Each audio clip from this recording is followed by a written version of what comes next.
Alright, give me but a minute to grab stream links, and then I will begin speaking. Once again, before the stream has begun proper, the headset is not properly plugged in, which means that I will sound different, possibly quieter, possibly tinnier. This will not continue once the game itself is properly going, only while I am setting up links. So let's see. There we go. Link 1, link 2.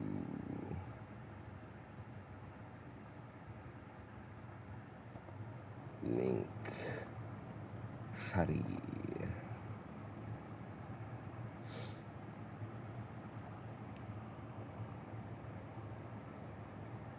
Okay.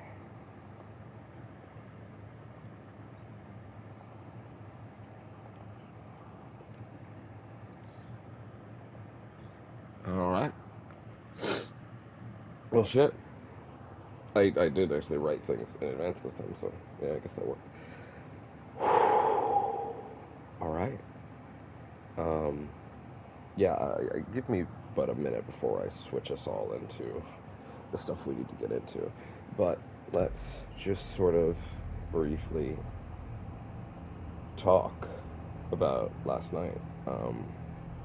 Primarily, we made it through the first chapter, basically. I did not expect us to only do the first chapter last night, admittedly. I kind of even thought we would make it to Alan once. But no, because I'm an exploration fiend, and I will check every nook and cranny, and there was a ton of stuff to find in there, so that was not a bad choice. But regardless, yes, that was a very exciting portion of this. It is currently 2:25 on the next day, which is a bit farther into the day than I would have started the Spider-Man one, because of Loki, because of catching up on stuff that I'd missed, because of what else? Admittedly, I woke up like 11-ish, and then we went to start watching Loki, and I'm gonna be real. I should not have set my alarms today for that, because I ended up needing to pause halfway through Loki, and I slept for another 2 hours, and I needed that. So, would we say that I got a good sleep because of that? No. I would not actually say I got a good sleep. But I got a sleep, and one that I'm now functional because of. I actually took my regular meds, like my morning meds that keep me a little more alert, supposedly. And then I took half a caffeine pill, and then I slept through those. Like, I took those first, then fell asleep. So, clearly, the sleep was not good, if you catch my drift. But, yeah, we're alright. We're gonna be okay here. Okay, I'm gonna hit continue, and then I'm gonna switch the headset off to the regular mode. At some point during this stream, I will need to start charging it so that it'll last through 5 a.m. tonight. Who knows how much progress we're going to make? Once again, I'm going to be scraping every environment for everything I can. So that'll be interesting.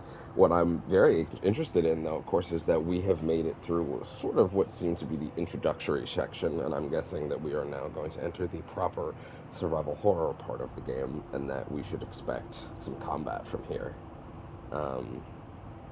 So I'm feeling pretty good that I seem to have found everything I could. Timbreaker vanished, which is concerning. Us and Alex Casey have rushed out to the woods to find Nightingale, which we only know has gone back to Calden Lake because the pages told us so. I'm actually going to re-listen to 2 of those pages because I think it was late. It was like nearly 4:30 when I listened to those, and I think I really need to parse them again. But regardless of that, yeah, we're going to get in there now. I'm going to load it up, and when we get in proper, I'm going to switch mics. Or switch this mic to non-wired mode, where it'll sound better. So, yeah, off we go.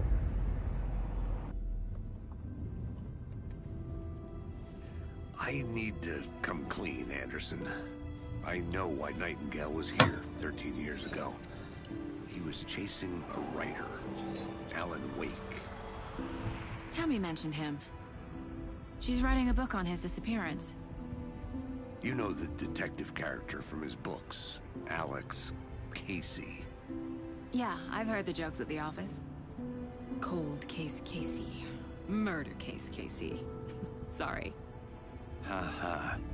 It's the same name, similar job. It's the first thing anyone thinks of.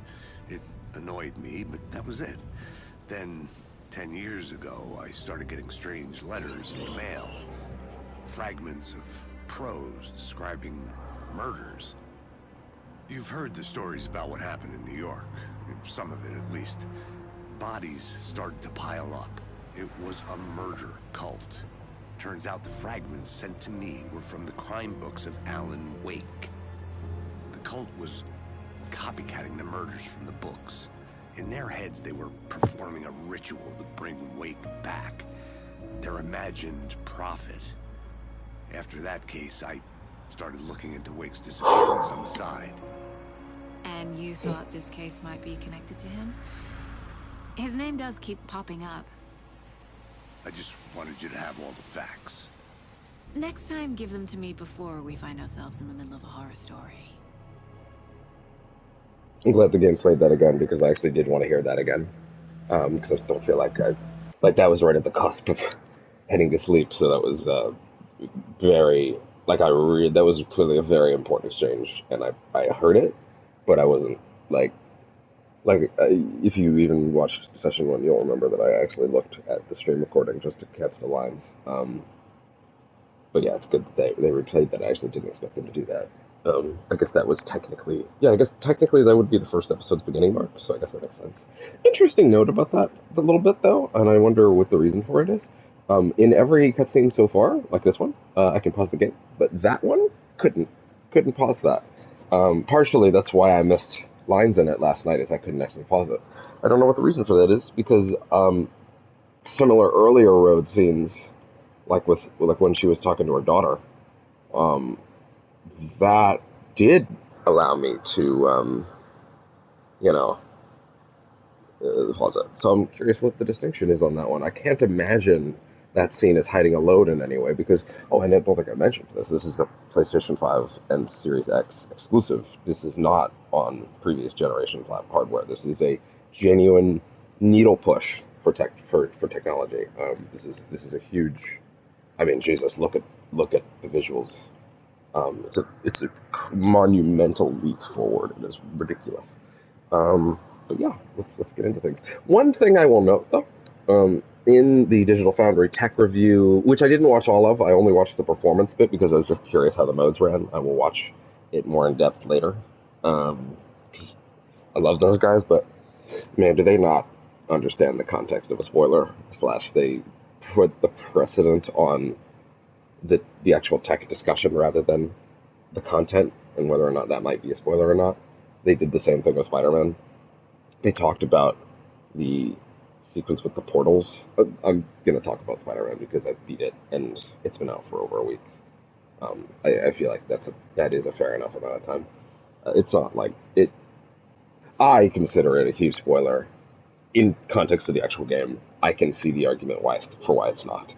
But the sequence with the Doctor Strange portals, which is not late game by any means. It's not like a reveal. It's just a thing that happens. But it is still like damn, man, that's relatively deep into the game. It's like, I'd say like maybe 35% in. Like, damn, man. It's not exactly first hour stuff. Anyway, just that sort of thing. Yeah.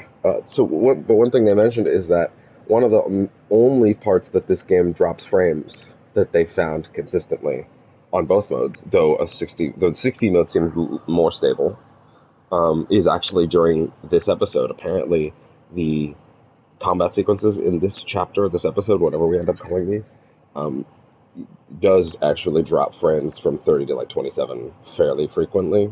Apparently, the 60 mode does the same, but obviously not to anything as extreme as like 27. But it's more like 57. Not sure what exactly causes that sequence to freak out. They say it's the primary point in the game right now that kind of buckles, but we'll see how it goes. I'm expecting, because I have VRR on, even though this game doesn't officially support it, but that should largely cover up the issue. Of course, that won't help you on the stream, but it'll be what it be. I think we still have it on quality. Pretty sure. Let me check. Well, actually, sorry, no. Looking at it, I very clearly do have it on quality. Yeah, but 1 second. Oh, hey, hi there. Camera. Is there anything in here that I'm not using already? Use it to sprint. You will continue to sprint even when quickly changing direction. You can stop sprinting by releasing the movement input. Yeah, okay. Holster on the holster flashlight. Non-boosted light does not hurt enemies, but it does aggravate them. Using the flashlight without boosting does not consume batteries. Wait. Hold up. Okay, so there was a design element in the original game that I remember a lot of the time in my early time playing it, took advantage of. I had a bad habit in the original game of conserving battery life past what I really should have.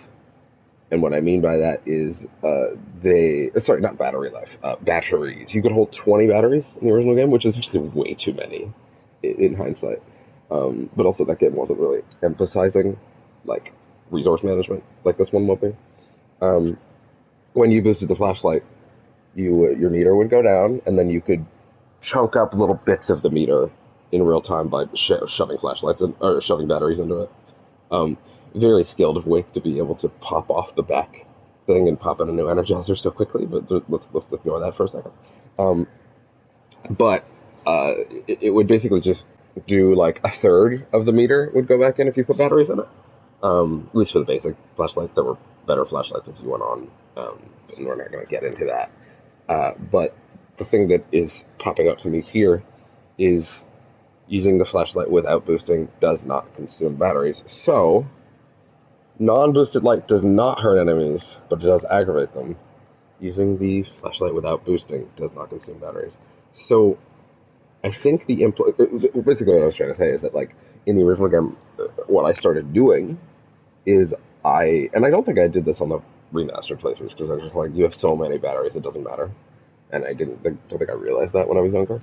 But the way it worked is I would just basically shine it on them, wait for it to empty, then rather than shoving the batteries in like they sort of designed it for you to do, I would just sort of feather it out, because when you boosted it for a second, they would go, ugh! They would like get sort of like stunned for a second, which meant that you could feather out their ability to get to you for a bit, long enough for the battery to recharge on its own, because you didn't actually have to recharge the batteries; it would recharge slowly over time on its own. So you could sort of keep enemies at bay, at least when there's only a few. Obviously in some of the more intense situations, you would have to maybe shove some in just to keep going. But largely, you could keep the flashlight going with no batteries. This seems to be implying that in order to boost the light at all, you need batteries, which would be a dramatic change in design and imply the need for many, many more of them to be found, which is interesting. I wonder how that'll actually work in terms of resource management. Basics map. Yep. Map for the area. Helpful notes and drawings will be added to it as you explore. Yes, that's my favorite thing so far, is the fact that the map functions very similarly to Silent Hill 2's map. Interesting. There's little clue symbols on there. Traveling. You can use the car to travel between areas. Well, that just said you can travel between Cauldron Lake and Watery. Shit, am I going to be able to go between areas that I want whenever I want at a certain point? Also, Baller girl is walking around with a crossbow on her back in broad daylight like an ain't.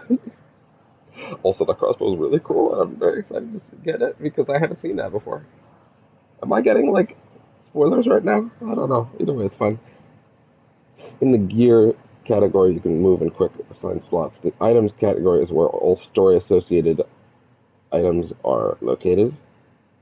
Okay, so story items don't take up slots. Discarded items will be lost permanently. Inventories are not shared between the protagonists. Okay, that's very important to understand. Is dropping. There is no putting a thing down using another thing that's on the ground, picking the first thing up again, like in some survival horror games with inventory management. You are not going to be able to, um, you're not going to be able to like put a thing down, like the Dead Space thing, right? Like, my plasma cutter's empty, but there's plasma cutter ammo on the ground, but I don't have any space. Okay, I'll drop a pulse rifle stack, pick up the plasma cutter ammo, stuff it in the plasma cutter, pick up the pulse rifle ammo. There's not going to be any of that. If I put a thing down, it's gone. That is very good to know. Safe havens. Safe havens light will conceal you from the enemy, keeping them at bay, and will heal you when you are critically hurt. The safe haven's protective light will become temporarily unavailable if you leave it or perform a hostile action in it while there are enemies nearby. You know what? I'm gonna be real. Even that little video there, I wish I hadn't seen this early. So we're gonna leave those for now, especially because I didn't touch the combat section. The heart. The page says Nightingale's in something called an overlap. Need to figure out exactly what that means. I'm happy I'm not in charge of this mess. Thanks. Let's start looking for Nightingale where he was killed. Head in here for a second. Track Nightingale at Cauldron Lake. Follow Nightingale's trail. Look around the crime scene. Once again, the game has deemed it necessary to make these highlighted again. I don't know why. God, this song rules. I've been thinking about it all night. It's funny, when I should probably stop putting that on in case they start muting the VOD, because I'm actually going to say something of value. When they popped that song on, once again, I'll just say, if a licensed song comes up, I'm going to sit there and listen to it. If that part of the VOD gets muted in your country or wherever, then I'm sorry, but I'm not ruining my first experience with that. It's so cool, by the way, that we actually found this space in the town. Like, this is a real room in Bright Falls that you can just sort of mentally travel to. I love that. What a great idea. When that song was playing, I just decided, maybe this is a great spot for me to like just listen to the song silently and check my feed. So I like checked Twitter, what I'd missed in the last 4 hours, and I got through every single thing I'd missed in that time while I was listening to the song, and it was great. And that felt really nice. So I guess that's like built-in breakpoints. I really appreciate that, actually. I actually wanted this thing, though, game, to be honest. What is this? My first ever prank on Casey. A You true remember, classic. You remember the prank? Oh, I guess if it was particularly memorable. What, the salt shaker? What's the prank there? I feel like I should know that. Mayor Setter won't rule on the issues. Setter is better. Interesting. She's added the notes that I found about Setter. I wonder if Setter's relevant to the plot, or if he's just sort of like a background element. Her adding those to the board sort of implies maybe the latter. Let's listen to these again. The autopsy room was a mess. Oh, sorry. Like 1 a second. bomb had gone off. Read. You can read them like this, or you can have Alan read them. That's actually really neat. I do want to have Alan read them, though. The autopsy room was a mess, like a bomb had gone off. Nightingale hunted Saga. Didn't see her under the light, lurched past her. The Taken could not see into bright light. The light hurt them, hurt the darkness in them, made them vulnerable. I flick the switch, it goes click. Show me the clicker, lights are off, but somebody's home. Hemingway brought you here, witch. Get out of my house, Nightingale shouted. A wave of terror crashed through Saga's head. The awful truth. I want to examine that in text Nightingale form. had no heart in his chest, but here he was, killing a monster. The world had lurched out of balance. You found yourself trapped on the far side of the mirror. Yeah, I want to read that in original format. I love that there's edits and notes and things scratched out. I wonder if the format in which... Oh, that'd be so cool. What if... Because they mentioned the alternative narrative and new manuscript pages, right? What if the reason that there's alternative narrative is that these bits that are scratched out and edited out get edited back in. Like the scratched bits get unscratched, and the notes get replaced, or rather unreplaced, by the original text, and that text informs slightly different scenes. That would be really cool. and that would make a lot of sense with the format that's already here. But yeah, let's look at this. I flick the switch, it goes clicker, it goes click, show me the clicker, lights are off, but no, somebody's home. Hemingway brought you here, witch. Get out of my house, Nightingale just shouted. So, show me the clicker. First off, Nightingale knowing about the clicker at all is huge. Once again, the clicker was hidden in a shoebox by Thomas Zane in the 80s, in the 60s, in the original story that he wrote. He basically chose. I don't know if I mentioned this actually. Zane wrote himself out of reality because it was the only way to save Barbara, save the town, stop the Dark Presence from getting out. But his insurance policy was no one should remember him at all, right? So whenever someone does, and it sort of ekes out, that is sort of cracks forming in reality because you can't completely unwrite a person without unwriting the people that he touched. But, he's, for all intents and purposes, all records of him are gone. This does not explain why in the Control AWE DLC we got inklings that he had been rewritten to be a filmmaker. Actually, the main game of Control also very briefly touches on this in a very, at the time, great Easter egg in the main plot. Like, it's not even a side thing, it's like directly in the player's path. But yeah, obviously the DLC Alan Wake crossover expanded on that. So Zane wrote himself out of reality, but he hid the clicker, something from Alan's childhood, in a shoebox, as well as he basically had it so anything that was placed in a shoebox of his design would be kept and not erased from reality. So he put the clicker for Alan in there. The clicker he sort of imbued with the ability to fight the darkness and turn off the dark, essentially. To Spider-Man turn off the dark. God.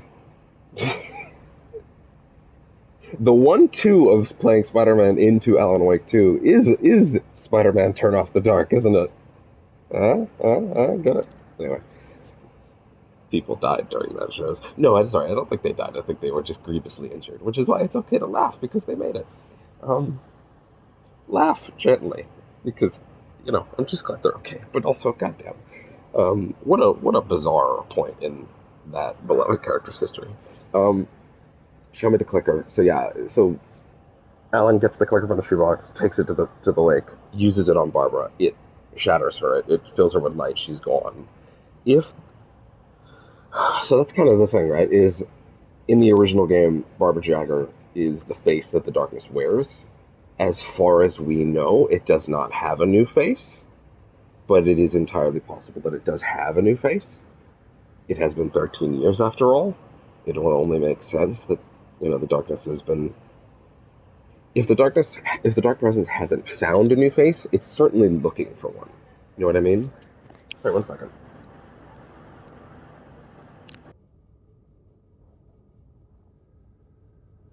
Sorry. But I heard someone shouting in the living room. The clicker is obviously an enormously important object of great power. Given the Control FBC rulings, I guess you could call it an OOP, an object of power, or an altered item.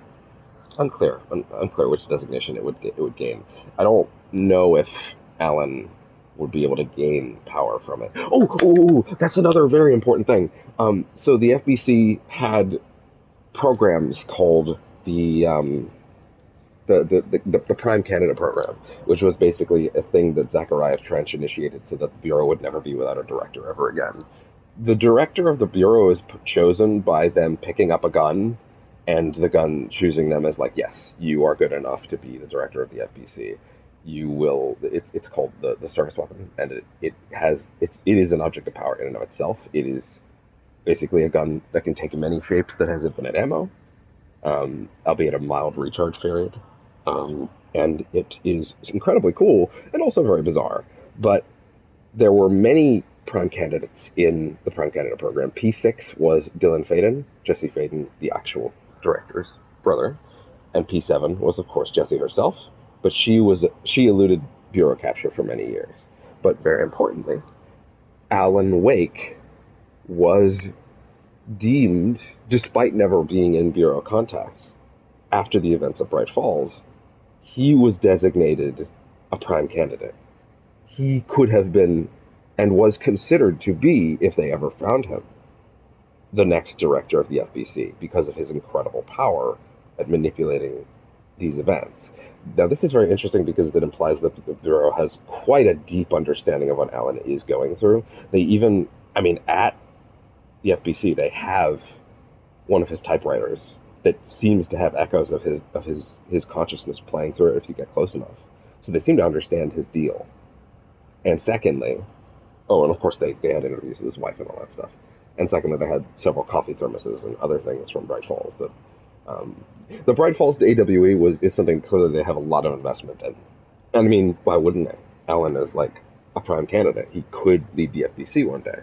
Now, I'm willing to bet that's not going to actually take place because that would kind of shortchange Jesse. But regardless, that could play a factor into the plot. I am of the opinion. So Control had two expansions. They had the Foundation expansion and the AWE expansion. The Foundation was a DLC that basically shed light on the origins of the oldest house, the location that Control was set in, the headquarters of the FBC. And so it was a DLC that was all about expanding the narrative of Control. And then the second one was the Alan Wake crossover that set the stage for Alan Wake 2. I have a suspicion, given that the two expansions they have planned for this are, the first one is Night Springs, that will be very Alan Wake focused. And I have a suspicion that the second one, Lake House, will actually be, in a similar way to the AWE DLC, it will be set up for Control 2, which we already know they are making. I'm guessing it will be a proper Control crossover. That's my suspicion. But yeah, so back to the clicker. If the clicker's still in play, and Nightingale somehow knows about it, which he really shouldn't, there's clearly, he was in the lake for a long time, and I don't think it went well for him. Side note, him being played by Doug Cockle, aka Geralt of Rivia, is really cool. And it makes me wonder how big the Nightingale role is, because, like, he could be out of the picture by the end of this episode, totally. Wouldn't be shocked. But, I don't know, I just feel like that's a pretty big get, to get Doug to come in and do this. It seems like it could be a rather sizable role. We'll see. Get out of my house. Hemingway brought you here, witch. This implies that he was somewhere in the Dark Presence, but that he was under the impression Alan was still doing things to him over time. Now, there's also the possibility that he's talking about Scratch, but doesn't know he's talking about Mr. Scratch, right? Like maybe Mr. Scratch was hounding him in there, but he doesn't know the difference, because why would he? Between him and Wake. So that's just something that's popping out to me as well. Get out of my house is also interesting, because in the dark place in the final episode of Alan Wake, the original game, not the DLC episodes, you get put in.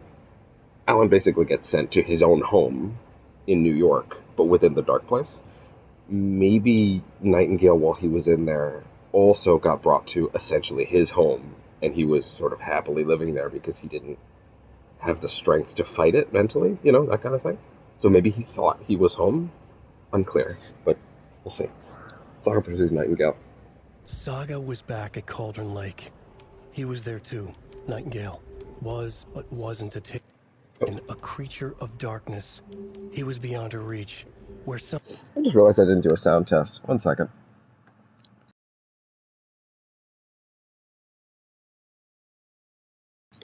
We're good. Okay. A strange reality. Let's just start this one over. Sorry. I know. I'm sorry. On your end, that must be really annoying. Back at Cauldron Lake. He was there too. Nightingale was, but wasn't a creature of darkness. He was beyond her reach, where some other strange reality, the dark place, merged with ours. This place and the dark place, a tarp thrown over top, drowning everything beneath it, a flood of darkness, soaking into everything, spoiling it, rotting it. The page called this area an overlap. Saga had to pursue... Note that the page calls it that, but doesn't attempt to justify that name. Gale into the overlap. Finding a way in would be difficult. Required precise steps. As if he is simultaneously alerting them to the name, naming it itself in the text, but also implying that they don't know why it's called that, almost as if Alan himself has written it into the text that it has a name, but he doesn't know what it is. A ritual. Saga would learn how. Stop the monster before he killed again. Her job. He'd be inside, waiting for her. I actually really appreciate that you can read these normally, as well as something like that. So let's take a look at this again. So yeah, beyond her reach, some of the strange reality, dark-faced dwarf with ours. Yeah, maybe this is a matter of like all this additional text that was scratched out is going to become the text in this alternative narrative that the New Game Plus thing will be. God, if that's the case, and there's like little twists and turns and changes. Also, they said there's new live action videos too, so like that implies a lot of difference. Yeah, I'm excited. I wonder if it'll be more. I don't know. Like, if it would be more jokey. Like there's the real narrative, and then there's a sort of cheeky side narrative. I don't know if it would be like that. But if it's enough, I might stream it again. I'll have to see what people say about that first. But yeah. Yeah, tarp over the top, drowning everything beneath it, flood of darkness soaking into everything, spoiling it, rotting it. The page called this area an overlap. Saga had to pursue Nightingale into the overlap. Finding a way in would be difficult, required precise steps, a ritual. Ritual, Saga learn how. So she's gonna have to perform some sort of ritual. Alright. Now, are we on the same map as earlier? We in fact are. Now, let me remind myself of something. Charm bracelet, made by Logan for her mother, has hooks to attach charms to flashlights. Standard FBI flashlight. Manuscript fragments, shortcut key. Something I've got to wonder is if the game... so there's a lot of foliage here. Let's take a look at the kind of difference between the foliage here. Also, let's turn off motion blur when it's on 60. Yeah, look at that. There's so much less foliage. The game still looks great, even without that level of foliage. But yeah, you can tell. This is a good case so far, don't you think? Cases aren't good or bad, Anderson. They're just cases. Okay, sure. But you have to admit, this one is particularly interesting. Was it just that spot? Okay, no, it's all of this area is off limits. Okay, I got it. So this game seems stable, unlike Spidey, which is funny how unstable Spidey ended up being, but also I didn't blame it because every time I crashed, it was because I fucking rocketed through the city so fast that the console just sputtered and was like, Father, I can go on no longer. And I patted my PlayStation 5 on the head and said, I understand, my son. You may rest for approximately 15 minutes. And then it would be fine for hours. But the point I'm trying to get at is this game seems somewhat stable. So if this stream does approach 10 hours, I'm going to reset it either way because... Great. This area is supposed to be close to the public. Because when a YouTube stream gets past 12 hours, it just sort of fucking deletes itself. And I'm not letting that happen here. Because that's what happened to Extra Life last year. Yay! God, that sucks.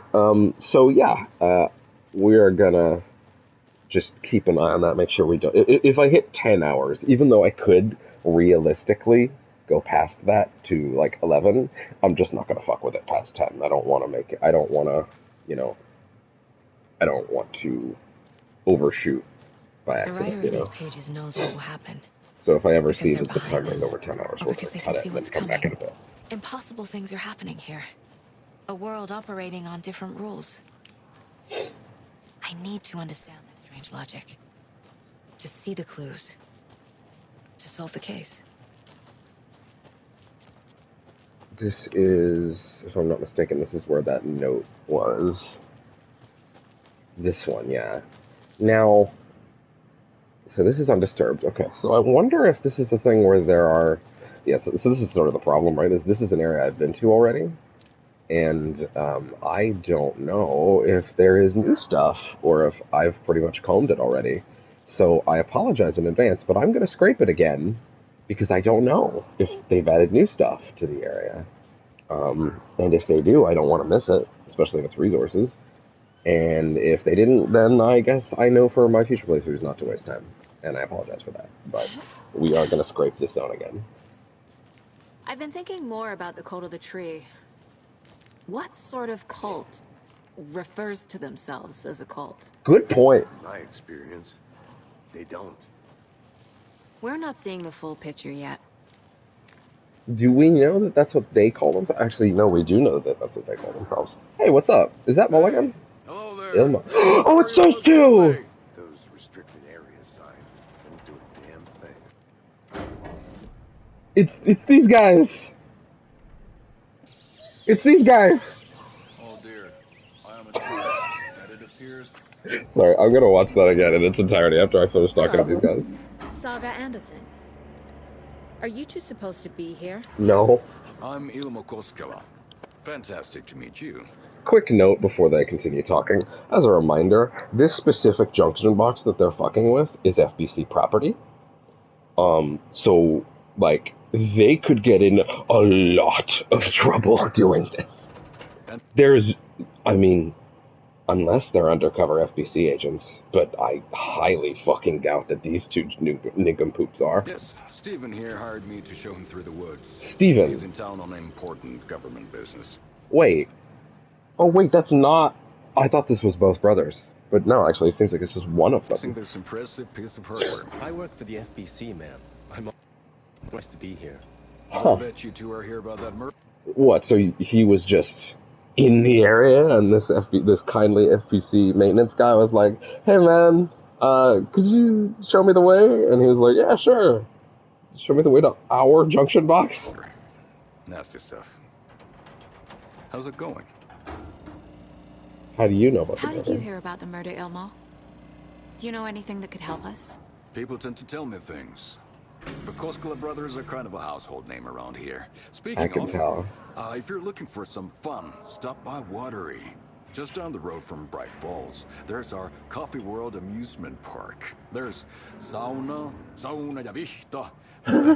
And we offer a variety of guided tours, hunting, fishing, hiking, whatever strikes your fancy. You name it, we probably got it. Something slightly different about the presentation in this compared to Control is in Control, they zoomed way the fuck in on character models when they were talking. Like, you could see every fucking micro-expression in that, and they did that because of the Northlight engine. However, one thing that some people noted, myself included in certain moments as well, is that there was sort of an uncanny effect, right? Because the animation was so incredible, and the facial detail was so incredible that there was a bit of an element where you could definitely tell that some of the faces that they had, weren't matching some of the voices, right? And which is fair because a lot of these games actually did have different face models for their characters. Obviously, Matthew Peretta, who plays Dr. Casper Darling physically in Control, it's not a different actor, who is the FBC's chief research scientist. I think that's his official title, but even if it's not, that's basically his role. Is also the voice of Alan Wake, but Alan Wake is not physically played by Matthew Peretta, unlike Casper Darling, which is physically played by Matthew Peretta. Matthew Peretta dubs over Il Cavilli, a obviously very Finnish actor who is the face and likeness of Alan Wake, which, by the way, I'm going to shame a bunch of people here. Il Cavilli has always been the face of Alan Wake. He's always been the face model of Alan Wake. He was that way in the live-action scenes of the original game. He's never been recast. It's always been his face. The original Xbox 360 game, being a 360 game, they couldn't scan faces back then to the same degree, but they did try to copy the actor's likeness to the rest of their ability. The original Dead Space 2 did this as well with Gunnar Wright, but didn't have the tech to make it anywhere near lifelike. And so, two similar things happened recently, which was when Alan Wake Remastered came out, they decided to redo Alan's model to actually be Ilkavilli's likeness properly. A bunch of people got really weird about it and said, that doesn't look anything like Alan. That's stupid. Why would they change his face? And if this was you, you are a moron. Not only is that not changing his face, it's literally the same face he's always had. It's just being rendered properly in the remaster for the first time. And guess what? That face looks exactly like it does in Alan Wake 2 because it's the same guy being rendered correctly. The same thing happened with Dead Space Remake because they actually did use Gunnar Wright's face. And people were like, that's not Isaac, doesn't look a thing like Isaac, it's stupid. Why didn't they just get Gunnar Wright to come back? Meanwhile, it's literally Gunnar Wright's face, like, scanned in down to every micro detail. So, yeah, lots of people don't actually pay attention to these things, and then get very loud and wrong about it, and love to point out how loud and wrong they are about it, and it's very funny. So that was a very entertaining double duo of releases with Alan Wake Remastered and Dead Space Remake because they both had the same sort of, why does he look like that? They should have just used the same guy again. Meanwhile, literally using the same guy, but actually having the model scanned in properly this time. Very funny. Damn, I'm now realizing that like I'm actually kind of getting hungry. But then again, it's 3. I'll probably just have like a real meal at like fucking, 4ish. So maybe I should just hold on to it. What is this machine? What is this thing? It's just a monitoring station, ma'am. 4? The Federal Bureau of Control checks volcanic activity and air toxicity levels. Yeah, that's what they No need do. to worry, though. It's mostly for research purposes. Oh, That's yeah? one gorgeous sweater saga. Looks Nordic. I bet a family member made it. My mother made this sweater for me. How do you know? I knew it. My mom used to knit those sweaters for me and my brother. Those same sweaters? My hometown was founded by Finnish immigrants. Real quick note, Finnish... Remedy is a Finnish studio, largely. Obviously not 100%, but largely a Finnish studio, and I love them all. And it's very neat to have them sort of insert Finnish elements into the game proper. So between your name and the sweater, Though there were Finnish elements before, I just mean more. your family might be from Finland too. Suomi, Finland. Pulla, Karjalan piirakka. Close. My mom's family is from Sweden originally. I don't know much about them beyond that. The sweater is just something to remember her by. Stephen, we're investigating a murder that occurred nearby. What can you tell me about your bureau? Nothing that isn't classified, I'm afraid. But I don't know anything about a murder. Operations here are run by a different department. I'm just here to make some repairs. The wiring on this thing frays every couple months. God, that Emilio Estevez flub was really bad yesterday. God, I keep thinking about that. It's so bad. Yep, that's the raccoons. They grow real big here with teeth like you wouldn't believe. Can't gnaw right through a garbage can. Damn. That's all. That is impressive. Okay. Yeah, I would actually like to watch this again. Oh dear, I'm a tourist, and it appears that I'm lost in the woods. Oh no. Only had a tour guide, also. It's bear season.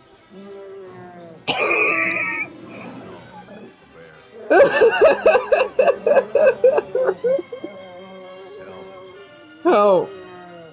Also, I feel like that bear sign is actually in the office we found it. Oh my god. Did somebody call for a tour guide? Oh wow, Koskela Brothers Adventure Tours. Oh my god. Tour experiences at affordable prices. That's right. I'm Ilmo Koskela voted best coffee roaster. His outstanding performance was voted on by the readers and editor of Coffee One magazine. You, the tour of a lifetime. But Ilmo, I've heard the government has seized and restricted access to many local nature attractions. That is true, Jaakko. Many local attractions have recently become fenced off by the government. And that's why, at Koskela Brothers Adventure Tours, we say, fuck the government. I didn't notice that he fucking holsters his middle fingers. Yako, like, holsters them. Very dramatically. That's very good. Hiking through the scenic Elderwood National Park Elderwood National Park Fishing in the specifically. crystal clear waters of Bright Falls Dam. Bird watching at majestic Mirror Peak. Tour of a lifetime is Wow. just one phone call away. Book now. I love that Ilmo is like the charismatic one, and that Yako is just like sort of there. So good. Also, it says there's only one of 6 video things. This is interesting. But Let's get to also, the Alan murder might have side, different Casey. ones.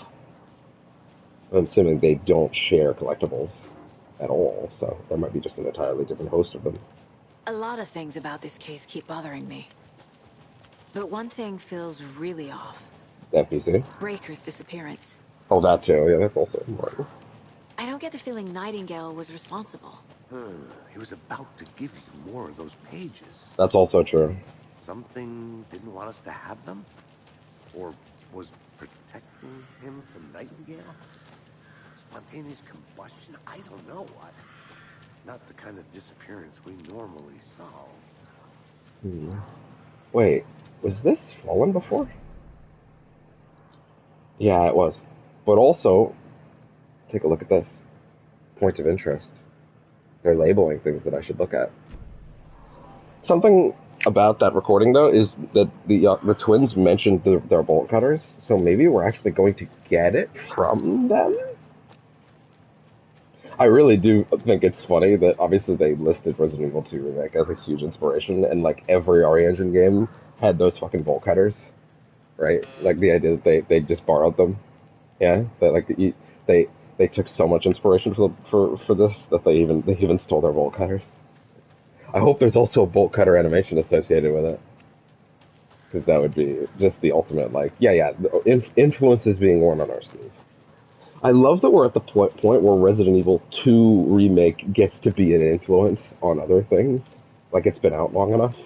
That's really cool. Anything changed in here at all? Doesn't really look like it. I've still not decided what to do with the Alan Wake 2 controller profile. I think that'll probably just come later when I've, got a better sense of what I'm doing with like in combat and stuff, because there hasn't been enough of it to decide. Actually, but there are stick preferences that I can probably guess on, which is left stick, quick, good for making quick movements, gain the upper hand by aiming quickly and fast-paced shooting games. It's not. Fans of shooting games may find the ability to aim slowly and accurately helpful. Steady, smooth and stable movement, ideal for when you need to move smoothly in action games. Let's go with steady. And for the right stick, let's go quick. Upper hand by aiming quickly and fast-paced.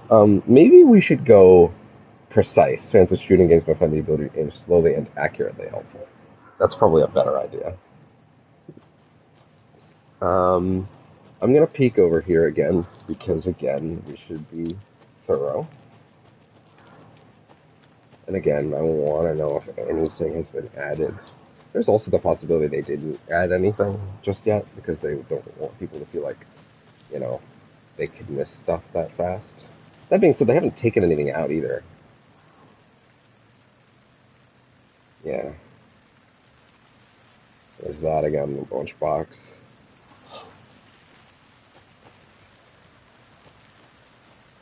Given that you can turn off the quick turn, I wonder how essential of a feature it is. Or if they're even going to point out how to do it. Because admittedly, it seems like it doesn't actually work in combat scenarios. Or sorry, it might not work outside of combat scenarios, is what I should have said. Man, it is significantly darker when I put that away now. It's funny how, I used it in the day, and it was very borderline useless.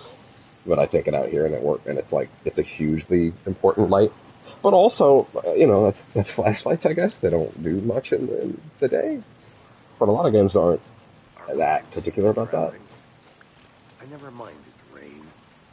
Feels like home. No sign of Nightingale. Well, yeah. But the page did place him at Cauldron Lake, in an overlap. So how do we follow him there? Maybe something around here will tell us. After we find Nightingale, what then? I've never arrested a monster. I've watched you arrest plenty of monsters, Anderson. You know what I mean. Monsters. Yeah. Light worked How do you against book him a in the monster? morning.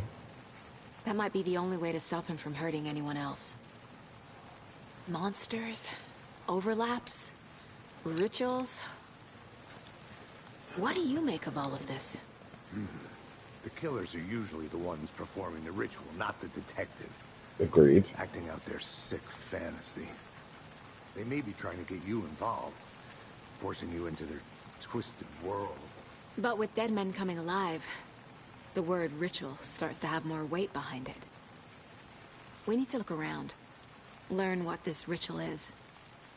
On the earlier subject of, like, having a face model and then dubbing over it with a different actor, like, for Alan, obviously we're looking at a case of that right now. We have Alex Casey here, the not-so-fictional detective from Alan Wake's crime novels that in another universe were,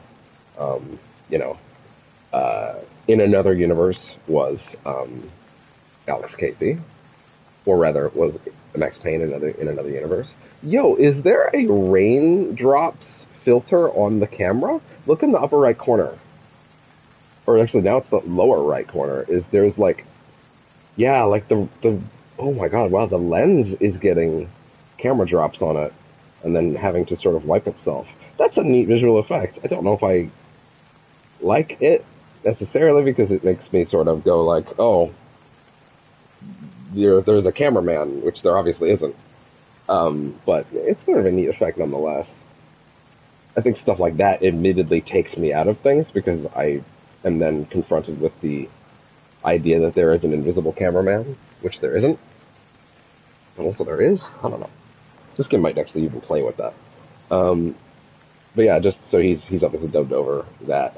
We're going to talk about something that Dylan Faden said. Okay, yeah, you know what? Maybe this is actually the time to talk about something that Dylan Faden said. So when Jessie eventually finds her brother in control, he is possessed by the Hist. His mind is gone. He is a complete. He's rambling about like being a worm through time and all sorts of shit that I don't enjoy in control. But there's a specific moment where you can talk to him about dreams that he's had, and he talks about some of the dreams that the Hist have been giving him. One, he talks about a world where there's a writer. I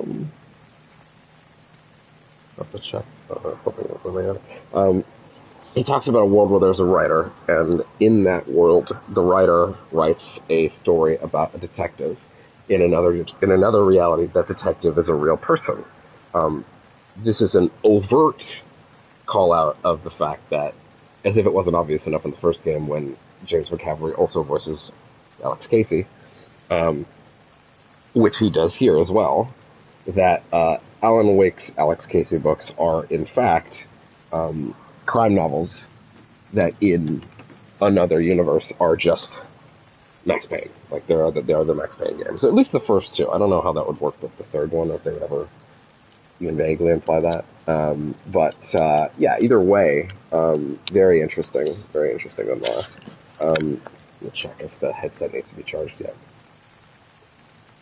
No, not quite yet. But then he also mentions several other things. He mentions that there are many universes falling in on each other.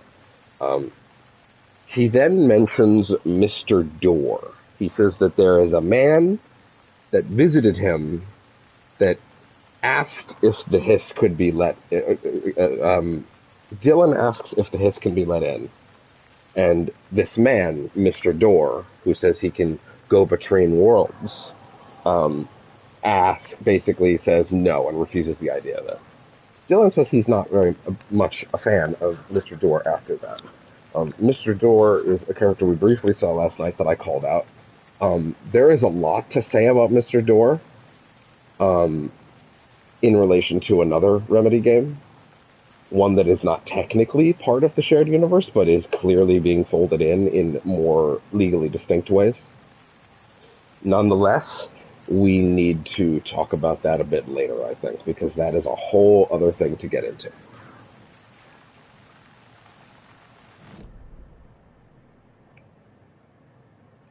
There are more points of interest inside. We've seen this symbol before. Yeah. It was on... Yeah, Nightingale was on the table, so we couldn't see it before. Bare feet. Nightingale. I'll see where these footprints lead. Can you comb through the crime scene one more time, KC? Just in case? On it. If anything Kissy? comes up, I'll radio you. I don't believe Saga Anderson is being dubbed over. I believe her original actor is playing her in voice and model. I think it is an actual, like someone that, like I think it's an American actress. Maybe not American, but certainly, I don't think she's Finnish. At least I don't think so. She doesn't have a very Finnish sounding name.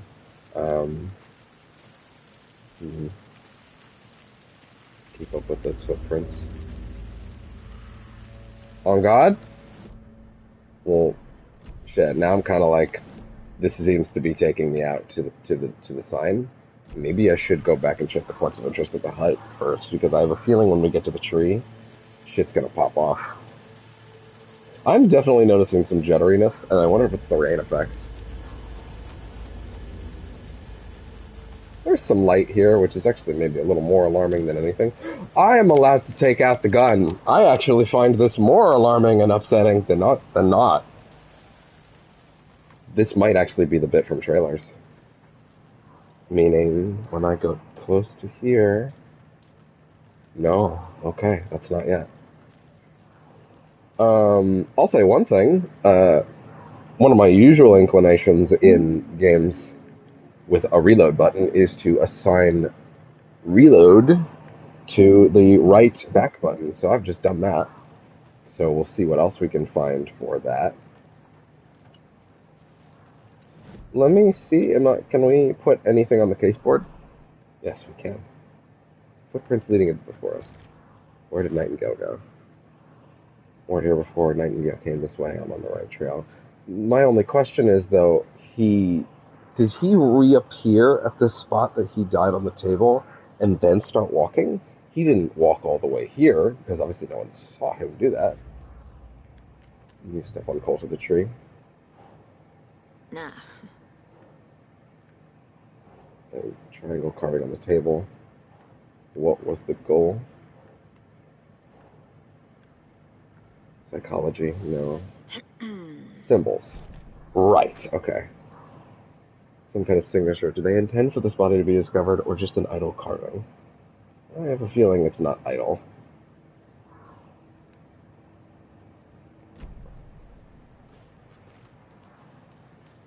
Love that you place things on that board in real time.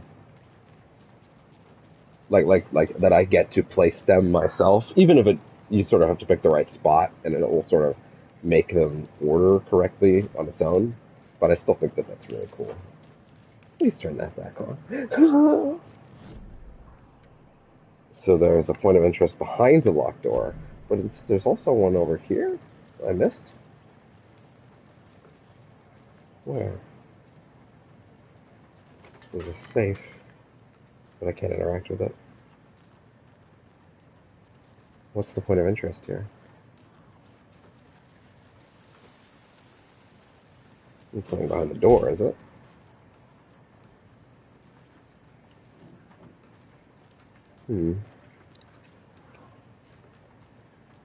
Does anyone work out here? It just seems very unkempt. Also, this chair is very attached to me.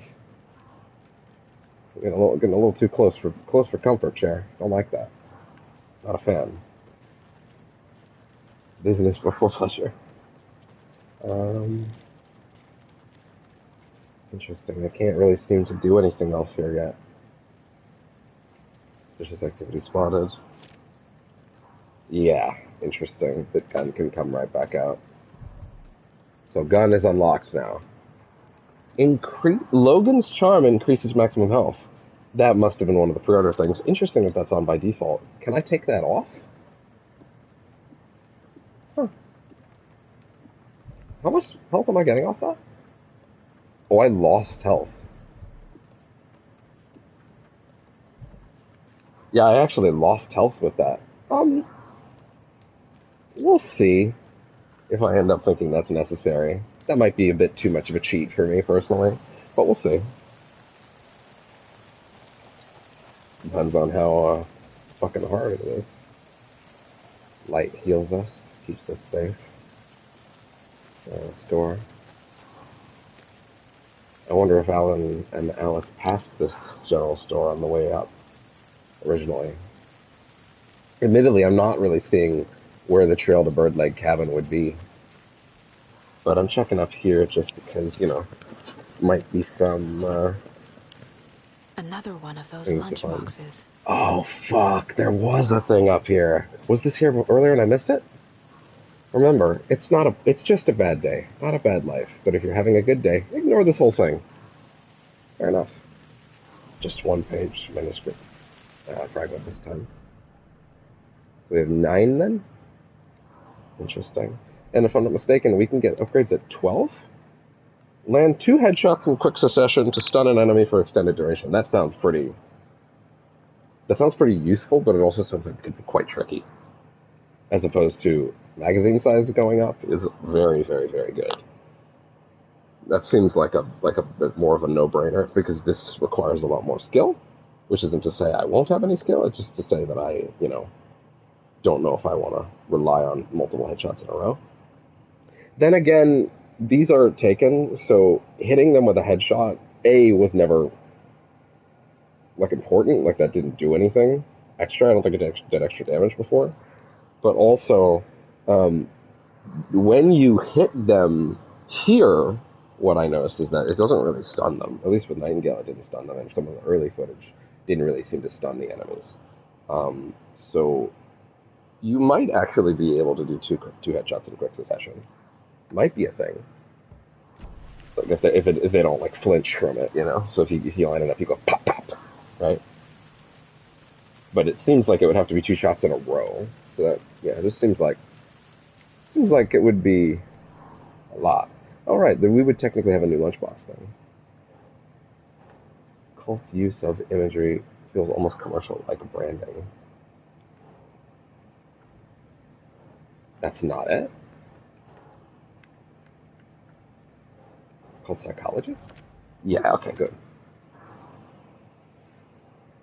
Imagery is usually subtle or recognizable but only by members. Here the use of symbols is enthusiastic, eye-catching.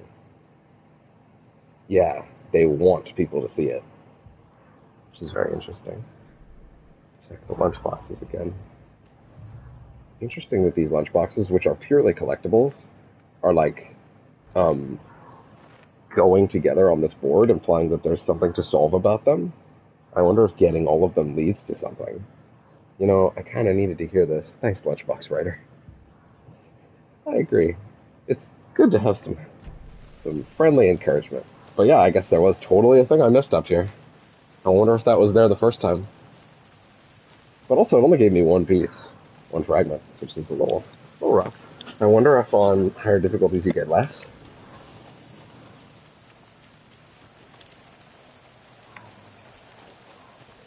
Taking off the health charm seems to have actually lowered my health, which is rough. Although, I guess I could pop one of these. It does show you exactly how much health you're going to get from it.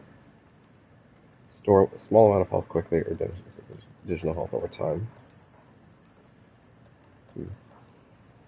We'll use one of those if we need to, but right now, we'll see what we can do. Does being in the light heal me? There's a question, because it did in the original. No. That would be a little too easy, wouldn't it? Let's check back up this pathway again before we follow the footprints. Because again, clearly there was stuff I missed, so let's give it another once over. So, this pathway is the place that I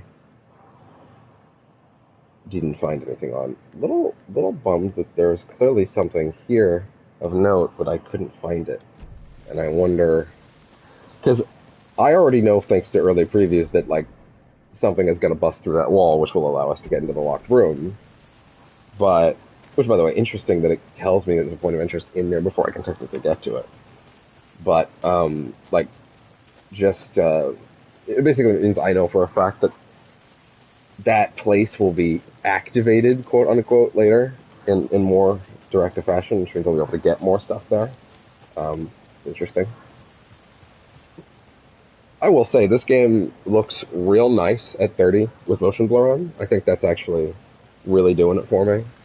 I don't know if I'll agree with that when gameplay starts, but as far as the exploration and like story stuff goes, yeah, I actually don't mind this at all. I will say I remember because yeah, I think the Digital Foundry thing. What they mentioned was that the biggest visual change between the two modes, other than of course the frame rate, was that the foliage gets less dense. Oh, okay, this is the spot where it's like no, no, no, no, no, go back, go back, go back.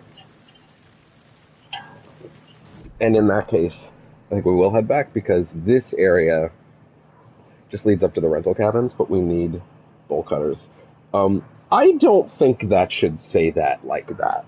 Door underscore item underscore bolt cutters underscore bolt underscore button underscore cutters. Pretty sure that's not what that's supposed to say. Like, in a roundabout way, I guess that's what it's supposed to say, but I'm pretty sure that's not what it's supposed to say. Did it just say that I had another lunchbox? Like another clue to put up?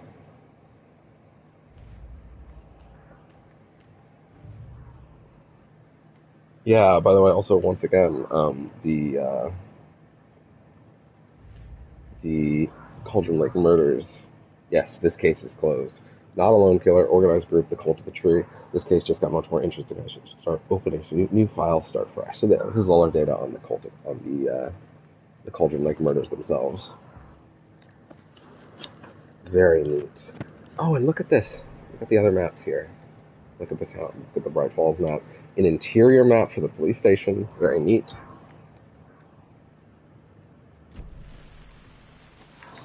She's fucking good at her job. Like, master profiler. Like, just sort of figuring out, like, hey, this person must have taken something based on the fact that they're... You know what? At the first when I saw that moment in the diner where she's like immediately susses out, you took something, and I was like, how does that work? And it's admittedly, Ed was like, you should show them the thing, and then she's like, right? So it's really not that much of a leap given that, you know. She doesn't immediately accuse them, but she like takes a second to suss it out. Like they've obviously found something they don't want me to know about. Okay, music is really unhappy when I get here, aren't they? Now, I think the original path with the footprints was down here. Oh, wait, no, hold on. Wait. Boy, music, not happy. Let's get back to the original trail. Get back to the footprints. There they are. Okay, good. And they are barefoot, by the way.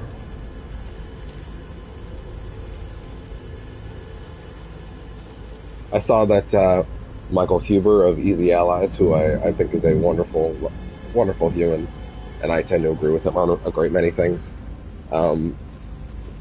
Also, our levels of excitement are very comparable.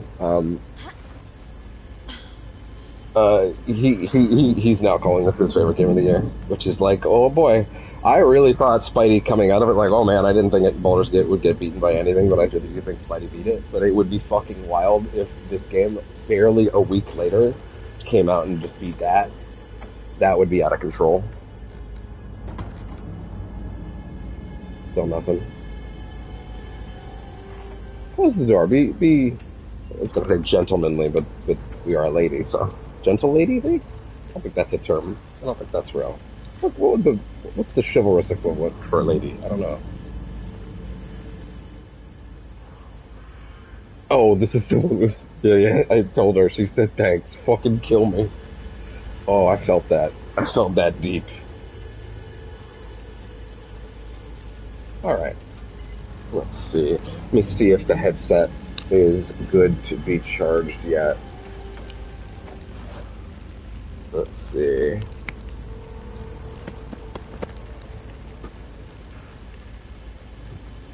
No, not just yet. Ideally, I want to charge it once it does allow me to start charging up until 5 p.m., you know, so that it'll last until I for sure am ready to stop today. So yeah, we'll see. Yeah. Yeah. Once we do get to, I should probably say this. We're pausing because it's rather important. I should say that whenever the stream does stop. Oh, if the stream randomly stops, I'm going to assume. Let me put it this way: if I'm gonna stop, I will say it. If I'm gonna stop on purpose, I'm gonna say it. If the stream randomly stops, that's because the game crashed and I had no chance to say, oh, by the way, off it goes. So just keep that in mind. I will always outro these correctly if I have that within my power, but if the game crashes for any reason, then it won't. So far, no reason to think this game will crash. I think this game's fairly stable, which is great, especially for a Remedy game because their console ports have never been the best, but they said they worked really hard to make sure that these ones were rock solid this time, which is great. I'm very excited about that. Um, and yeah, God, I hope this game does great. It's obviously reviewing great critically, and I hope Microsoft is just like stewing like we could have had it all. My empire of dirt. Like, oh man, we had this IP really, and they were capable of making something this stellar with it all along. Goddamn. At the same time, I do think it getting made when it did finally get made was probably for the best. They've said so many times that this is the version of the game they didn't want to make most, and they're happy none of the other versions got made instead. And I'm inclined to agree so far. But yeah, so if the stream randomly stops, um, I'm gonna take a bit to get some shit set up. I'm gonna take a bit to, um, get get things in order, and then I'll come back when it does, check my feeds and stuff like that. Alternately, if the stream allows me to go till 10 p.m. Sorry, not 10 p.m. That's actually not correct. If the stream gets to 10 hours, which I believe would be around midnight, then we will cut the stream, take a small break. I will come back, and then yeah, if I can do it if I can do it on an end of chapter sequence, that would be even better. Like if I'm at 9.5 hours and I get to the end of a chapter, I'll do it that way too. But yeah. The tracks lead into the water. Where'd you go from here? Was the water this deep before? I can feel something. Fuck. Oh, God damn. But also, I think that was Doug Cockle in live action. Because the face is clearly based on him, I can tell. Um, like, I know what Doug Cockle looks like, especially recently, because he did a. Oh, that's right. Now I remember why I have a recent visage of his face. He recently did a very fun video with Ben Starr, the guy who played Clive in FF16, where it was like a skit where they're just like Geralt runs into or Clive runs into Geralt because they got hired for the same contract and they just it's very silly, it's very stupid, it's a bunch of dick jokes, it's very silly. I enjoyed it very much just because those two being in character are very funny. But it's them in their respective booths. Although Ben Starr's booth is like his house, so like it's probably not his actual booth, but still. I'm quickly realizing that I am getting hungry. Um, Food will take like 30 minutes to rev up. Um, in the sense that I'll have to like set it going to cook kind of thing. So I'm gonna quickly do that, and then when I get back, which won't take long, we'll resume. So I'll be quick.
Okay. We are back. Presence. The overlap. Nightingale isn't far. Profiling. Let's see. I know Nightingale is somewhere around Cauldron Lake. Oh, didn't. The tree was a threshold. Threshold. This place and the dark place. You're in over your head. Next stop, Caldera Street Station. The threshold. Like a doorway. Leading to Nightingale. It's somehow connected to a tree. Witch's Ladle?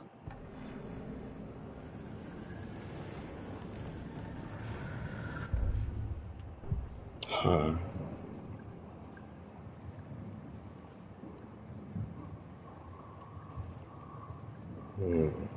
Yeah, the ladle. So, there were some interesting things that popped out there. Let me try to catch this again. The tree was a threshold. Yes, threshold. So a threshold in Control is a place where the reality is seeping it from one location into the other, and it's basically. Huh. Sorry, 1 second. My portable AC.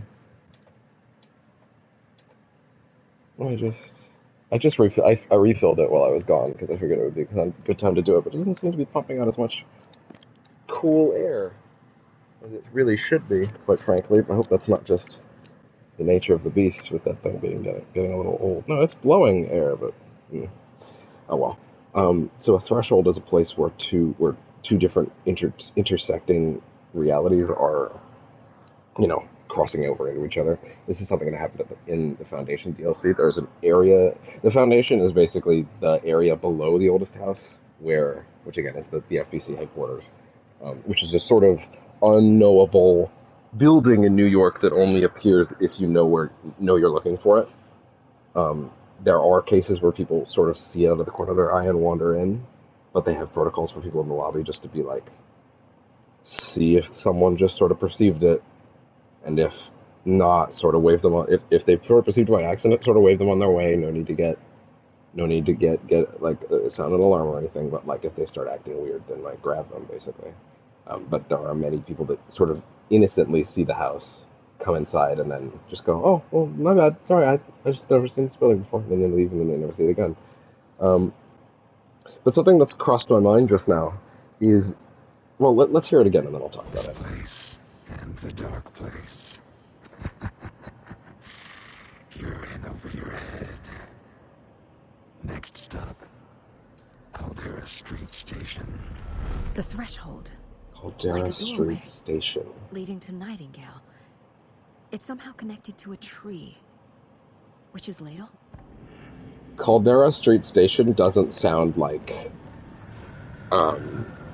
Caldera Street Station doesn't sound like a place that would be in Bright Falls. It sounds like a place that would be in New York. Doesn't it?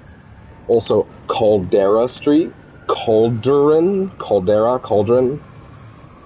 I think this might be a threshold that takes us to the New York kind of space that Alan Wake is in. Which, by the way, there's nothing hinting that this will happen, but something that I have wondered about is, by the way, this is sort of oppressively loud, I have wondered about is like, okay, will there ever be a part in this game where Alan and Saga will sort of switch locations, where Alan will be out in Bright Falls and she will be in the New York kind of looking area? That part of the Dark Place is supposedly based on his memories, though, so it's hard to say if that'll happen. I just noticed that the Odor Diner menu says fantastic burgers. Dear Lord. Yeah, so... Okay. Alright. But yeah, the thing that popped out to me there is, like, he mentions this place and the Dark Place. Now, originally,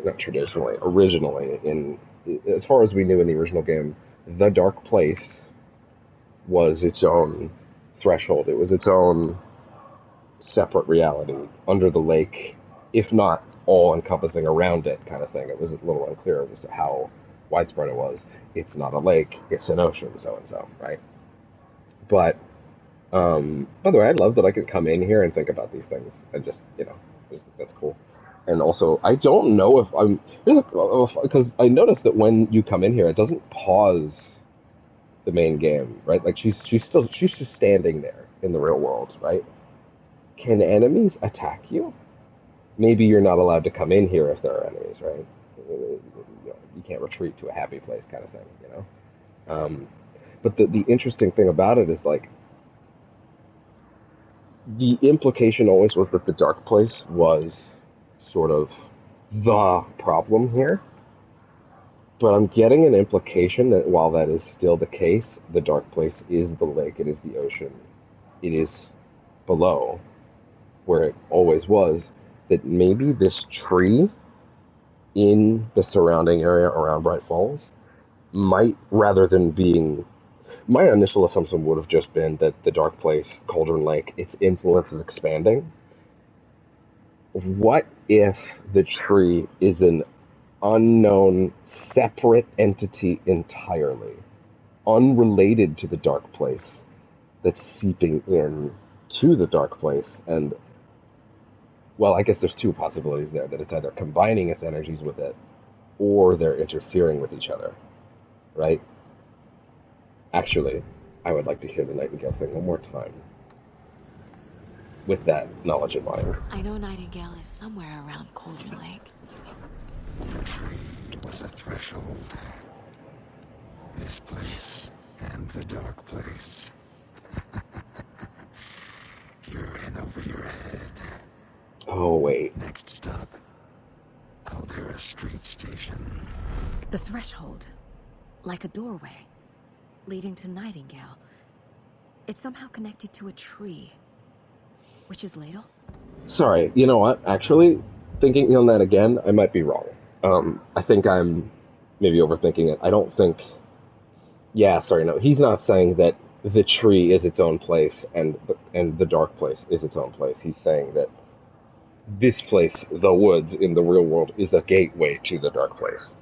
I overthought that. I think, at least. But we can at least table that idea in case maybe I did hit on something for later. But for now, I think it's probably safer to just assume that, no, it's actually the dark place has a sort of gateway to it inside the tree. Okay. Now, they just did a spoof on me. So we're going to have to see how this goes. But I'm sort of preparing for more spoofs. Camping do's and don'ts. Hello. Need that. Even though it's mildly terrifying. Let's, for the sake of gameplay, hop on that performance mode.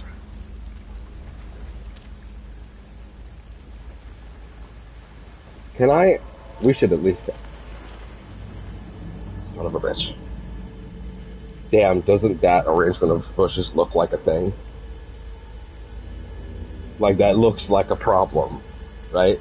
Like, it looks like a creature, but it is bushes. It is bushes, right? Okay, well, there's an important question I was going to ask, which is if I hit R2... Okay. Not a blind fire.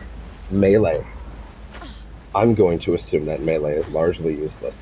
I'm going to assume, at best, it is a Left 4 Dead style melee with, like, the shove, like, get back. I don't think it'll do anything beyond that.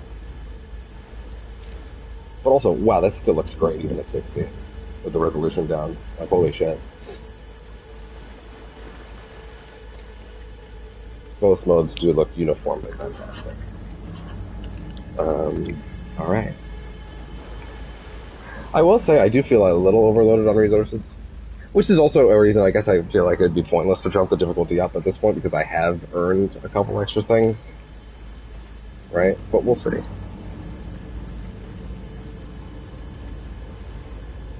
Map? I said map. The Witch's Ladle. And yet this location is blocked off?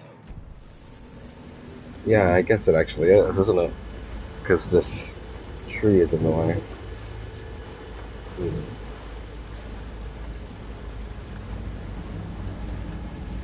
Witchfinder Station. Can I climb over this?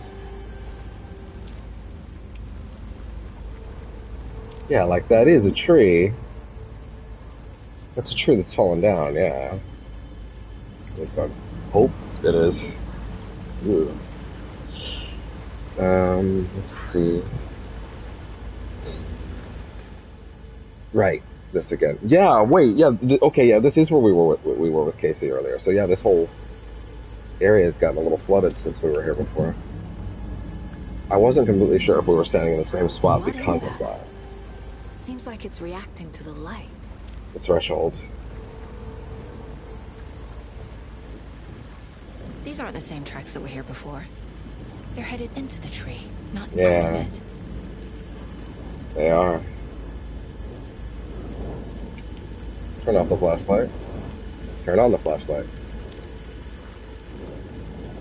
I can't seem to do anything with it.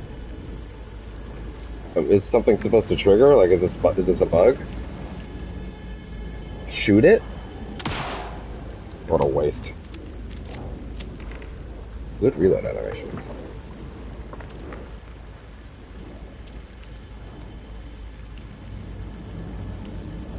Love that stance. She says it's reacting to the light, but... Oh, whoa! My flashlight burned the dark stuff away. So the game gave me no prompt of why were the tutorials off? When did that happen? Oh my god.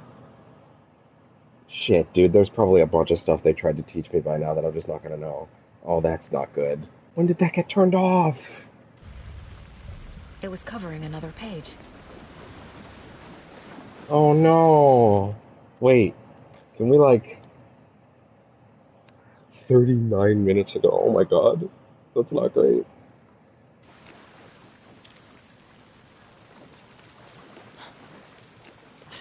I got dodge on that.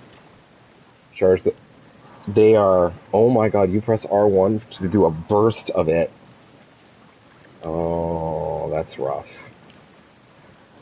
Yeah, so you need batteries more than ever now. Shit.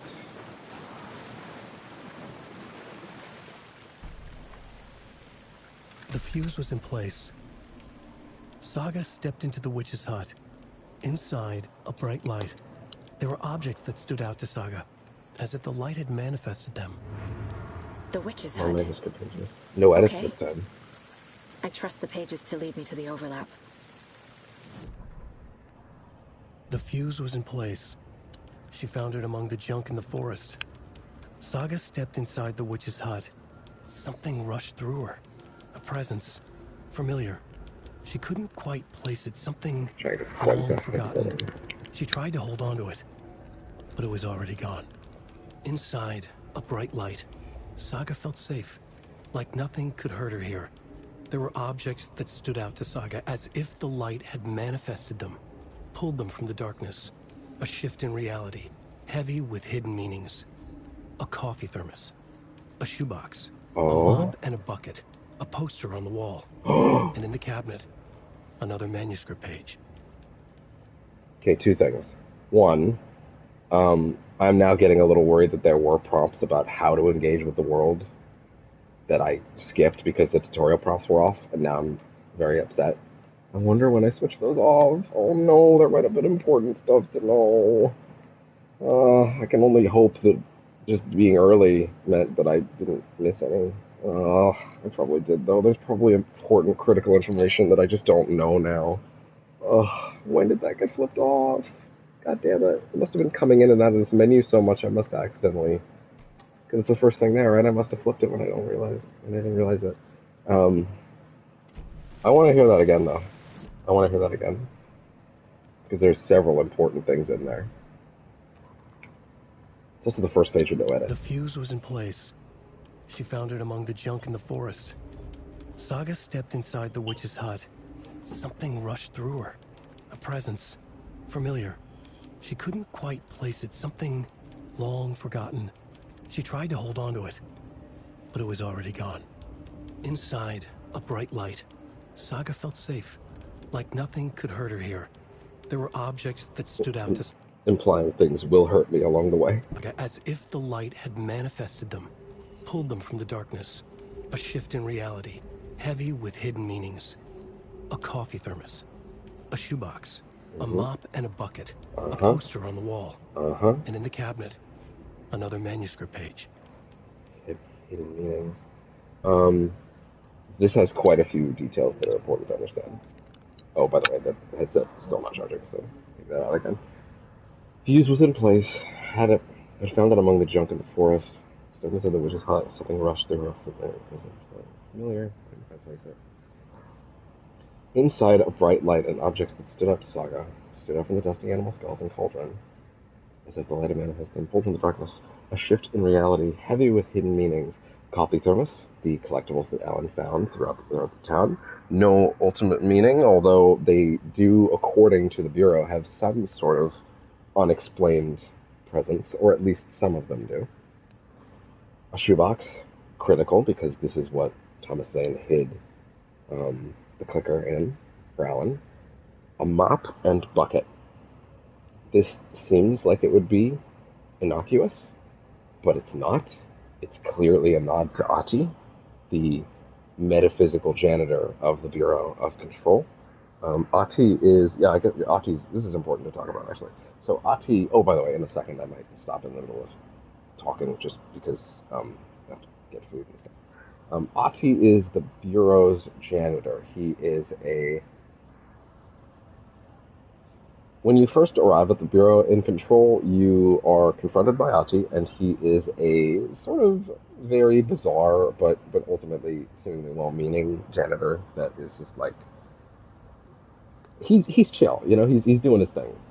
But Ahti is, the thing about Ahti is that he works at the Bureau, and he tasks you with getting doing a bunch of missions for him. But when you do all of his missions in Control, he basically goes on vacation from the Bureau and goes, in his very peculiar way, he goes, with the club is done, I will go on my way, basically. And Ahti sends you a postcard, which shows him hanging out at a cabin, and in the DLC we discover that cabin we get another version of that postcard that specifically says, "Welcome to Watery, California." I think it's California. No, it's Watery, Washington. Or, damn it, now I don't remember where Bright Falls is, if it's in California or Washington. But also I'm geographically challenged, so I barely know the difference between where those places are to begin with. Anyway. Look, show me a map. It'll tell me where they are. That's as far as my understanding goes. I'm Canadian. It doesn't matter to me. But also I barely know where things are in Canada. Anyway. So the implication was that Ahti went to Watery to go on vacation, and we already know Ahti is in the game. But the thing about Ahti that I think is most important to understand is, and this is something, so when I replayed Control a couple weeks back, off camera, I did absolutely everything. I had guides that brought me to every single collectible in the game. I read every single one of them. I parsed all of them. Every single piece of information in that game I now possess, DLC included. But turned out there were 3 side missions in Control's first DLC that I just completely missed. I didn't find any of them when I first played it, which was unfortunate in hindsight. But I can kind of see how I missed them. Structurally, they are hidden quite well, although I don't know if they're really intended to be hidden. I guess they sort of expected you to use some of your abilities, or your 2 new abilities, to go check earlier areas, but I always felt that Control's Metroidvania kind of design philosophy didn't always gel with some of its other design intentions, but it's fine. I appreciated it a lot more the 3rd time. But there's a specific side mission in the Control's first DLC. So there in the base game there is a cassette tape that there is a point where the FBC, because Ahti's been around for a long time and no one knew where exactly he came from, and one of the members of the FBC tried to tape him with a cassette tape, and they assumed it would just be a regular video of a janitor, but when they played it back, anybody who witnessed the tape, their mind went blank, and they stopped dead in their tracks. This power, this being, this sort of disabling beam, this stun ray, if you will, was so powerful it extended to the constructs that lived beneath the Foundation that are not even really human. They're effectively monsters. But it even stops them, even though they're basically mindless drones, right?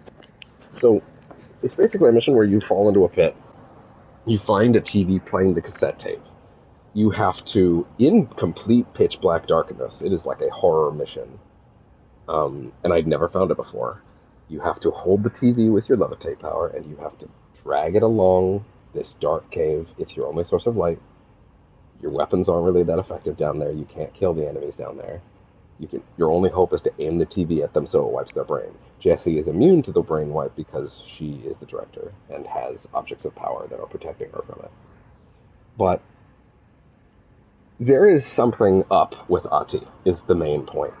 You get the cassette into its lockbox, and it's now safe in VR control again. But Ahti is not normal. Ahti himself is... There's no designation in control for... There's designation for altered items and objects of power, right? But there's no designation for, like, living beings, right? There's only, like, altered item number so-and-so. But Ahti is considered one of them. He has a number designation. I'll be honest, I don't remember it right now. It's very specific. I'm sure you can find it. But Ahti is... He, for lack of a better term, he is an SCP. You know, he's an SCP, essentially. And we will meet Ahti in this game, and I'm very curious if we'll get elaboration on that. The last one also has significance. A poster on the wall. A poster on the wall. A metaphor that Jessie kept using throughout Control was the moment of looking behind the poster and seeing what is behind it. Poster on the wall is inherently something that blocks you from seeing what is there. You have to look past the poster on the wall to make sense of what you're seeing, is sort of the central philosophy behind the idea. And that's sort of her whole thing, is getting into the FBC at all is looking behind the poster. It is a metaphor for seeing what cannot be seen, the hidden thing behind the intended message. And so that being here has enormous significance. This is already more Control stuff than I expected to be here, to be honest. You should definitely play Alan Wake and Control. I'm gonna say Quantum Break will be maybe necessary as well, but maybe in a less direct way, so I'm going to say maybe not. Also, that game is only on one platform that a lot of people don't have, so, you know, we'll just sort of say Control and Alan Wake are the main components that everybody should touch. I will explain the stuff that's relevant to Quantum Break. Before we get back in, though, I'm going to set up the bed and go grab my food, so back in a second. Or at least see if my food's ready to be picked up, I guess.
shit, I was muted.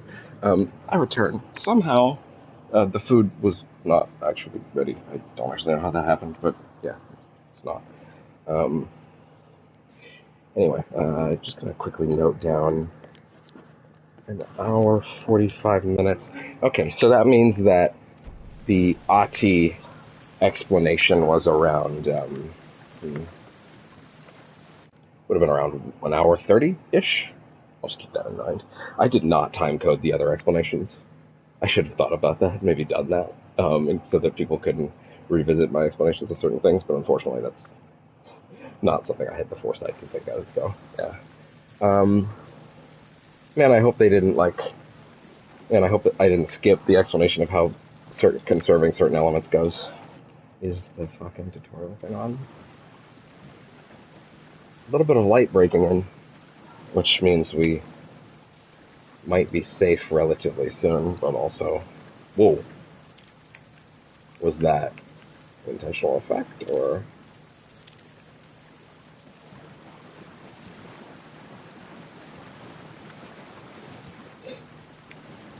Okay.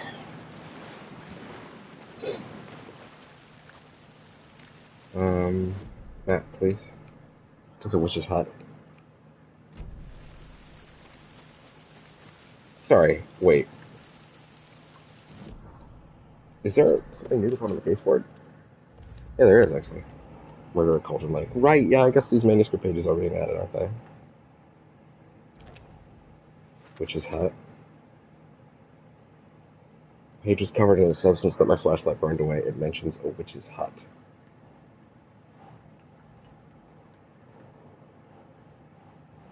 Ugh. Really? Not it? Okay, there we go. I think the page is trying to tell me where to find the fuse. It must be somewhere near the witch's hut. What fuse? There we go. Light is the key.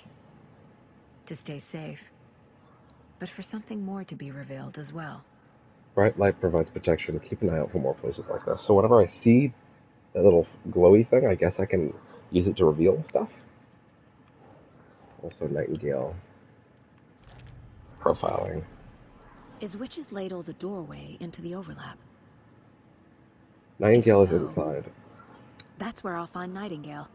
Nightingale is inside an overlap. Witch's Ladle tree is doorway. Ritual required. Yeah, so we need to find...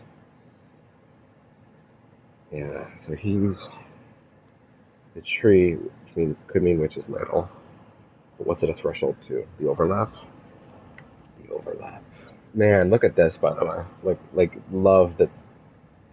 I love that because it's a mental palace, she can put away cases and then put them back up, effortlessly, in seconds. Who left these? That is a big question. It's not Alan. I don't think it's Alan.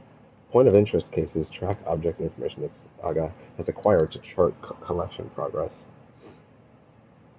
Track objects and information. Interesting. Cult stashes. Point of interest. Cases solved. Isn't a serial killer organized? Okay, cool. Main case. Yeah. Murder at Cauldron Lake. Track Nightingale at Cauldron Lake. Locate the witch's hut. Get the lights working in the witch's hut. Locate a fuse in immediate area. I need to find the witch's hut.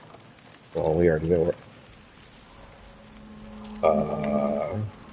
What is that? A brick? Can't tell.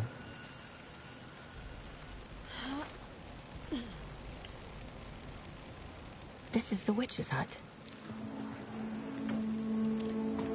Oh boy. It's not going to be so empty this time, is it?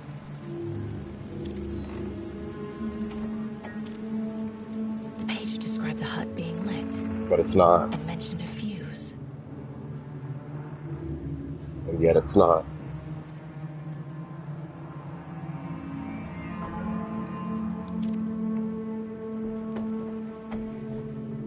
It's not, and there is no fuse.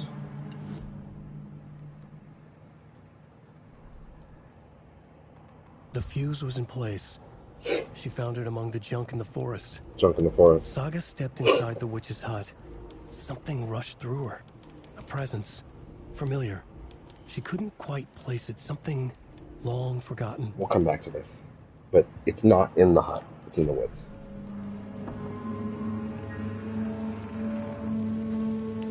Anderson. Ooh. Thought I saw something in the woods. You probably did. Probably just a deer, but I'm gonna check it No, out.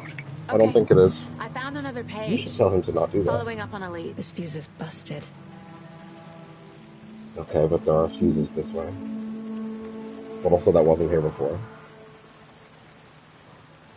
This one looks good. People should really stop littering, though. Locate a fuse in the immediate area. This is the one that mentions Alan directly. Alan is watching over us.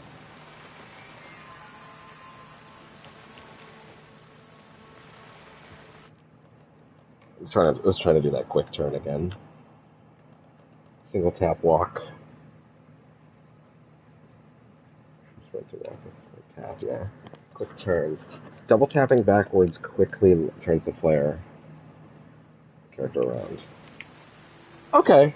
Okay, there's our quick turn.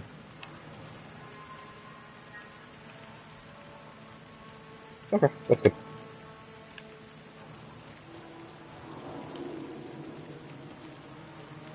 Yeah, that's very good to understand where that is. Let's go back to 30. The motion blur. Make sure this didn't get turned off again, because shit. Ooh, well, yeah, boy, wow, the rain effects are not having fun with this place.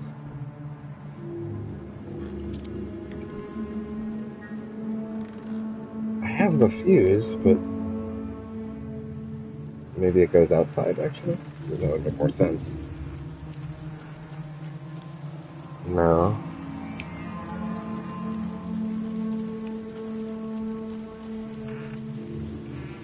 Ah. There we go. Yep. Coffee thermos.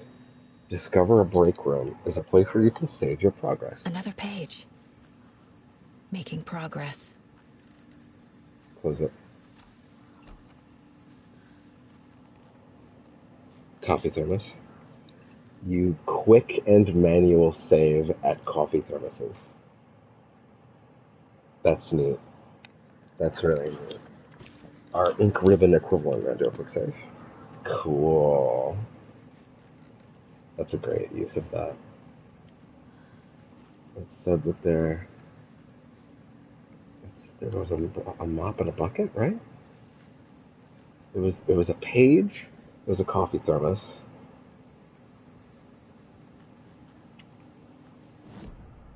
Read it again, but read it this time. Coffee thermos, a shoebox, a mop, and a bucket. Poster on the wall. Is there a poster on the wall?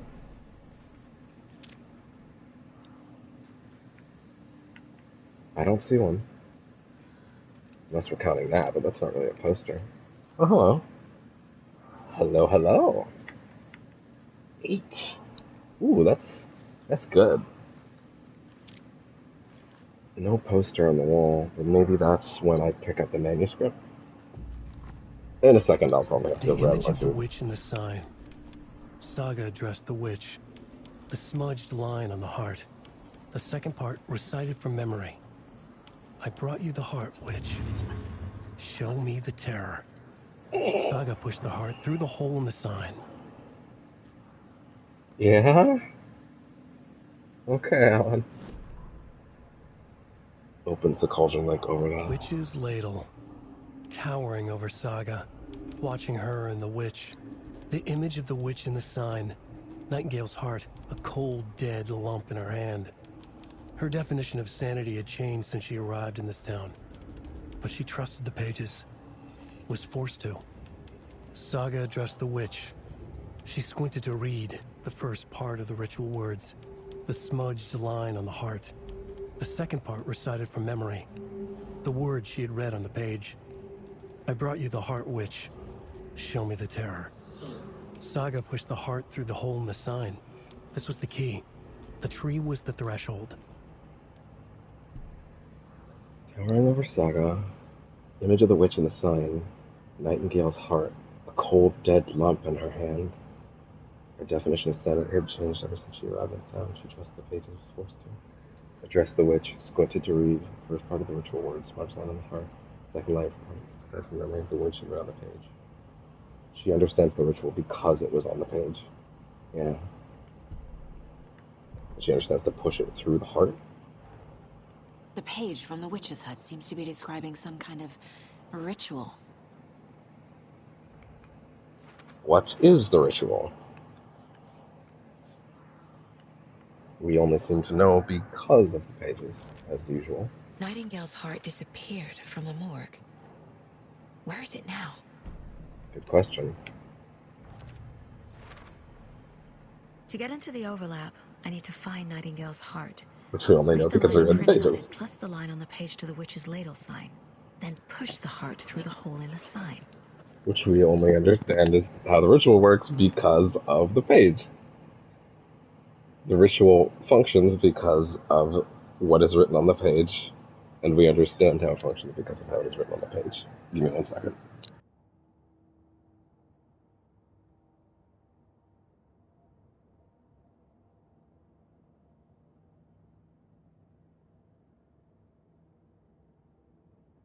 Yeah, 1 second. I'm just gonna grab food.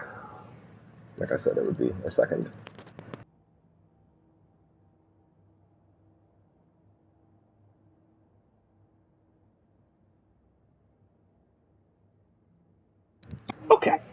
Okay, we're back with food. This food should be fairly easy to eat while going, thankfully, so we should be good on that front at least. Let me see. Is my little buddy still sleeping in there? Yeah, he is. He's a good boy. So yeah, the ritual. Give witch heart, recite words, witch equals witch's ladle, sign. Where is heart? Words illegible. Where is the heart? Words on the heart. We can find out by profiling Nightingale again.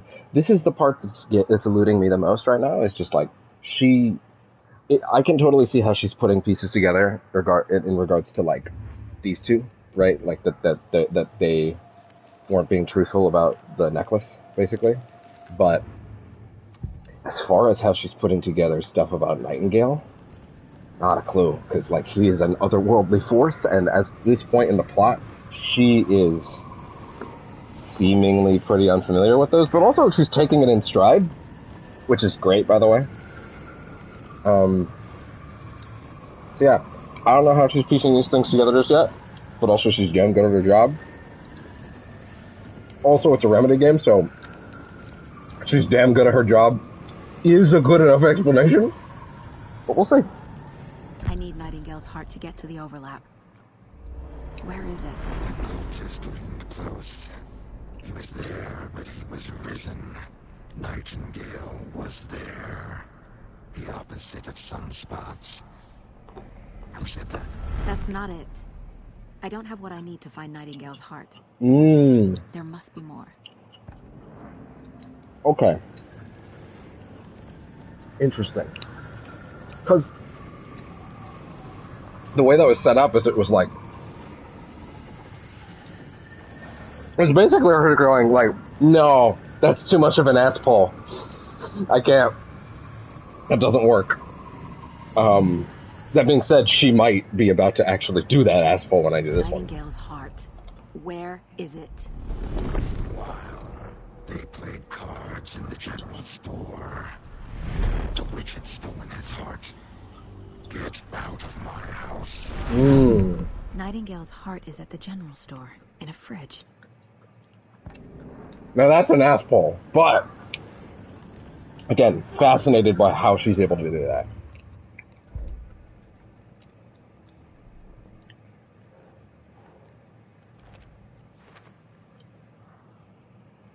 I walk by an abandoned general store near the murder site. Yeah. And this would be where that early combat section was.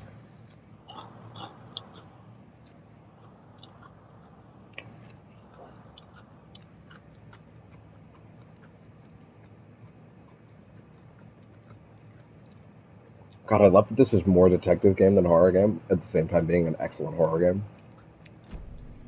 I need to check the general store for the heart. Fair enough, girl. JC, I'm headed to the general store. I think I know how to get into the overlap. How Roger that. are things going for him? Followed some ATV tracks in the woods and got a bit turned around. Did you get lost? I've only been lost once in my life, Anderson. The years I spent with my ex-wife. Damn! I'll find my way back, don't you worry about it. Alright. Quick save. Alright.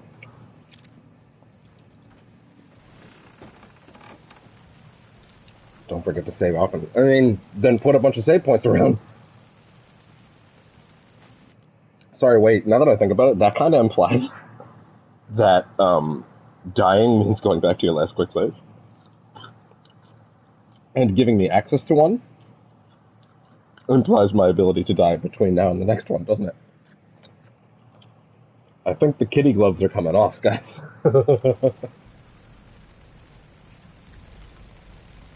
Hope you've been enjoying your little detective game, because now it's time to play for keeps.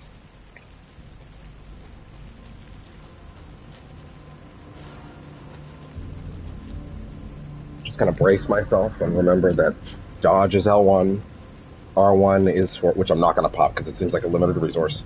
R1 is to boost the flashlight. And then, you know, gun is gun. Gun is gun. Gun is reliable. Gun is gun. Have another quick bite to eat before we walk in there. I only have one more to eat. If you're wondering what I'm eating, don't. It's just chicken nuggets. There's nothing fancy.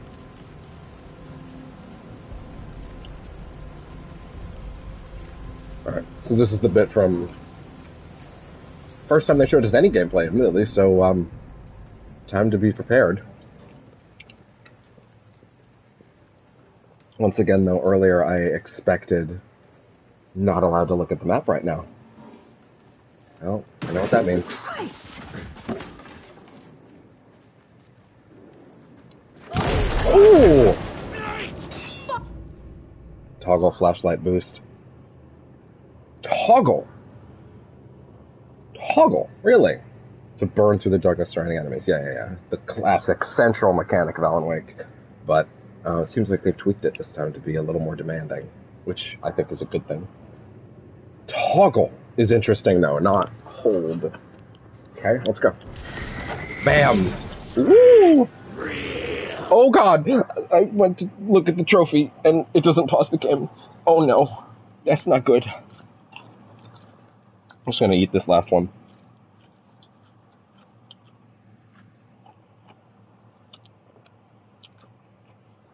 Okay.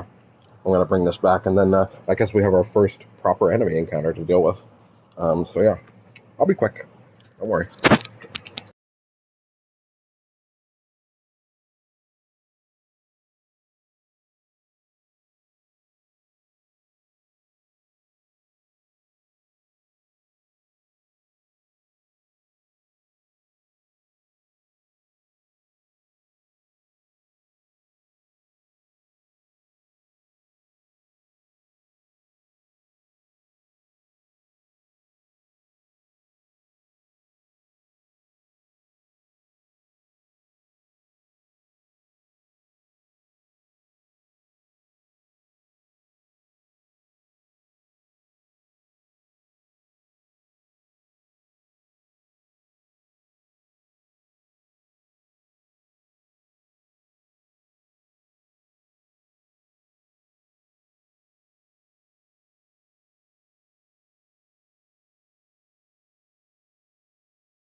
Back I am. Was sort of realizing after I left that, like, man, walking away at that moment was like the most tension annihilating thing I could have done at that moment, huh? Oh well. Put these on the desk. Don't worry. Eating is done. So as far as pace breakers, son of a bitch. Why is everything so tightly packed on the desk right now? Yeah, I guess I should start with that drink before I do those. Alright. And my other controller fell. Put that on the desk. Turn off the light. God. Like we're playing a horror game or something. Okay. Time to... I should probably brace for a dodge. Ooh. Chase the source. I got another trophy. Destroy a source point.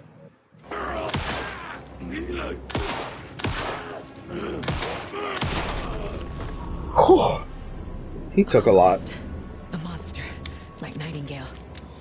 Using triangle will allow you painkillers. Triangle will allow you to heal. Painkillers are quick to consume but grant a smaller health benefit. Oh, they don't mean quick, as in like press triangle. No, they mean press triangle as in open door inventory. Got it. Yeah, it couldn't hurt. Pop the small stuff first. Oh, using painkillers. Oh, I'm holding them. Okay. Felt good. Use a healing item. Now, I don't suppose that this now means that I can check the other point of interest on... Whoa! Didn't mean to come all the way up here. Maybe the point of interest is on the outside, because I still don't see it. Is it on the roof? Yeah, maybe it's on the outside. Hold on. I should keep looking here. Yeah, she's saying there's more shit to see. But she might also mean what's in the main room. Also, maybe once I go into the back room, it'll allow me to see whatever's over here. I'm going to assume that the batteries, because I have 4 of those charges, right? I'm going to assume that a battery will fill the battery to full, as opposed to being one segment. But also that might be wrong. So I guess we'll find out next time I use one. I will say, I would say, while I love the light versus dark mechanic in the original game, and it's definitely the most unique thing about it, the annoying part of it definitely became the fact that, like, you're just sort of squeezing the trigger and waiting for it to go down, you know, and it's like a little circle ring. Whereas here they're like, no, it's still a light versus dark mechanic, and we're not going to get rid of that because that's part of the core identity of this franchise. But, like, you just pop it, and it's like a charge, and then it burned off. It's still a resource you have to pop, but, like, yeah. One thing that I do immediately note as a concern about that, however, is just the fact that, oh my god, like, it feels like that means it's possible to run out of things to, what is this? Grew bigger. Upgrade the inventory size. Oh yeah, this is inspired by Resident Evil 2 Remake. Holy shit, that's awesome. I mean, I could see the other blocks, so I kind of figured, but still, that's awesome. So, yeah, I guess my only thing is just like there could be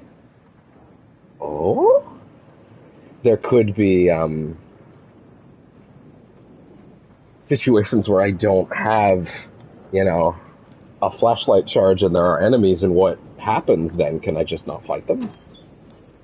Hello? Hey, this is a trauma pad. You can hold... A trauma pad takes up 2 stacks. So that's something to keep in mind. A stack of trauma pads is only 2 trauma pads. So you can only have 2 in 1 stack. So next time I get hurt, I should use one for sure. Hello, shotgun. Check with Lady Fortuna at the counter. That's the point of interest at the counter. Okay.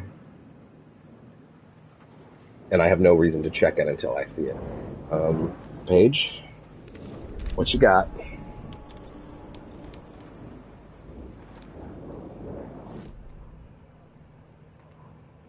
Wait. Song of the General Store is in Return 1, not Return 2. Interesting. Saga edged toward the broken door, her gun ready, flashlight aimed ahead. Nightingale said it would be here. The Cauldron Lake General Store was overgrown. Okay, really important. While she was profiling, she heard Nightingale's voice in her head. I was assuming, based on the fact that, what other evidence did I have, that that voice was a voice of her own making. She's not literally hearing him while she's profiling, but it seems like she literally heard him because Ellen just said she did. So I guess that solves one question of why does she know so much, and it's because she's actually hearing the voices of their real thoughts. But that, of course, opens up mystery, too, of how is she doing that? But I suppose we could say that... No, I was going to say maybe because that's the way Alan wrote it, but that also doesn't make sense, because, again, Alan can merely nudge things to be true and happen, but they have to be based in real logic. They can't make no sense. He's clairvoyant, and that's how he pulls ideas from the future to himself. And again, that's separate from his time in the Dark Place. He was that way before, which is something we discovered in the remaster if you watched some of the QR code videos. But, this implies... Yeah, no, he's not pushing the thoughts into her head, right? He can't do that because there's no logic in that. So what is the logic in her being able to do that? Why can she do that? Love that. Love that that's a big question. And I also like that, it's kind of the thing with Remedy is there might not be an answer. I mean, hell, the game opens on a note that, the game's reveal trailer opens on the same note of this is not the story you want it to be. This story is a monster, basically. Which is basically the literal statement to the fans, hey, if you are expecting to have waited 13 years for Alan to break out of the Dark Place triumphantly and ride off into the sunset on a horse, kissing his wife into the sunset, this is not the story you want it to be, right? This is not a story that's going to have a happy ending for anybody involved. They're just being very upfront about that. I love that. But yeah, so this notion of the profiling is something she is hearing, literally. And yeah, that's a one question answered, opening up to a much bigger one. Saga thought about the cult of the tree. They had been here, waiting, planning a gruesome ritual murder. Meanwhile, they played cards in the general store, like it was just another late-night poker game. Saga stepped closer to the door. Had the animal broken it? There was a loud crash. Saga found herself face to face with a cultist. What just a happened? hulking figure in a raincoat. We watch in the night. Wild eyes behind the plastic deer mask. An axe in his raised hand. We watch in the night. Now, once again, these are cultists, but they're also clearly taken, right? So, is this that the Taken have been around so long that they've sort of developed or redeveloped conscious thought? Can they speak again? Ooh, that takes up a big chunk. Box of medical supplies restores health fully. Goddamn. I might want to take one more hit before I bother to... Oh, I just noticed the lighting on the flashlight there. That's cool. Before we touch that, though, let's check the register. Hello?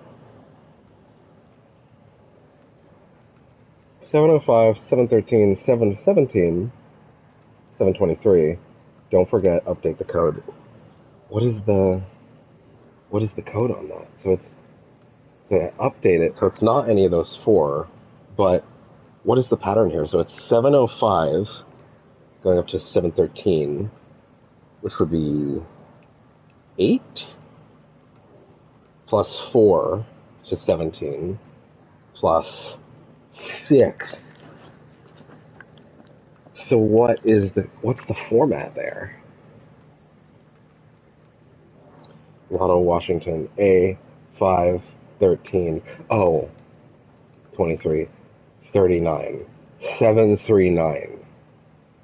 Okay, got it. Palm reading and crystal ball gazing. Interpreter of dreams 202 555 0137. I'm gonna do something I rarely would ever do in a situation like this, but I'm curious. Where's my phone?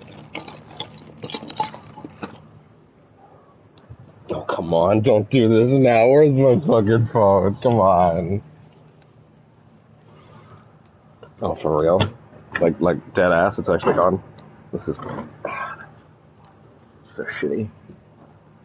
It'll make me run out and have to. Oh no, wait, it's right. Okay, cool. Yeah, fuck it. Let's call it. Let's see what happens. Phone's dead. Sick.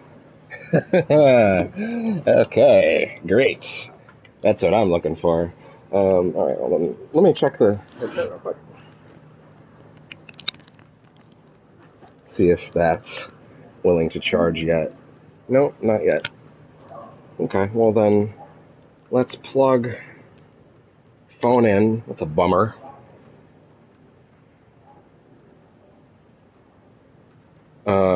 Let's take a screenshot of this, and we will call it when the phone has a bit of juice in the tank.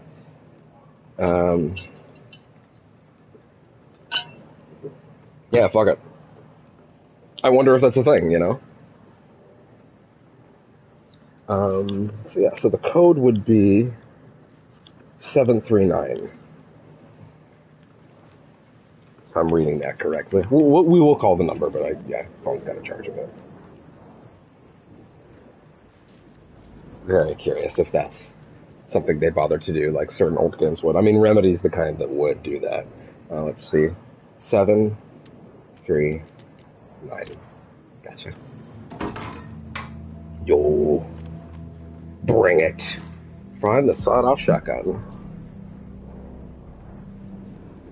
Quick slot weapons from inventory. Can also quick slot healing items and throwables. Oh, that's actually good to know. I would like to quick slot this trauma pad to down here. Oh, it's on 3. Interesting. I would like to quick slot the painkillers to over here. And I would like to quick slot the shoddy to here. So let's see. Good. Interesting. Good. Okay. Sweet. Now, I'm pretty sure I need to boost the flashlight onto you. Yep. And that used a full battery. Okay, got it. Hello, heart. The text on the heart is clearer now. Legible. The wave crashed on the far side of the mirror. What made the text clearer?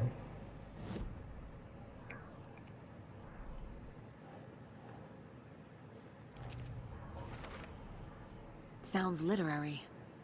But what does it mean? The wave crashed on the far side of the mirror. I brought you the heart, which show me the terror. Yeah. Current goals: track Nightingale at Golden Lake, perform the ritual to open the overlap, check the general store for the heart. Oh, guess what? We already did that one. Okay. Alright.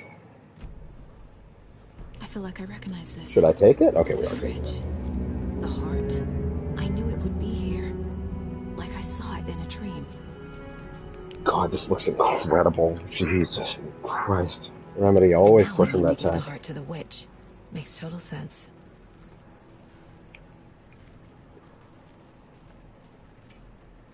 Give the heart to the witch.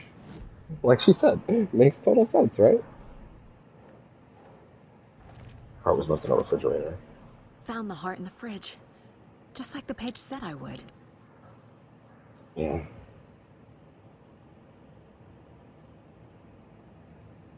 Still no bolt cutters. Anybody? Casey, there are cultists in the area.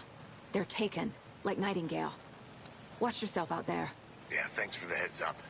Interesting that she's already got the window. Back. You have the worst sense of direction.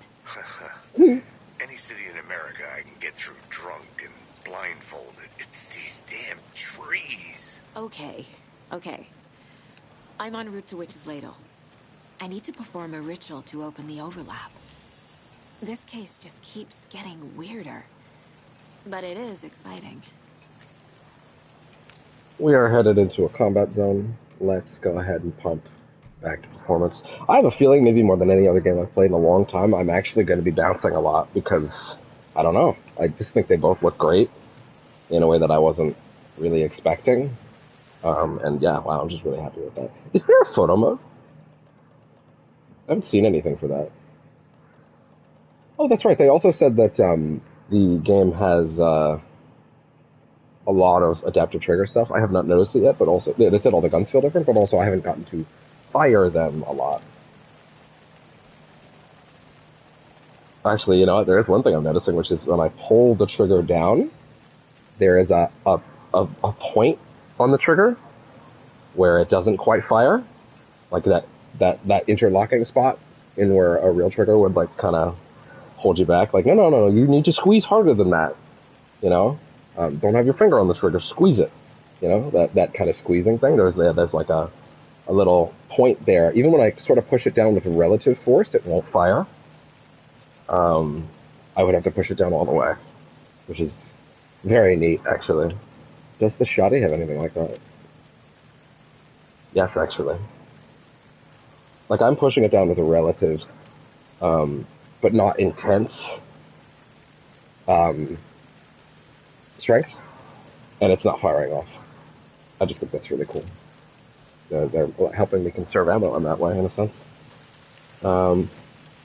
Neat. Did I actually read that last page? Did I go through it? Yeah. Sorry, no, it was the one at the general store. Okay. Yeah. Okay.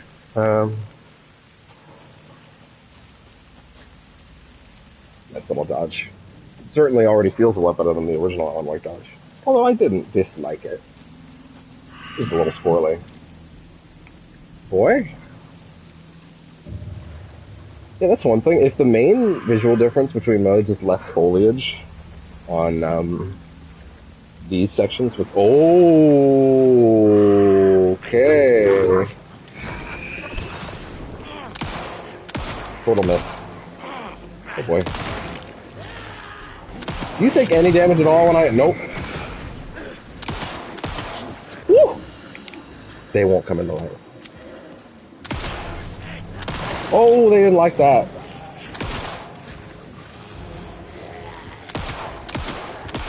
Woo! Woo! Woo!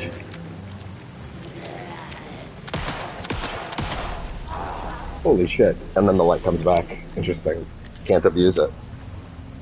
It's safe for a second, but they can sort of disable it. But yeah, that took 2 flashlight things. I wasted some earlier, so... well, actually, no, I wasted 1. It's not that bad, but it's still not ideal, obviously. I have the heart. Perform the ritual.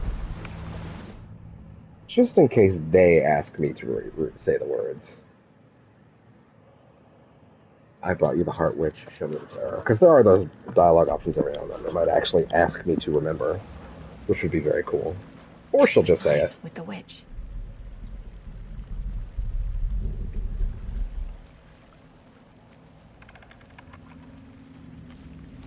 Oh, wait. You don't mean the tree itself. You actually mean put the heart in. In Jagger.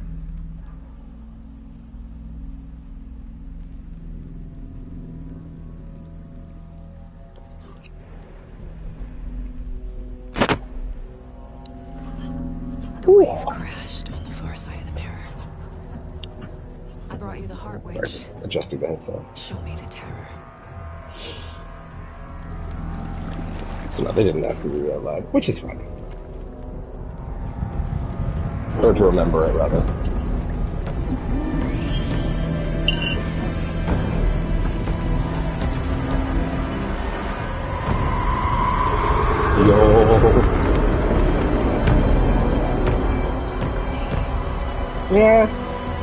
Yeah, I'm feeling that.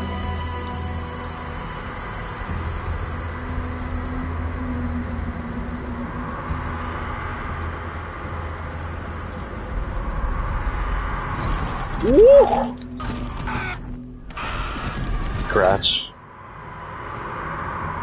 And, I think I'm in the overlap. and, Are you still on your way?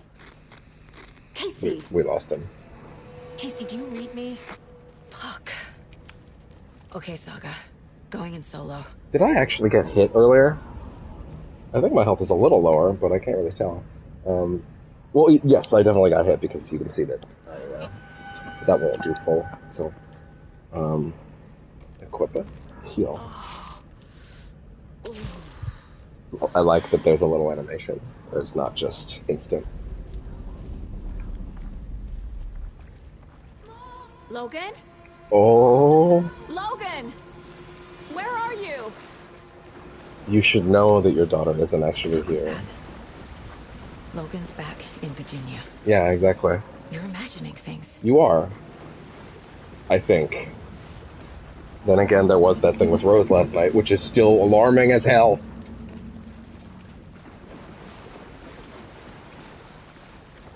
Because here's the thing, right? Is my thing with what Rose said, which like she stopped her and was like, Saga, I remember you. Are you still okay after what happened with your daughter when she drowned? And it's like, well, that didn't happen. But it's also like, the next words out of her mouth is like, oh, well, it must be one of those trauma responses to losing a child. I understand you blocked it out. And it's like, if that was the twist, you'd think the game wouldn't lay it out that overtly, right? But then again, maybe that's the triple layering of how to make that a surprise is saying it out loud and you as the player going, well, if that was the twist, they wouldn't just lay it out like that right away, would they? And it's like, that could keep you second guessing. That might be the idea here. Let me look at the controls again. So, interact, aim, sprint, dodge, shoot, reload, flashlight boost, inventory. Maybe we could put inventory on the back button?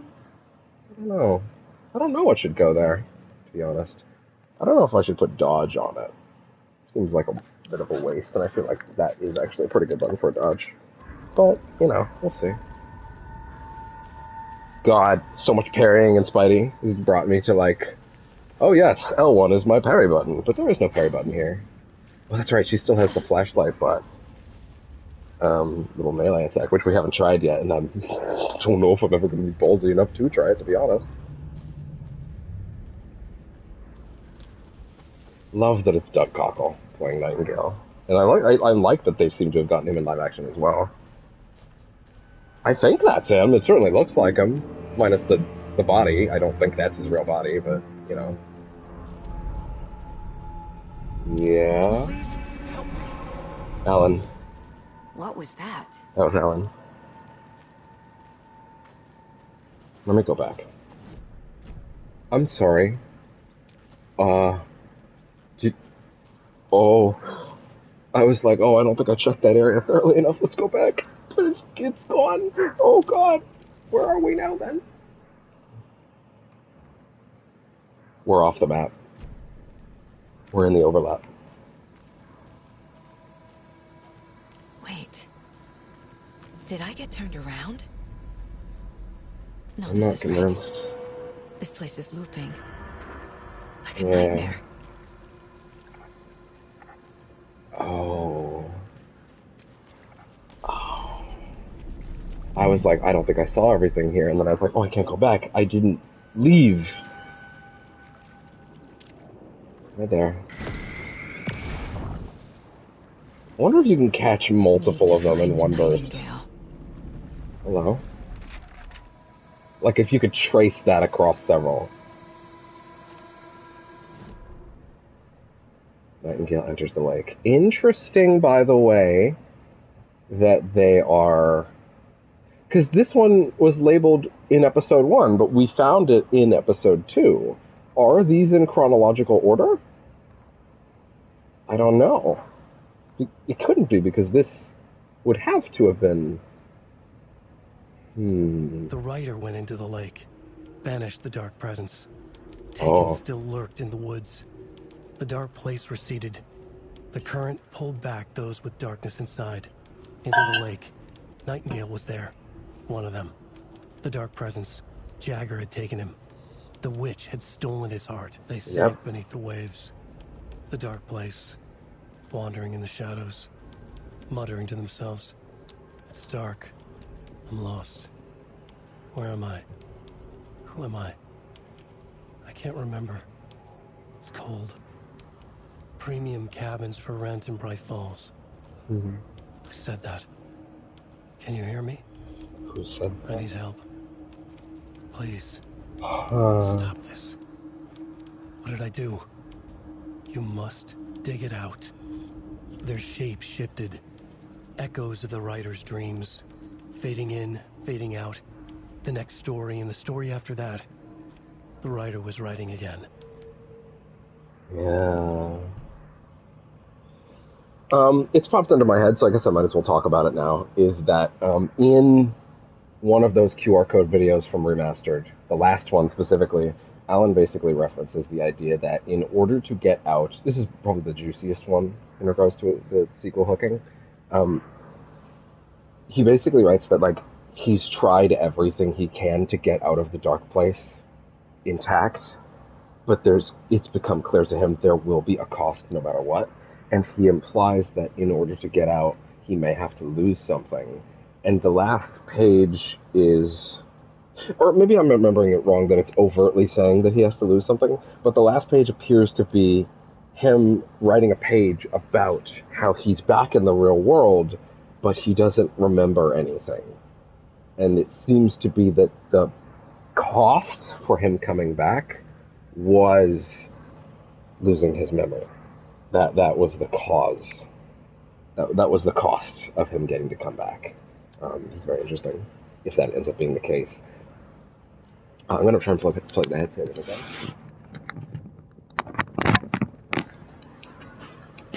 Okay, let's see. Still not going to charge. Okay, fine, fair enough. Phone has 15% charge, which should be enough. Let's call that number. Okay, let's call that number. Let's see if they've actually done anything fun with that.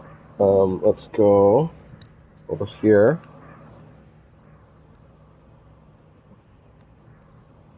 Okay, the number was... I'm going to put it on speaker. I don't know how long I'll let this go. I'm assuming this isn't like a long distance call, but also who knows. 202-555-0137. Okay, let's do it. Alright. Speaker. It'd be funny if this was something else entirely. Washington, D.C.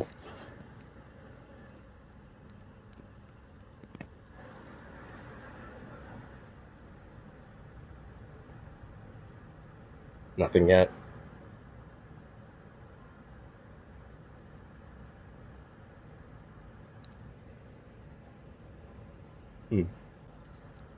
Still calling. It is long distance, I guess, but, you know. Interesting. Nothing's happening, no dial tone. I'm going to assume it's actually not a real number in that case. Okay, fair enough. You never know. You never know with some of those. Because I remember, God, I remember the fucking, the God of War phone call. That's one that I revisit every now and then. I'll just remind people, oh, remember that phone line where you can call Kratos and he'll just, like, there's like a phone call you can do, and the line is still up. I think me and some of the guys were, like, joking about it, and, like, does that number still exist? Back when Ragnarok came out, and it's like a line where you call, and Kratos is like, who is this? I will destroy you! And then, like, David Jaffe comes in, and he's like, Kratos, you can't just kill people, and then he kills David Jaffe, which is, you know, what I wish happened. That's mean. That's mean. Just because David Jaffe is a weird asshole, misogynist, pseudo-reactionary now, doesn't mean he should die. It just means that he should go away. It's not slander or libel if it's me saying a thing in a random stream that's, like, you know, just based on things that he has said. Anyway.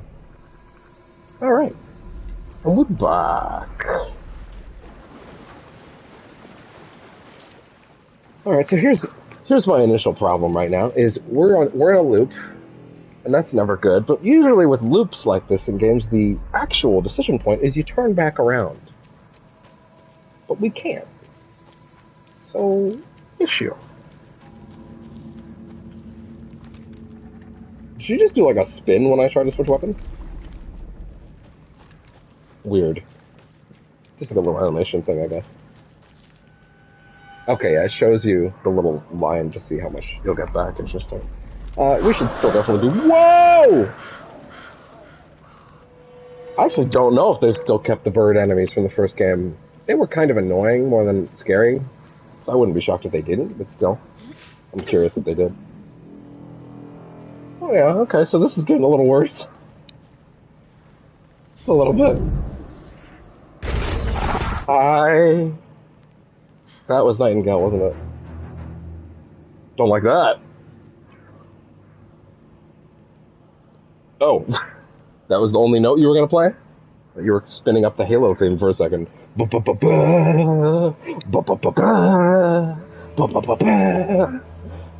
quite fit. Hello? Oh no.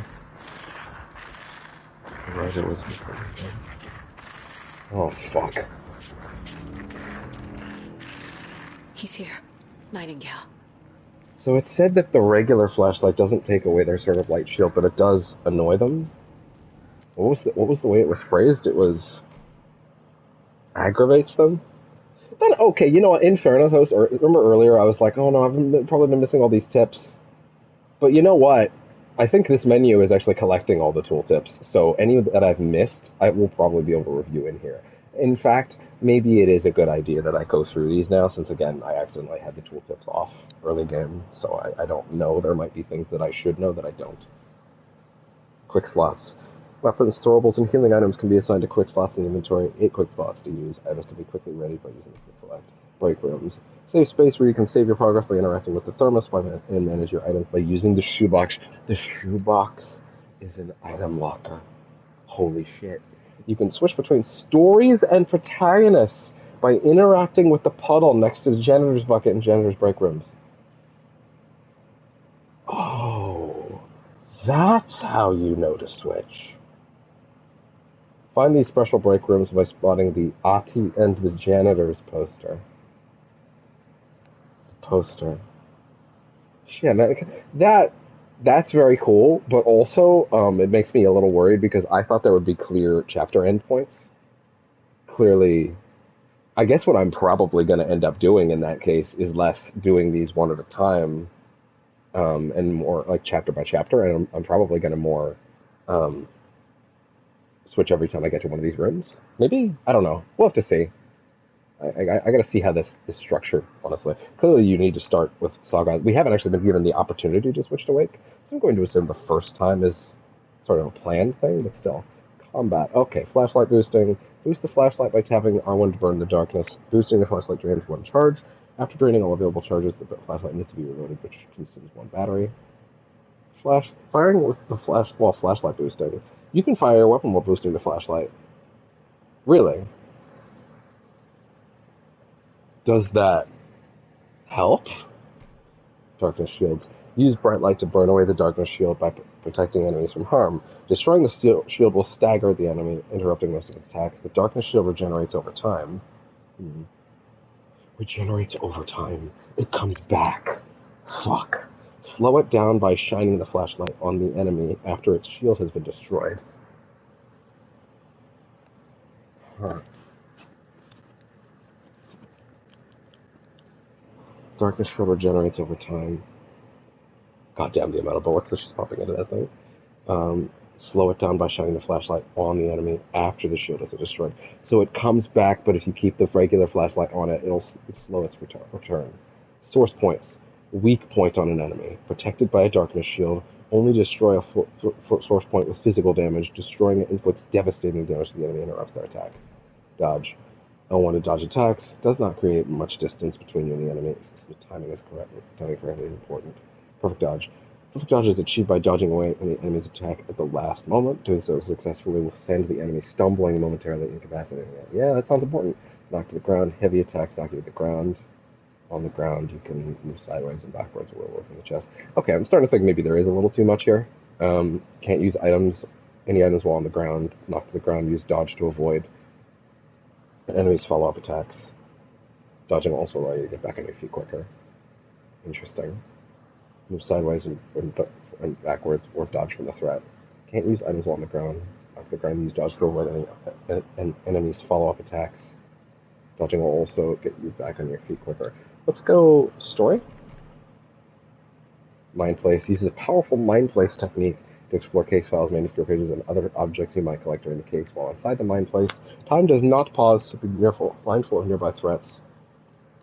Right side of touchpad to enter the Mind Place at any time. Caseboard. Caseboard is a visual representation of Saga's current investigation located in the Mind Place. Maybe this is actually what would have told me what I'm trying to figure out. Visual representation of Saga's current investigation located in the Mind Place. You can add new clues to the board in order to make deductions and advance the case. Questions written on yellow paper have clues remaining to be found. Aside from the central main case, there are background cases to track, information about the various cases arising from Saga's time in Washington, and points of interest cases to track secondary objectives. I'm so fascinated to check all of those out. But yeah, track information about the various questions arising from Saga's time in Washington. That's interesting. Cases other than the active board can be opened via the filing cabinet. Profiling allows Saga to explore topics with her mental projections of individuals she meets during her cases, gaining clues that will advance her investigations on the case board. Her mental projections of individuals she meets. So she can create a mental projection of a otherworldly being that she briefly met. Like she can get inside its head. Very fucking fascinating. So I'm gonna try and plug the headset in again. Again, it's getting to the time of day when I want it to be charging. If I can find the hole, ain't that a problem?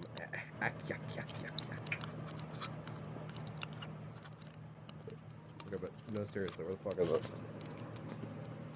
Oh, no one near it. No wonder. Ain't that a problem we used to? No, seriously, what the fuck? Come on, go in. Dick jokes. Anyway, okay, we are officially charging. Good. So now I will let that sit in the headset until such time as it's fully charged, so it'll last the whole day. Manuscripts. You can discover manuscript pages scattered throughout the world. These can provide valuable insights into the case. Manuscript pages can be accessed in the Mind Place at any time. Plotboard. No, I'd actually rather not know that yet. That's Alan's version, I guess. Am I allowed to switch to Alan at this point? I don't even know.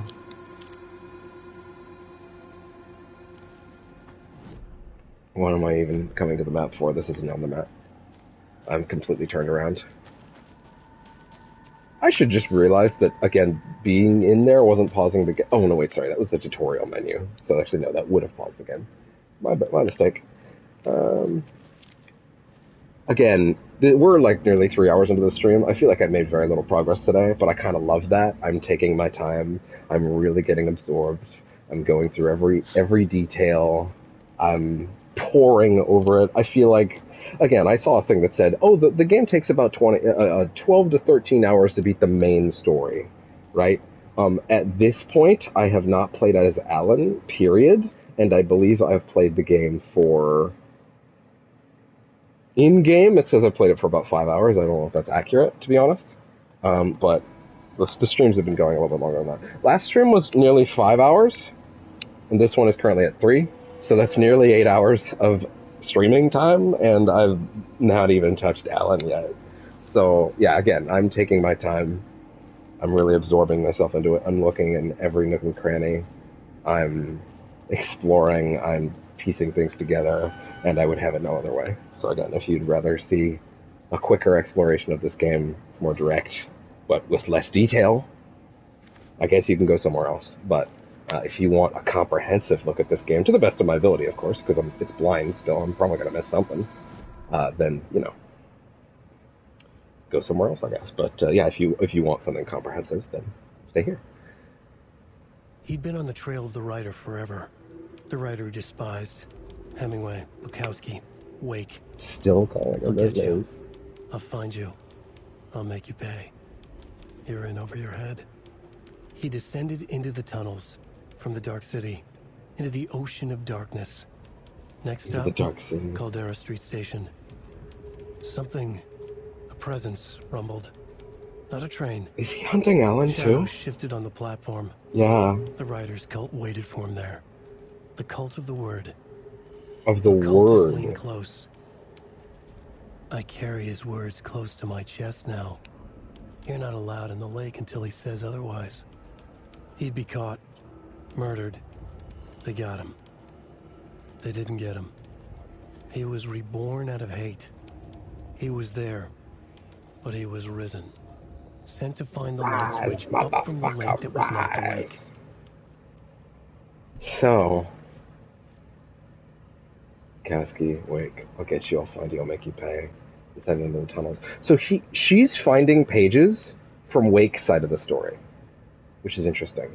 Now, Wake will presumably also have a chapter 1 and a chapter 2. I wonder if maybe I should play 2 Wake chapters in a row to even things out. I don't know if there's an equal number of both, is the issue. I would like to end the game on an Alan segment, personally, but I don't know if that's going to be feasible. I don't know how the structure will work. It seems like you'll be able to play all of hers and then all of his, if you'd like, even, but I would rather go between them. But I'm very... not puzzled, but I would like to get sort of a perfect, even degree of both of them, as opposed to doing all of one and doing all the other, you know? But nonetheless, I don't really know if that'll be feasible without knowing the sort of variance between them. So let's see. But yeah, also, this is an obvious point. This isn't really like an aha moment or anything, but like the nature of the fact that part of Alan's big play here seems to be having written a dual protagonist story. Something in the real world, something in here, right? Now, now again, there's a lot of reason to believe Alan is clairvoyant, and that's probably how he knew about Saga and why he knew that she'd be very capable. But yeah, not a train. Shadow shifted on the platform. The writer's cult waited for him there. The cult of the word. At the beginning of this session, Casey mentioned... Did he mention the cult of the word? Was that actually the name of the cult he gave? Because he said that there was a cult that was trying to reenact the Casey killings in real life in an effort to bring him back. Is Cult of the Word that cult that was trying to bring Alan back for some... Is it a benevolent reason? Is it a non-benevolent reason? Is it something that maybe Mr. Scratch influenced in the real world? We know that Scratch has been in the real world. He's been haunting Wake's wife. So, yeah. I just waited for him there. Yeah, but also interesting that he's finding pages relating to Alan's side of the story. Let me hear this one again. The writer went into the lake, banished the dark presence. Taken still lurked in the woods. The dark place receded. The current pulled back those with darkness inside, into the lake. Nightingale was there, one of them. The dark presence, Jagger had taken him. The witch had stolen his heart. They sank beneath the waves. The dark place, wandering in the shadows, muttering to themselves. It's dark. I'm lost. Where am I? Who am I? I can't remember. It's cold. Premium cabins for rent in Bright Falls. Premium. Who said that? Can you hear me? I need help. Please. Stop this. What did I do? You must dig it out. I'm quickly realizing Their that... shape shifted. Echoes of the writer's dreams. Fading in, fading out. The next story and the story after that. The writer was writing again. I'm quickly realizing that, like, this sort of flipping through what I think are actually live-action shots of this real set they built. because I know they built a real set, because there's an image of Sam Lake sitting in it that they even posted the other day to celebrate the launch. They actually, I think it was just yesterday, but they words. Yeah, they're taking it's sort of an evolution of the way they did the live action cutaway videos in Control, which is pretty interesting. But also we have the live action videos. Sorry, I want to watch it again. I'm sorry. I want to watch it again. I have to watch it again. If you don't want to watch it again, I'm sorry, but you're watching it again. Oh dear, I am a tourist, and it appears that I'm lost in the woods. If only had a tour guide. If only. Oh no, a bear! Ah! Wait, how? Here it comes! Here it comes! Did somebody call for a tour guide? Koskela Brothers is a tourist. Tour experiences at affordable prices. That's right. I'm Ilma Koskela, voted best coffee roaster / tour guide in Rock and Roll Magazine, and I'm here. It's the best. I love these guys so much. But Ilmo, I've heard the government has seized and restricted access to many local nature attractions. I actually wonder if this is the same actor, with just a beard added, or if there is actually like twin actors. It's probably just one guy, but it would be really cool if it was. Yeah, fuck the government. I love when he holsters his middle fingers. It's the best. God, I need those bolt cutters. Hiking through the scenic Elderwood National Park. God, I hope there's more of these. Bird watching at majestic Mirror Peak. It looks like he says, fuck. I know he's actually like, yeah, but it just, that's all I can read his lips. Oh my god, it's the best. I hope there's more of those. Please be more of those. If anything, I'm a little upset and nervous that it says, oh wait, I just realized something. Let me see. The radio? These are 2 sections. There's 9 Pat Main shows and there's 8 songs. Okay, well then that means that there are 6 Koskela's ads. Okay, no, so it's not just 6 things to find on the TV at all. There are 6 Koskela's ads. Okay, that's awesome. Love that. Love the idea that Saga, in this life or death situation, being stalked in the woods, goes into her happy place, which is to watch that stupid video and laugh her ass off inside her own head. Just think about that in context. Let's dial it back, actually. Let's go over to quality. Put on the motion blur, because again, it's 30 with all motion blur. Need it. You're gonna have it on 30, gotta have the motion blur. Alan again.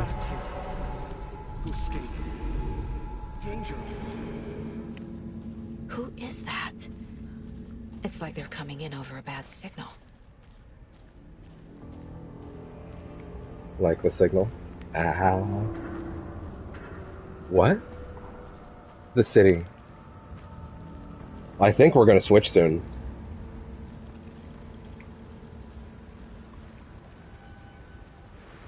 The first game had really impressive volumetric effects in the woods, and these are just on a whole other level too.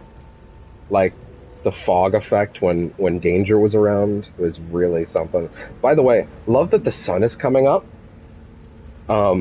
which would mean that we might be no longer be in danger soon, but it's still dark in the woods. Oh boy.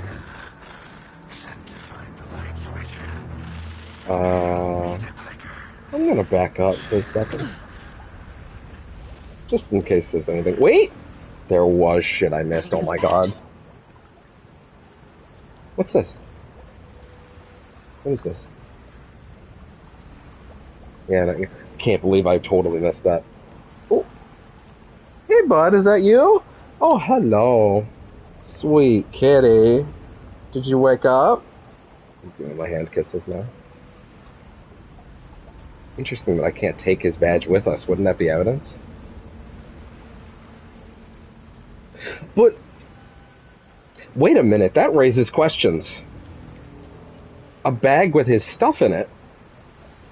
But when we found him in the woods, when we were him in the woods, rather, at the start of the game, he was buck nude. Like, buck naked. So how did he have his bag and his badge?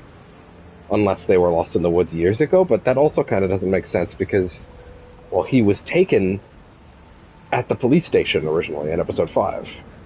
So, something's up with that.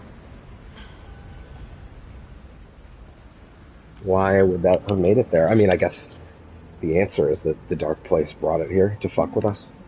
On purpose. Intentional mind game. Oh boy.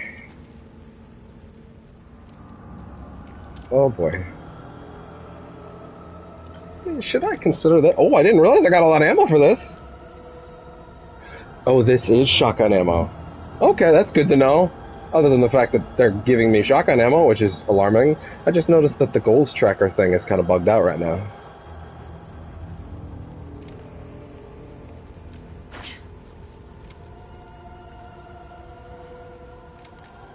I would actually like an explanation on the melee thing. Can I just get to... fine, we'll do grapple. Enemies can grapple you if you get too close to them. Once you are grappled, some enemies will throw you to the ground while others will hold you in place. You can use a hand flare to escape a grapple, which will prevent the enemies from attacking you, leaving you unarmed. Leave you unharmed. Okay, not leave you unarmed. Okay. Escaping an enemy's grapple hold without using a hand flare will cause you to lose health in the progress.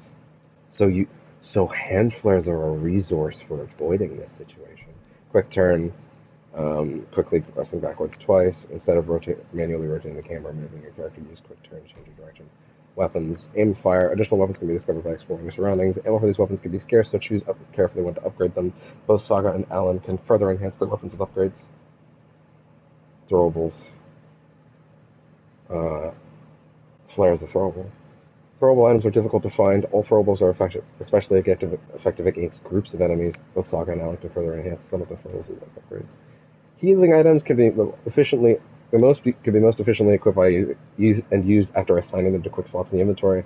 Painkillers can be quickly consumed in combat to restore a small amount of health and replenish additional health over time. Trauma pad is an adhesive bandage that takes longer to apply, but restores a good amount of health. First aid kit takes time to apply, but restores health fully. Using the first aid kit in combat is extremely difficult unless the enemy is incapacitated. Both Saga and Alan can discover upgrades that increase the effectiveness of healing items. You can make healing items even better. He just came and sat on this cable. But it's okay, because he is a sweet boy. Hi! You gonna sit on my lap? Oh, you're gonna give my leg kisses. Thank you. Melee. Melee attack with a flashlight. Desperate one-off attack which deals minor damage to an enemy and can temporarily stun them. Okay. Okay, so yeah, it's more like a Left 4 Dead shove. More than an attack, like a get the fuck off me, desperation. Well, I guess they did call it a desperate one-off move, so yeah. No, he's trying to attack the wire right now. No! Bud. Be a good kitty. No. The tunnel. It's a train tunnel. No.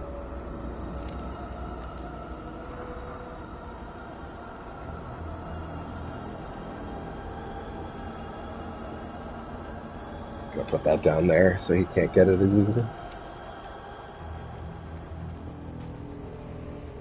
Huh. Nothing all that crazy there. Should I consider maybe putting you on up, like heavy duty, I guess? I don't know. Battery packs? Is holding circle not the automatic thing for putting those in? Like, I don't really know if I need to do that. Goals. Okay, yeah, that menu is just kind of broken right now, unfortunately. That's unfortunate. Yeah, I can't see all my goals. So I switched cases? No, that menu is just kind of busted right now. That's unfortunate. I did install the day one patch, so, you know. But then again, it seems like Spidey's day one patch actually did more harm than good, so I don't know.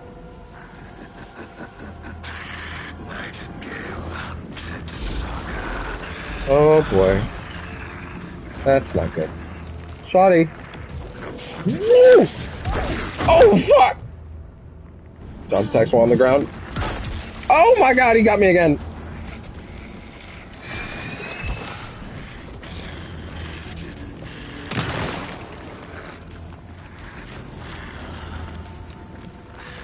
Oh boy.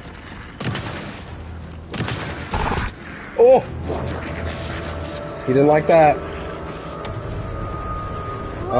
What? What?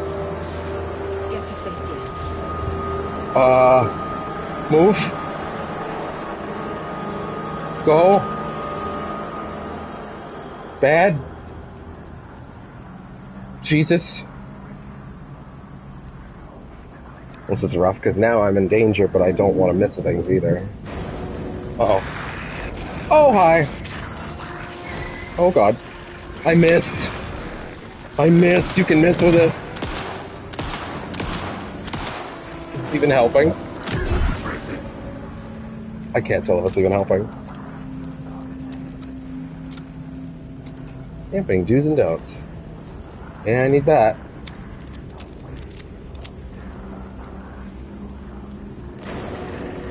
Oh, jeez. Oh, boy. Am I just wasting my ammo? Fuck. Oh, boy. Oh, bad timing. Oh, Jesus. Oh, he got me again. God damn it. Fuck. God damn. Well, if there's ever a time to use that big one, it's now, right? Also, that's not a full heal. They said it was a full heal. That's not a full heal. Maybe that's because I'm using the charm to raise my health.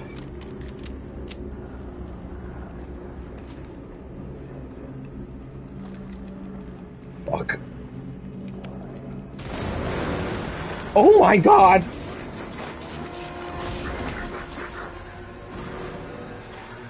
I don't think this is working. Oh my god. More shit, but also bad timing.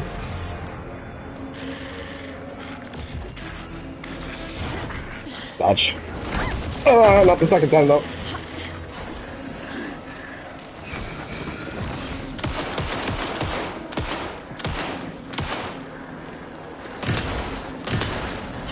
Dodge. Oh. He hit me, but also shit. Oh god. Wow. I don't know if I dodged that or not. I don't think I did, to be honest. It's a little unclear. Oh! Oh, we actually got him! Defeat Nightingale. Oh, that was a boss encounter. I thought I was in a sort of locked encounter with him. Sorry, let me just process thoughts real quick. I thought I was, like, in a zone that I could find stuff in, rather than, like, in a boss encounter, so to speak. I figured maybe he was, like, a pursuer and I couldn't beat him. Please don't switch me right away, because I wanted to keep exploring and there was stuff there. What is this? Who are you? Hear me. I'm Saga Anderson, FBI. I can hear you. Cauldron Lake. Yes. Uh-huh. I'm at Cauldron Lake. Where are you? Not to escape. In danger. The dark presence. I was taken out of that environment. I didn't get to check the box. God damn it. Thanks. Got it. I took a lot of damage in that. Holy shit. That was actually really rough. But I think this is when we're gonna meet. Mm-hmm. Hey! Assuming that's him. It might be. There's a chance it might be. No! It's my fault! It got out with my face scratch! Sir, Uh-huh. calm down. I'm gonna need you to take a breath. He's changed the story. The dark presence. We must stop it before... Easy now. First things first. What's your name? My name is Alan Wake. I'm a writer. I've been... Wake?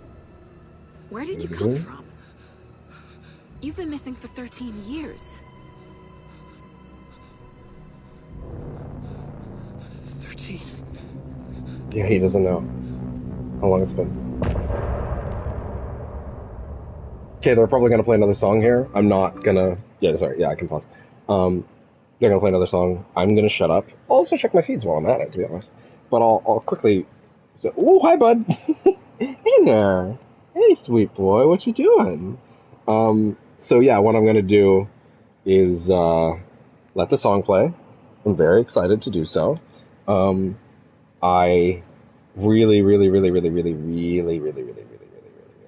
want to listen to the songs. Again, we're not gonna be turning off licensed music. You know the deal. I don't want to ruin the experience. So, yeah, we're gonna let it roll. We're gonna see what happens, and then yeah. So I'm gonna shut up until the song is over. So if it mutes me on the VOD, then you know why. Maybe go sync it with the lyrics right now.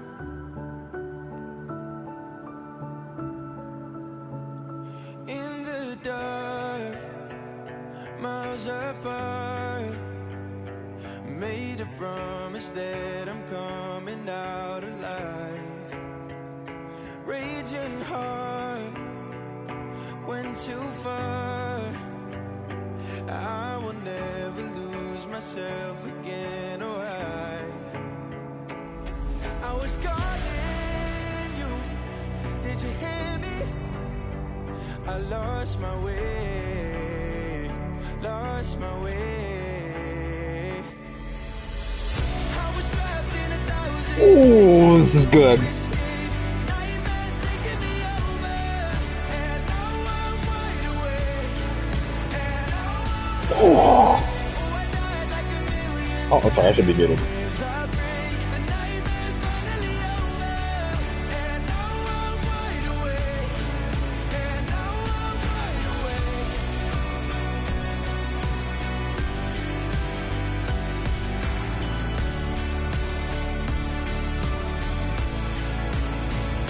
Blinding lights, burning eyes. I can see myself and I don't need to hide. My foolish pride paid the price. I will never leave again, I'm by your side. I was calling you, did you hear me? I lost my way, lost my way. I was trapped in 1,000 nights with no escape. Nightmares taking me over, and now I'm wide awake. And now I'm wide awake. Oh, I died like a million times. Feel waves I break. The nightmare's finally over, and now I'm wide awake. And now I'm wide awake.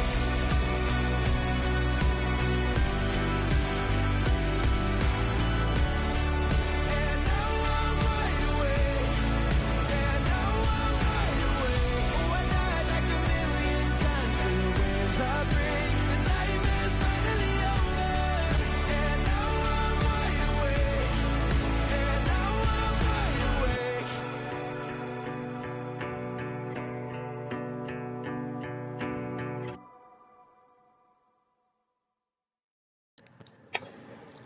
Wow. Wow. That was even better than the first one, I think. Wow. Yeah. That was... Oh, that was a great one. Wow. That was...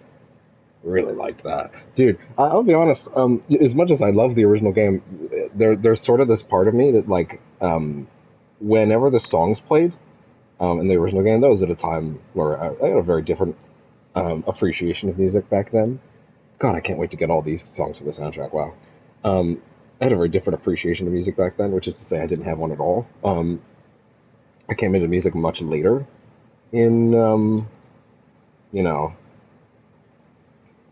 uh, and like I enjoyed music like less than other people. I sort of like I was a weird kid where I just thought, oh, music is just a thing I don't engage with, right? And that's just sort of wasn't like a malicious thing against it. It just didn't. Right? It's just a thing I didn't think about until one day I just sort of did. I feel like that might be not really an exclusive experience to me, but it also is probably the reason why I don't know a lot of classic music in general. But the point that I'm trying to make, rather than talking around it, is just that like in the original game, whenever they played the song Outerludes, I listened to the ones for poets, because those ones stuck out to me.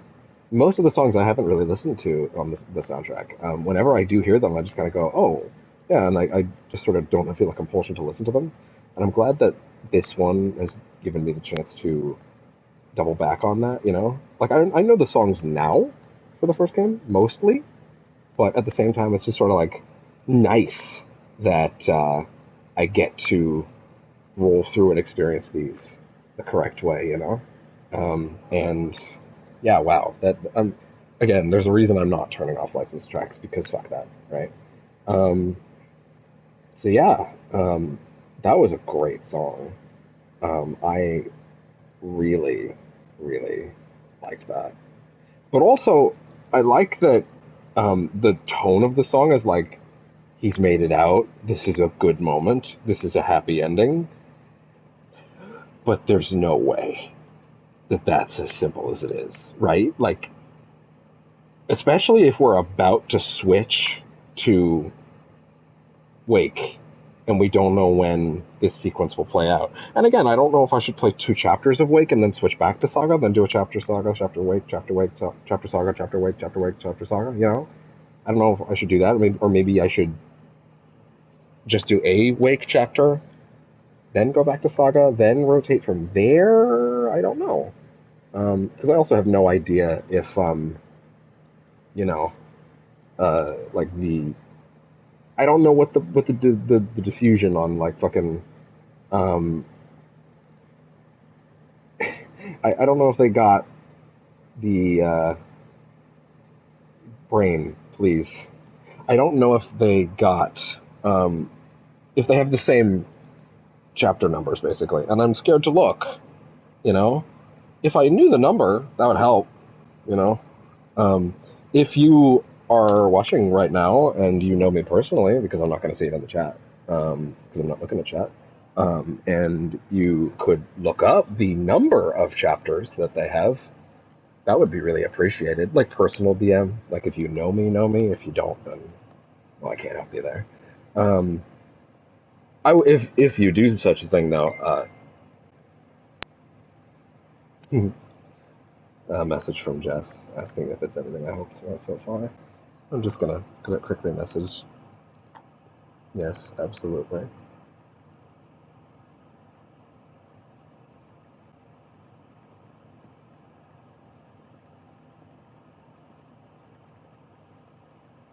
Just letting them know they can come watch anytime they want if they're free.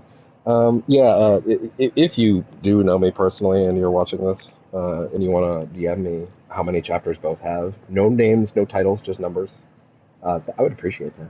But if you don't, and you don't know me, then, you know, as it be, I'll probably put that request out into the ether every now and then, just for funsies. Okay. Oh, they do actually want a link. I have 17 emails. Fuck. Okay, let me grab the link from my channel. Send that over to Jess. I may end up saying things to Jess out loud. And they'll be replying to me in my personal DMs. I'll try to keep it to, you know, slight minimum, but also, you know, I'm not going to ignore them. But yeah, yeah, that was a fantastic song outro. That also did give me the time to check my feed, which was great. Also, yeah, just let me fucking between episodes. Let's just fucking clear out these emails. Click, click, click. Anything of value at all that I can mark for later? Like while the tablet's already open? No, probably not. Don't think so. Yeah, no, nothing of value. Okay, just 17 emails, whatever. Okay, we're good now. I'm gonna turn on. The portable AC still has juice in it, but maybe this is a good time to actually refill it between episodes. Feels like the perfect time for that. So I will be right back. Morgana, are you gonna keep an eye on the stream? No, you're gonna try and bite the white wire while I'm gone. No, you're not. No, you're not. You're a silly kitty and you're a good boy, but you're not gonna do that. But yeah, I'll be very quickly. I will be very quickly. I will be very quick. I'll be right back.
Okay. Sorry about that. So I filled out the portable AC between episodes, so that should be good. Turning that up now. I also went pee, since, between episodes, good time to pause. I'm still calling them episodes, I just realized, even though this game's more chapter-based than the original. Whereas, Alan Wake 1 was, bespoke episodes, 6 of them for the original game, and then 2 bonus DLC ones. Anyway, I think we've dilly-dallied long enough. I'm pretty sure after that wonderful cliffhanger, we might be going to play as Alan for the first time. Which, into the overlap. Complete chapter, the heart. No! We are still playing as Saga. Okay. That flooding just disappeared. Crazy. And there's Alan, if that's really him. Is this who I think it is? Sorry, getting the headset adjusted. Say hello to Alan Wake. Missing for 13 years. Mr. Wake, this is Special Agent Alex Casey. Yeah, that name should be familiar to you, writer man. Right after I take a look around. If the flooding's receded, there might be evidence we missed earlier. Okay. See you there. Is he gonna react to that very obvious point? Alex Casey? Yep. How? Okay, so yeah, once again, Alex Casey is the character that Alan wrote in his books prior to the events of the first game. Hard-boiled detective character that, lots of wonderful crime stories. Took the place of My fucking cat just tumbled on his ass back into my lap. What a silly boy. Um, yeah, the hard-boiled detective character in all of his books. And again, Alan, after going into the dark place, stuck there for 13 years, has now, of course, come out and met the real Alex Casey, who is also a detective. Although he's not, like, a detective in the same way, which, again, like, it's... Um, so yeah, again, so the Remedy Connected Universe, just going to reset the pieces so that everybody's got them all in order. Remedy Connected Universe technically only confines the original Alan Wake, this game, and Control. But Max Payne classics, despite being owned by Rockstar now, Remedy's original breakout hits, Max Payne. Max Payne is the character in another universe that Alex Casey... Alan Wake wrote about a character named Alex Casey, who turns out to now be a real person. And in another universe, that cop is actually Max Payne. Which is, of course, evidenced by the fact that he has Max Payne's fucking face from Max Payne way back in... God, when did Max Payne come out? Like, early 2000s? Oh, I don't even remember. I think it was a PS2 game. I don't think it was a PS1 game. But, yeah, Alan's sitting here staring at the hard-boiled detective character that he wrote about, who shouldn't be a real person. So, trippy. Am I still... Is this the dark place? That's a fair question. No, it can't be. I got out. Yeah, the PI from your books has the same name as me. Great. Moving on. He's already so annoyed about it. It's a bit of a hike to the car, Wake. Get your bearings, then we'll head out. So meta. I need another minute. Yeah. Cauldron Lake. I thought I'd never see this place again. Take your time. But you should know these woods aren't the safest. Yeah. It's getting dark. It is. You have a flashlight? I do. It's not safe without a light. I have a light. And a gun. You can relax. Let's heal up. Pages. If you see pages of writing anywhere, you must take them and keep them safe. Our lives could depend on it. They have vital information. We know about the pages, Wake. We'll keep an eye out for them. Okay. Okay, just give me a moment. It's okay. Alan, take your time. You were in there for a long time. Now, I did notice when we got our new goals. Oh, good. The goal indicator is fixed. That was almost a little rough. Not anymore. There we go. Okay, shouldn't have to bother with that as much now. Take the car back to Bright Falls. Optional. Investigate the previously flooded area. Optional objectives. Okay. Interesting. That's our first proper optional thing. Have we gotten any new clues? New cases? Murder at Cauldron Lake? Yes. Case closed. Yeah, I guess that's fair. We did kind of close it. For 13 years, shows up murdered, and then turns into a monster. Yeah, that's about After it. Stop Nightingale, a rider who's also been missing for 13 years turns up. Yep. What's the connection? You don't even know, girl.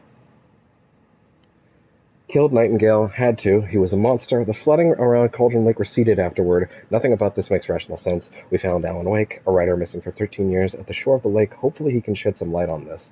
Ha ha! Ha! I see what you did there. Shed some light. Oh, the song? Is the song here? I kind of want to listen to it again, but it might... I hope it doesn't mute the stream. Fuck it. I'm gonna listen to it again if it's silent for a... If it's silent for a few minutes, I don't think it'll do that on a live stream, but I want to listen to the song again. So we're going to listen to the song again. Sorry. It's really good. So if it mutes me for a few minutes, then I apologize, but I want to listen to the song again. So, deal.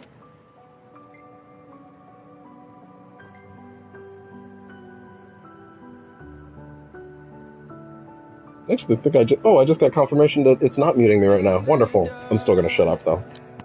Miles apart, made a promise that I'm coming out alive. Raging heart, went too far. I will never lose myself again, or I was calling you, did you hear me? I lost my way, lost my way. I was trapped in 1,000 nights with no escape. Nightmares taking me over, and now I'm wide awake. And now I'm wide awake. Oh, I died like 1,000,000 times, feel waves I break. The nightmare's finally over, and now I'm wide awake. And now I'm wide awake.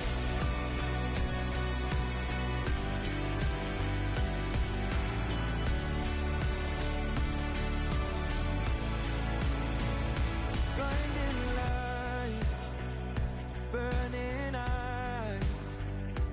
I can see myself and I don't need to hide. My foolish pride paid the price.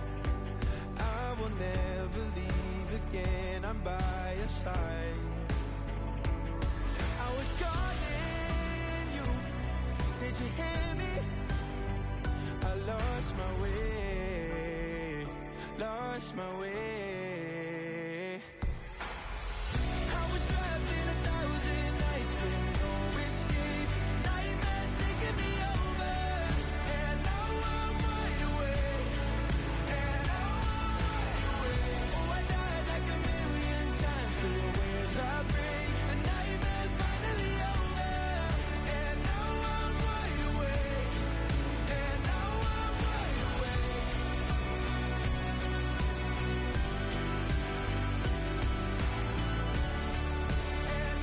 I'm wide awake. And now I'm wide awake. Oh, I died like 1,000,000 times, feel waves I break. The nightmare's finally over, and now I'm wide awake. And now I'm wide awake. Fucking fantastic. Wow. So I remember they said that ahead of release that a lot of the songs in the game were made specifically for the game. And I mean, you can definitely tell that's one of them because it's obviously echoing the fact that Alan has been trapped in the dark place ever since the first game. And like, God, that might mean also that the songs might not trip the YouTube stuff, and that maybe these won't get copyright struck because they're like in the game and they're meant to be in the game. I don't know.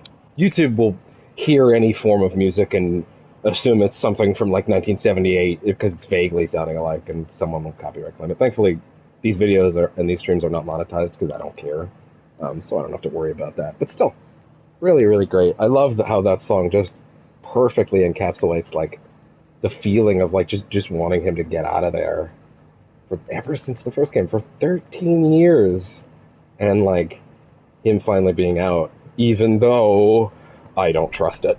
I don't trust it. I'm also not convinced that's him. That might be Mr. Scratch. I don't know. I don't know if that's Mr. Scratch or not. Maybe that is him. I don't know. Should look around. Just seems too good to be true. With the flooding gone, could be further clues out there. Yes, that's also true. Flooding disappeared very suddenly. I wonder if there's any connection to the overlap. Yeah, we did. Nightingale. We did work. Yeah, while we were. Yeah. Okay, that's right. Yeah, so we. Okay, so we're down here, right? The flooding got fixed because of what we did in the dark place, or in the woods in the overlap, whatever.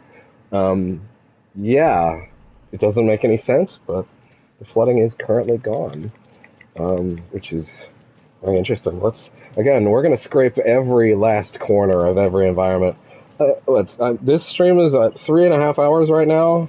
I am only on chapter 3 of a game that supposedly, if you do the main story, is like 12, 13 hours. Like, I'm gonna overshoot this like crazy. And I'd have it no other way, because I'm happy to just sink in, check every nook and cranny, find every piece of detail that I can, and I just fucking try to climb that, and just see everything. I don't want to miss anything. But yeah, let's explore this area, the previously flooded area, and see what we can get. These two are probably going to start walking once I get close enough to here, right? I don't see any other path on the map that would... Yeah, because this is blocked. So yeah, so this is just a straight shot for now.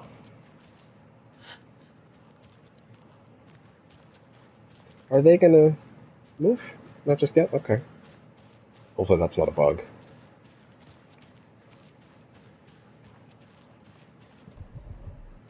Take the car back to Bright Falls, investigate the previously flooded area. Hopefully that means that the zones that I was fighting Nightingale in, like, I didn't lose the resources, like, because I obviously did not feel like I got to explore that thoroughly, because I was panicked and running away. But yeah. Very interesting that I'm still not playing as Alan, by the way. But I guess they really want to layer in for new players, like, here are the stakes, here are all the major players, here's all the things you should know, with this new character, Saga, before they sort of bring us more into the old stuff, which is a pretty cool way of doing that. Ooh, another one. Okay. Is that the cult of the tree symbol on it? What the fuck? Wait. No, what was it? No, it was... Oh, okay. What? That... Notes and ammo.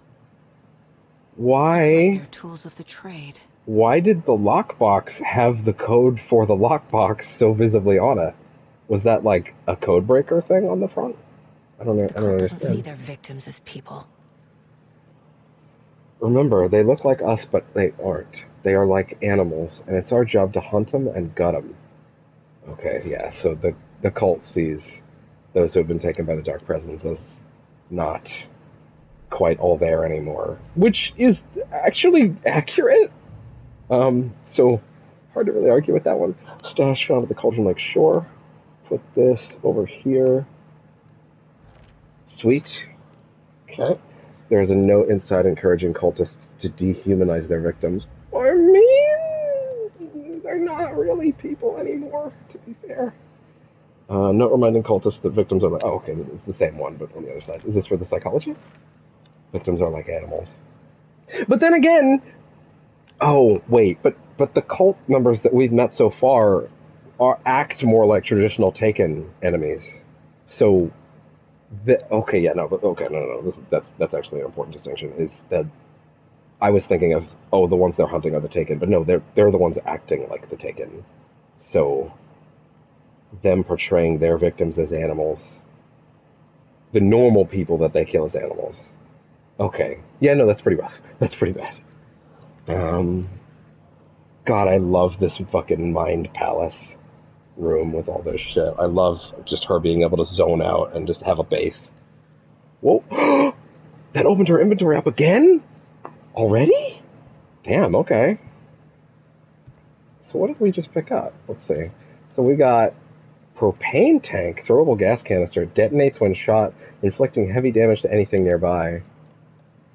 Hand flare. Throwable flare emits intense light for a long duration, can be held in hand or thrown. Interesting. Quick slot. Put that here, I guess? It's like a grenade, basically. Hand flare. Throwable flare emits intense light for a long duration. Yeah. Put that down, I guess? Do I have to initiate it? Thank God. I didn't want to do that by accident. And then this would be the same, I'm guessing? Yeah, okay. So keep that. Don't want to fuck up and lose that. Is there... There is a kitty behind me. Hey, bud. Very sweet boy. Okay, let's keep investigating. Damn, I cut myself on the little rod that holds his house up again. It's pretty frequent, unfortunately. I don't know what I can do about it right now. Is this the spot where we fought him? No, not just yet. Interesting that they're not coming with me. At least not yet. Very interested to see what goes on there. Okay, spooky music, chill, chill, chill out. We just did spooky. Spooky can come later. Wait a minute! Is this... Oh! This... I'm so stupid. The beach we started on is where Nightingale washed up at the beginning of the game. When we were playing as him at the start. Yeah, this is the little spot the Nightingale was coming up from. Oh, okay. Alright. Wonder how we'll know that we've investigated the previously flooded area completely. Like, what would be the indicator that we've actually found everything there is to find there? Hello? Ooh! Ammos. Wait, there's more. Cool. Yeah, I don't like that sound. Don't like that sound at all. Also, it's dark again, which is never good. Never good. Wait.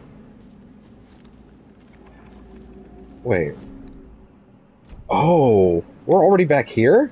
Oh, there's a lot less space between those spots than there originally was. Wow, the tree really fucked with that zone. But also, that means the spot we fought Nightingale isn't there anymore, so I guess I did lose that shit. That blows. They cleared that. Hi! Okay. We're chill. Everything's chill. Nice doggy. Woo! Not nice doggy. Not nice. Maybe nice. Woo! Son of a bitch! Not nice! Not nice! But he can't see me in the light. Oh, sorry about this, pal. Oh, he's not taken. He's just angry. But he's chill now? I don't want to shoot you, but I might have to. He doesn't like the light either, though. He does have a little trail on him. He is taken. Son of a bitch.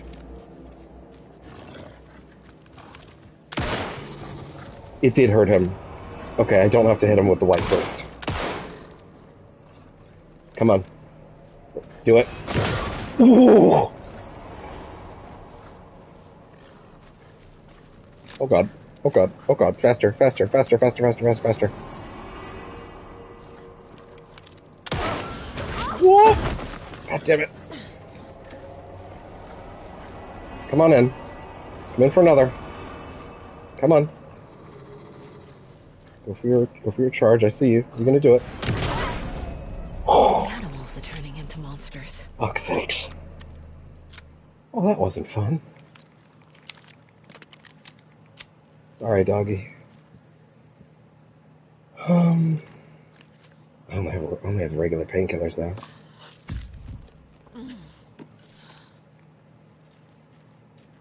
But I can check past here now. Yep, the previously flooded area. Hello? I know. I've just been called a monster for shooting the dog, and I don't disagree. Hello? Is this another page? It is another page. Alright, Wake, what do you got for us this time? Back at Witch's Ladle, Saga pointed the flashlight at the strange, dark substance. The same substance Nightingale had left at the morgue. There was something hidden under it. She strained to see. The opposite of sunspots in her eyes. Blacker than black. Suddenly a change. The light reacted to the substance. A feedback loop, surging up her arm. Yeah? Saga squeezed the flashlight, willing it to penetrate the dark matter. Burn it away. Okay. Same substance and Nightingale left in the morgue. Something hidden under it. So is this referring to the little pulsing spots that we found already, or is this something new? I mean, everything that the Dark Presence does hates the light, so... Cool. The doggy just wanted to be friends with our skeleton. Now I'm sad. I should also pop more of the... Oh, wait, no. Actually, use the... Yeah, there we go. Much better. Okay. Another box. Shotgun ammo. Need to identify these things more now. What was that? 2 packs of shotgun ammo? I think one of those was a battery pack. No, I still have 2. Then I'm not sure what the second thing I picked up was. Maybe it was just all shotgun ammo?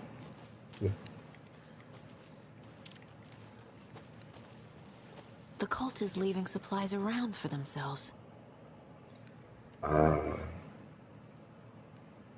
Light? Shine light? Yeah, I don't have anything for that. But it wouldn't be as simple as shining a light, would it? I don't see a symbol, and I'm too afraid to waste a charge.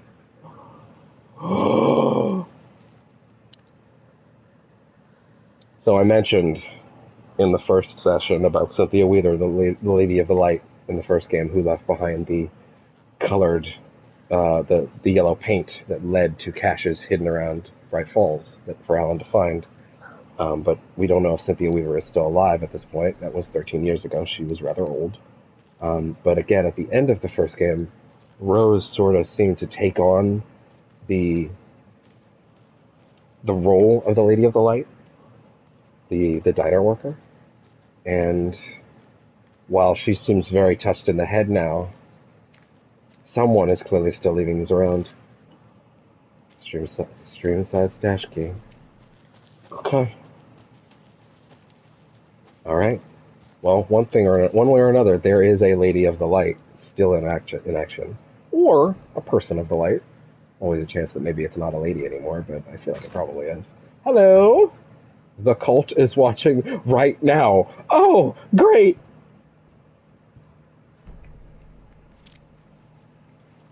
Yeah? Come on out then. I have a lot of shotgun ammo. Holy shit, I should be using some.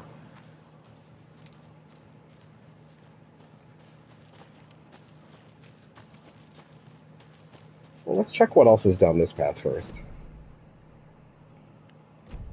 Rosefoot Hills. Oh, this is a dead end. Unless... No, yeah, it is. Okay. Let's switch it back to 60 FPS. Toggle the motion blur off. Okay. Ah, it looks so crisp. I can't believe how good it still looks running at a higher frame rate. Like, holy shit. What an unbelievably beautiful game. You know, in a dark and dreary kind of way.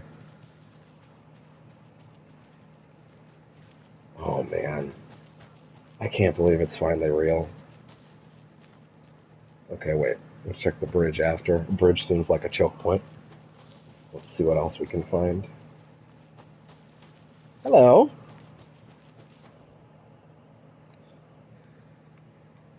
Today's catch. A yellow perch and a mid-sized pike. Almost caught a lake trout, but it gave me the slip. Saw an out-of-towner walking around in the woods just before sunrise. Had binocular or a telescope or something. Had binoculars or a telescope or something. Taking notes. Didn't notice me. Good. Don't need the attention. Today's catch. Just an old rubber boot. Some of the regular creepies roaming around again. Avoided them as usual. No one notices a quiet old fisherman, and not even the fish. I mean, I'd hope so. It'd kind of ruin your job otherwise. Let me see the difference, because once again, the quality and performance mode's main difference is, other than of course the frame rate, is that they drop a lot of the foliage, a lot of the bushes, in order to keep the frame rate high. Let me just see how substantial it is right now. Yeah, I can definitely see some bushes have disappeared, but like honestly, it still looks very lush and like very, very, very impressive. Okay, so here we have Cauldron Lake itself. Once again, to explain and remind, Cauldron Lake is the place that Alan and his wife Alice went out to have their sort of, not quite honeymoon, but a sort of like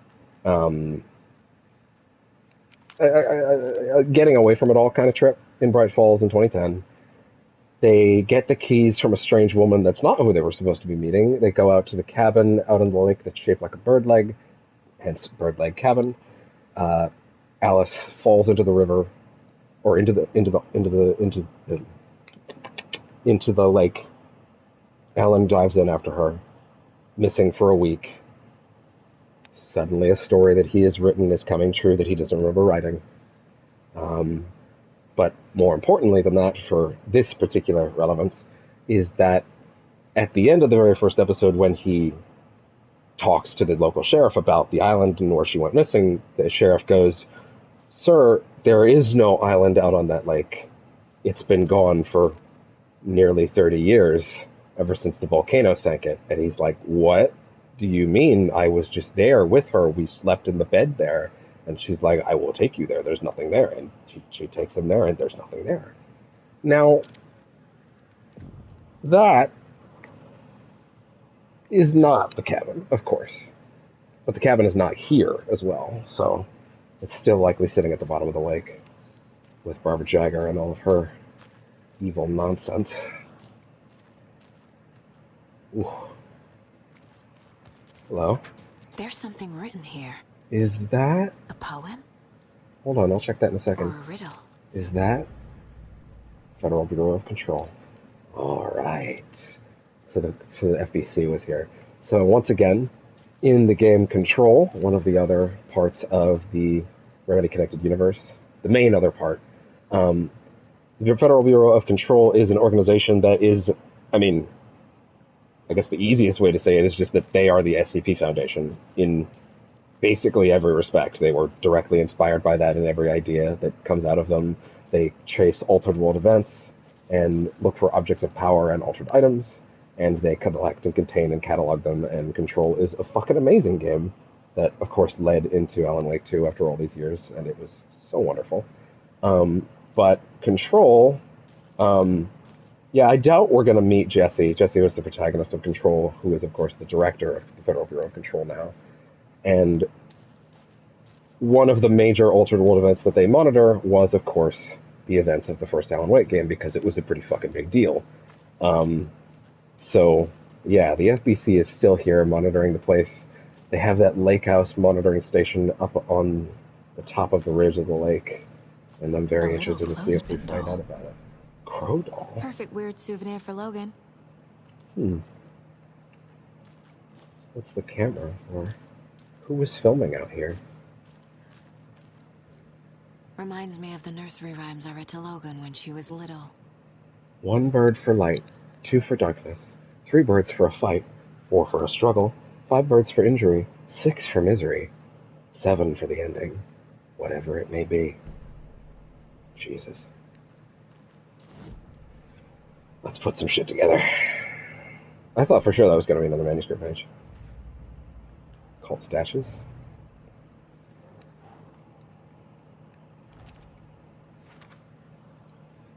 Cult stash has an ominous, creepy warning note inside. That it did. Nursery rhymes. New case. Or new side thing, I guess. Creepy dolls. Mysterious rhymes. No weirder than anything else going on, I guess. Huh. So we have a series of nursery rhymes that link to other... So I guess this would be a side quest of some sort. Strange rhyme on a sheet of paper with children's drawings. Is this not... Okay. Some sort of tripod? Some sort of experiment? Yeah. Strange dolls. This one's very far out. Kind of reads like an owl to me. Crow doll used to solve the rhyme puzzle. Used to solve the rhyme puzzle? Okay, well... If it's used to solve the puzzle...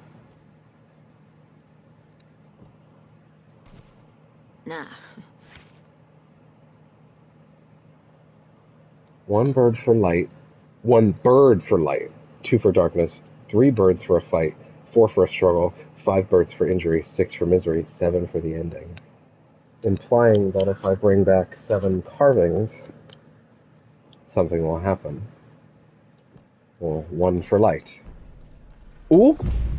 Something feels different. I should look around. Bird just left something. Yo? Charm. Cute. Charms have various great benefits. on the bracelet Logan made for me. Charms have various benefits. That was strange. Gotta keep an eye out for more of these rhymes. And the dolls. Bro? Oh boy! Not again. Oh, he ran off. Charms have various benefits. Equip them by placing them. Oh boy! Oh, he's got the darkness on him. I gotta hit him with light. Or do I? Can't tell. He does have. It does look like he's hurt this time. Okay. Sorry about that, pal. Oh. We go back to the cultists. Anyways, equip them by placing them in the charm slots in the inventory. So let's see. So the earlier one I had increased my health. Attack, stagger enemies more often. I would very much like that. It takes slots, though. Sent a gift, let me see. I know. Scared doggo gifts. Whoa. Can I fight some cultists again, please? So actually wait, I got more stuff in the caseboard, didn't I? Yes, I did. Reenacting the rhyme made the environment change.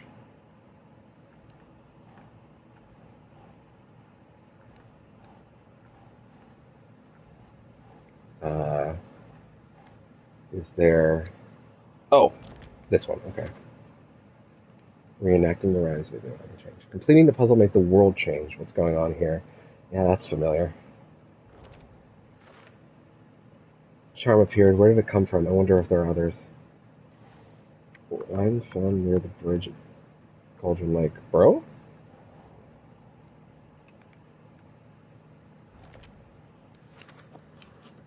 A rhyme about counting crows. Each number of crows has a different meaning. So bring back crows, and then I guess we'll see what happens after that.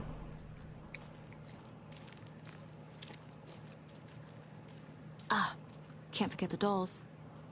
Might need them again. Oh, like go get it. Don't leave it. Okay. Okay, got it. Sure. Don't leave it behind. I kind of figured this would be a thing where I should, you know, leave it and bring back more dolls, but if you're saying to take it with me, then sure. Goals. Yeah, I guess Casey and Alan are just catching up back on the lakeshore. This is a map? Private cabin. Yeah, streamside. Yeah, this is a whole different area I wasn't able to touch before. Private cabin. Still haven't found those bolt cutters. Probably with those two crazy twins. Oh god, no, I want to watch the video again. Fuck it. We're watching the video again. I know, it's like the 5th time, but I don't care. It cracks me up every time. Oh dear, I'm a tourist, and it appears that I'm lost in the woods. If only had a tour guide. Also, it's bear season. Also, it's bear season. Ah! No! Please help me!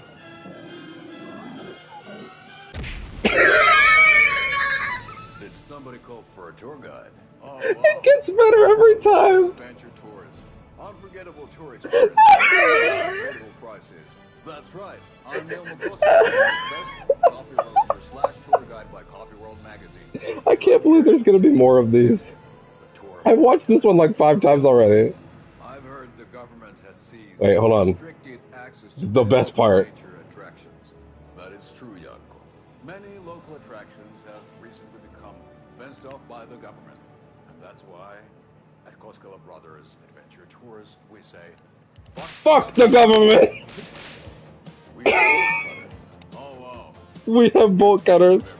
And we'll take you anywhere. I love that he holsters his middle fingers so much. It's so funny.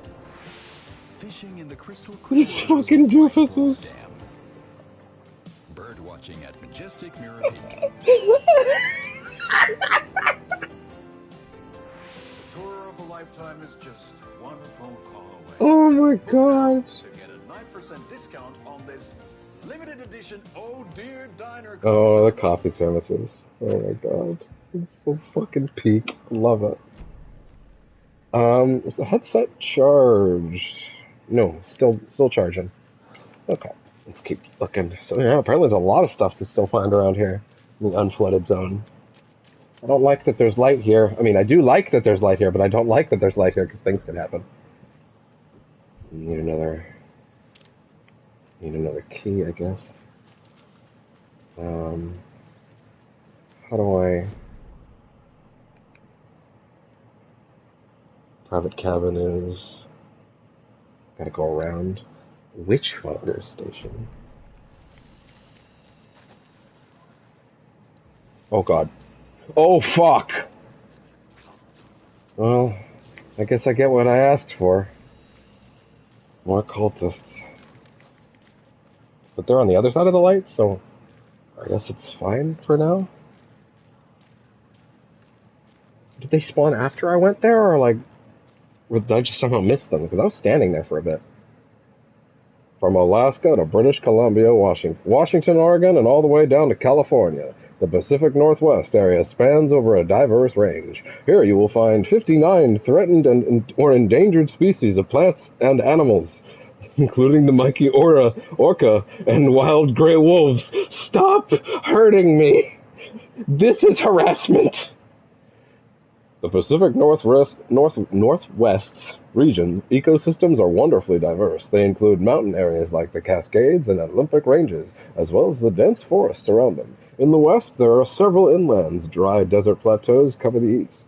Some of the common wildlife calling the Pacific Northwest their home are robins and seagulls, and squirrels and otters, cougars and deer, coyotes and raccoons, salmon and blue herons. The marshes and ponds of this area host an impressive variety of fauna, but majestic trees like the black cottonwood, big maple leaf, and Oregon ash thrive in the wetlands, too. It is truly the nature lover's paradise. If you say so. Witchfinder station up that way. Well, according to the map, it's something of a dead end, so maybe it makes more sense to check there first.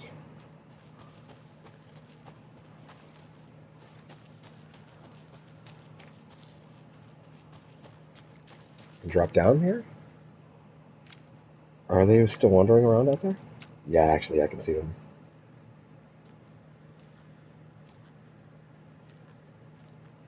Yeah, interesting. So they're just wandering? Are they just patrolling? Did the game spawn them there on purpose, or are they actually just patrolling at all times? I just got lucky. By the way, I love that it is technically sunup, but they're out wandering because it's just dark enough. Doesn't have to be pitch black darkness anymore. One of those rhymes. Oh. The hero, brave and strong, left home to right a wrong. From the woods came the wolf, so greedy and hungry that he ate what he found in the house without a host. It's a bit of a... Oh, okay, no, I see. The hero, brave and strong, left home to right a wrong. From the woods came the wolf, so greedy and hungry that he ate what he found in the house without a host. The hero returned to find she'd lost the thing she loved most. Is that implying... Left home to right a wrong. Came the wolf, so greedy and hungry. Ate what he found in the house. Returned to find she loved the thing she lost the most. What is that referring to?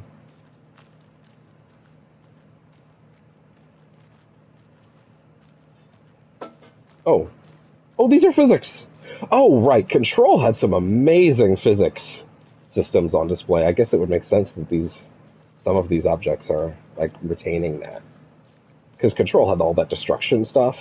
And I'm guessing this does too, but since you don't have, like, superpowers this time, it's, like, you know, going to be a lot more subdued. Oh, that's an appropriately creepy cabin. What is this place again? What is it? The Witchfinder station? Don't know if I like that.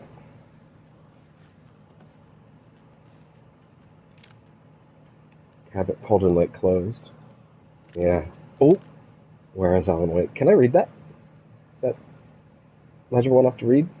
The best-selling author known for Oh, I gotta really lean into the TV to read that. The best-selling author known for Alex Casey, not known for the. Is that? Oh no, it's a pin. It's stuck between the. The Alex Casey novels has been reported missing in the town of Bright Falls, Washington. Mr. Wake's wife, Alice Wake, has not given any comments on the case, but is confirmed to have been the one to report her husband's disappearance to the authorities. The mystery surrounding the novelist's disappearance don't stop there.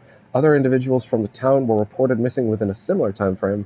It is unclear whether these disappearances are connected to Wake's literary agent Barry. It is unclear whether these disappearances are connected. Wake's literary agent Barry Wheeler has indicated he has no information to provide, despite having been seen with Mr. Wake in Bright Falls just before the author's disappearance.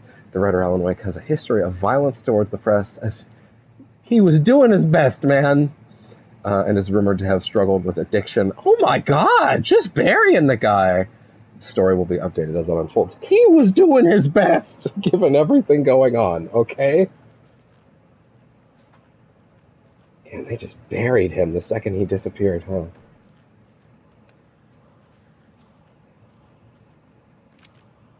Beast Within. Julia Levine. Or Levine? Closely related to Avril? Probably not.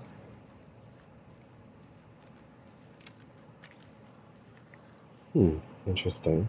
Oh, wait. I was going to say, didn't really seem to be anything in the house. Tip of the day. When nature calls on a hike, check the direction of the wind before answering. That's pretty good. He pee-peed on himself. Observations. Hikers have broken off branches in some of the trees by the lake to make an illegal fire. Tried to fix some of the damage, doused the area with your pee-pee. Maybe put up some more instructional signs. I also found some tracks I couldn't recognize. Pretty big. A wolverine or footprints that weren't smeared. That were smeared. Either way, they were wandering around in strange patterns. Might be a sick animal. We'll need to keep an eye out. Whoa, sorry, there's a second page. Home of the day.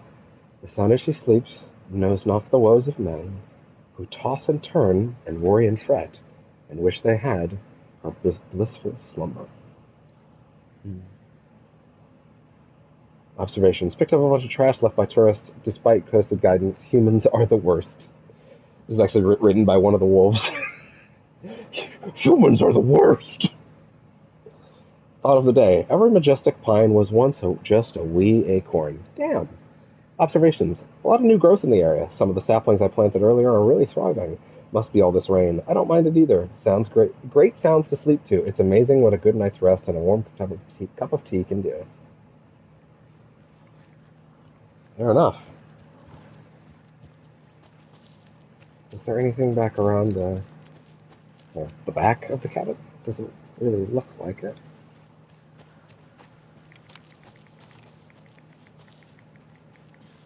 No, I should keep the shotgun out again. There's still so many rounds for this thing I haven't used.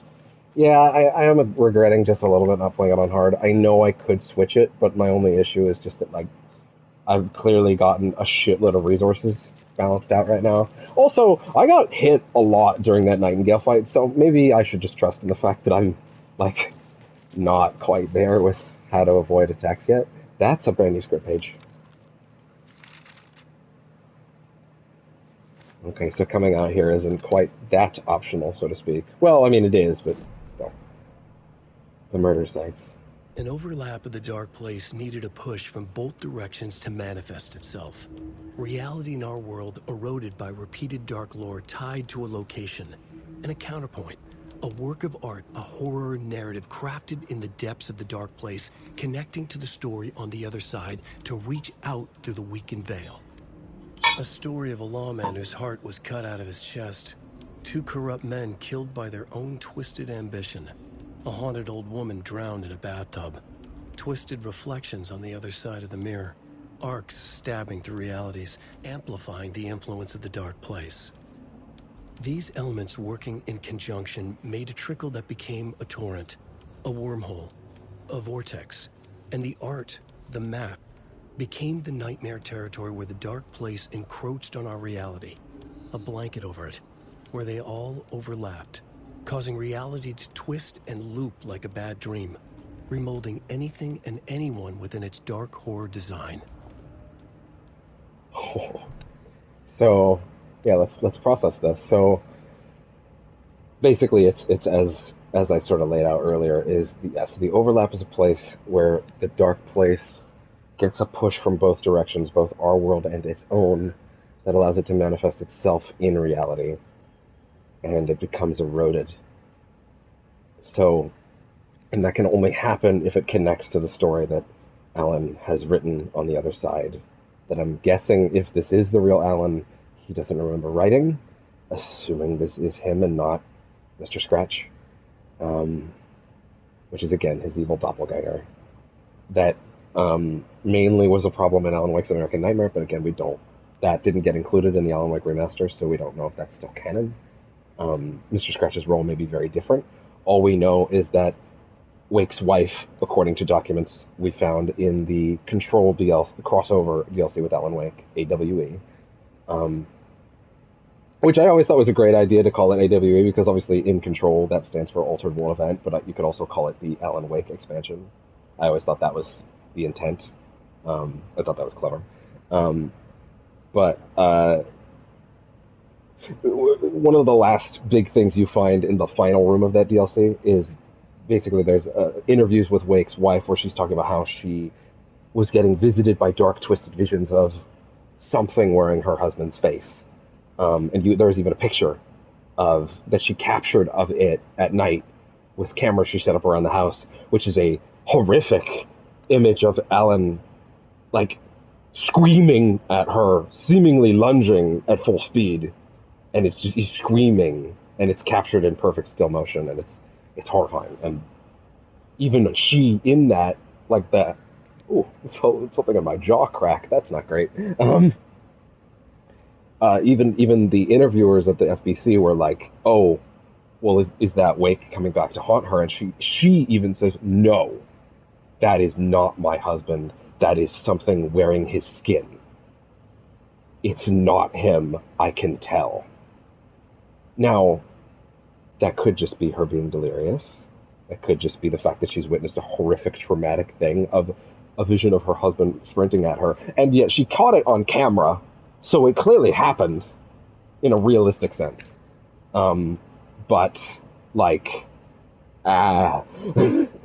it's most definitely not Alan. It's got to be Mr. Scratch, who in American Nightmare was again portrayed more as like a sort of serial killer. He had a wonderful theme song, like, "Really, I'm a psycho. I told you I'm a psycho. Yeah, yeah, yeah, yeah." I love the happy song. It's great. It's such a fucking wonderful little theme for Scratch. It's great. If you haven't listened to it, you should go check it out.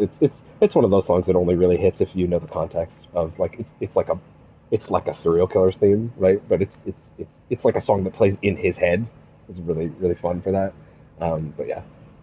But yeah, so basically, Alan writing the story is the push that the Dark Place needs to manifest physical locations in the real world. When the real world gets a push, which in this case seemed to be Saga putting Nightingale's heart through the image of Barbara Jagger, the woman that used to be the face of the Dark Presence before Alan destroyed her, which she only knew how to do the ritual because she read about how to do the ritual in these pages, which is the best. Witch's I'll play it again, just because, like, just let that really be understood. The witch, the image of the witch in the sign, Nightingale's heart, a cold, dead lump in her hand. Her definition of sanity had changed It's since she great because, arrived like, in at this town. point, this has all come to pass. But she But when we trusted first the read pages. this had not Whisperer happened still. yet. Saga addressed the witch.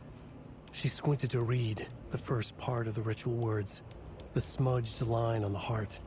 The second part recited from memory, the words she had read on the page.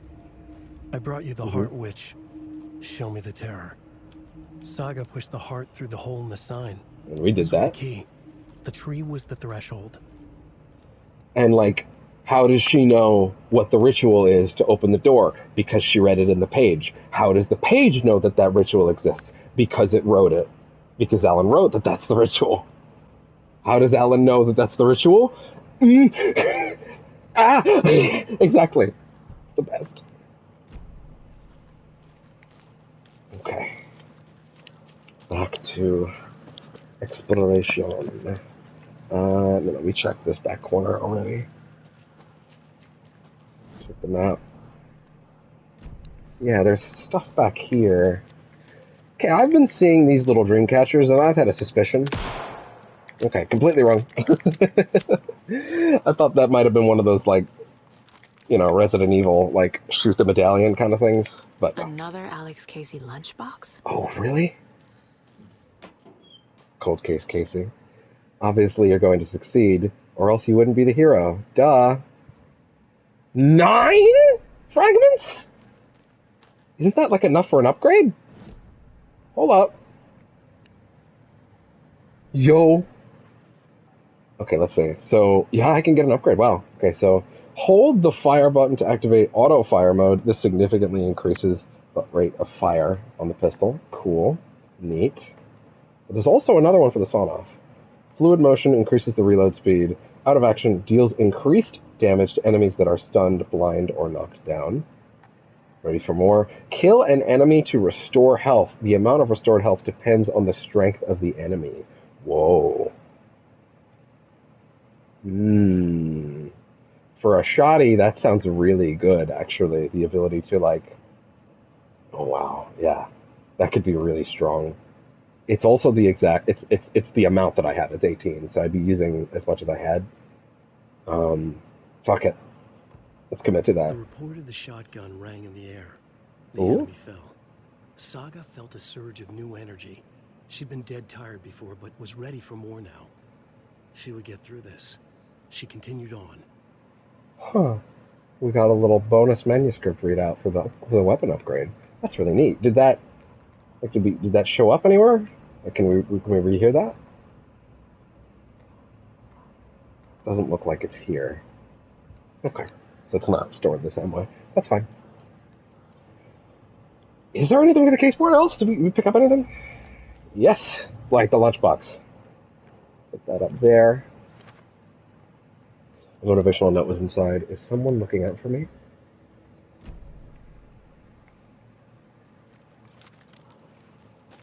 Interesting. Is this gonna dead end again, or is there gonna be a way to get back down from here?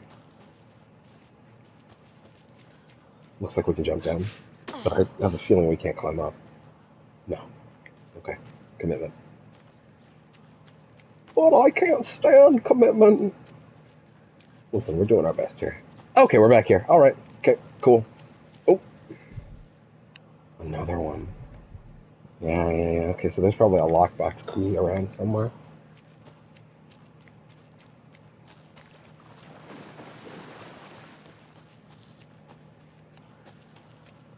Oh man, I'm so happy I just get to sink my teeth into this and just comb it. Because again, I when I replayed Control a few weeks back, I just cleaned house. I got absolutely everything in that game, including a lot of things I didn't even know existed. Hello. Hey, that's the same type of minigame for pulling a generator that was in the first game. Wow, that's really neat. Crazy that we haven't had an Alan Wake segment yet. Save point. Quick save. Although I'll also do a manual one. Camping do's and don'ts. Miriam and Matt, thanks for the lovely hike. Patty came down from New York City and loved every minute of the trip. Lori and Bob, these paths have seen better days. Kev, nice views you got here. Mr. Lockhart, may I suggest adding some nice rest stops along the way. Camping do's and don'ts from your friendly park ranger. Do hike and enjoy the scenery. Set up your tent. Enjoy a nice meal. Relax. Don't chop down trees. Leave your trash behind. Be loud and obnoxious. Start a forest fire. Yeah, that last one's pretty important. All right, Smokey. All right, I see you. Hello? Paige. What do we got? Cult of the Tree. Children in Bright Falls all grew up hearing stories about the cult of the tree. And yet it never came up in the first game. Interesting. Feral maniacs living in the woods. Satanists chanting, "We watch in the night," as they perform blood sacrifices in the forests. Straight up referring to them as Satanists, by the way. Actually, I think one of the cops may have done that earlier, but it's different when it's written into the literal text. Or things not quite human lurking in the dark. There were many versions of the story, but they all shared one important element: danger in the dark, in the woods. Somewhere among all the urban legends lay a secret truth. The real identity of the cultists prowling in the woods. Real faces hid behind the masks. Real hands held the knives. Real people fulfilling a grim purpose. The forest was not safe. People were right to keep their children away from the trees. Yeah.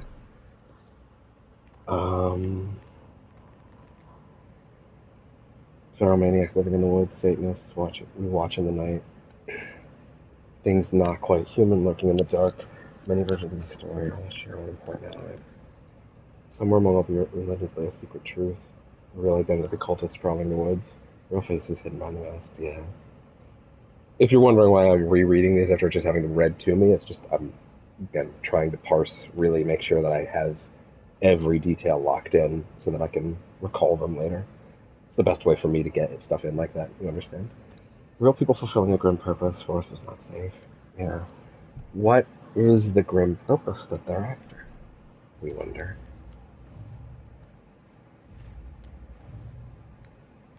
This one's closed. Go to the tree. Goal. Still unclear. Profile someone, talk to someone, find evidence.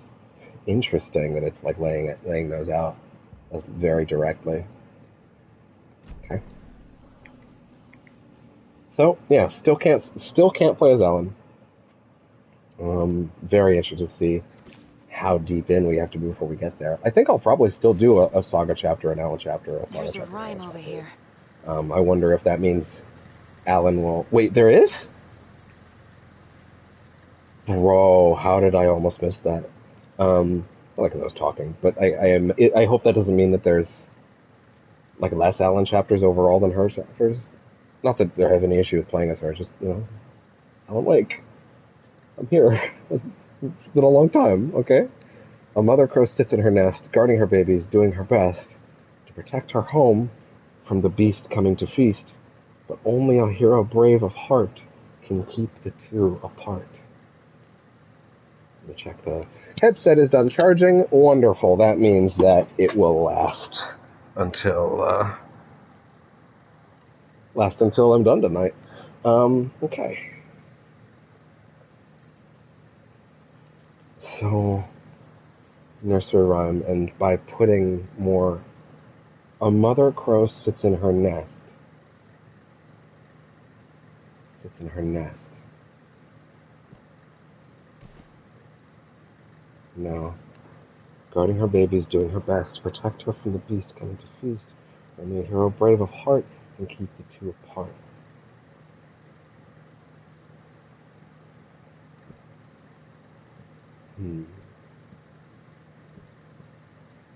Interesting. So I need more statuettes? More dolls in order to get the other nursery rhymes to make things happen, basically? Interesting.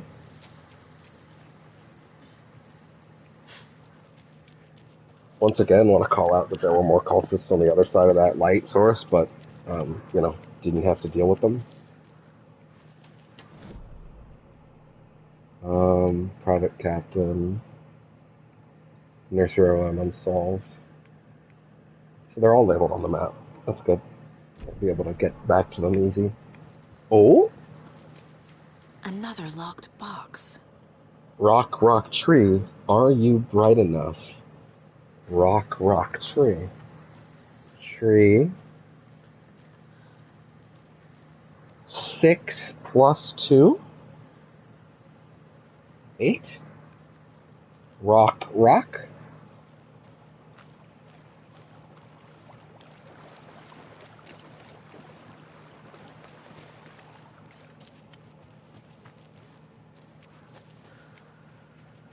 Rock, rock, tree. So the last number is 8. Rock, rock.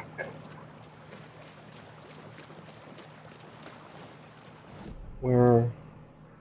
And this is what? This is that pathway from earlier. Okay. Rock.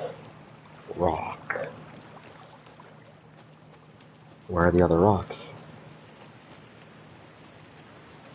This brings me back up this way. Am I allowed to come down here now? I'm gonna go back for the box in a minute because I feel like I may have left this sort of zone where it's relevant, but yeah. Oh, what's that? What is that? Huh. More of those kids' lunchboxes. Ah. I looked down at the rippling water. The moonlight danced over each and every little wave. A blanching band of shimmering light, lonely and cold, I hugged myself and sighed. I thought of him. Then the surface of the lake calmed, and like a spectral surprise, he was there, smiling at me. Reflected in the water, I looked up, not daring believe it was true, but it was true. He was there, my love, my savior, my writer. Was this written by Alice? I got another 9 for that. God damn. But did Alice write that? Was Alice leaving lunchboxes around? Who else would write that? I mean, there's also the one that said, like, Alan is watching over us. Are they all being left by the same person, even? Multiple people?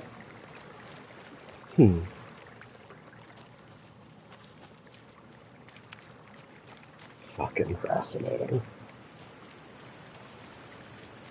Okay, let's go back and see if we can find rock, as it were. Oh, fuck. Well, sorry, bud. You or me. Oh, I fucking missed.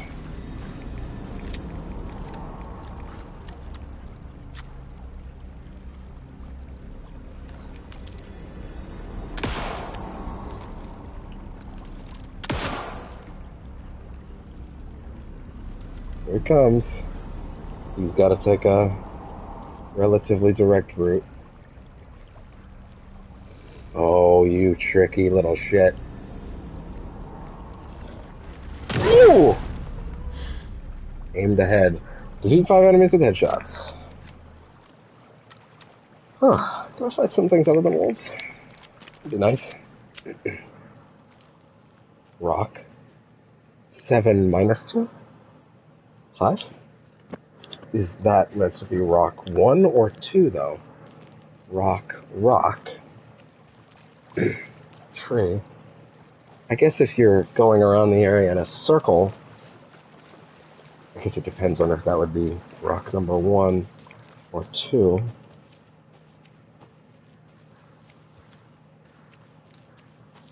Man. So the structure seems very... so there's lots of puzzle solving and exploration, coupled with combat, and you seem to get these sort of bespoke combat zones. But also, the Allen sections from all the previews seem differently structured in general. There's probably less puzzle solving overall there, because you're, in the other place, so... Oh? 3 plus 3. Okay, wait. So 6, 5, 7? No, 6, 5, 8.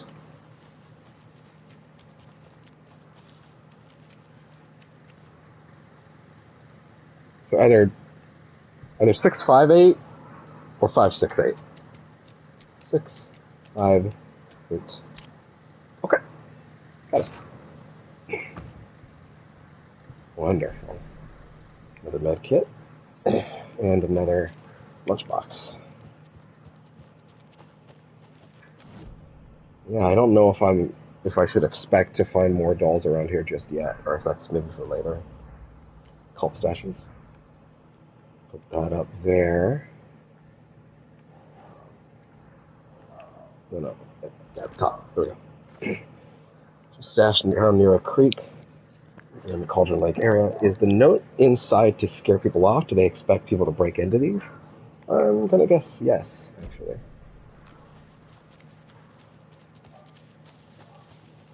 That one's still locked. I feel like I have a temptation to go back through this area to check if anything's changed, because there are enemies. But on the other hand, there are enemies. So, like, you know. Yeah. Exactly. Just gonna stand back at the light. Seems like a dividing line between me and them. Yeah. I feel like I should conserve ammo. Not go wasting it if I don't need to. Son of a bitch. Okay, well, I sure hope that I even have a choice now. Oh boy. Okay, it's back. Yeah, it's like basically created a barrier between me and them. Interesting. Map. Which is hot. Break room. Still don't have no bolt cutters. I'm gonna be coming back here at some point, I'm sure. That being said, yeah, investigate the previously flooded area. The game has not given me the all clear that, like, I have investigated said previously flooded area, you know? Like, it's... The optional tag on that has not been checked off, you know? So that sort of implies that there's still new stuff to find. Maybe involving the rhymes. Maybe I should try going back to them.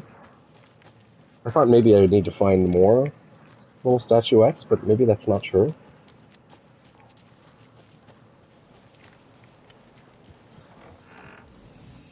Quick save. Just in case I get ganked out there. Jesus, it's so creaky.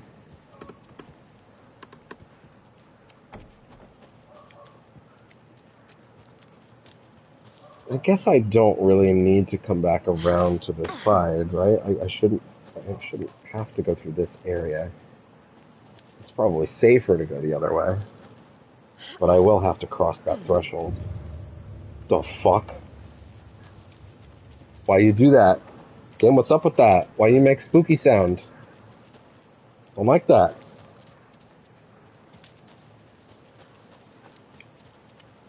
I should try to conserve my resources if I can. But yeah, whatever there is to find, it's still in the previously flooded area. Maybe it'll give me the key to those lockboxes? Love how you can see all that way out there. The draw distance is really good. I guess it makes sense. It's a very heavily designed zone. Looks incredible. Painkillers? No, not quite yet. No need just yet.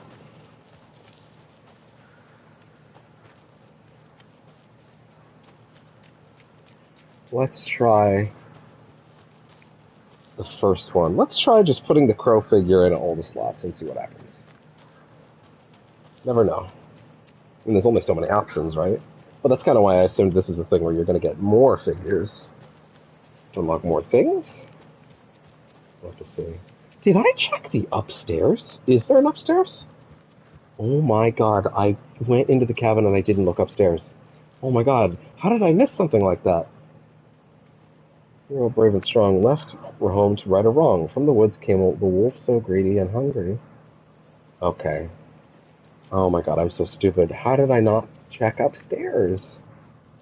Such an obvious bonehead move. Oh my god, I didn't check this file cap. Did I just, like, not check this place thoroughly at all? Oh my god.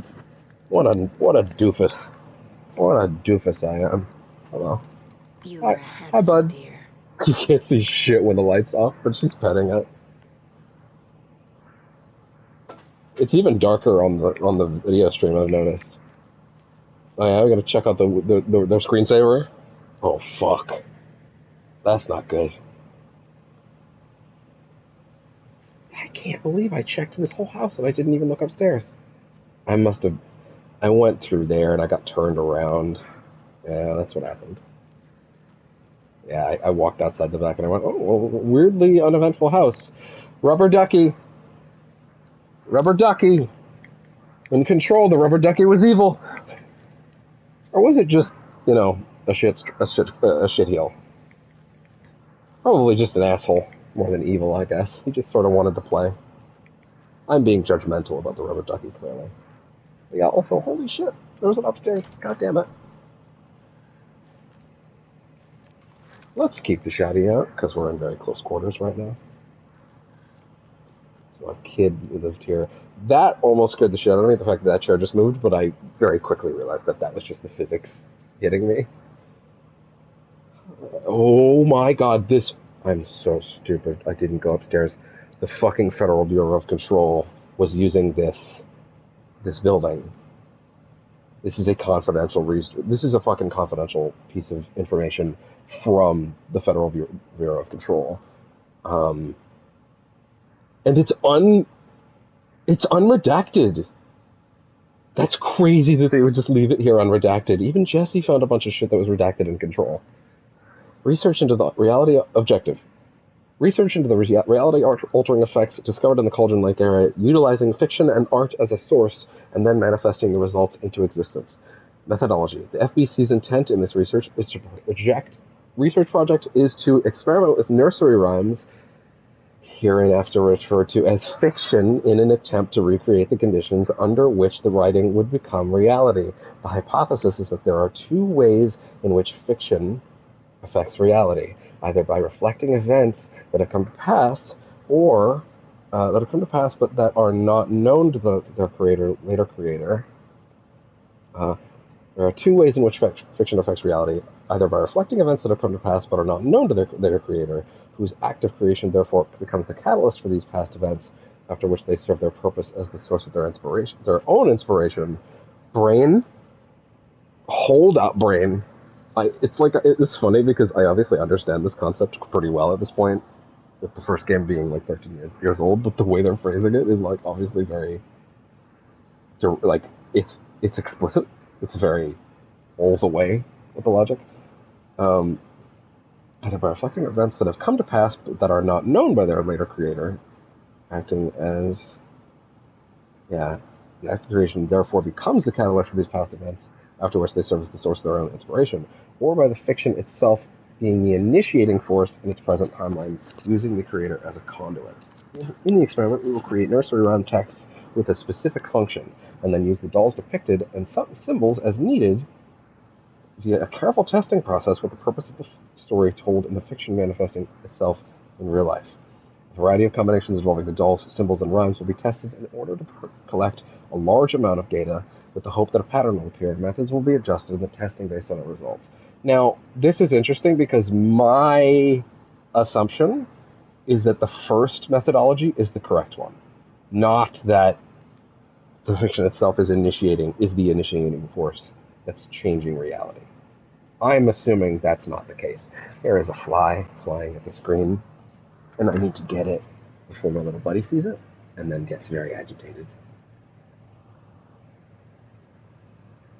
Yeah, he's gone now. Oh well. But also, holy shit, like the fact that this is an unredacted piece of information. I wonder if this is the thing that I was supposed to find optionally. Can you believe I almost didn't find that? Alex Casey lunchboxes.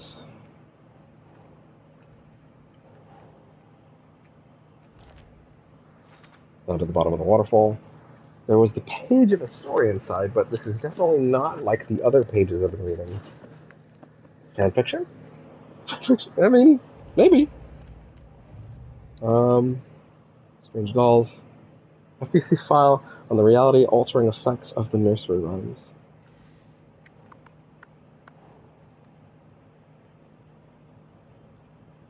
Who are these who made them? The FBC. So the FBC is researching how fiction affects reality. Sounds familiar. Yeah, it does. So then who is the one... Whose base is this? Is that a child pen? Is that a kid's playpen? Another doll. Hero doll.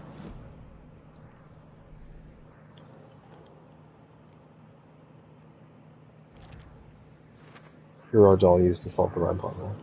What is it? No, I wanted to read that.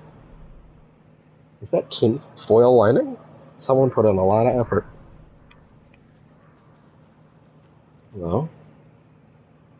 More FBC files. Location arrangements. Witchfinder Station 2. Streamside, 1. Lakeside Cauldron Lake rental cabins, 1. Test sites in Cauldron Lake, 2 at Witchfinder Station, 2. 1 in Streamside, 1 at Cauldron Lake rental cabins. Test sites, as in this is where the doll setups are. Okay. Yo.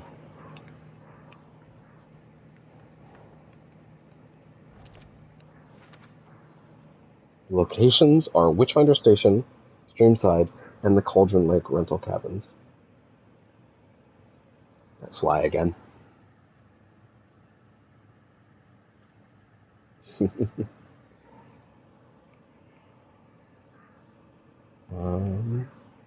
Interesting.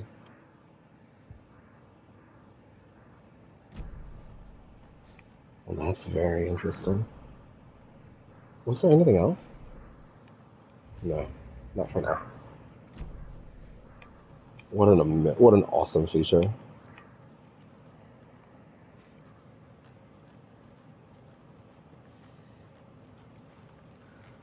Okay.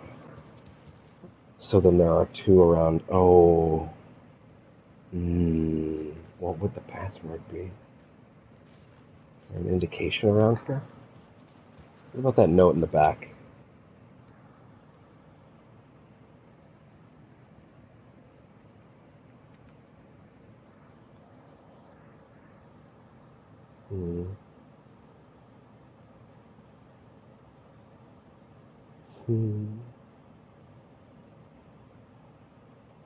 Nothing that's standing out as something that could be code.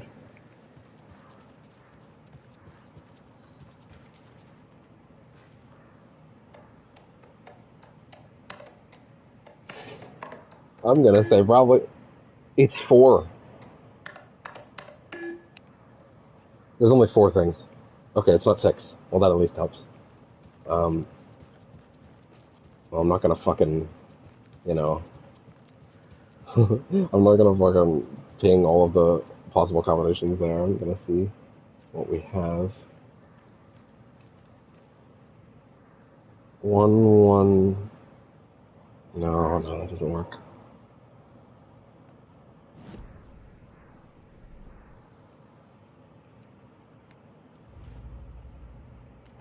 Interesting.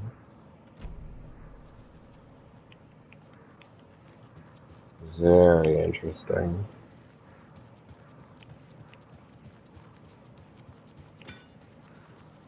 Bro? Was that me? Fucking fly. Go away. Hero doll.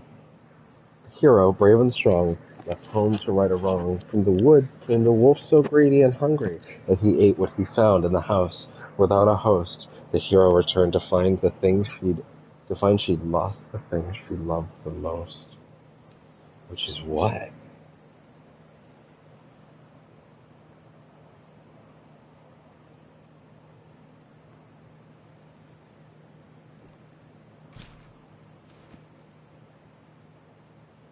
Hero came home to find... See? What, candy? Not quite. That's not right. Yeah, exactly. Nope. Nah. It doesn't make sense, no. Left home to right a wrong. From the woods came the wolf so greedy and hungry. Maybe there's a wolf doll somewhere? Because without that, I don't think I'm getting very far here. But I think there was a hero implication on the one by the save point. So why don't we go check that?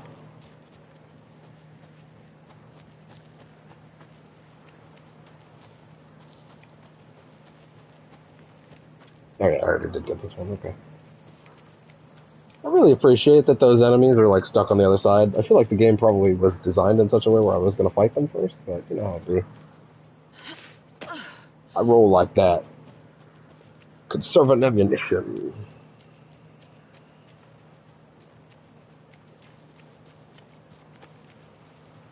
I love how heavily emphasized puzzle solving is.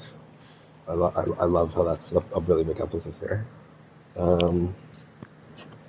A mother crow sits in her nest, guarding her babies to protect her best. To protect her from home, the beast coming to feast. For only a hero brave of heart can keep the two apart. Crow, brave of heart.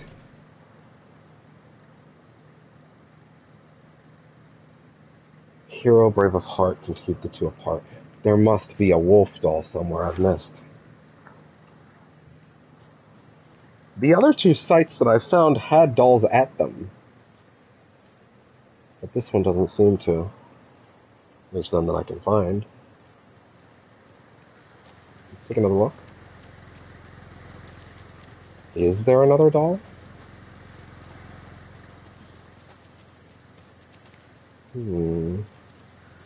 Was it inside and I missed it?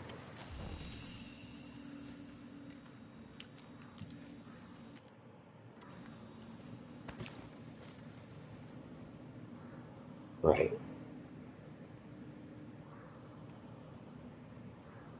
Right.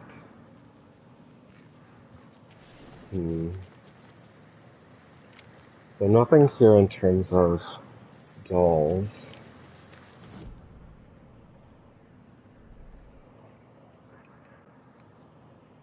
Wait.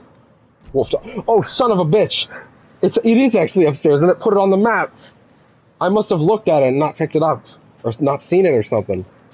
Thank God. The game's like, no, you saw it, stupid. It's right here. Like, I really appreciate that, actually. Like, no, hey, you missed that. No. It came in your field of view. We put it on the map. There it is. Don't be dumb about this. Okay. Well, that makes more sense. Might have to pee in a second, so I might pee briefly before I get back to putting those pieces together. So I guess it's upstairs. Yeah, what would the code be for the password on the PC? So the wolf was... Yep, the wolf was right there. That's funny. It was right there. Wow. Let's put it up on the board. Strange dolls. Number 3. Okay, we now have $3. Let's get downstairs and start changing reality. That's crazy that the FBC just had, like, unrestricted documents out here. Just not... I mean, I guess... What, you don't have a fucking... We don't have whiteout out here? Although I guess it's blacked out. Blackout? Is black whiteout a thing? I have no idea. Hero, brave and strong. Left home to right a wrong. A wolf so greedy and hungry, he ate what he found in the house without a host. And then the hero saw the wolf? No.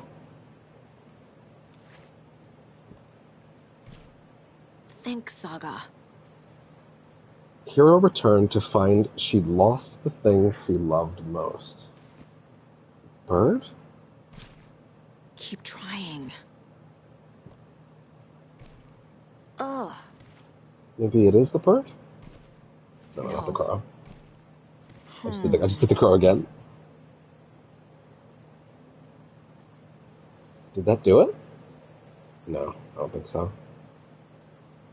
Left home to right a wrong. From the woods came the wolf, so greedy and hungry that he ate... Okay, no. Wolf, greedy and hungry. Candy. Doesn't make sense. But he ate what he found in the house without a host. The hero returned to find she'd lost the thing she loved the most. Doesn't look right.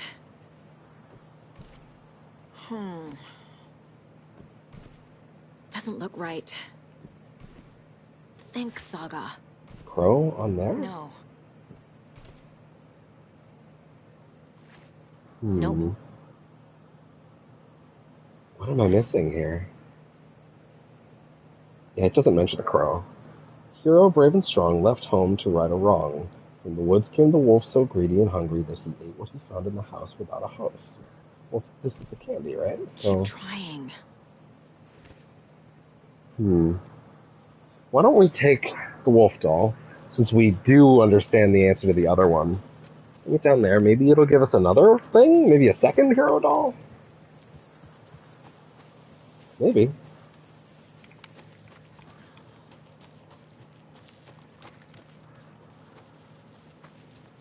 getting a little hungry, but it's not quite the normal time I would eat. If I did, I'd have something small to eat.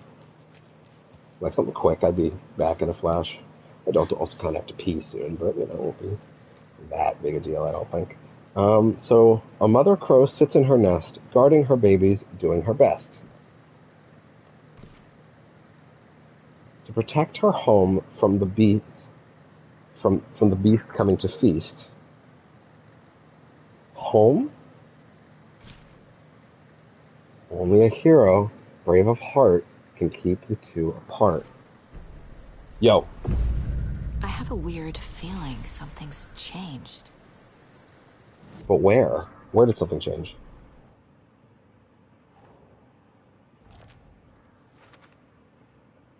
In the rhyme, the mother crow tried to protect its nest, but ultimately failed. Okay. What changed?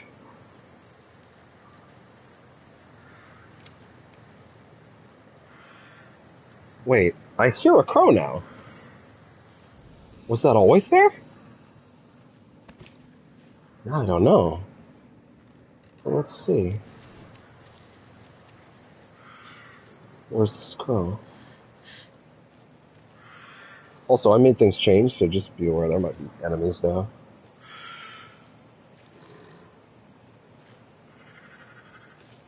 Uh-oh. Wolf? Again?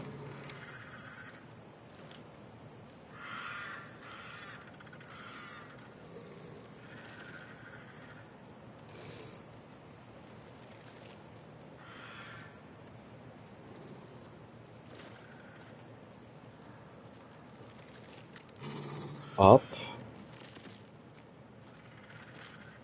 No. And where the fuck is that coming from? What the fuck is that? What the fuck is that? Son of a bitch, what? Okay, close your eyes. Just listen to the spatial audio. Where is it coming from?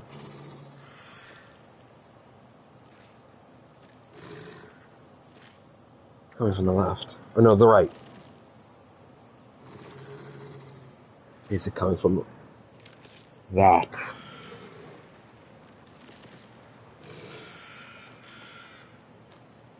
Another charm for my bracelet. Son of a bitch!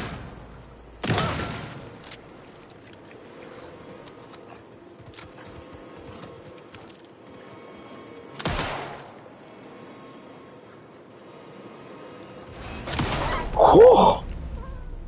God damn.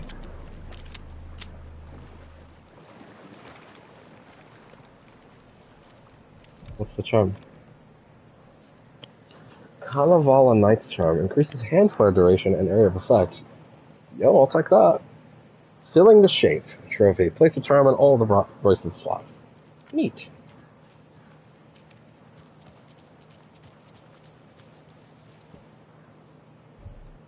Yeah, still haven't gotten the key for that. Well, that was unnerving.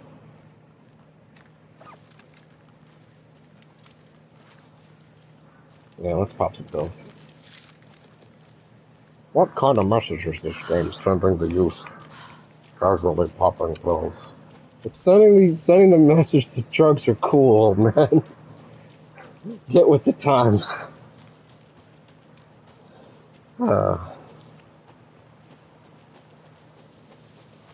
So, I got a charm out of that, which is neat, but it doesn't actually change that I still don't know how to solve that puzzle. The other one back up here. And this seems to imply I can solve it.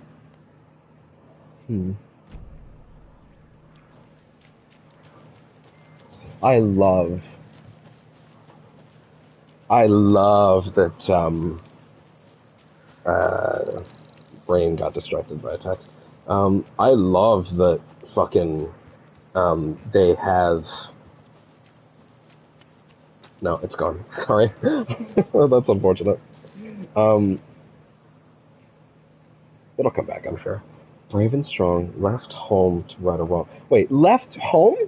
Like on a boat? Wolf so greedy. 8. Doesn't make sense.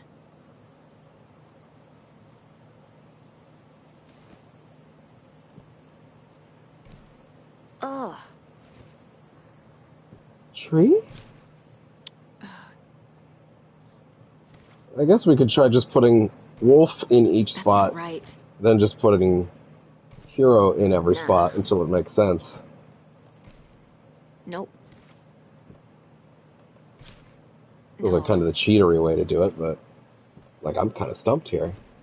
But also this would let us establish definitively if I maybe just don't have the right doll and I'm wasting my time. Ugh. Doesn't look right. So I'm pretty sure we tried every configuration with hero on there, but let's try. That's not right. Think, Saga. Nope. Keep trying. Doesn't make sense. Wait. What hero found most precious? Nah. Doesn't make sense. His baby bird? That's not it? Damn. That's not right. 3? No. Doesn't look right. Ugh. Okay, okay. Okay, that was it. Something changed, but also, let me look at it again. Help me understand this. Wait. Oh yeah, it changed sides. So wait, let me understand this again. So he came home, chopped down the wolf fucked up his tree? I wish I could read it again. Get it to make more sense, but oh well, something changed. The computer. There's something fucky at the computer. What is this? Reality changed. The wolf fucked up something in the house. Which means there might be a wolf in the house, so just fucking be aware of that. Dark substance appeared when the rhyme was completed.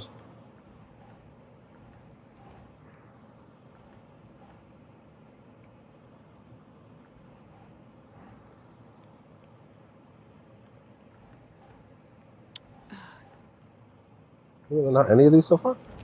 Okay, there we go. Looks like a trail. Does it want me to follow? Probably. Makes sense.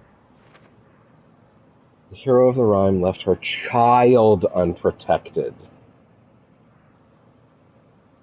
Is the implication that the tree is like a sprout? Like the tree represents life? Is that the idea here? Like it's meant to represent like something growing? Like, you know, tree, sapling? Is that the idea? What the hell? I would say shotgun again. Although we are using a lot of these all of a sudden.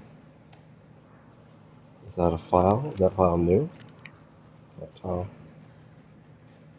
Yep. Left it unattended upstairs.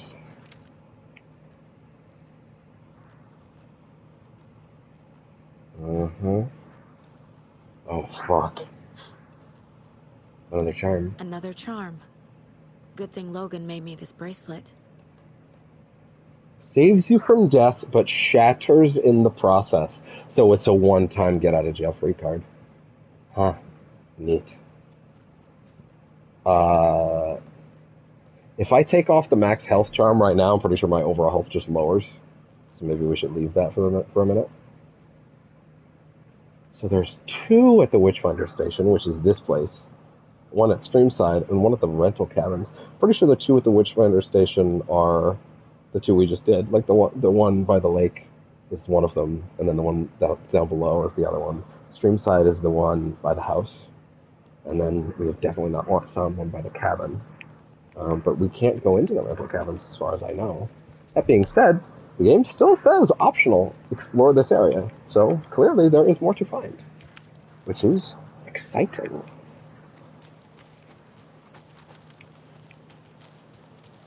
I love that they Fixed your just... car, Anderson. How's it going down there? I think I'm Oh? done here. Oh, really? I'll meet you at the parking lot.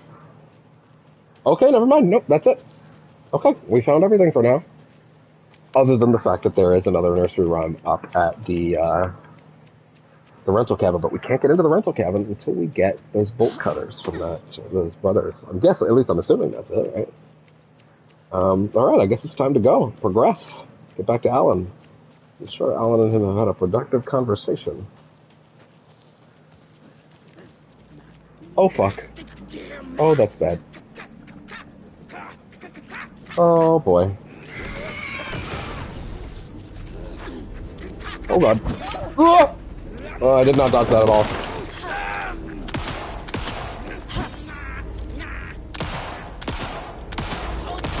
God, they take so many. Cutters? Oh, boy. Oh, God! Ooh! Oh, Jesus!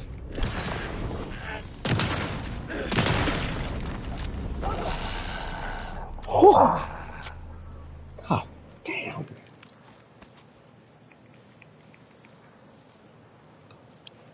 Jesus. Wow. Yeah, clearly if I'd found the wolf and the hero dolls sooner, I probably could have sussed all that out much quicker. The thing is, that section's clearly quite short. It's just that I was puzzling it out. And, I appreciate that I had the time and energy to do that at my own pace.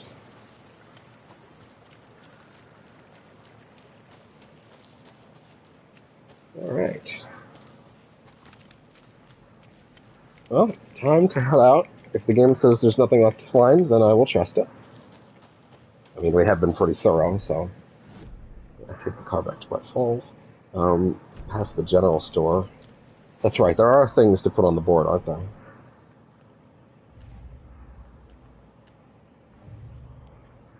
Oh, actually, no, I guess the nursery rhyme stuff is all there already, isn't it? Yeah, so we'll just have to come back to that. Oh no, we're on the cult stashes again. Yeah. Okay, so that's something to revisit later.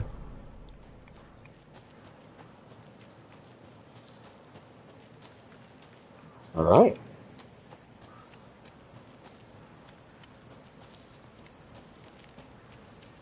It's crazy how like Alan is here in the real world, and my immediate emotion isn't like overwhelming elation and excitement because I'm like, I don't think that's gonna end well.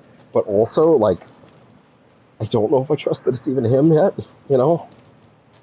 Uh, when I get back to the car, I'm going to grab a very quick bite to eat, like very very quick. I promise. I'm going to pee, and then we'll get back in the car and we will head back to Bright Falls proper. It's so cool. It's so cool getting to explore this much of Cauldron Lake, like uninterrupted. Like wow, they built all of this again. Let's go ahead and flip back to visuals, mission blur. Yeah, just bring it back to that.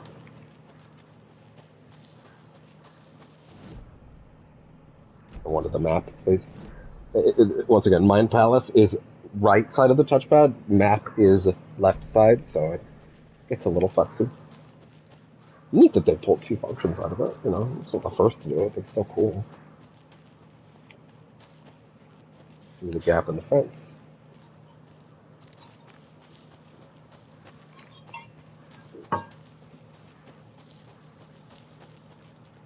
Okay.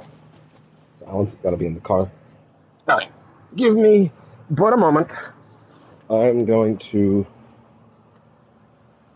use the bathroom, make a very quick bite to eat, and I'll bring it straight back and eat it while we watch the accompanying scene, so don't worry about that. So yeah, I'll be very quick. See you in a sec.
hey, I'm back again. But actually, I'm not actually done everything. I peed, but then I realized, wait, maybe rather than leaving the stream just sort of empty for a bit, why don't I just pop on Follow You to the Dark? And then I'll leave my headset muted, and then you have something to enjoy for the next few minutes while I'm gonna fill the portable AC and make the food to eat, and then yes, might as well, why not? So enjoy.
Dude, that's sick.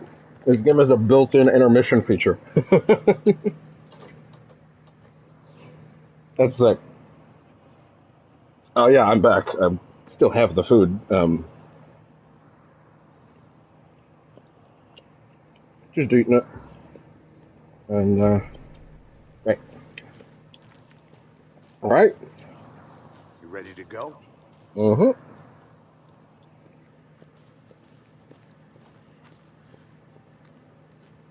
I always say yes. This side.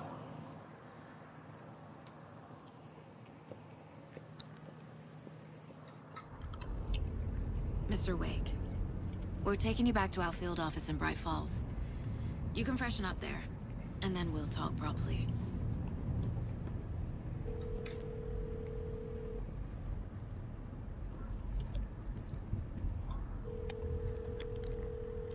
Hey, Mom. Before you say anything, I'm totally fine.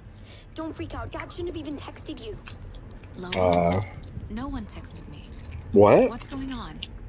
I'm totally fine. I slipped, that's all. God, Doesn't it's not sound the end like... of the world. What? Put your father on the phone. Okay. Dad, it's Mom. Don't worry, hon. Logan slipped in the shower and bumped her head. She has a slight concussion, but I'm keeping an eye on her. Lucky I heard her fall. She could have drowned. Jesus, David. Could have what? Why didn't you call? I tried. It didn't go through. She's fine, really. But what about you? You sound stressed. No, it's, just weird case, that's all. Well, if you need a hint, my years of board game binges tell me Colonel Mustard did it. Damn. I'll keep an eye out for him. Love you, Dave. If only I'd known to look there. Want to say bye to Logan? Just tell her I love her. Bye for now. No, I do not want to say goodbye to my daughter. Fuck her. Alright. This shot right here, that was in teaser years ago in Quantum Break. That shot of these guys looking at the wall of a case board, but it was Saga was definitely not a black lady in that back then, because it was like a what if we made a thing another day kind of thing. That wasn't a confirmed thing. You've been gone a long time. No. They'd be in danger. It'll come for me. Okay, let's talk about something else. Robert Nightingale. Ooh, there's some crazy Z fighting going on the windows. The Dark Presence got him back then. That's the last time I saw him. 13 years. Fuck me. Tell us about the pages. You had what looks like a title page with you. Return. Is this the name of the story on these pages? The writer's name has been scratched out pretty violently, but your name can still be made out underneath. Scratched. Scratched out. Yeah. Scratch.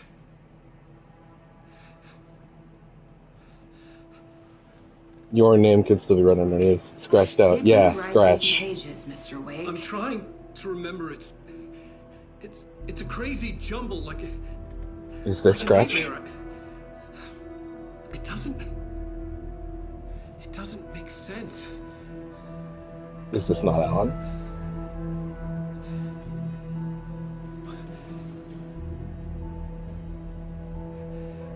Oh yeah? Are we switching? I remember. I mean, if we start playing through Alan's memories, and those are the playable sequences, then I guess that does confirm this is him. We're going in. In we fucking go! Oh fuck! Jesus Christ, what is that?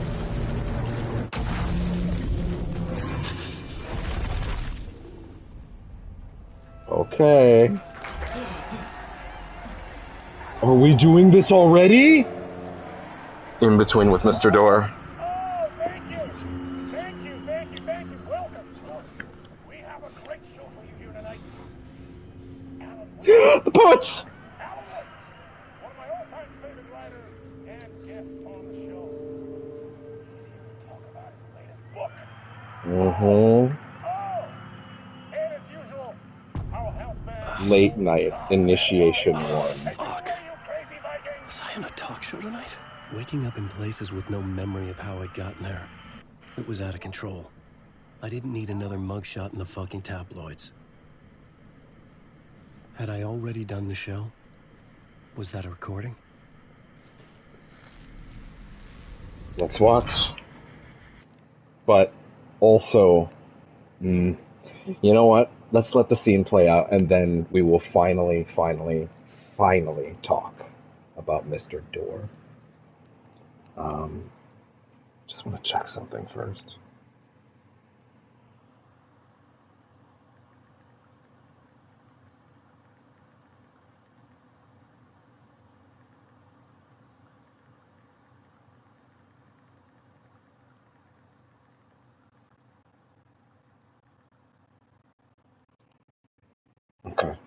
Yeah, you know what? I've decided let's this play out first. That could be. I think that'd be the best. Yeah.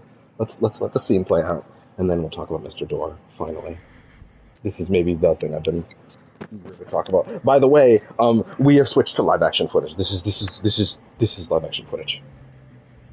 It looks incredible, by the way.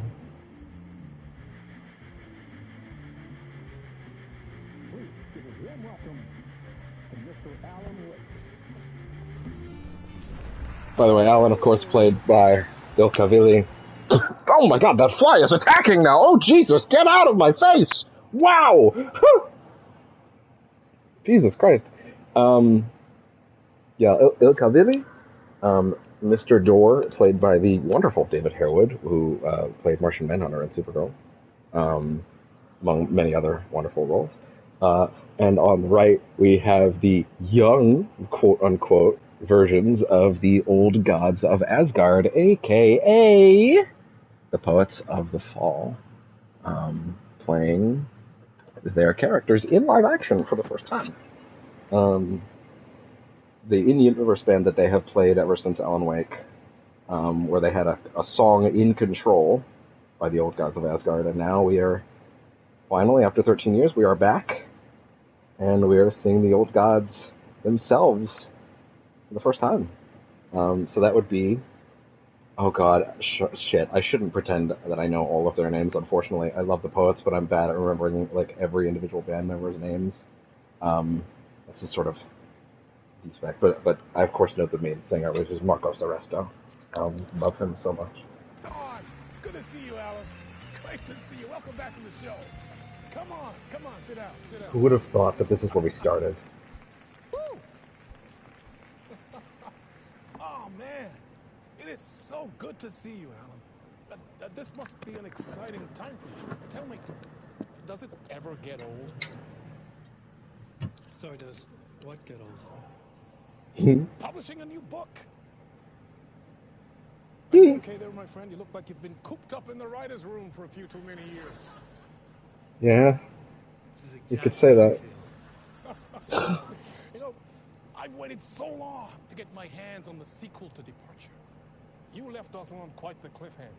We've all been dying to know what "it's not a lake, it's an ocean" really means. You and me both. Well, it's over. Your new book, Initiation, hits the shelves tomorrow. What? That's exactly what every reader will be asking. This book is mind-bending. It's so cerebral. I mean, how would you describe it? An auto-fictional thought experiment? A horror story? A postmodern detective story? Wait. This isn't right. I haven't written anything. He's so humble.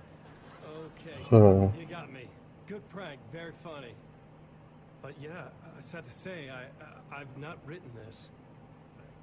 I'd remember if I'd written a book, right? Or maybe it was written by your evil double. Well played, man. That is spot on. Here, pretending the world of the book overlaps. It's very meta indeed. You see, Initiation tells the story of a fictional writer named Alan Wake, who is trapped in a nightmare, desperately trying to find the manuscript of a novel he has forgotten he has written. The book is set in New York, but it might not be New York at all. He is tormented by his dark doppelganger and guided by visions of a fictional detective he has written. That's right, Alex Casey is in this book as well. I guess we'll just keep doing this the whole show. The joke's on me. But isn't that what you sign up for with autofiction? No, but seriously, I found Is that a real term? Autofiction? Is that actually a real term? Like, I've never actually heard that used. Hold on. Let me... Live Googling. It's very important. Autofiction. In literary criticism, autofiction is a form of fictionalized autobiography. Autofiction combines two mutually inconsistent narrative forms, namely autobiography and fiction. Autofiction as a literary genre. 6 works of autofiction. Yeah, give me some examples. Let's see. Examples of autofiction. Let's see. None of this is stuff that I'm familiar with, unfortunately. But I think I get the idea. Like it's sort of clear, you know. Like the idea, it's just never really heard it. Like using elements of your life or one's life, I would imagine, to tell a fictional narrative within that. It seems like, you know, the sort of primary intent there. I can understand that. All right. The structure of the reality you build in the book, fascinating. It reminded me of The Matrix. I mean, the writer is physically in his writer's room, trapped there, and he projects himself out to this dark dream of New York through the story he is writing. Like astral projection. Did I get that right? Yeah, that's exactly right. Go on. I should be taking notes here. This is great stuff. Yeah. Notes to that other Alan Wake in that room writing this as we speak? Are we all in your story, Alan?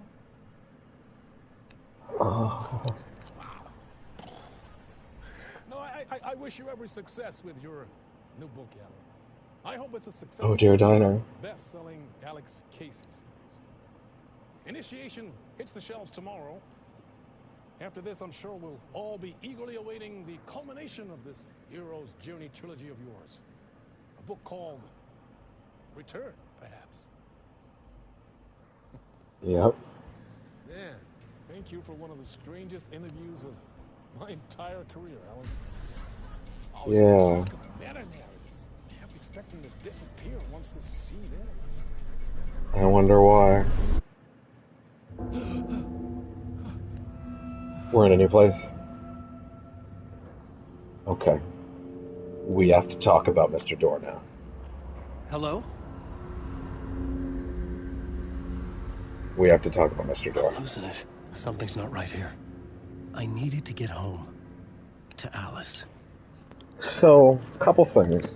One, if... I guess we can confirm that the Alan in the real world is the real Alan, right? I think we can confirm that now. Maybe. There still might be something coming in that direction. But for now, I think it's safe to say that that is the real Alan. So yes, he's made it out. But what's the catch?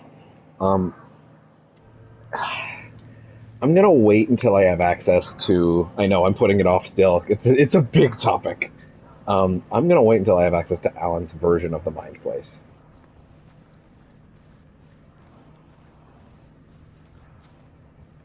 Dude. So we are in the dark place.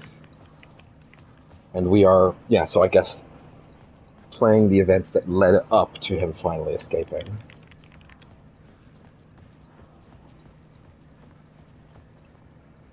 What the hell was that interview? Some kind of joke? Initiation? I never wrote a book called Initiation. This felt like a bad dream. I think you're probably a good horror story. It's so interesting because he's been trapped in here for so long that, like, we're not just dealing with, like, unreliable narrator syndrome. We're dealing with, like, is he even all there enough to process what he's talking about? Is anything he's saying anything more than the ramblings of a man who has been lost in a dream inside of a bag of angry cats for over a decade? You know, like.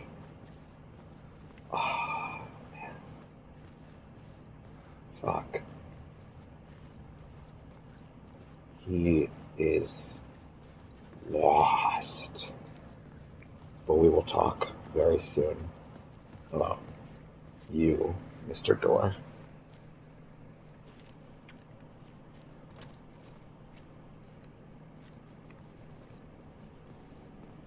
We have a lot to say about you, don't we?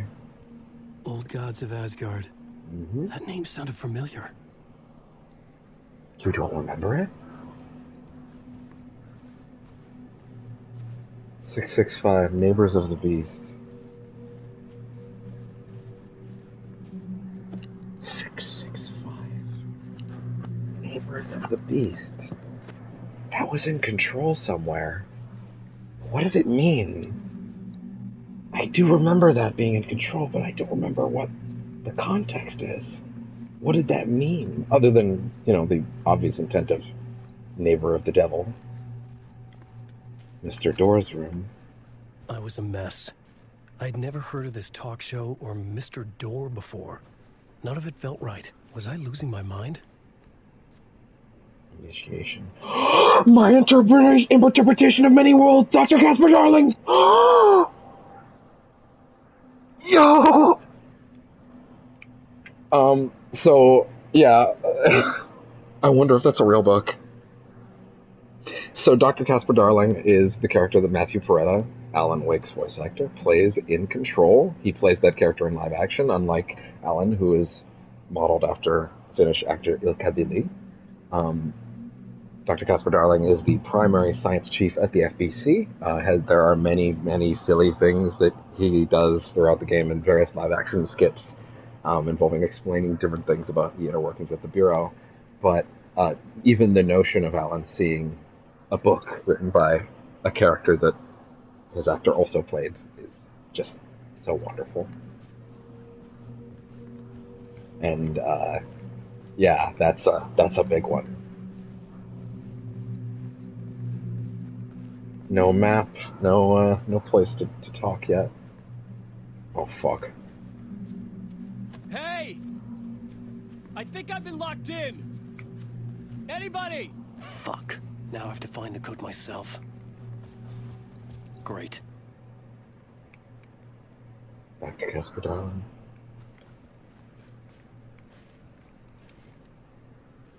Sam Lake. Oh my god. It's not Alex Casey, it's Sam Lake. Odin Anderson. Bob Boulder. Oh my god, his name's Bob Boulder here. Tor Anderson. What does that say? What is his first name? Sorry? Warlord Door? Warland. Warland. Oh my god. Yeah, it's him. It's absolutely him. Again, we'll talk about Mr. Door pretty soon. I have to basically unpack an entire other video game to talk about it, so, understand me when I say it's a big topic. He's doing the face! He's doing the Max Payne face. Oh my god, that's great. Okay.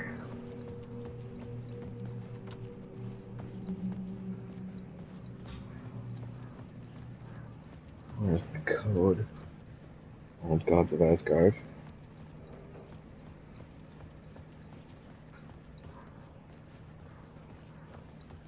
Hard to believe we have not played as Alan since... Well, if we're counting American Nightmare, which might not count. I guess 2012, so I guess that'd be 11 years, but... I mean, I don't really think I would fully count that, just because,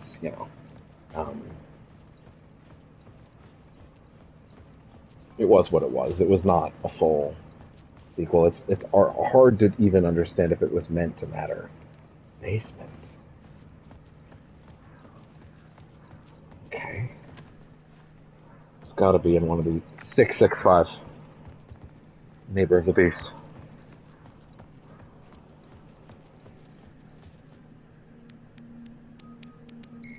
Yeah. Whoa! Did a little spinny there, Alan. There was something here. A broken transmission I couldn't quite make out. What was that? A message? Impossible to say. I'd say so.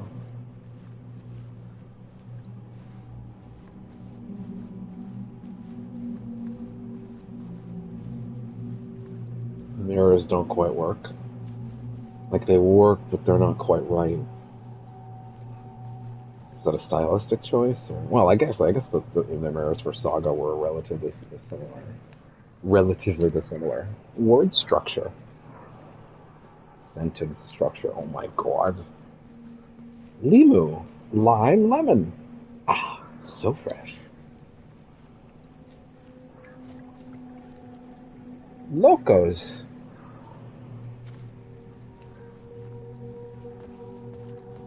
Cafeteria and stage.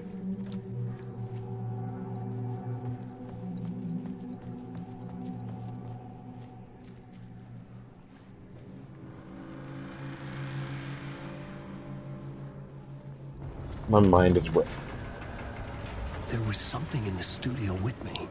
I don't like that. I had to get out. Right, I've been running around in the woods relatively unscathed for so long, I forgot this was a survival horror game.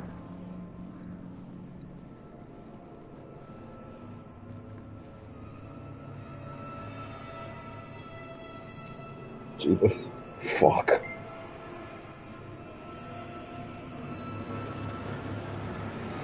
Wait, I've seen this before.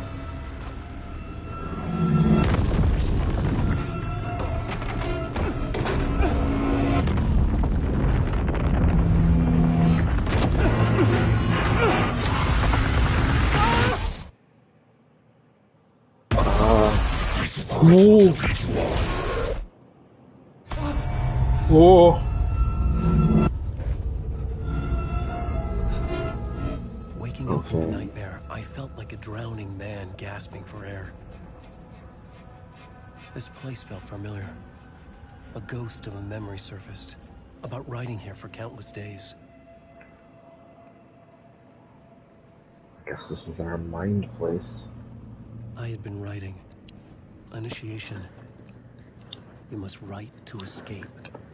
Yeah. Yet again.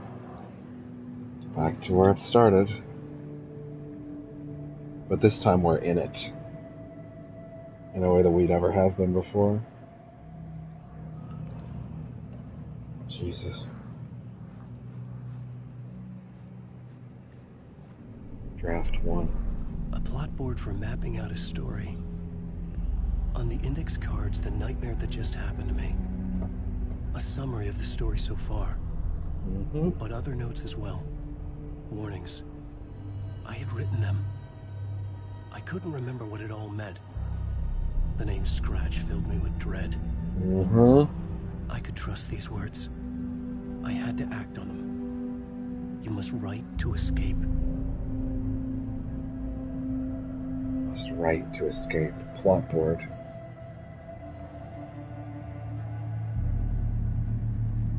Waking up to a nightmare. At the talk show, I had thought I was in home in New York, but none of it felt right. I was trapped in the dark place, a nightmare beyond our world. The writer's room was my safe haven. My writing affected what was outside. I was trying to write a story to escape this place. The story was called Initiation. I had to write more. With the story I wrote, I projected myself out to look for a way to escape. I had tried many times, failed. This place made me forget. Everything Dor had said had felt true. Was that part of my writing, or coming from somewhere else? The dark place, trapped, you must write to escape. Get back to writing. Read me, Beware Scratch, Alice.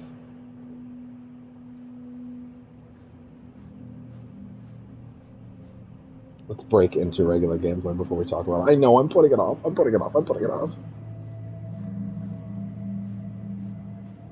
Can't leave. I couldn't leave. This wasn't the way out. I had to keep writing.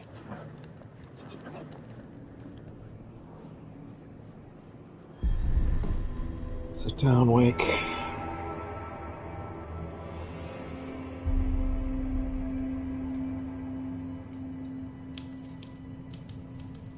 I didn't remember much, but I knew my thoughts and ideas could manifest as reality in this dark place.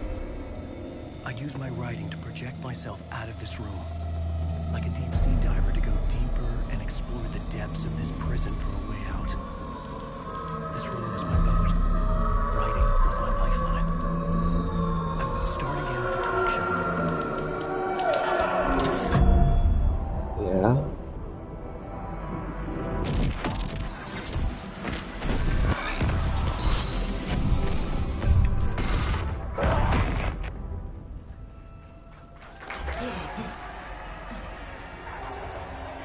Do you remember this time? Thank you. Oh, you're too kind. Welcome back. We have a great show for you here tonight. We'll treat all you Alex Casey fans out there. Alex Casey himself is here tonight. Okay. Sam Lake, ladies and gentlemen. Sam Lake. Oh my god, he called him Sam Lake. Detective in the film series. The actor who has given his face to the famous detective in the film series. Oh my god, we're so many layers deep! We have Alan Wake here. Best-selling writer, the books, the films are based on. Let's do this!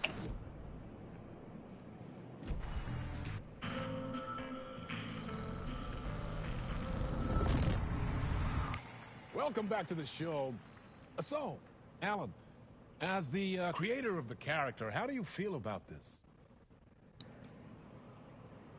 Sorry, what? I know it can be an awkward question with the man sitting right next to you, but I mean, how do you feel about him in the role of Casey? Does he... Please let Sam Lake talk, and for him to have his regular voice, that would be so goated. look the part to you?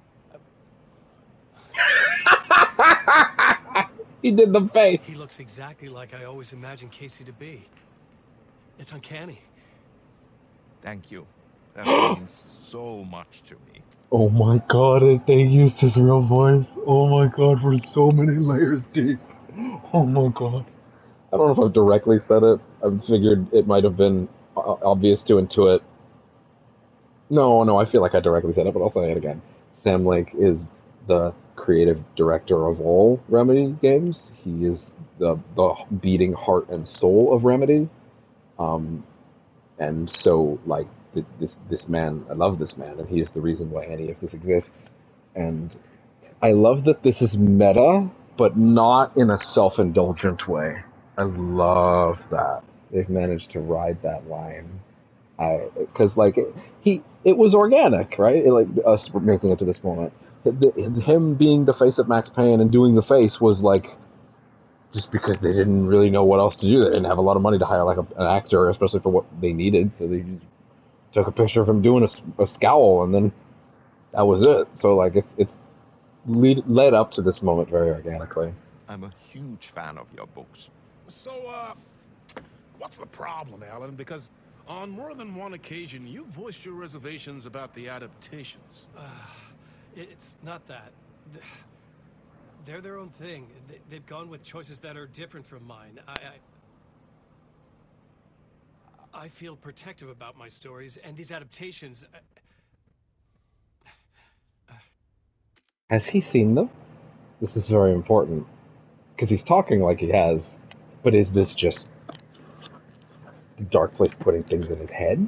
He shouldn't have seen any of these adaptations, and yet he is clearly aware that they happened. Unless the Dark Presence doesn't really have a concept that it does or doesn't. That they have or haven't been made, and it's just sort of putting the idea that they might have in its head, you know? Who is to say it's aware of the outside world in its entirety? It might be more abstract than that. I don't know. I guess I just wish I could have been more involved in making them. Well, in that case, you won't have seen this either. We have a clip from the new film, Murder Case Casey. Should we roll it, or do you want to say something first, Sam? Nah, just roll it. Oh my god, I'm actually so excited. What are they about to show? This city was an old scar that refused to heal. The rain made it fester. Oh my god. But there was only the night. They've put a friggin' fake mustache on him! I was tired. Insomnia covered me like a plastic film. I was watching the world through a rain-slick window. My own reflection haunting the view. So many layers deep. I was trying to track down... He's just in the background doing the face! ...writer. My only clue was a table lamp, shaped like an angel. The only thing to shed light on this sordid mystery.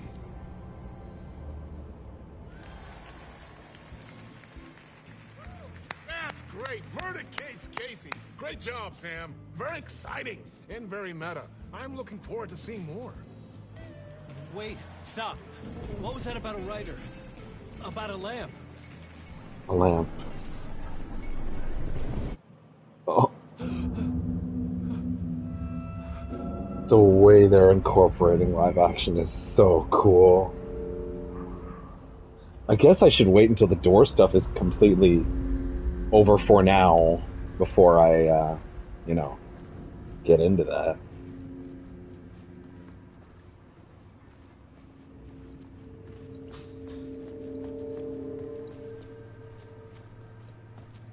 Are things different? 665, Neighbor of the Beast.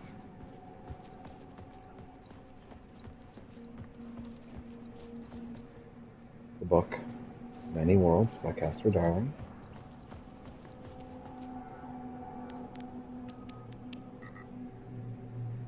That's wrong!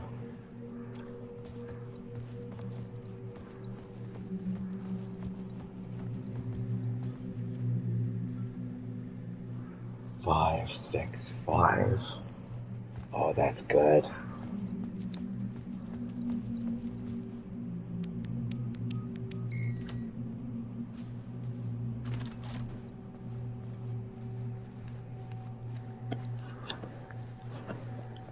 Dude. What's the runtime right now? We're almost at 6 hours. No crashing like Spidey, so again, we'll take our 10-hour mark break. Dude.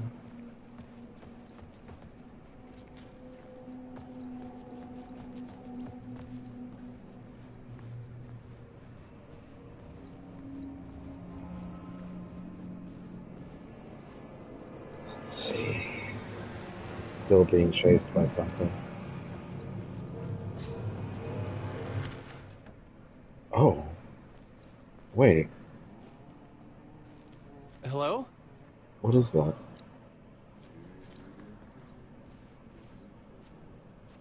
That voice sounds familiar.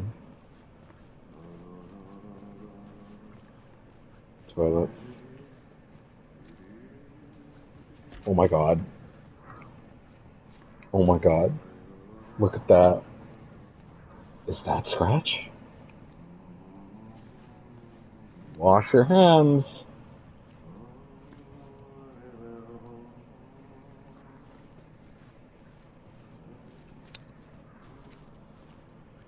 Oh. Mirrors are just wrong. Wait. I thought that was someone else at first, but now I think it's someone else entirely. Yeah. Got it the second time, not the first. It's Ati. The janitor from Control. Yep. Ati. Ah, Lorraine! There you are, Tom. What the fuck? He just called him Tom. Like Thomas Zane. His first inclination was that he was Thomas Zane. Are they actually the same person? Oh, not so much evil that not a bit of good as well. Ati. Not one without the other. Good to see you. Hey, I can't seem to find my way out of here. Can you point me to the exit? No totta helvetissä. Of course, Tom. The Ati. work will instruct its maker. I was gonna get something from the basement for you, but you can get it yourself now. The more cooks, the worse the soup. Yeah, so this is Ati from Control, the janitor at the FBC, who in and of himself is... I don't know what you would call him, the designated, and not an OOP, an altered item? There's no designation for just altered. No, because he's not an altered item. He is an altered world event.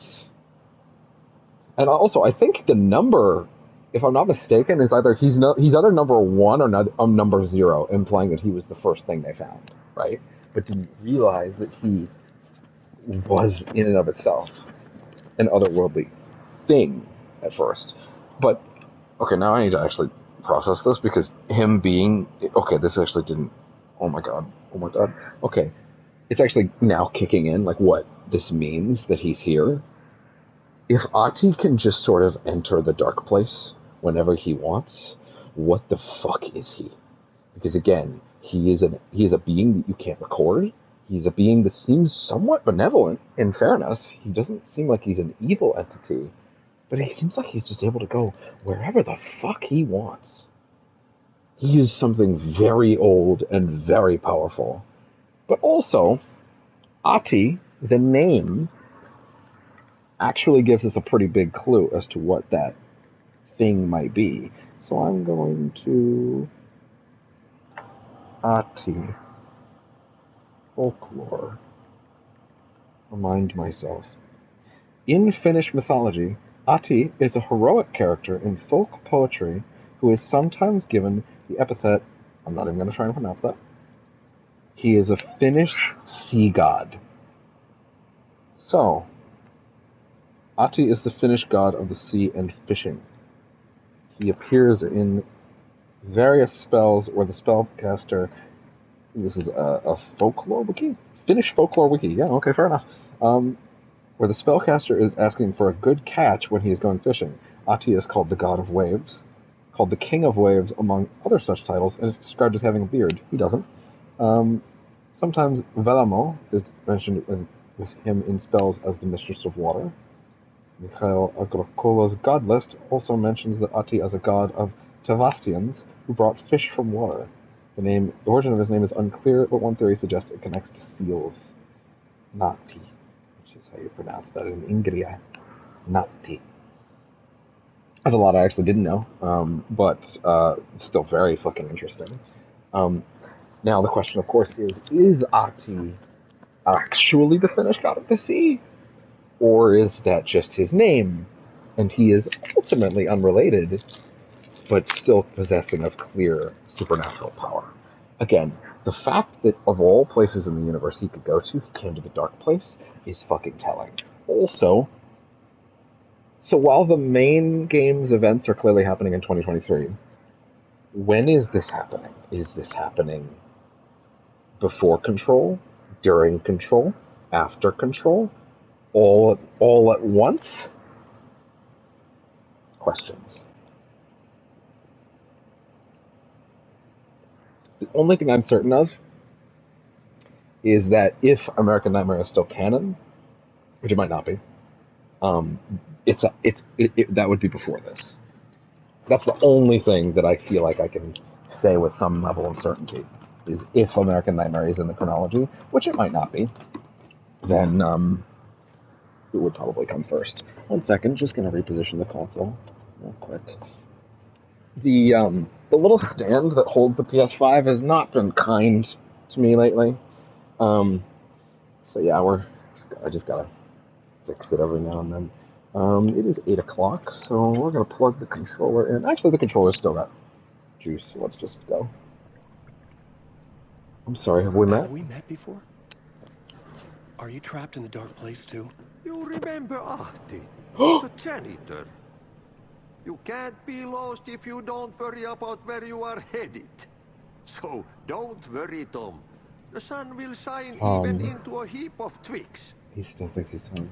Just remember to turn on the lights. It won't take long when you get to work. What do you want me to get from the basement? And my name's Alan, not Tom. Ja, mutta katsopako a man, but a man with a tool makes two, Tom. Eikö niin? And a man with a tool can build his own exit. It's in a shoebox, in the basement where you left it. Shoebox. Safe as in the Lord's purse. Here's the key. Thanks, Ati. Do you know how I can escape? I've been trying to find a way to escape the dark place.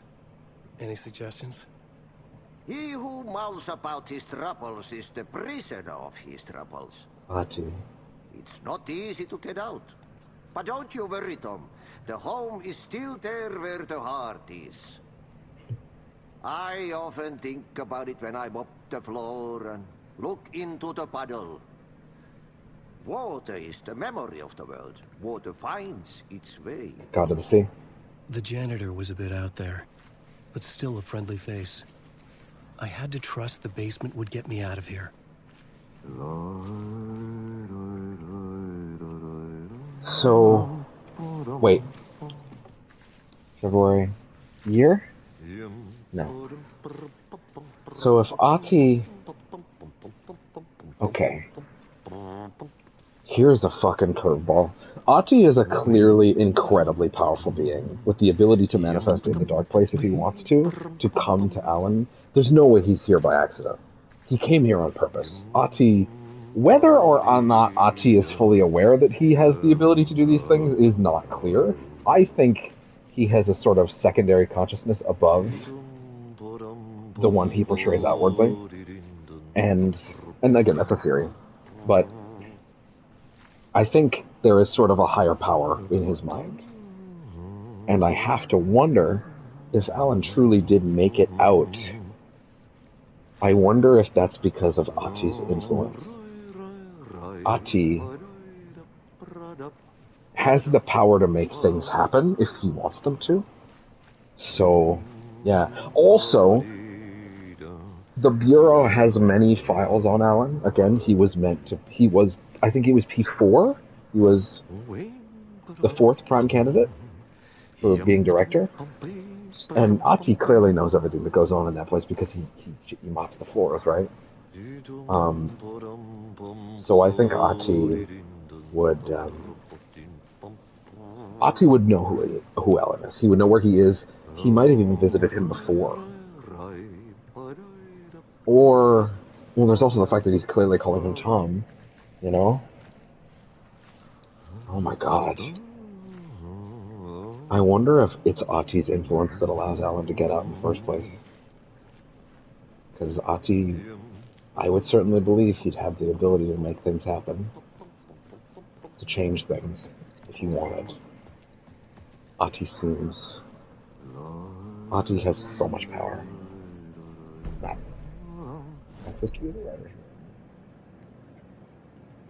Band room. First floor to basement, basement storage, laundry, workshop, backstage, golf. Find what was left in the talk show basement.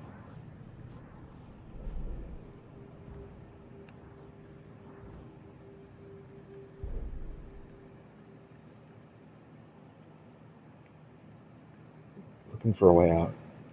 Dark presence was out there, hunting me. When it caught me, it killed me. I'd wake up here. Hunting me. When it caught me, it killed me. I'd wake up here. I refused to give up. I'd start again. Talk show felt real and not real. Alex Casey was my creation, but now it seemed he had a life of his own. He mentioned a lamp shaped like an angel. Dark presence. Opens up the way. Writer's journey. The angel lamp. The janitor seemed to know me, but he got the name wrong. Had I written him into existence? You didn't. He said I had left something in the basement. Left something in the basement. A tool to get out.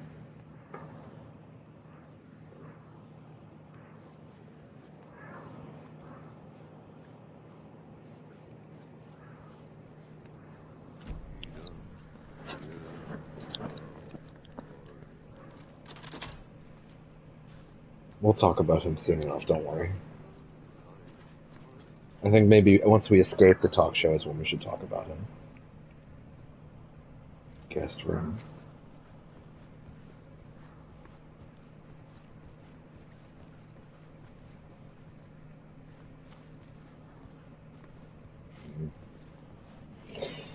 No, you know what? I say fuck it. I say now we talk about it. Alright. So, Mr. Door. Let's talk about a little game called Quantum Break. Quantum Break is a 2015 time travel action game made by Remedy that was and is still currently owned by Microsoft. I talked about it a little yesterday about how they ripped Sam Lake out of the writer's room for the TV part of things, which was just awful, and that's why that part of the game isn't very good. But it goes a little, but that doesn't mean that they didn't clearly care a lot about Quantum Break. So Quantum Break had a live action aspect where they hired a lot of really famous actors to play certain roles. Obviously, Sean Ashmore, the guy from Game of Thrones. I don't actually know his name. I think he is like Littlefinger or something like that. I've never seen Game of Thrones, but like apparently that's what he's most known for. His name's Paul Serene in the game. There's also a character played by Courtney Hope in Beth Wilder.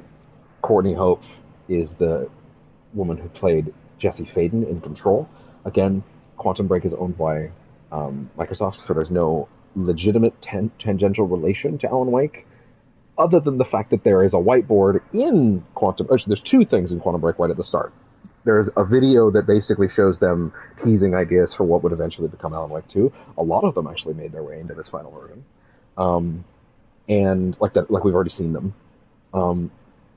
And another was on a whiteboard. There was basically this big thought board that, like a chalkboard in a classroom that had all of the connections to all the various pieces of information that were in Alan Wake. So there's a very direct call out to Alan Wake, but it's clearly not set in the same universe. Question mark? Or is it? So here's the thing, right? So Remedy doesn't own Quantum Break. Microsoft does. They cannot explicitly reference it in any way, shape, or form. Here's the thing. So in that game, the basic gist of the plot is that Sean Ashmore's character is blasted with chronon energy, because it's a time travel story, and that allows him to shift through time and speed up his body, do quick dashes, run in slow motion, sense things via time particles, slow down time, create shields, make localized pockets of time that he could shoot bullets into, and they would stack and then collide with what they were shooting at. As far as an action game goes, it's pretty great. And I think the story is largely excellent, but it is also like Quantum Break suffered for me because the live action stuff was very disjointed. By the way, I think they've really figured out how to make that stuff sing now.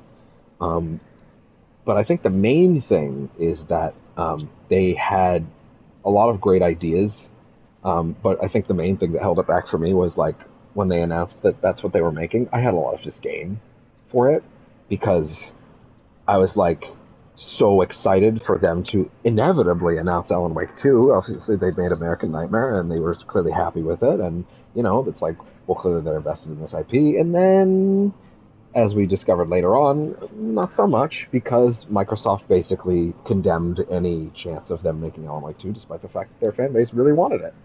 And who has the last laugh now? Microsoft. So here's the funny thing. Quantum Break is not directly in the Remedy Connected Universe. And yet it also is. Here's how. Quantum Break goes throughout its various plot lines. I'm not going to break down everything that happens in Quantum Break. That's unnecessary because the large-scale parts of the plot don't bear explaining. But Quantum Break had lots of great characters in it. They had Sean Ashmore as Jack Joyce. They had, I forget the guy's name. Paul Serene was the guy that played the Game of Thrones guy. And then they had Martin Hatch, played by a wonderful performance by Lance Henriksen. Not Jesus Christ, not fucking Lance Henriksen. Oh my God, fucking Lance Henriksen. That's not. No, fucking Lance Reddick. You could see how I'd make that mistake, right? Lance Reddick, the of course dearly departed Lance Reddick that left us earlier this year. Devastating. One of the only celebrity deaths in a long time to affect me as deeply as that did. But Martin Hatch was basically he was Paul Serene's right-hand man, but there was also something under the surface where he seemed like he was working against him in certain respects, right? Martin Hatch was a very not snide. He was a cold, calculating, but clearly on top of everything personality that was capable of perceiving a lot of different things at a lot of different high levels, and he had his hands in every pie, basically. At the end of the game, like right before the end of the game, you go into Paul Serene's office, and there is a note outside his door left by someone. This someone basically confesses that they are what is known as a shifter. A shifter is someone who has been absorbed with so many chronon particles that they've gone past. Basically, a shifter, quote unquote, is what Sean Ashmore and Paul Serene's characters were, but they were in early stages. Martin Hatch is the shifter in question who's written this note. He basically tells him that you my goals are beyond your understanding. There is nothing about what I want that would make sense to you. I am a person that can flow in and out of any timeline I want. I made it to the end of time. I went there. I saw nothing there. I'm trying to stop. Actually, I can't remember now if it was trying to stop it or create it. I think he was trying to stop it. But basically, he had come through so much. He'd gone through his process of being a shifter to the end point of that chronology. What that meant is that he existed in every timeline simultaneously at all times in every respect. So, there, in the main game, in the story of the show, Martin Hatch gets shot.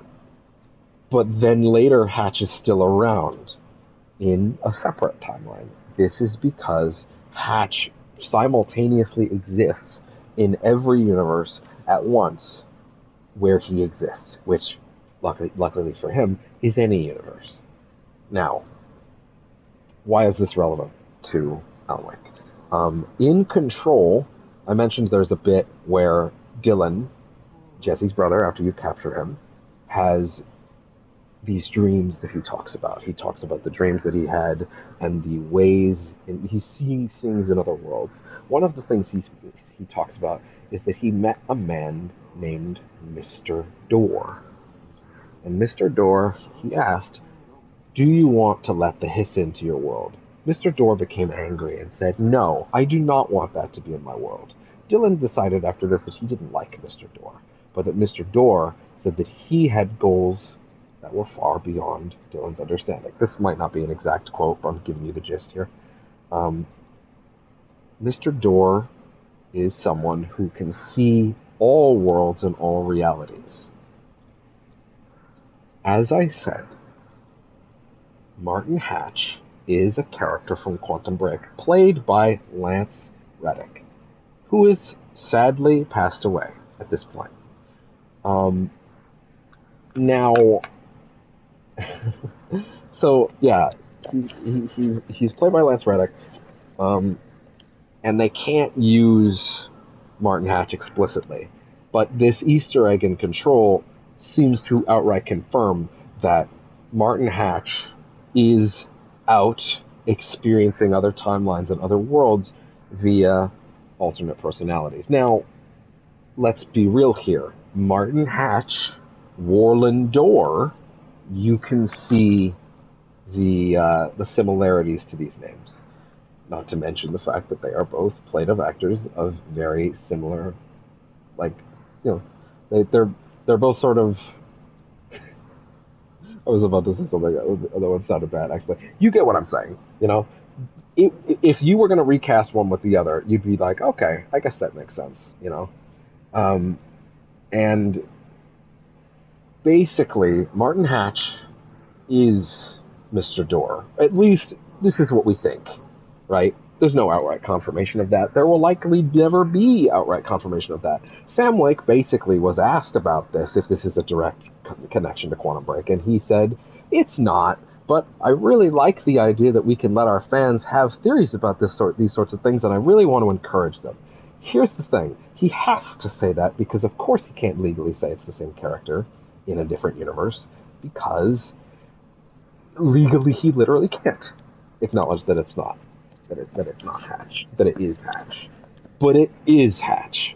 Mr. Martin Hatch, Warland Door. It's not subtle. It's absolutely the same character in another universe. Different actor, of course.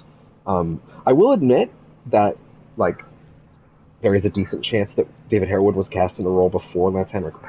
I almost said Lance Henriksen again. Before Lance Reddick passed.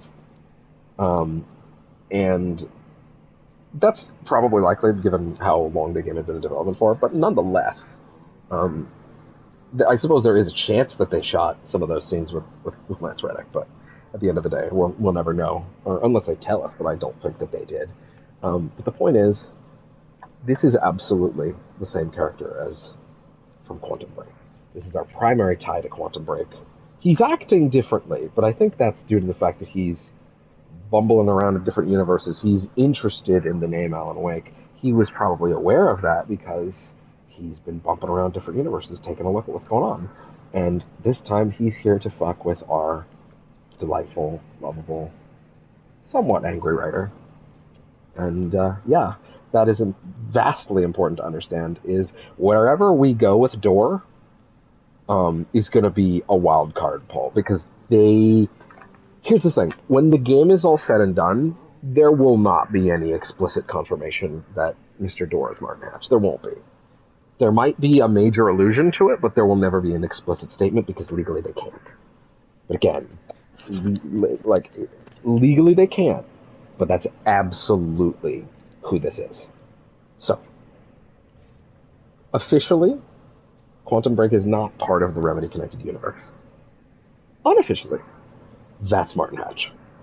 In another reality, in a body looking similar enough that he is inhabiting, much like all the other universes he is inhabiting all at once. He is a character that has jumped, not even jumped, he exists in all of the realities at once, simultaneously.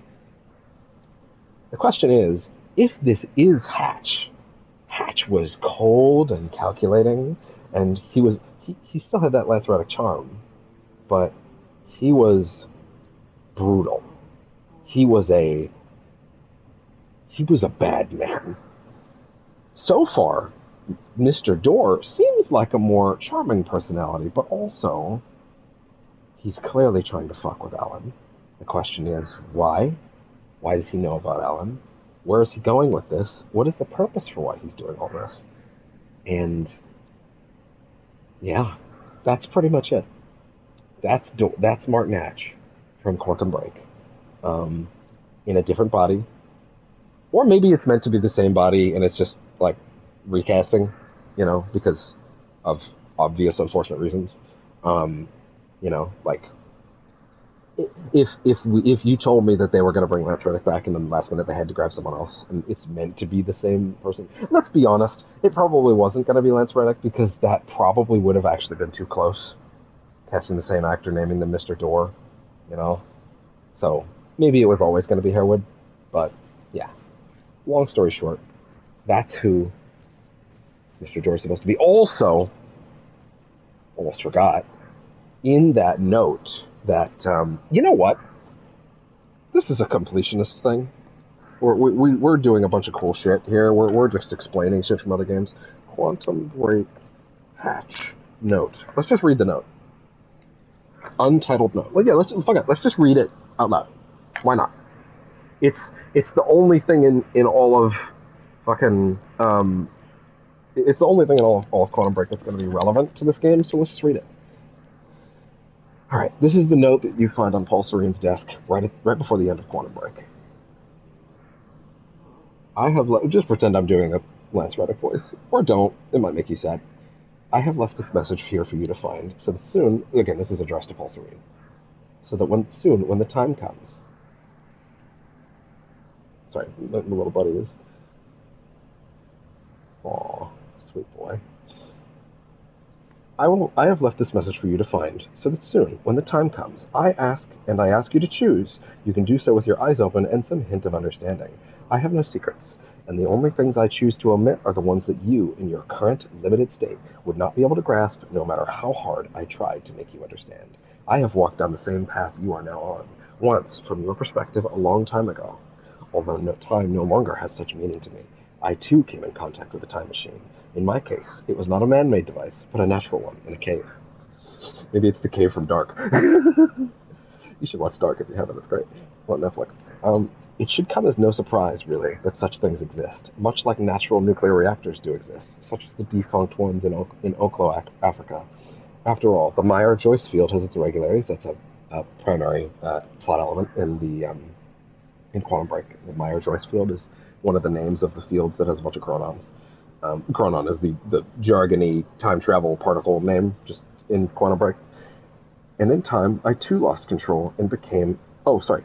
I too developed Chronon Syndrome, and in time, I too lost control and became a shifter. Because it became at once everything and nothing, was everywhere and nowhere, died countless deaths, and was still alive, my every probability, every possibility happening at once. I promised I would not lie, and thus I tell you, the noise and the pain and the rage were more than anyone could suffer and not go insane. I burned in this fire, for a long time. There were brief moments of awareness in this endless nightmare, different versions of certain key moments in my life that I found myself living again and again, trying to make things right, like a puzzle, on and on and on. I am convinced that the stutters and the end of time saved me, for those were the only places, the only times. I'm just going to quickly do a sound check because I just realized I haven't done that in a while. Okay, we're good. Sorry, just, paranoid. For those were the only places, the only times, where I could even briefly stop and rest and slowly find focus and control again, and ultimately master this state, not emerge from it, not be cured, not go back to what I was before, for there is no such thing, but to learn to be in one place and everywhere at once. My perception is altered, like that of someone who has seen a perceptual illusion, and discovered that the picture is both a young girl and an old woman at the same time. Once you see them both, you can never not see them. We are such limited beings. We play with just one set piece. Just one piece, on one square, on an endless chessboard. Just one life, one lifetime, in an infinite multiverse of possibilities. Am I an exception? The only one who has found this way to the other side? Or is this just a shifter's brief dream before a stutter collapses? Stutters are basically like gaps in time. There are other shifters. You, your best friend, who is now your mortal enemy. So that's Paul Serene and Sean Ashmore's Jack Joyce, the protagonist in Quantum Break. Dr. Kim, others, and some of you who know Dr. Kim is the guy who discovered chronon particles, essentially. I think it's either that or Sean Ashmore, Jack Joyce's brother. Others, some of whom you know, it doesn't matter who, because they are gone, and when they emerge, if they ever emerge, they will not be who they were, just as I am not who I was before. I have done my part in helping you all achieve this state. If time is an ocean with a frozen surface, then the stutters and the end of time are holes in that too, opportunity to come up for air. I have a plan. It's already in motion, but it would be futile to try and explain it to you. Like trying to explain 3 dimensions to someone who can only see 1. But make no mistake, I do not look down on you. I strive for humility, even as I see this world from one state to another. I will make this possible. I stand in between. I don't see myself as a gate. I remain humble. I'm something smaller. A hatch. Or a door. So, that is the note that you find right before the end of Quantum Break, where Martin Hatch basically explains what he is. He is someone who is in between with Mr. Door, between realities, at all times, in all places, all at once. So yeah, I think that's by far going to be the biggest lore dive in this entire playthrough. Hi, bud. I think by far that'll be our biggest moment of just sitting and talking. There will be others. Like I still haven't even talked about the Ocean View Motel, which we'll do that when it becomes relevant.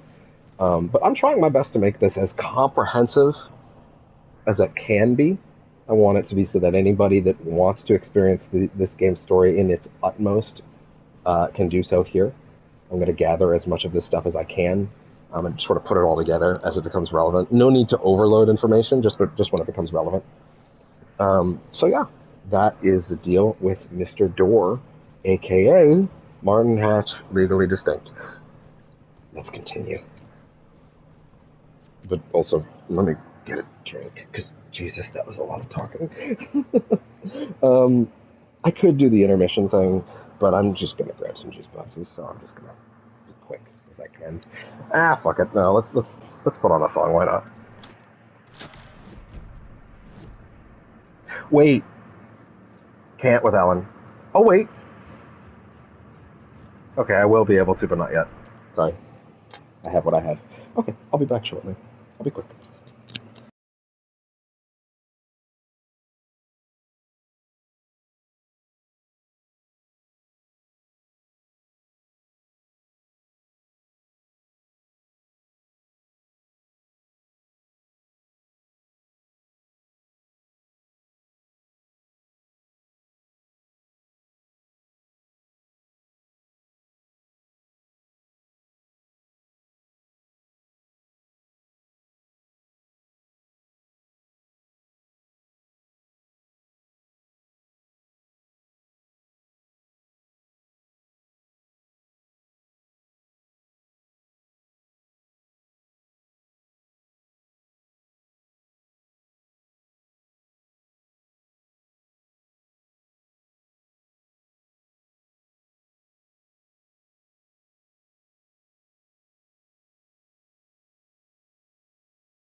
back.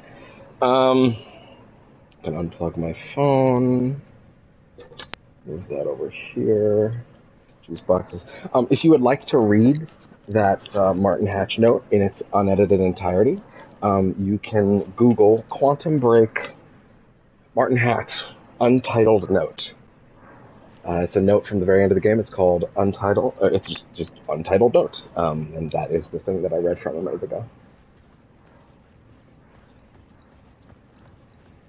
Okay, that was the big one. That was the most like tinfoil hatty that I'm gonna get out of this entire playthrough, I think, because that's the big one. This is the big, like, hey, when they said Mr. Door was going to appear in the game, and he was also, you know, he was being played by a guy who could reasonably be recasting Lance Reddick.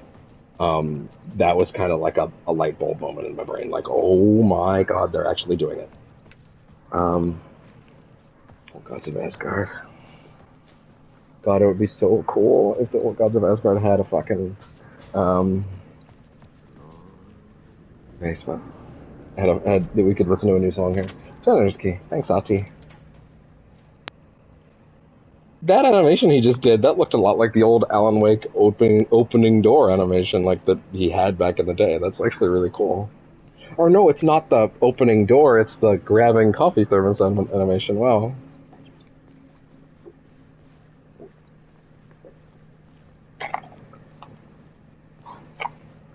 New map.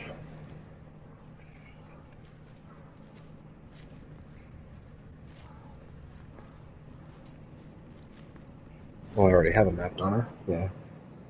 Laundry, basement, storage, workshop. First floor shortcut.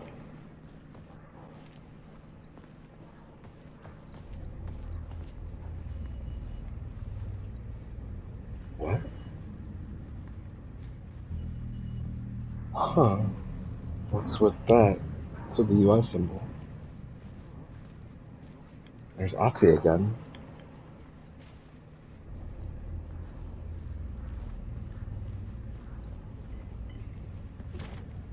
Paint thinner. No flashlight. So, sorry if it's very dark. It's real fucking dark for me too. But no flashlight.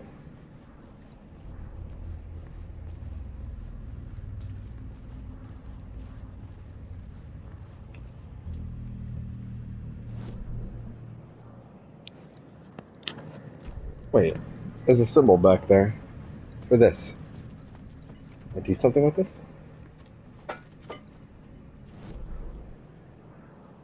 Laundry.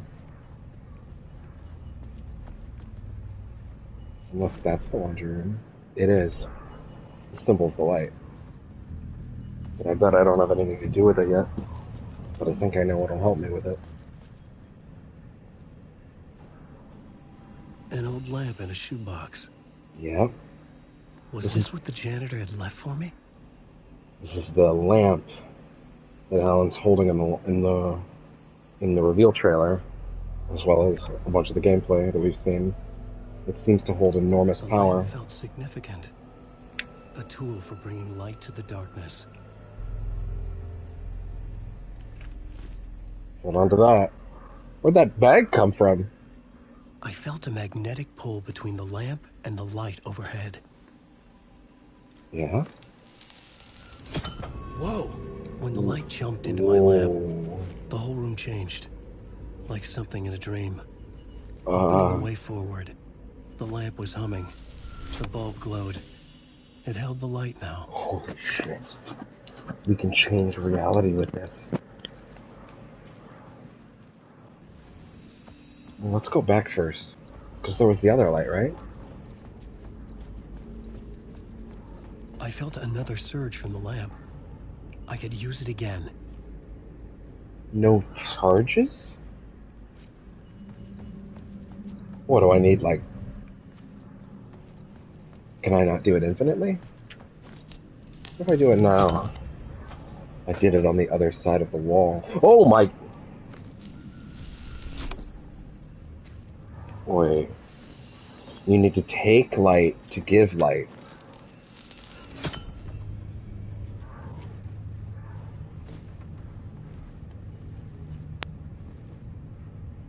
can't just make light out of nothing. You need light to give light.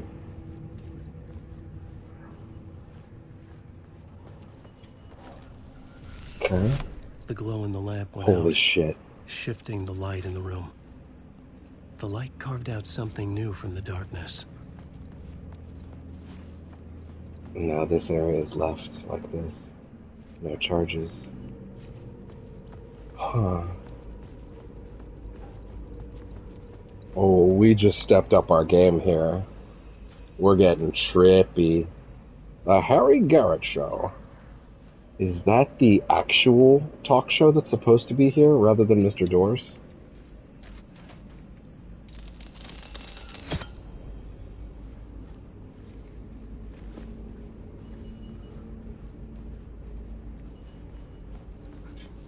Huh.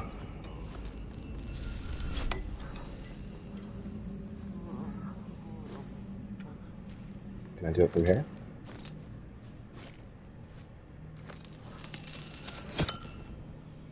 Cool.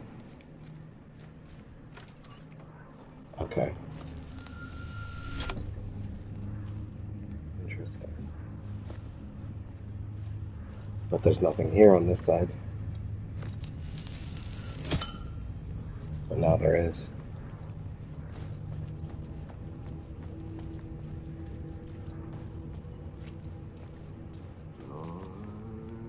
Ati. At least it's nice to hear a friendly, ominous humming.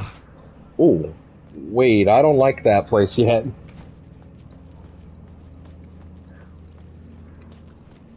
I have a charge, by the way. Is this place different? Can this place be different?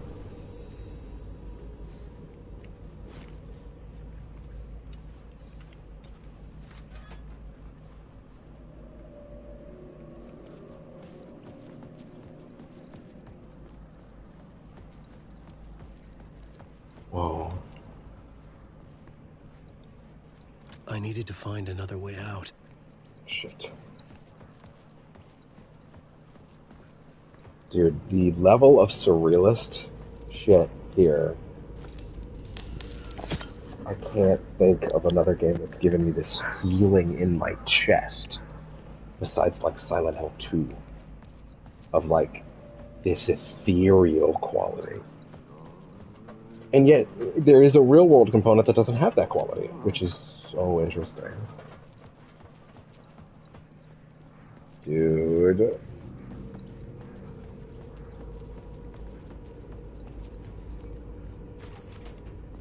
Okay.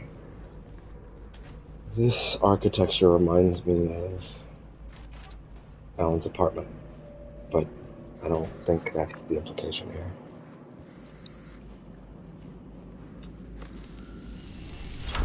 The dark place wants to drown me. He's wearing his old cardigan. I have to fight it. I have to remember the clicker, the light switch. I lost it, but I have the lamp now. The lamp the switch was cut from. This place. The lamp that the clicker was cut from. That's why this lamp has so much significance. It's a nightmare. Not real, and yet more real than anything. The danger and the horror real. It feeds off my mind, twisting whatever it takes into psychotic reality. I'm trapped here. I write to escape. I've tried this many times, written countless stories, forgotten how many. I keep failing, but I must keep trying. I use the story to dive deeper. Every word I write is a step forward on this spiral in the darkness. I dive to the bottom to find the answer, the map, and the key, and the compass. It's combined to form a door leading out. But that was so smooth. At the bottom of an ocean, it's not an ocean. And a lake, that's not a lake. End of part. Talk show.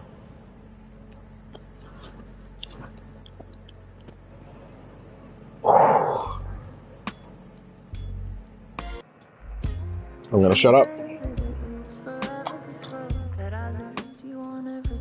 Actually, let's talk for a second. I mean, I don't know how much I really have to say just yet. I feel like I have the most that I said about, like, everything I would need to say about Hatch was probably what I had to say there. So I guess it's okay to just say, like, hey man, that was awesome. And I'm so eager to see how the rest of the game is structured now. I'm gonna guess maybe this is the point where I can start switching between them. I don't know. Who is to say? But, yeah, fuck. Hit me with another song, man. Some say that it lives forever this road. Some say that it lives forever this road. That I lose you on every time. Some say that it lives forever this road. I can see you there, but you don't see me anywhere. I'm right in front of you, I'm right here on this winding road. What are you looking at? Is it your face on a pane of glass? 'Cause somehow this window becomes a trap on this winding road. Will it ever let me go? Forever I am fading to black. Forever I am circling back, just to fall into this trap. This winding road.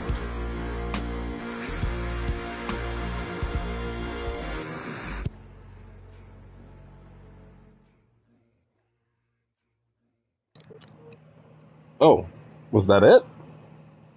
It seemed kind of abrupt. I was liking that. Oh well, shit, I guess. Okay, I guess. Alright. Yeah. Alan's first song is okay, I guess. Yeah.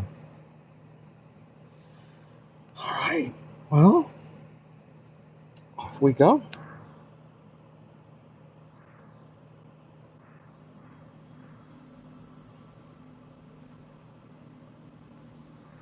Okay.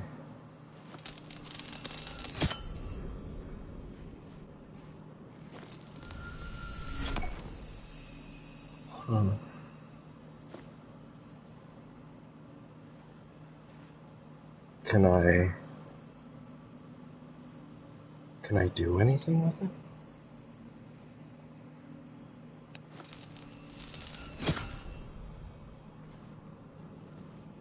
Do I need to do something with it?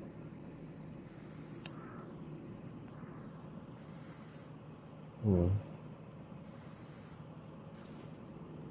not sure.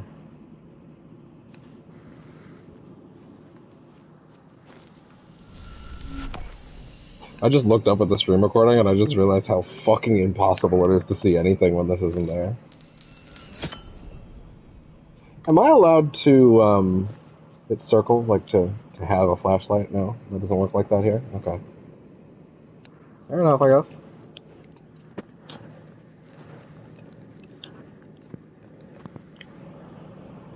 Okay. Well. Y'all ready? Let's go. I got a message. Oh, shit, wait. Make sure that's all fine where it should be. Okay. Okay. Alright. Alright, that'll be good for now. Out we go. God, it's hot. It's so fucking hot. So hot in here. Hate it. Alright.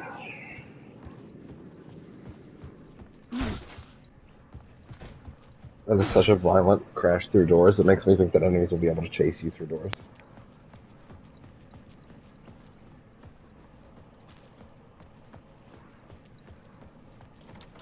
Wait.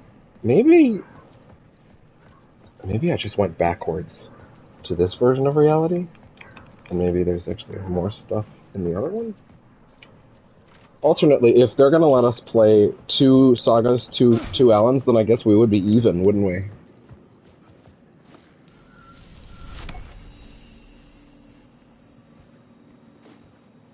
Ah.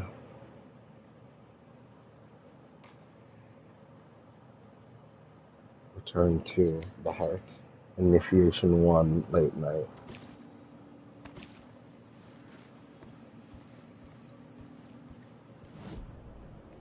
Radio. Yeah, the song. Poe, this road, the mirror is a trap.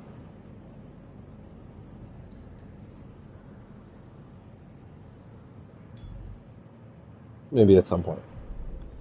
TV has this. I'm losing myself. I have to fight it. I have to remember it. The clicker. The light switch. I lost it. But I have the lamp now. The lamp the switch was cut from. This place is a nightmare. Not real and yet more real than anything. I'm entering the horror reel. It shades out my mind. Twisting whatever it takes into psychotic reality. I'm trapped here. I write to escape. I've tried this many times. Countless stories. Forgotten how many. I keep failing. But I must keep trying. Dude. Okay.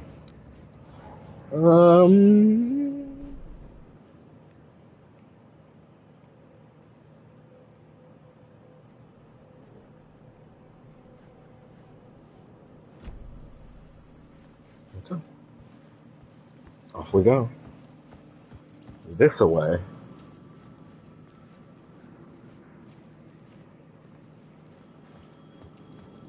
Out into the city. Oh, fuck. We are... was ringing. Somehow I knew the call was for me. We are in a dark, twisted New York City. Art house classics are forever.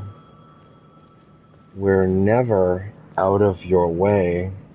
Ocean View Motel.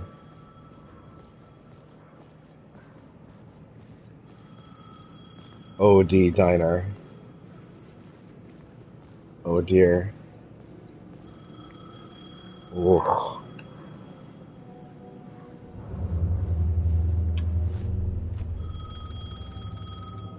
Pick up the phone out. Oh, I guess I didn't.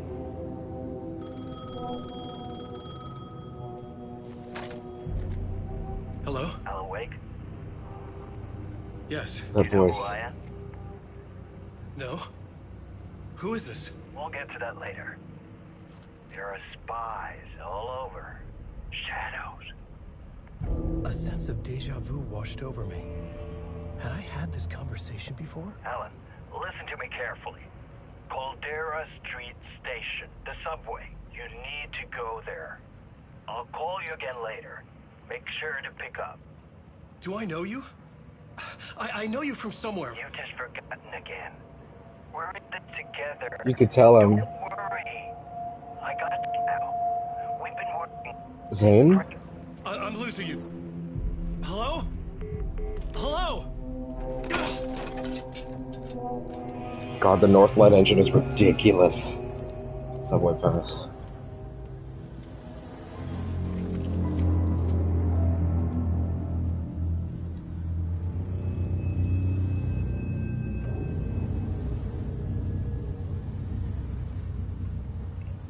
Okay. Well, only one way out of here. Oh, hi, bud. You're a sweet boy. Casey, Initiation 2. Yeah, they're making you do 2. The man had said Ellens. Caldera Street Station. I had to go there.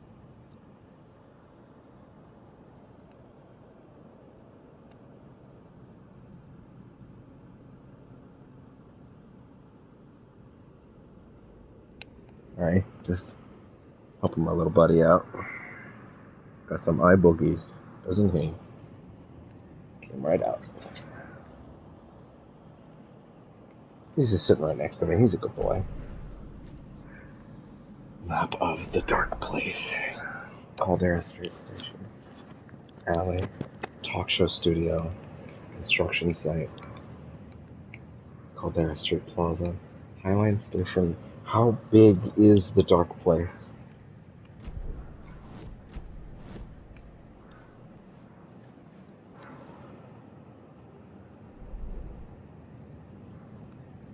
Is it loading the map correctly right now?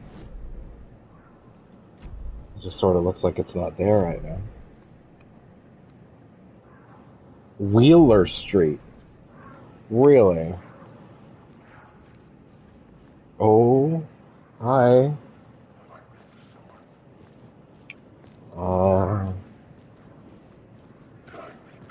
Fuck. Okay, don't mind me, just passing through.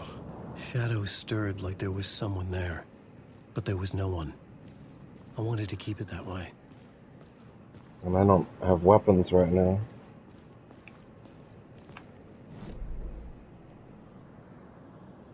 Oh, he's giving sweet kisses. He's a good boy.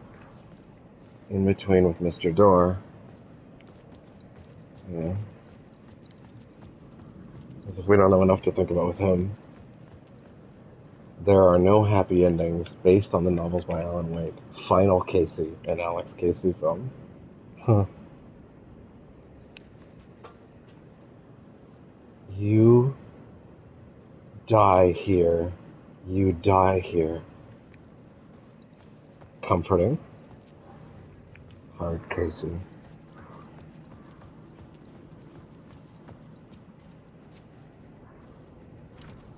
I couldn't force it open.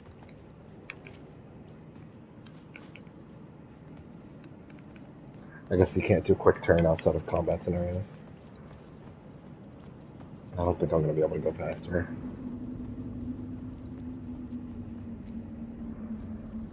The story determined where I could go, Huh. and where I couldn't. Fair enough. Yeah. Okay. Sorry, did it turn me around, or did it just make it black until I walked forward? Yes, it made it black until I walked forward. It even adjusted my position so that the direction I was facing, like when I went backwards, I came out of it backwards, you know? It's actually a really cool level of detail.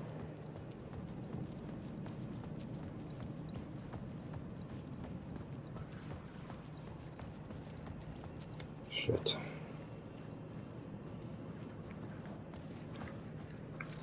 Neighborhood illumination.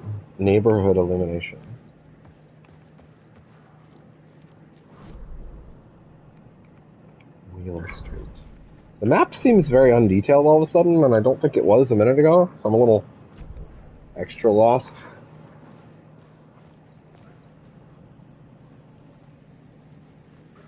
Murder cult rumors spread.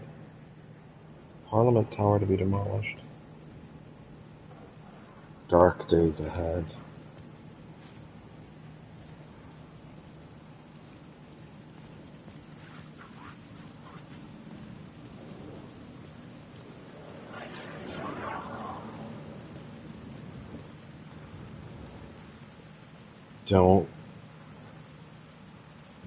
Don't write?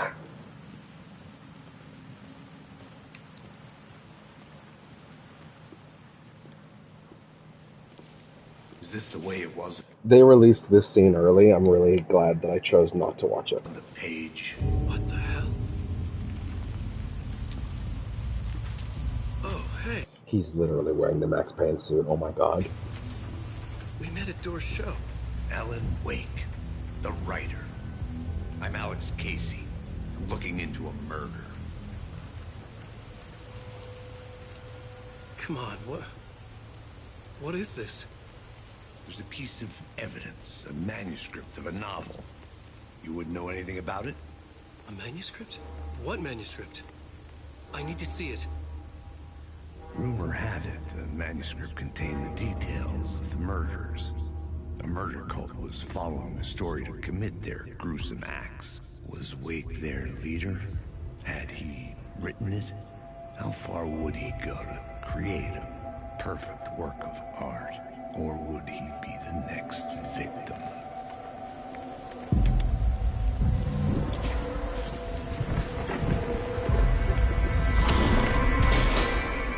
Stay here. No, wait! I need a gun! No chance.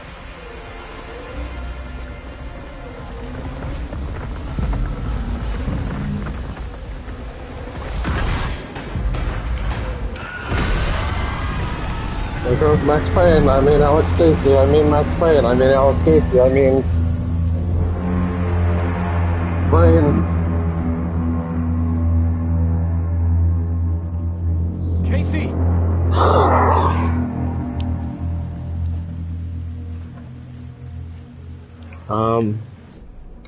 Important question. No, my goal was enter Caldera Street Station, but this was a different direction, so I'm going to assume maybe this isn't the goal, so let's keep going this way. I remember dying in this alley in a dream I had. He was Oh, fuck. just gonna keep killing me here, loop by loop. You're not gonna get what you want. You think you know. You know shit. You don't really want to know. You're gonna get what's coming to you.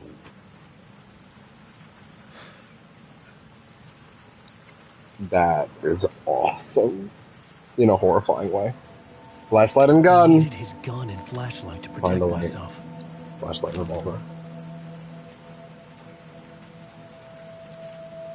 This was an echo Cold of the books Casey. I had written for years. Picking up Casey's gun felt like I was assuming the role of the detective.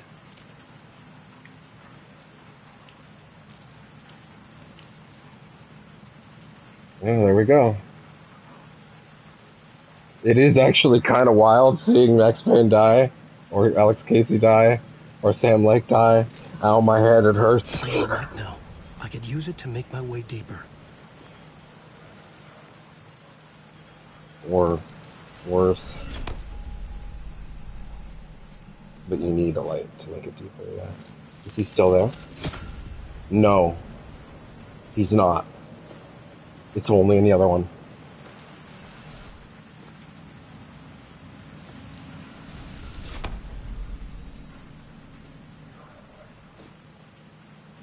It's actually messing me up to see him die like that. But also, I bet he was really jazzed to shoot a scene like that.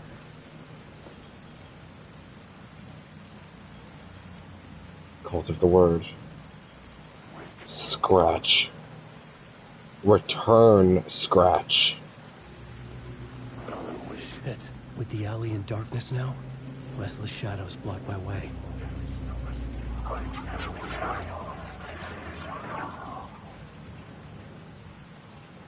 Okay. Just be chill. That symbol. The upside down triangles. That's a symbol that was on the door in Control. The one that Alan was behind. In the Ocean View Motel. We'll talk about the Ocean View soon. Actually, that's an easy topic. So why don't we just knock it out? The Ocean View Motel is a location in Control. It's a motel that exists between spaces. It exists everywhere and nowhere all at once. It is a place where you pull a mystical light switch 3 times. You will be transported into the Ocean View, and then you need to sort of traverse it by solving some sort of traversal-based puzzle. Jesse had to traverse it a lot throughout the events of Control, and it is a motel that seemingly exists in many places, but no one can seemingly go in. Like people, there's even a part where you're traversing it, and someone, like a family of some sort, is trying to get in, and they can't, for some reason. They just can't seem to get inside. So, it is a motel of mysterious origin with no, direct, understandable owner. There's no one there that's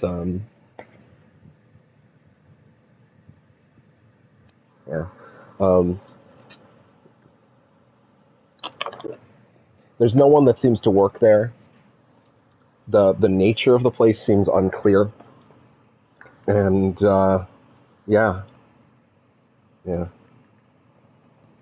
It's a very interesting location, and again, having seen its writing on the walls earlier, it is quite something.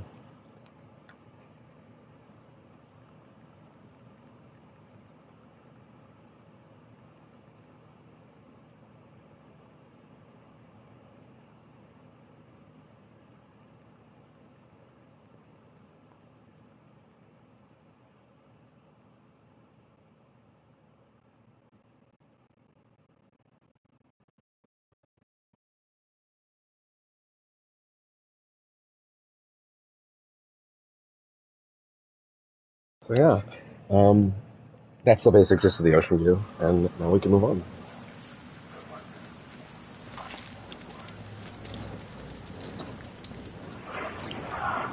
Oh, hi.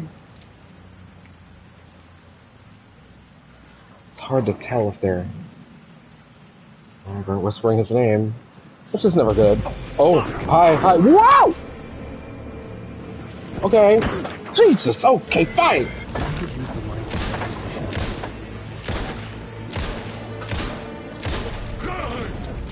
The shadows faded out.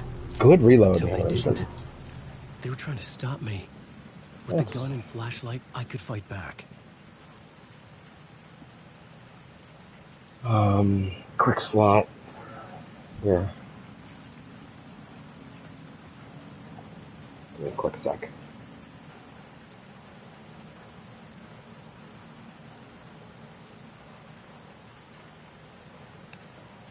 Oh, that was eventful. Don't have those medical items with Saga anymore, so... Whoa. Don't like that.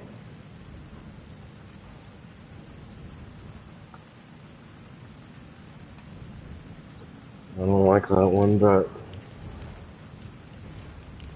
Destroying the darkness with your flashlight will reveal the way forward. Good, you can get... Oh, wait, no, you can't. No, you need to get... This was the moment to destroy it. Jeez. There's no closing the door on past sins, closed Casey.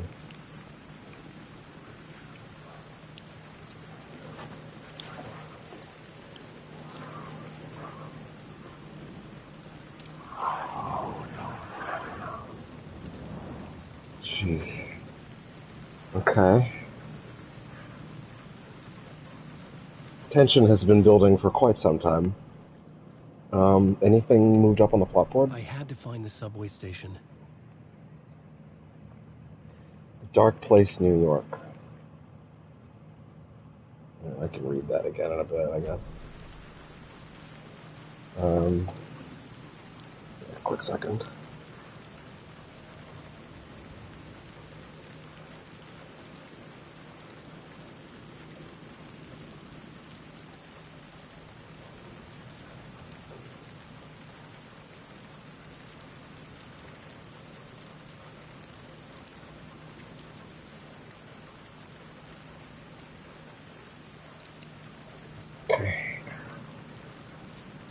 Oh, man. We can probably bump it to performance for a bit. Wow. Yeah, look at that.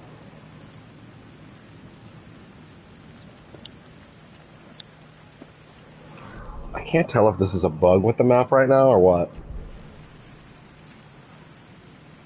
Wait a minute. Night Springs, new season coming soon. We talked about Night Springs before. Whoa. That's unnerving.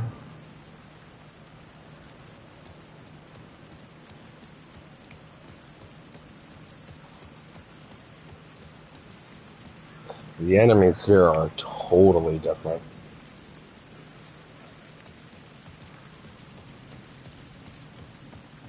The Caldera Street station sign was there, but the entrance was missing. I had to make it appear. Entrance was missing. Maybe I could use the lamp to reveal the station entrance. I would like to do that, but I would also like to thoroughly check everything in the zone first.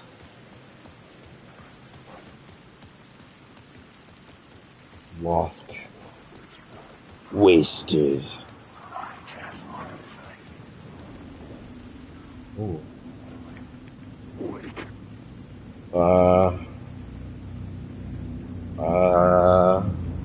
Maybe just give him some space. Oh, can't go that way. The dark place wouldn't let me go that way. Oh. Hi. Sup? Ooh, Jesus. Oh, God.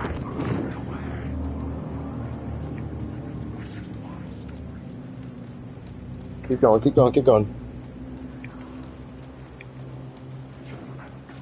Nowhere is safe here. Keep moving. Run. Don't let them get too close. Wait. Hey. Ah. That's helpful.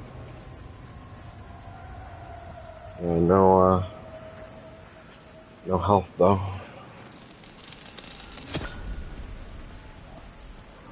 I'm gonna need that light. Stay safe.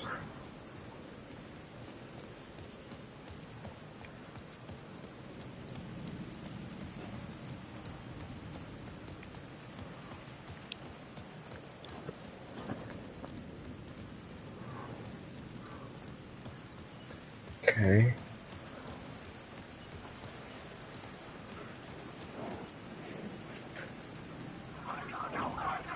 Careful. Does the light agitate them?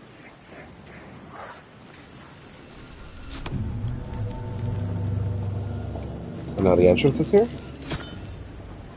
Yeah. Interesting. Oh. What's it say? Hey, New York, your subway is better now than ever. Now better than ever.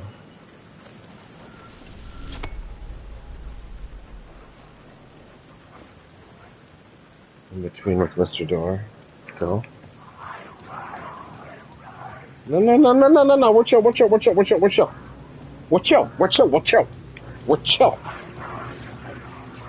Watch out. It's fine.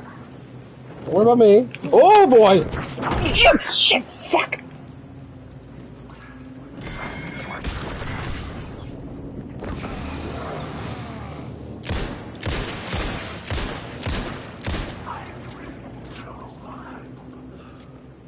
Move so fucking quick.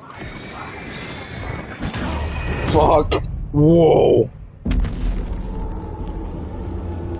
Jesus.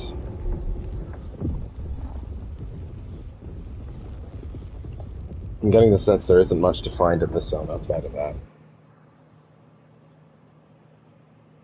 That's fine. Lights from certain sources in the dark place can be shifted into an angel lamp where they're stored as light charges. Light charges can then be shifted from the lamp into specific light fixtures, pushing back the shadow and altering the environment. With the alley in darkness now, restless shadows block my way. Points of interest.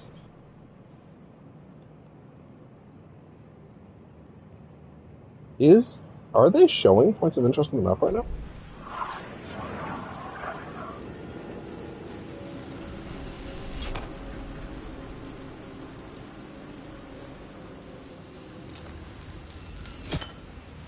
Take it with me. Wheeler Street. Sorry, I'm gonna do something. Just because... Yeah. Do that. Continue. I think the map might have bugged.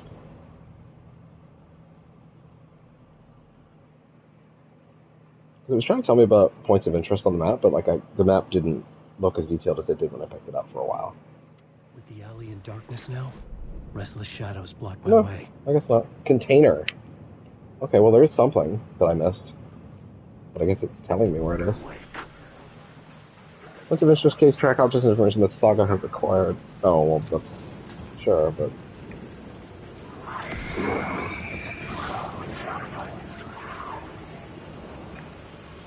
I can't tell how to position that correctly, you know? I wonder if the auto-aim is actually making it so that... opens a flashlight.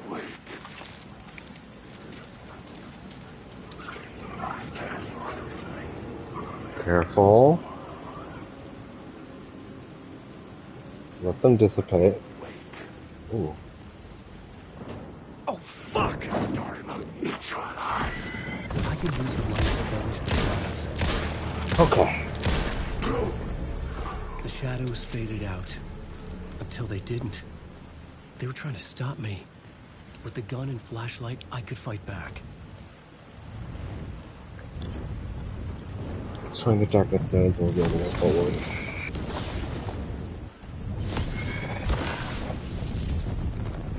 Oh my god, I didn't finish.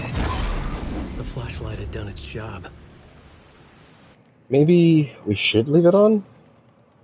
I don't know. It's hard to tell right now. My biggest thing right now is that, like, I hit the button to flash an enemy, and then I don't know if I've knocked it off of them correctly or what, you know?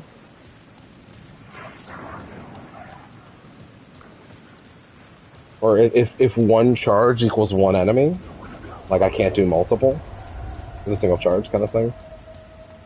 There's apparently a container around here. It was back by Wheeler Street, which is where? Apparently there's something I passed. Ocean Avenue. It's not a lake. It's an ocean.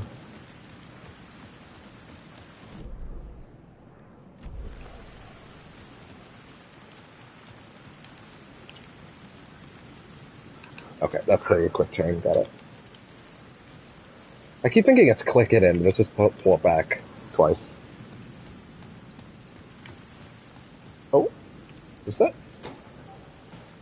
Hey. Well, it's slim, but, you know, it'd be what it'd be.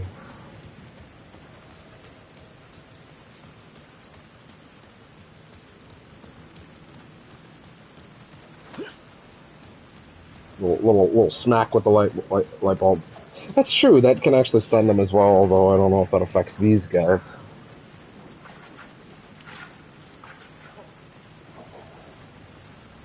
No need to help me, buddy. I'm doing alright on my own. Oh boy. I'll get by these guys and check over here.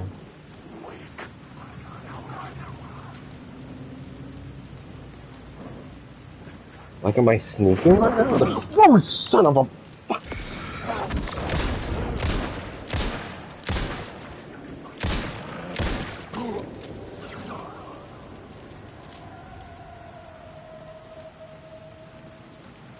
Hey. There we go. Worth it.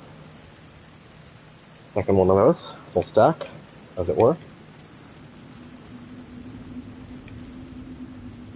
Was that worth 2 rounds? Unclear. The city was not real. I was limited to the confines of the dream.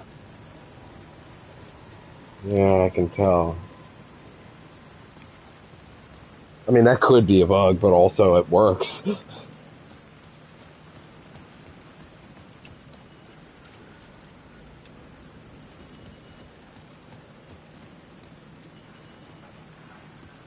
Well?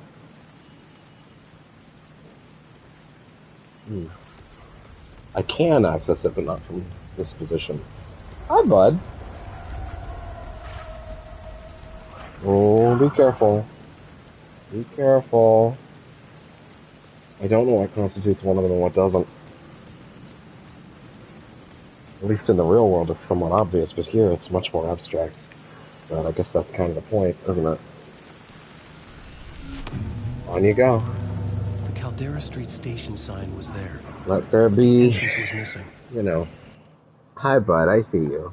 I see you. He's my baby boy. He's a sweet kitty. Yes, he is. Angel lamp. Alan can shift lights from certain sources into the angel lamp when they're stored as light charges. Light charges can be shifted from the lamp into specific light objects. Charms. Charms can be attached to Saga's bracelet in the inventory. Each charm gives you different benefits, weapon upgrades. Each of Saga's weapons can be upgraded using fragmented pieces of manuscript. These manuscript fragments can be assembled in the Mind Place. Enemies. Taken Cultist. Taken Cultists wear deer masks. Both weapon and explosive damage can knock away their masks, making their heads much more vulnerable. Really, if you take the mask off. Look at this Last of Us 2 dodging shit, but like way better. Taking the slasher attacks. In a relentless frenzy of brute force, they wield one-handed weapons and pressure you with rapid combo attacks. Taken Wolf. Quick-moving enemy that performs deadly lunge attacks. Pay attention to moving forward foliage and use flashlight boost or a throwable to interrupt a Taken Wolf that is circling you. Oh, you can blind them with a flashlight. Hostile shadow. Wait a second, hold on. Flashlight boosting. Flashlight needs to be reloaded. Firing while boosted. Darkness shields. Burn away darkness shields, protecting enemies from harm. Destroying the shield will stagger the enemy, interrupting most of its attacks. I can't help but notice that they're firing bullets before, though. Does that imply that it does actually do damage to shoot before the shield is gone? But it's less? Hostile shadow. Hostile shadows are ghostly figures lurking in the dark place. Hostile shadows hide among groups of shadows. They do not react to visual stimuli, but if you make too much noise, get too close to them, or shine the flashlight on them for too long, they will sense your presence and become highly aggressive. Okay. Make too much noise, get too close to them, shine a flashlight on them for too long, they will sense your presence and become highly aggressive. Heavy shadow. Let's not look at that one yet, actually. Writer's room. Metaphysical space. Wait can use the typewriter and plot forward to develop and write stories that will alter reality. Echoes. Throughout the dark place, Wake will encounter echoes. We'll get to that. I'm sure they'll get to that. Fine. Switching between stories. It is possible to switch between the two stories of Saga and Alan, and whenever you reach a janitor's break room, you can distinguish between these from regular break rooms by the presence of the janitor's bucket. When interacting with the puddle next to the bucket, you can switch to play as Alan in the Dark Place or Saga in the Pacific Northwest. Interesting. Whenever you reach a janitor's break room. So it's not even every break room? Maybe I should consider switching every time I get to one of these ones then? You know? Well, hi, bud. Hello. Oh, you a sweet kitty.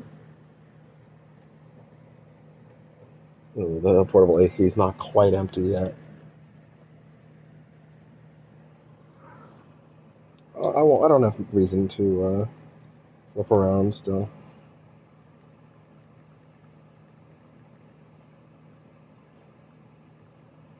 Okay.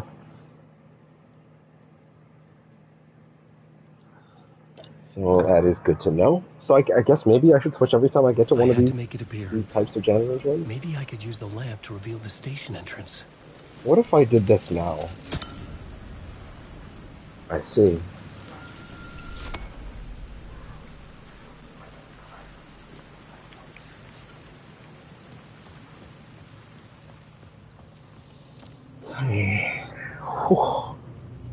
Caldera Station. I needed to find another light to go deeper inside. Your fault. Don't write.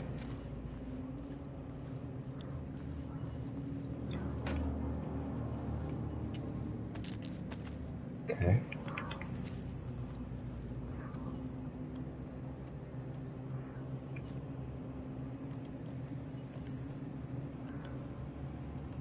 Oh, I guess I didn't quick slot the gun because of the save load, huh?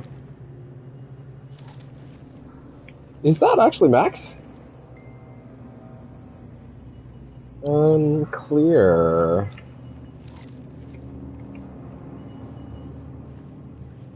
You may not be the only you out there. Please carry a portable light with you in the subway. You may not be the only you out there. It has crossed my mind. I've kind of been trying to not say it because I might have figured out the game's big trick. So I'm kind of trying not to say it. But it has crossed my mind the possibility that I'm not playing as Alan. I'm playing as Scratch for the whole game. And that we never actually see Alan. The lamp was dead in my hand. I needed to find a light for it. Oh, shit. Fuck, okay, then we need to go back out without using the charge from there and get another one.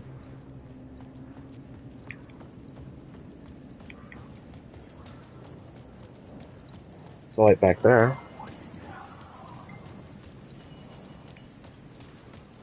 Yeah, turn the flashlight off.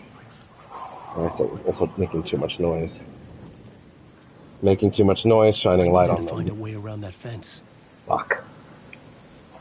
Now it's positioned to this as something I need to do rather than can do. Fuck.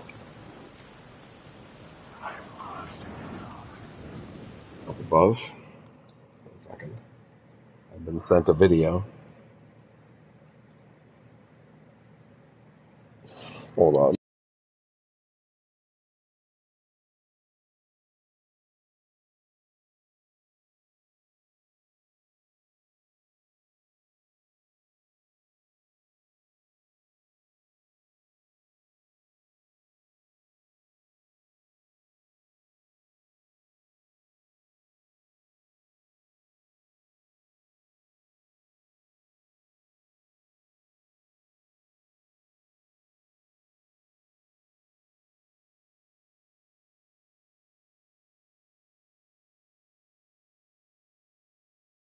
Oh shit! I just realized it's muted. Oh god, I hope I haven't been muted for a bit. I muted it for a second. Oh god, sorry. Wait, now I have to check the last bit of the recording. Let me cut it back like 5 minutes or so.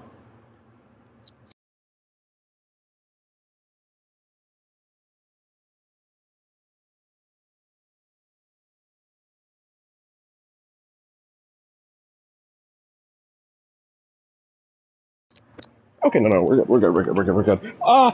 Charlie horse on my feet. Charlie horse. Oh my god, foot cramp. Oh no. Oh no, no, no, no, no. Oh, that was bad. That was bad. Actually, I need to stand up for a second so that doesn't happen again. Let me just, just like sort of stand up, walk in place for a second. Just let the legs breathe for a second. Does my little buddy have food? Okay, yeah, he does. Good. That would be definitely something that the stream would need to wait for if that was not the case. But yeah, no, he has plenty of food. Hey, bud, what you doing? We're gonna plug the controller in now. It's probably minutes away from dying. So I need to be more selective about when I can take the light out. That light. No, it's not a light that I can power up. It's charged. God damn it. Wait, what if... Take that light again.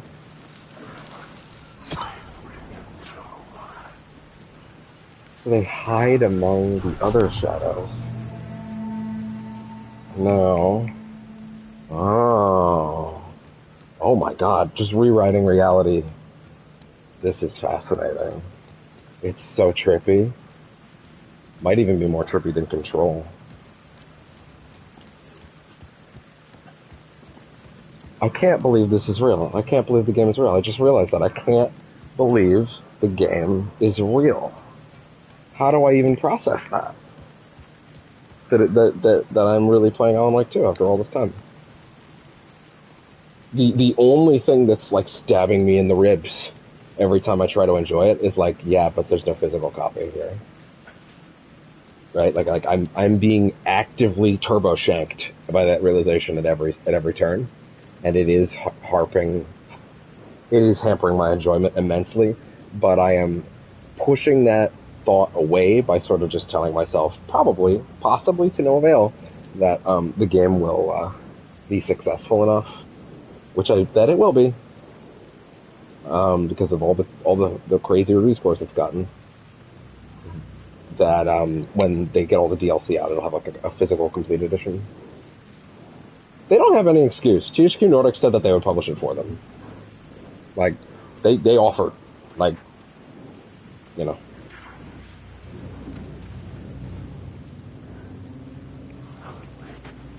Yeah, I know.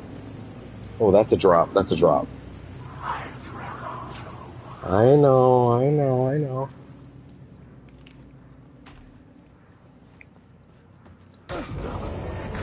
Turn it off. Shit, man. They've actually created a situation where it's like, I'm actually better off keeping it off. It's fine.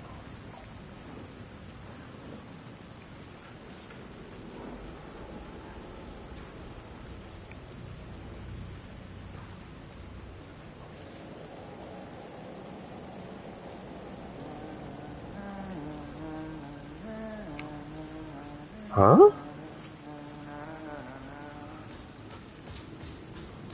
Who is that? Return. Scratch. Hello? Oh. Hey, Alan? Tim Breaker! You snuck up on me. Sorry. Have we met? Why are you here? Problems again, huh? What? Yeah, we've met. Tim Breaker. We've shared notes. Hey, I've made some progress on the map if you want to take a look. Still haven't found my mystery man, though. You're making a map? You're making a map? Trying to. It's hard to map a dream, though. I keep ending up in unexpected places. He's been here. And again, this is taking place before. So, like, the saga stuff is after. Though I do kind of hope maybe we get some of this stuff with Alan after. I don't know. We'll have to see. But if Tim's here, that means he'd already been to the dark place, assuming this is actually him. I find Unless... Okay, I'm going to throw it out, even though I don't think this is the case. But also, I guess there's nothing saying it can't be. So we talked about Martin Hatch and Mr. Dorr being the same person. I'm not going to explain all of that again, other than shifters. There are a couple known shifters at the end of Quantum Break. Sean Ashmore's character, Jack Joyce, is one of them.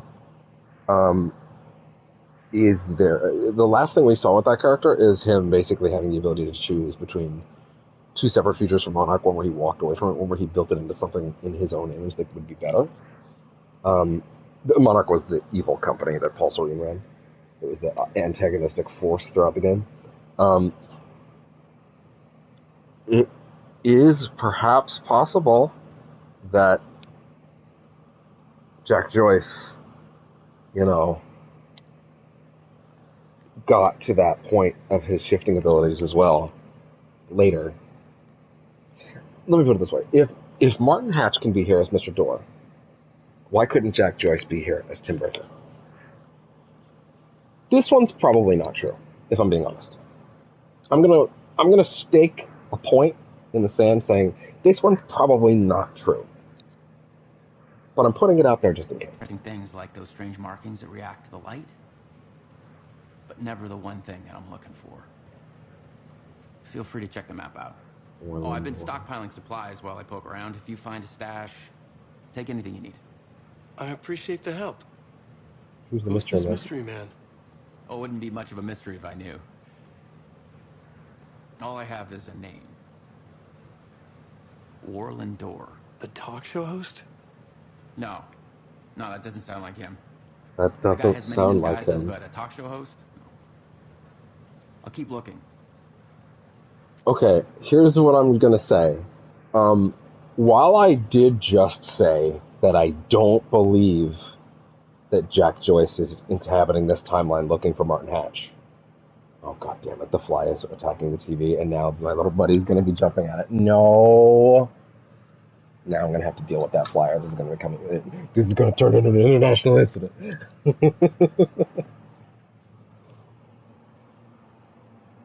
God damn it. Where is it? Where did it fly off to? It's up there. Okay. Time to get Slipper. Fly. Meet Doom. Just need you to sit still for a second. Or at least long enough for me to get you, you little shit. Where'd it go?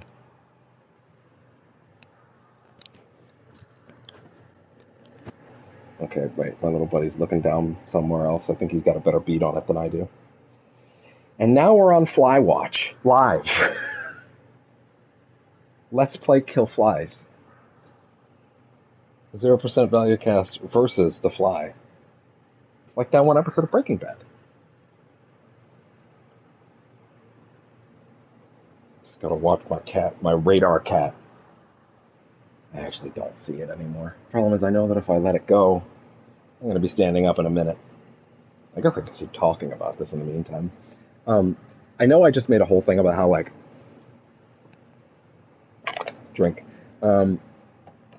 about how I don't think it's going to turn out to be Jack Joyce in another timeline.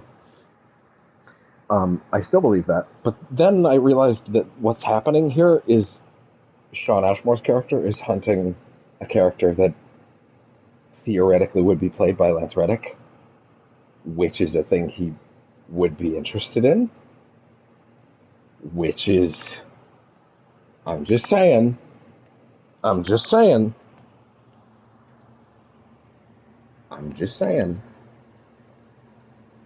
if these were two shifters looking for each other, the pieces fit. That's all I'm saying. I don't know if I believe it just yet. It's a little too soon to make that call, but the pieces fit. on a broad level, they fit. Oh my god, dude. Okay, I don't see it anymore, so we're just gonna leave it. Oh my god, I sit down and the booking moves. Oh my god, what an asshole. He's flying inside my light. Yeah, in my lamp.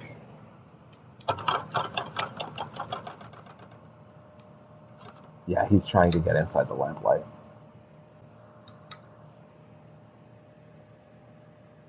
Oh my god, yeah. This is now a problem, because now if he's like flying in and out of the lamplight, that my cat's gonna be jumping his ass in there, he's gonna burn himself on the lamp. And I'm not playing around with that. Bud, get you out of there. Get you out of there.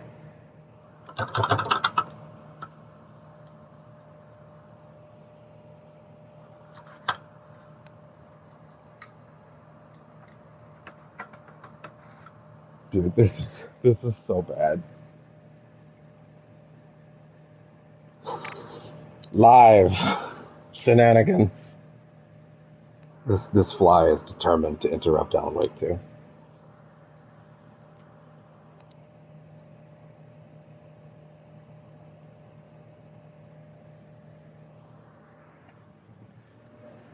Alright, you little shit, where are you?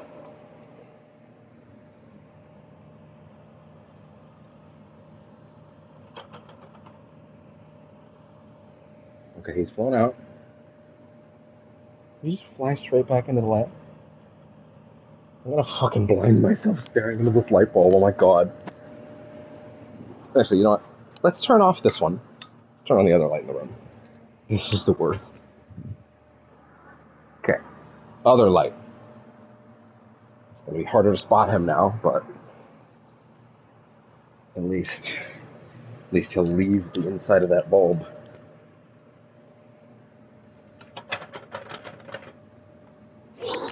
This is so lame. I'm like fighting a war with a fly that is like setting off my cat like an alarm.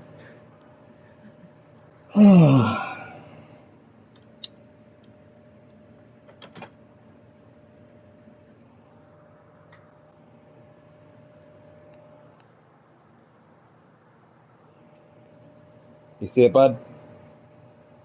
I don't. Oh shit. The fucking portable AC got turned down.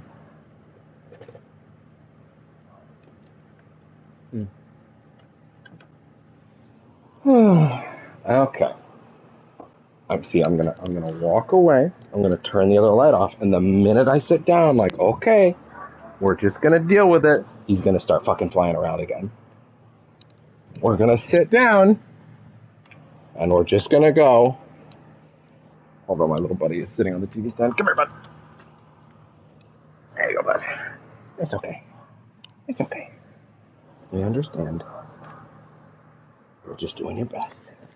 Whew.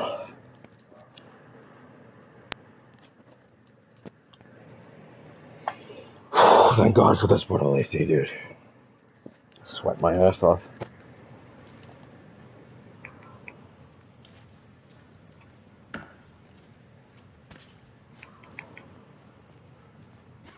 Oh, that's my crazy wall. Crazy wall. I'm just trying to make sense of things. Don't judge me. I'll trade you walls any day. I was at the morgue. I was about to give the evidence to the FBI. Door transported me here to this dream reality. Why? Door did this. Wait. This is explicitly after. Okay, wait. These might be more concurrent than I thought. Because, like, if this is after he got dropped in, it's after the first episode at the very least. Door transported me here. This is dream reality. Why? Who, where, why? Motive, why me? In fairness, I can think of a reason he would grab him, which is that he's Jack Joyce in another world. Facts. Missing time. No memory. No memory. Until now, have I always ended up here? Will I forget when I get out? Abducted, aliens, door, UFOs, polyhedrons, dreams, me but not me. Others I know yet they are different. The red-headed woman. Red-headed woman. Huh.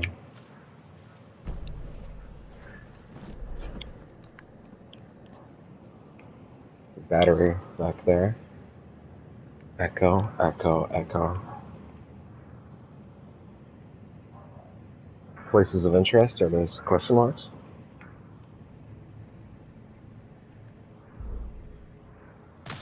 Already saw that. Already heard that. Oh, but I loaded out, so that stuff would be on the board there. Let's check the pop art. Because I almost read this and then I didn't. In Dark Place, New York.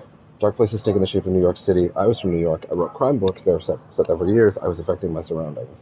A mysterious caller on the payphone. I knew him from somewhere. Couldn't remember where. He told me I should go to Caldera Street Station. We will call again. Subway station. I have a ticket. Part 2. Casey. Navigating New York.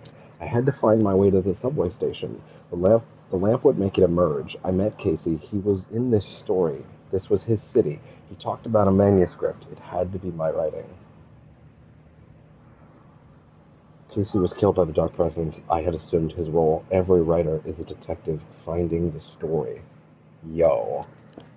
Taking over for Max Payne.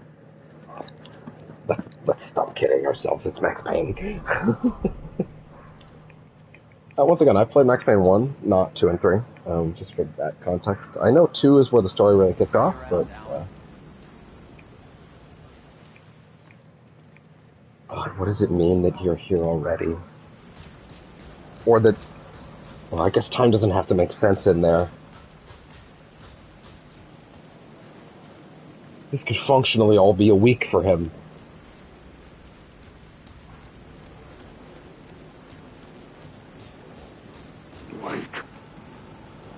I mean, I want to get past there. Can I? Alan Wake. Can I sneak by? Whoa!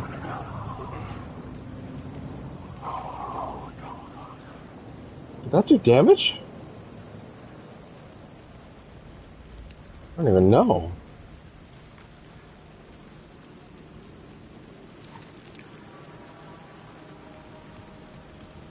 Hello. Cool. Painkillers. I'll take those. Quick slot them over here.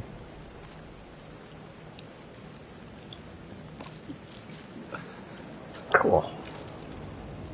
Good thing I didn't use a temp pad. Fucking watching Loki this morning. What? Wait. Am I down on the street again? What? Oh, this shit don't make sense. And it's not gonna, is it?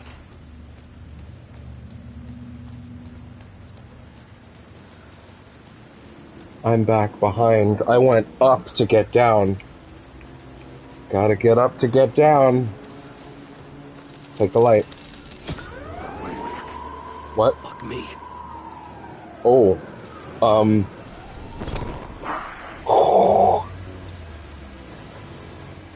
But I still need that. Fuck. Book it.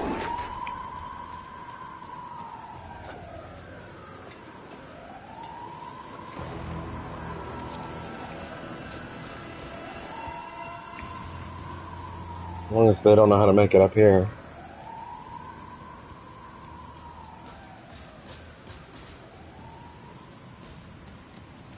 But I want to go back up.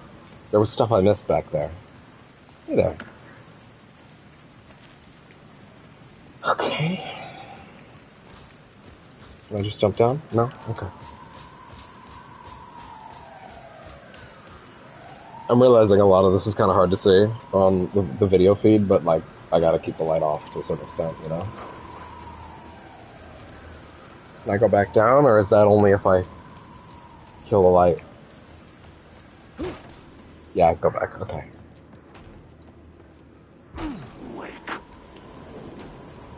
Oh, hold up.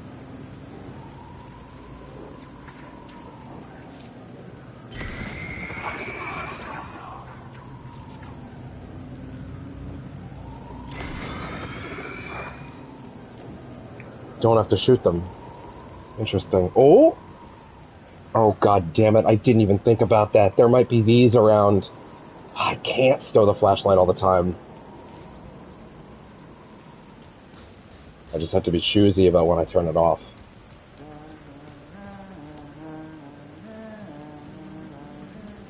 What is he humming? That must be a song from the soundtrack. It's gotta be. That's how these always go.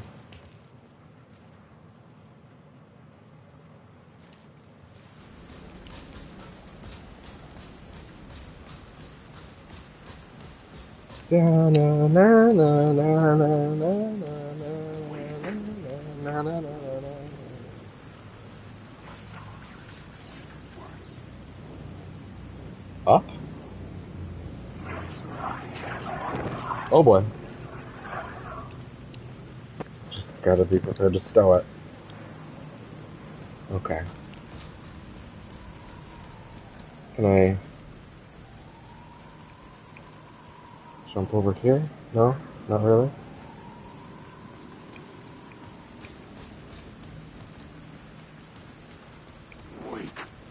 AWE.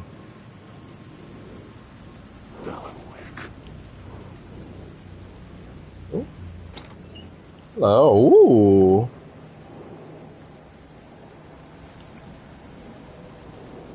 Hand flare, quick slot on here.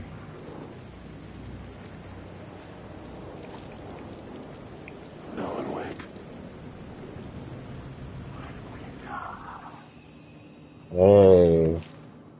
There was a safe room right here. I just didn't touch it. Shoebox. Yo. Yeah, item box. Hello. Oh, that was disappointing. Gold casing.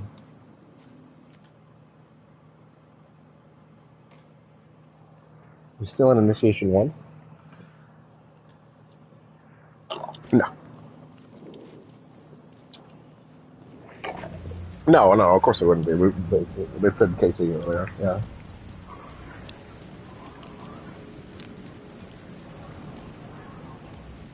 Gotta figure out where to go.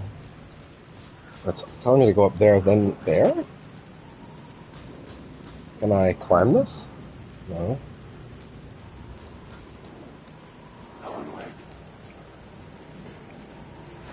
I had written books about Alex Casey for years. Something lingered here. A line from a half-forgotten story. Echo? There was this thing that said, called something an echo earlier. I don't know what counter echoes. These can be revealed alongside by aligning pairs of illusory symbols in the world. Each of these echoes provide wake with visions that may inspire new plot elements. These can be added to the plot board combined with scenes. Really?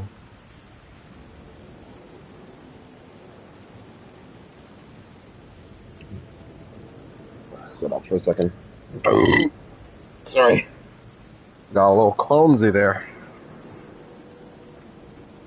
Well, Crohn'ser. It's not me being cute, I have Crohn's.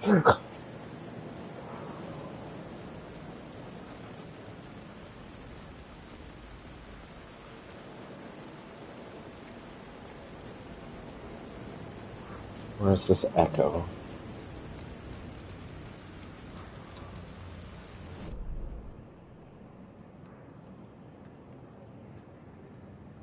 Echo. Point of interest. There's a bunch of shit they've marked on the map that I've missed, apparently.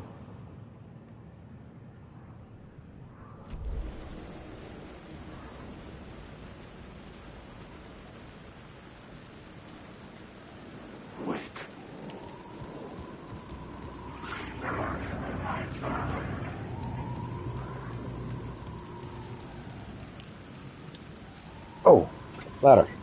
Didn't see that before.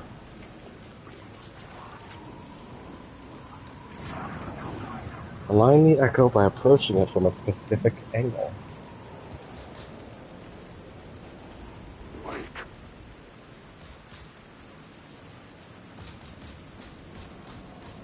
Where's the echo? Painkillers! That thing. Okay. The city was a monster, poised to tear into you the second you let your guard down. You thought you had it tamed, that you knew what the hell you were doing.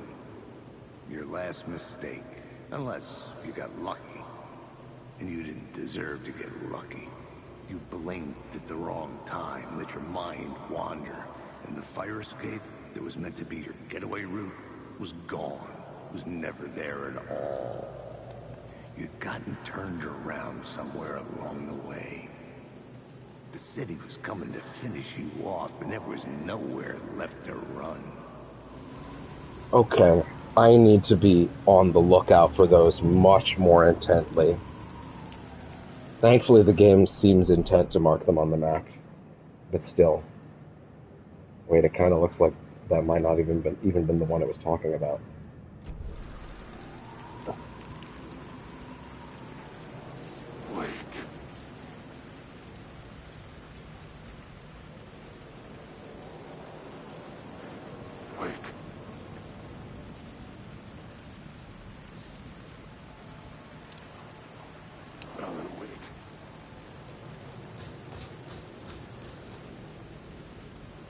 Initiation.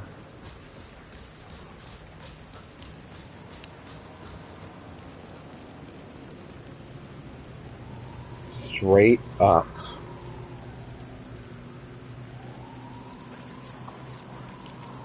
There was something hidden here. Whoa. Light would reveal it.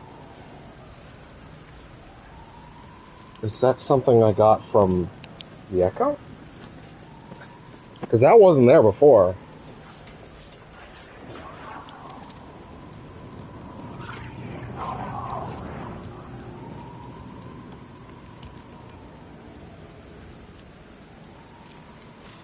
Like harder?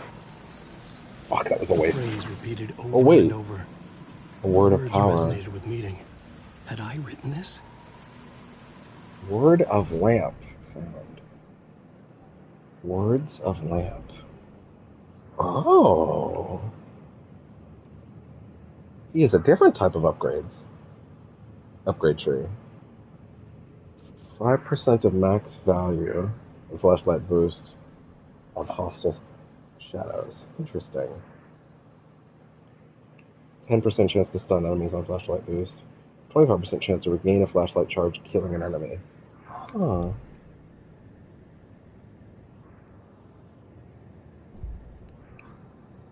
Five to 8%. Interesting.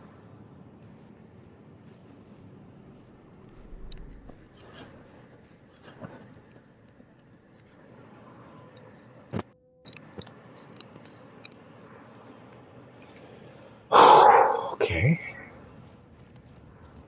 Words of power. Something on the radio? Hard The case. city was a monster, poised to tear into you the second you let your guard down. You thought you had it tamed, that you knew what the hell I don't think you this were is doing. longer. Your last mistake, unless you got lucky. And you didn't deserve to get lucky. You blinked at the wrong time, let your mind wander, and the fire escape that was meant to be your getaway route was gone, was never there at all. You'd gotten turned around somewhere along the way. The city was coming to finish you off, and there was nowhere left to run. Huh. Okay. Very interesting. Yeah, so it's the same basic structure. Oh, my neck! Hi-yi-yi, my neck!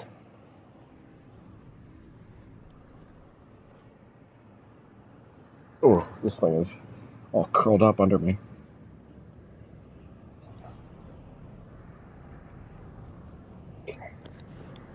Back out we go.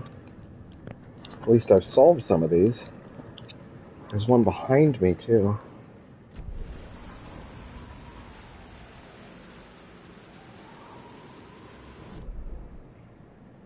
Yeah, in this area.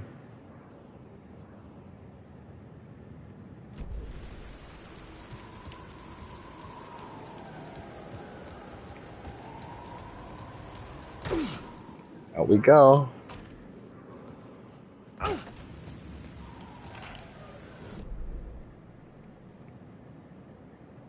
No, I've left it now. Or up here.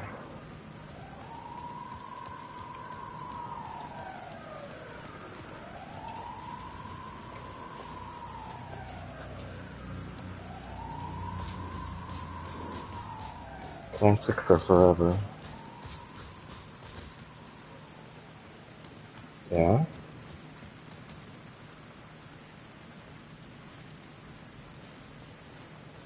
Scratch.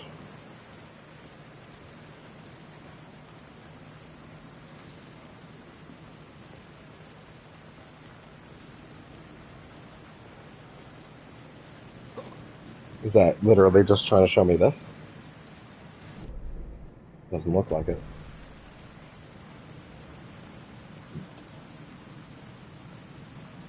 Ugh. Okay.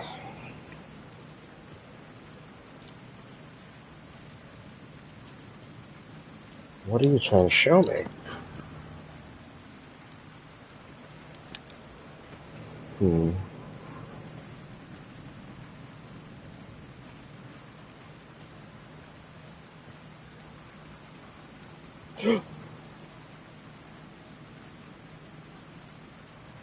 Has to be a charge, doesn't it? Word of War.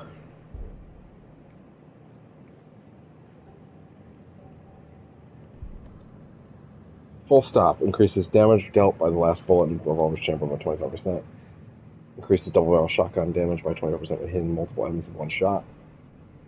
15% of maxed health when landing a direct hit with the flare gun. Ooh, flare gun's back. Let's go with this. That's a great little upgrade mechanic. I love that. Thank you, game, for putting all of these on the map. Even though the map has gotten weirdly less detailed for some reason, and I think it's a bug, but also resetting the game didn't help that.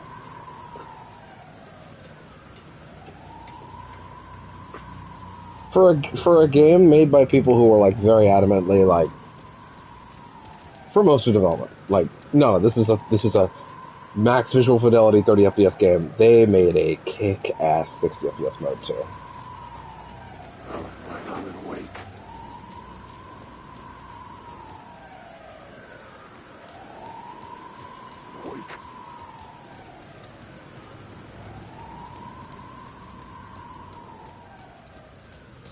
Okay. Anything else down here?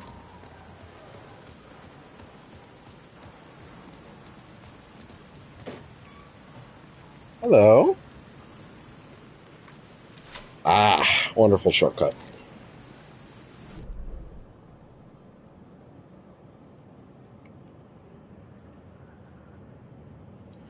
There's still something else here.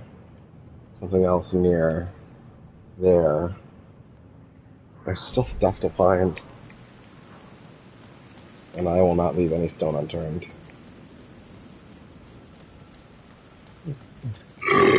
Oh, a little bit of gas there, sorry.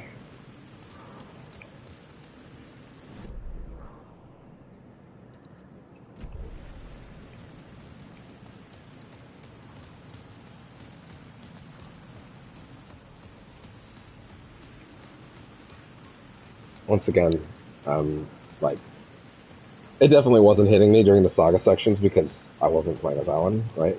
Not that there's anything wrong with Saga, I love her. She's really great so far. Don't, right? But I really don't think it hit me when I'm playing until we started playing as Alan. Of course. How could it? You know, how could I understand what I'm even doing until for that? I do think it's pretty funny how long it took me to get to Alan.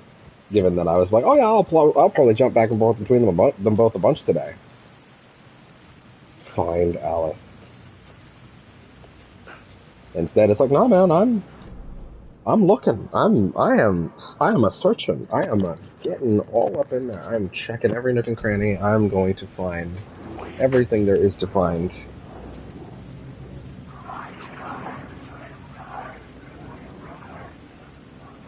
Up we go. Let's see, there's a bunch of shit up here I didn't check.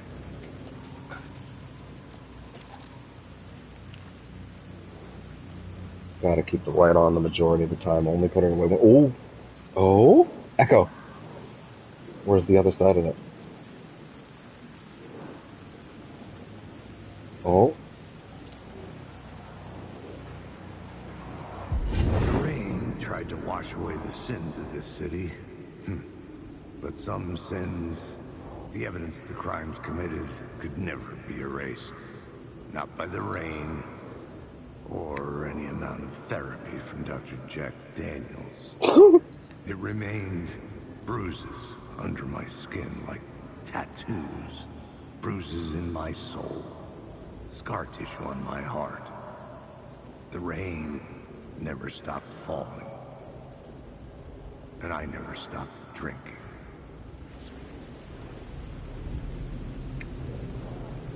It is really neat that when Wake sees the real Alex Casey for the first time, his first assumption is, oh no, I'm still in there. I don't know. I don't think this is going to result in a twist that this is all Scratch all along, because he's acting too much like Wake. Also, I can see, hell, I can personally feel a reality where, oh my, okay. I can personally see a reality where I'm very,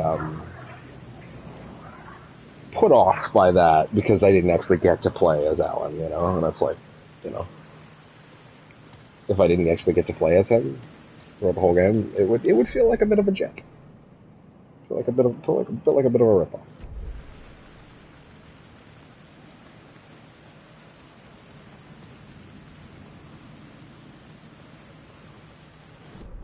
What do we got?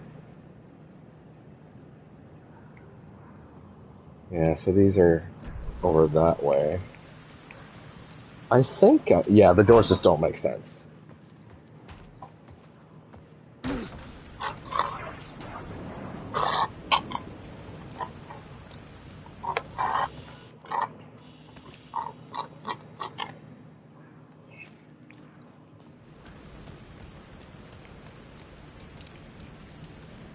Okay. Alright, yeah, so I'm back here. So it seems like the rooftops are pretty clean. I say nervously. Definitely not in a literal sense. Ugh.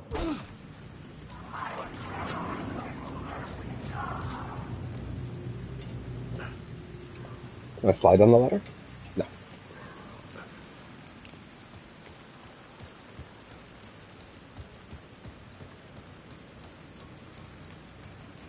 Okay. I think these areas are clean then. I think. The brain spiders are telling me to check one more time. Not the whole place, just this platform. Okay.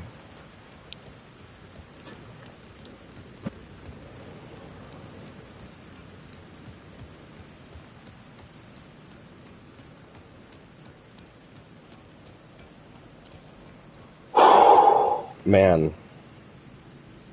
Oh, right. So I'm holding 2 charges now.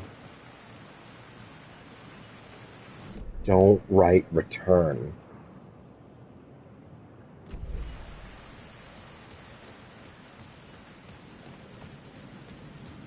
Don't write the last book.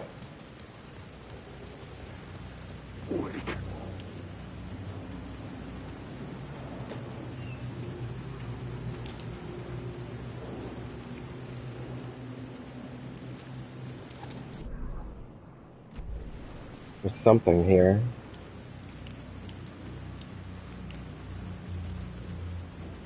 Where?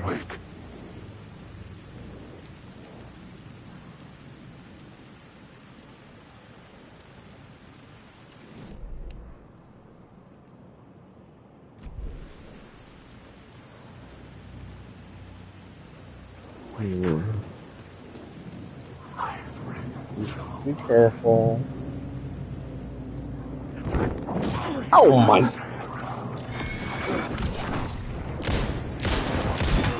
Oh jeez! Oh.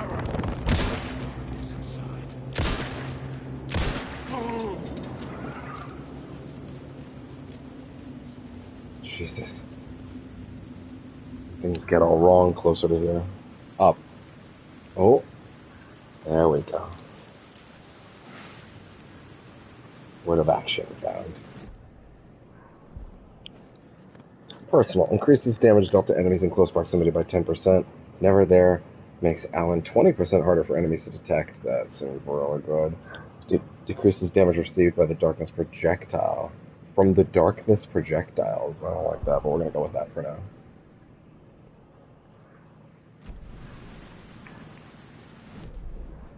Yeah, dude, holy shit. Need to be very aware of that. I love that they're like, hey, no, there was something there. There was something there. Go back. Really appreciate that. There's something over here, too. God, I hope that's not in that alleyway over there. But based on positioning, I'm starting to think it is. Oh, no. But I can actually get back in there because that unlocked door. Yeah, we can get back there easy. Hello. Oh. The door wouldn't open. For a second, I thought. Maybe. Oh. The bottle's not even really inside.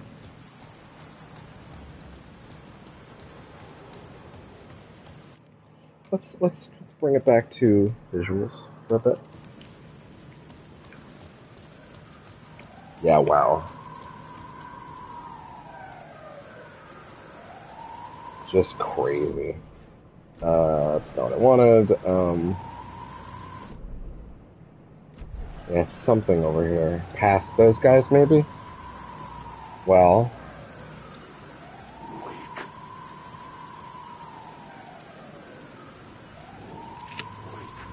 I actually didn't mean to do that, but I guess it worked. Shining in the night. Ignite a hand flare to keep enemies at bay.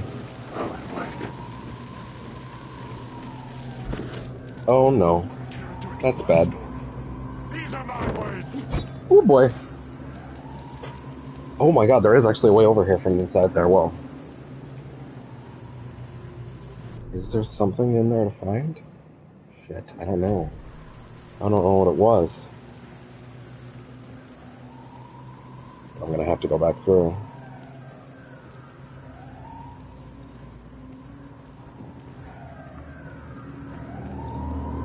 Stop! You will never escape! Dodge. Go.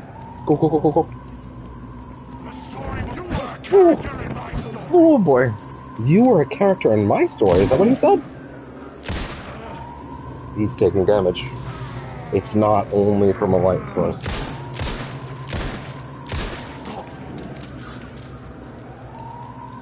A little rough relying on the last shot. Oh boy.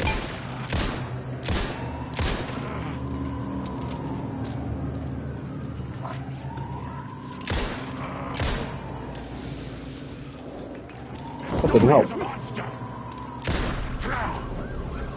They're saying quotes from Alan. Are you noticing that? They're quoting him. The story is a monster. Get out of my story. Huh.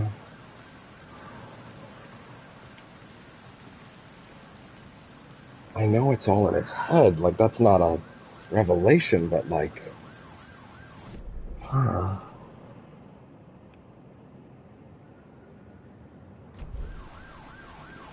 Maybe I need to shift it back first? I'm awake.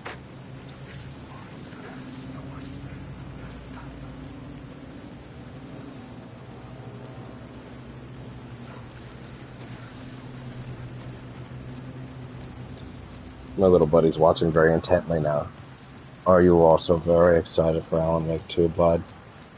Yes, you are. I'm so happy to get into this and just be, like, deep in my zen zone, and, man,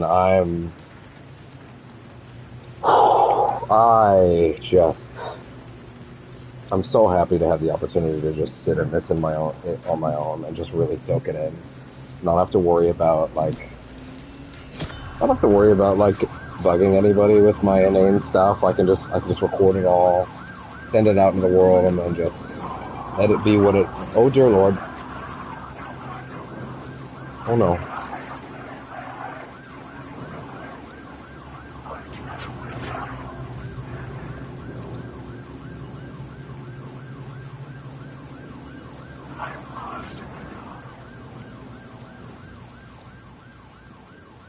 There's something here to see.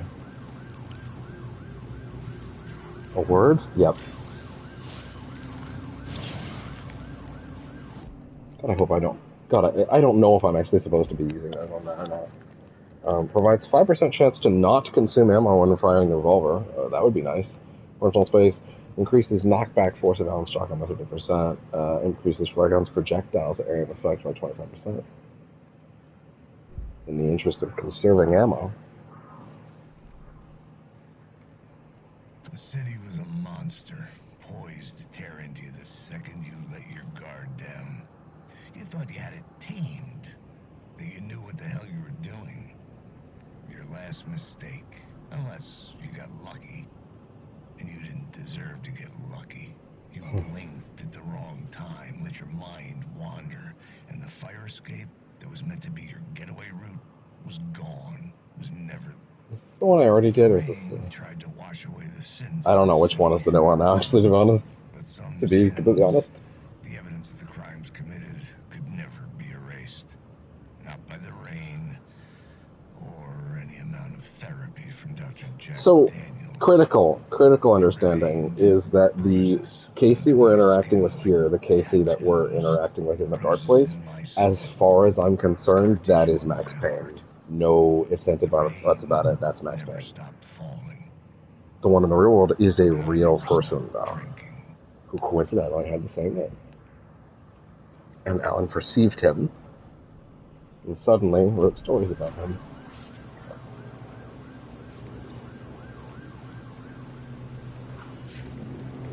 Running out of ammo. Okay.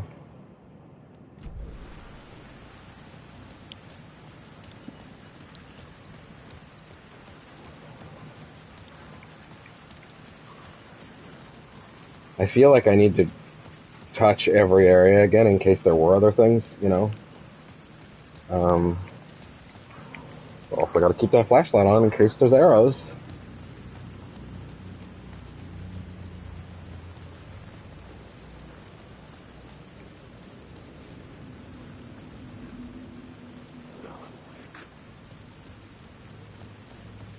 I'm happy to record this, and I'm happy to, ooh.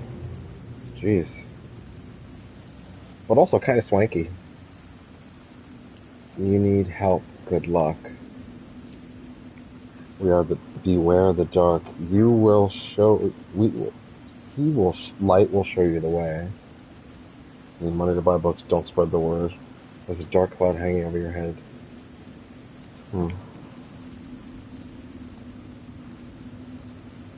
Vision TV shop. Find Alice. Oh?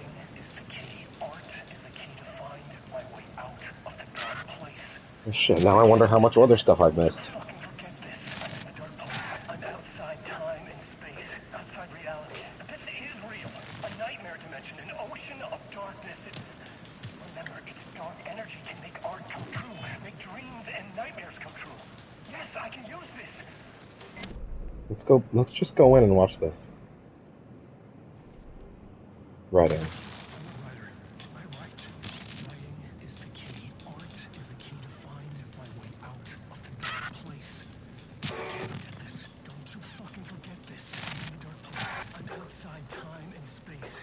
I think the video broke.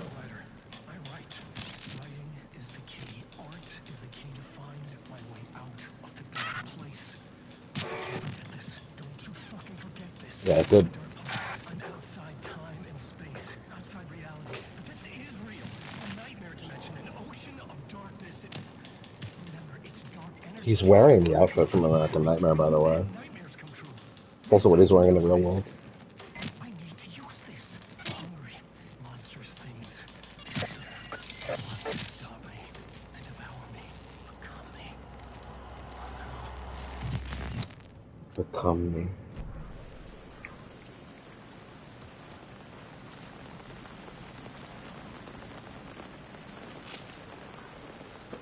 I could use the light to open the subway entrance now. You could, but I feel like there's more to see. I just want to check every corner. As a matter of fact, there is stuff to see over here.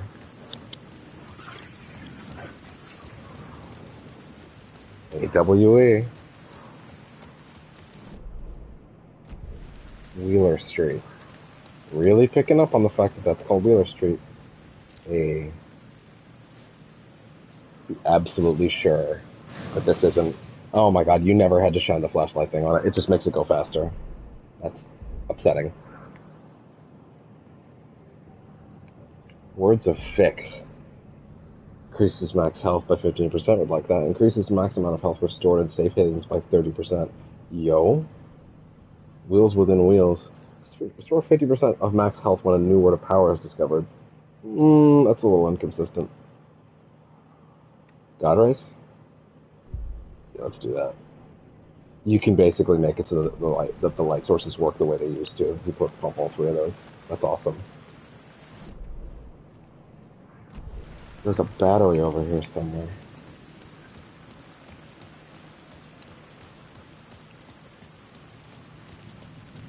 There's your sweet boy. Yes, he is. What else? Wait. What's up? It's in this box that I thought I cleaned out earlier. Oh my god! Mildly annoying that I've been using the super bulb flashlight on, like the focus light on a bunch of the words of power when I clearly didn't need to. Let's check over here lastly, which is where? Not here. Here? Yeah, it's in the alley. There's something in the alley I missed.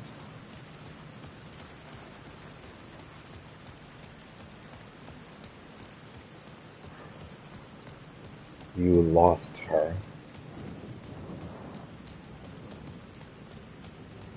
Find Alice. I'm drowning. I'm drowning.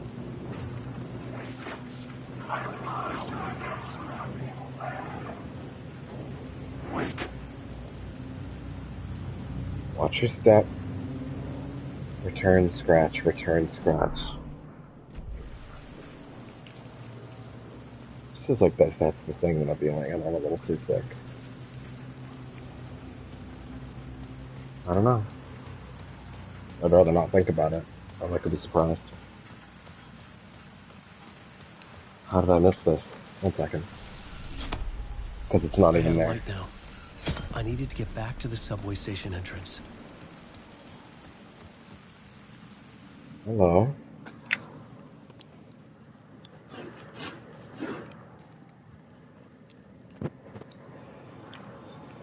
Okay.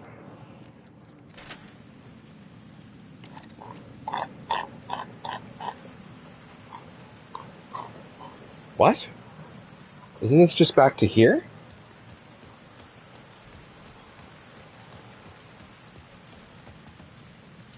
Those symbols again.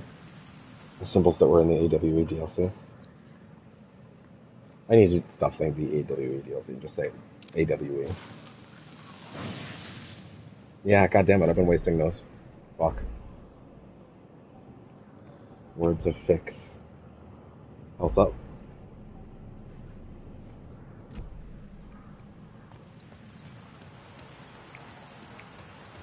Impossible space. Love it.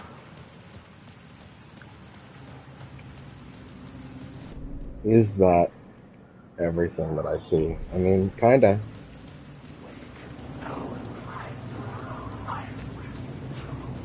Keep going.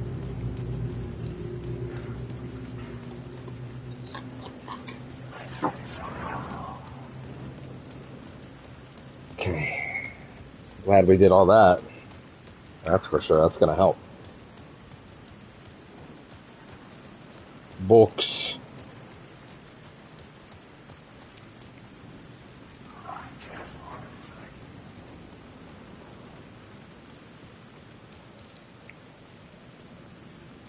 Painkillers?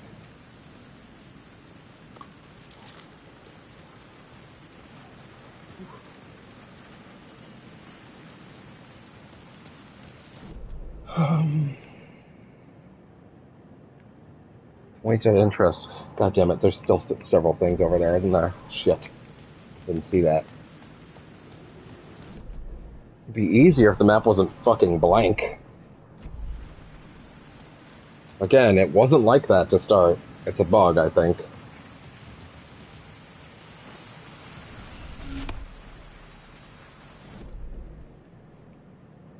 Yeah, I'm not sure where that is. Wait. Actually, wait. Take that back? Because I can get back through here, because I'm pretty sure that's where it is.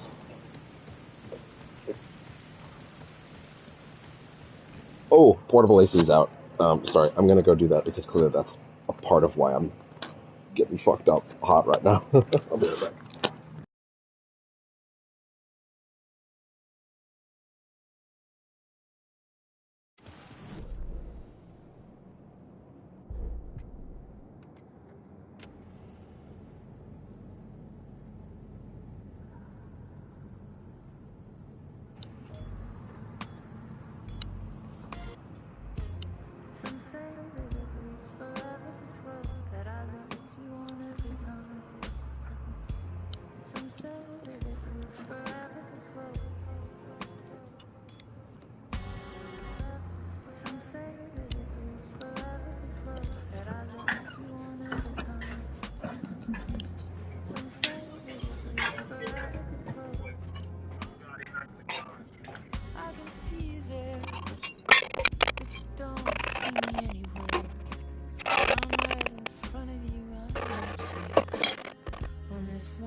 Cool song, again, really just sort of stops, doesn't it?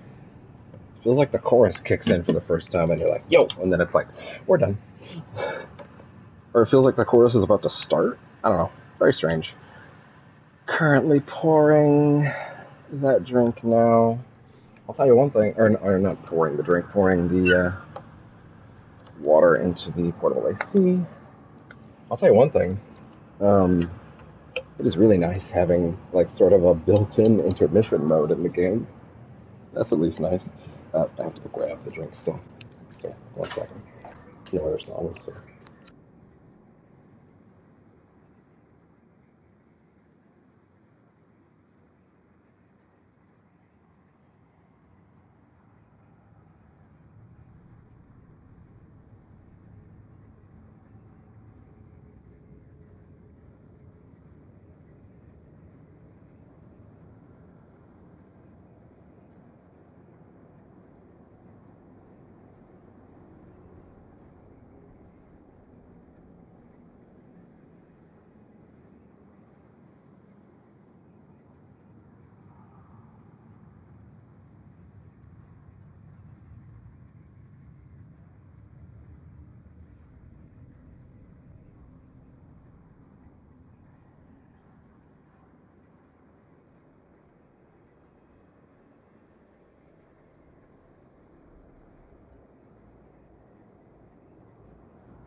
Okay.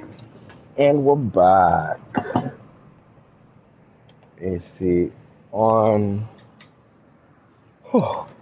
Hi, bud. No, you can't sit there. I know you want to, but you can't.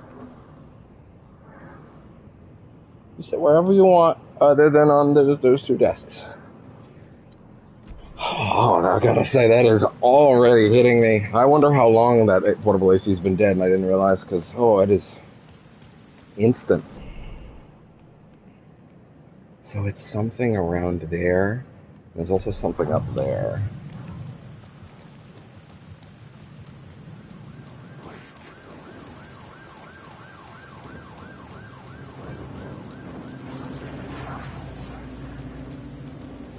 Open this from the side? Oh my god, you can. Well, that makes that easier. Oh boy. Oh, they're not stopping. Okay. Okay. We're good. There's something there. Oh my. We're just gonna keep going this way. We're gonna go back around the long way. Oopsie doodle doo, let's go this way.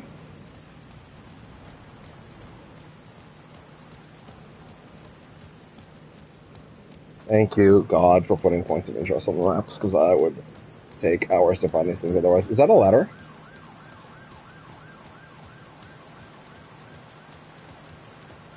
Yes, but it's just a little too high. What if I was to change the scenery there?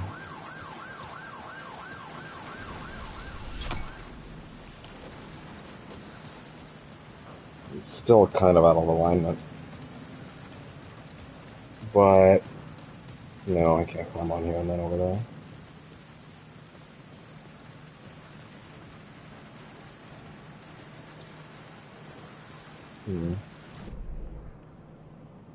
It is something here, though.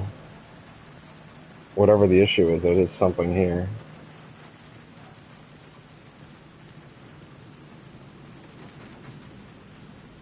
But what?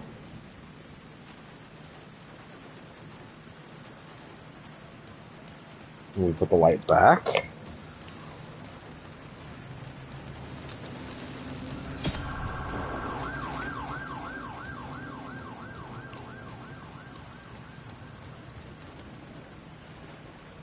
Maybe something I can only see from up here? Maybe it's an echo?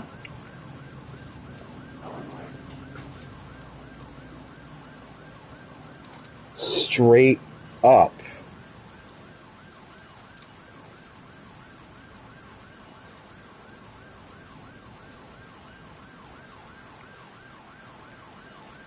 Oh, I thought that was to take the light from all the way up here for a second, but that's a little too far.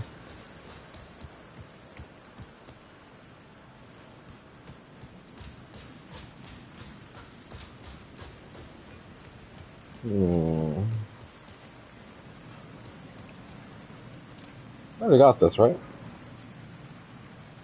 Yeah, I did. I think I uber shined a lot on it, if anything.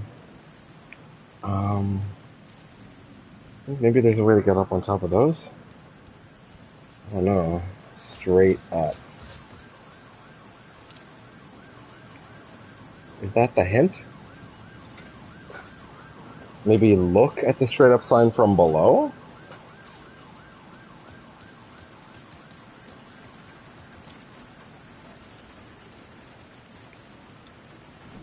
What is this box meant to be? There's something here. Don't write. It's your fault. That one's a little crude. Cult of the words.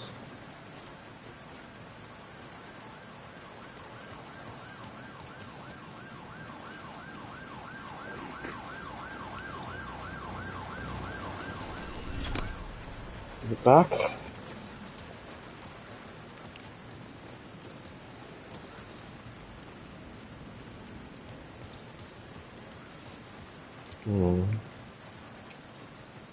What am I looking for?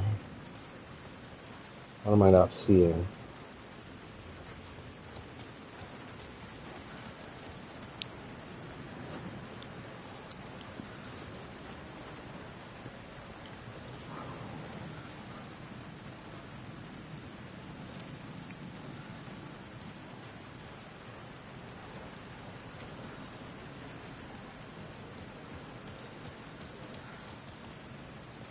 die, Casey.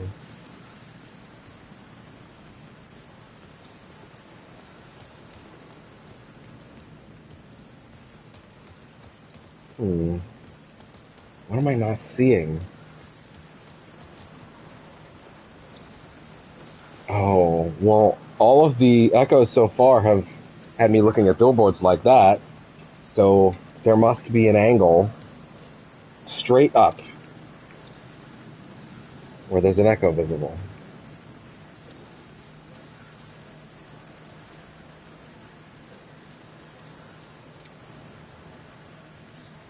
That's got to be the hand, right?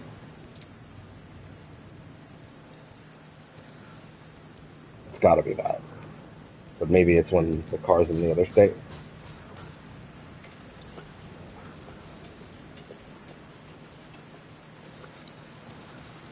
If this is boring, I apologize. But I don't care. This is how I'm going to play the game because I'm going to do everything. And to the best of my ability, I'm not going to miss anything. I've been waiting too long for this. I'm so excited for what might happen, and I don't want even the vaguest ideas that I'm not going to take my time with it and have fun.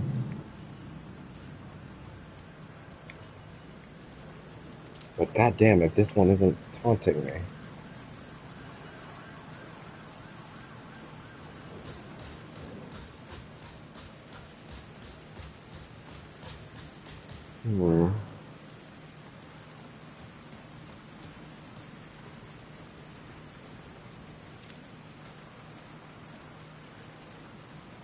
We deliver anytime, any place, Brooklyn. What does that say? Nazarinos. That's a name.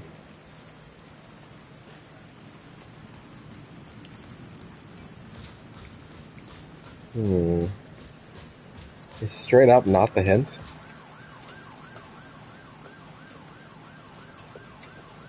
Not on a ladder.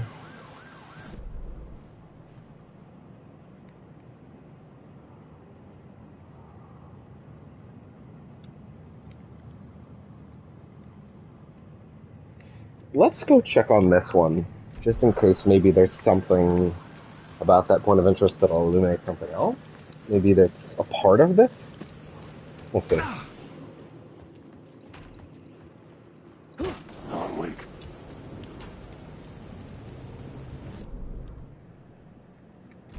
To the right. Is the point of interest Tim?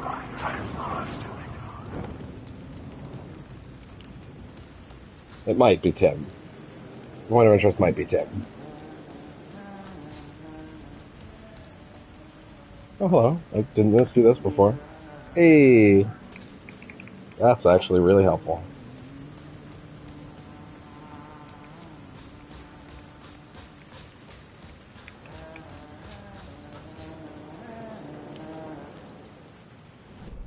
Is this the point of interest? Yeah, it looks like it is. It looks like Tim is the point of interest. But I can't do anything else with Tim, can I?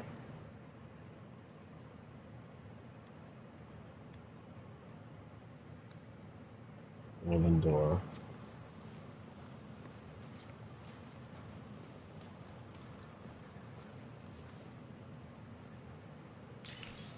That's not what I wanted at all. Awesome. What is he illuminating here?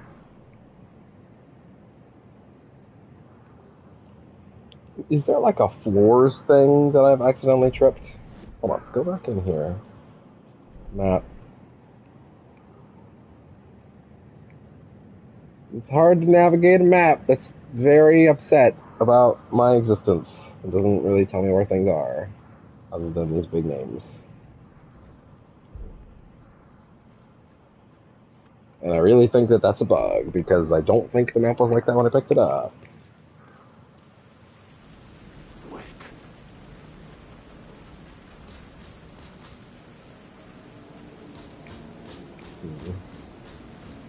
So the Tim thing is that point of interest. It's still labeled that way. It doesn't seem like there's anything else I can do with it.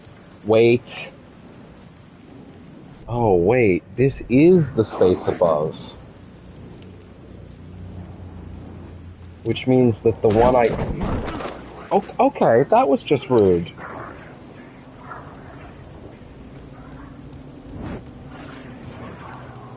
That was just rude. Which means that the one that I got earlier actually was this point of interest. It said that getting those allows me to reshape reality on the plot board, but let's see. But I'm not seeing anything like that just yet. Now there's always the chance I'll be coming back here. Okay, well, I'm going to go ahead and assume that for now, we're probably scraped on this zone, and we're going to head up. We're going to head down below. I'm going to assume we'll probably come back here. If I'm wrong, then damn, I'm sad, but I guess I've done everything I can, you know?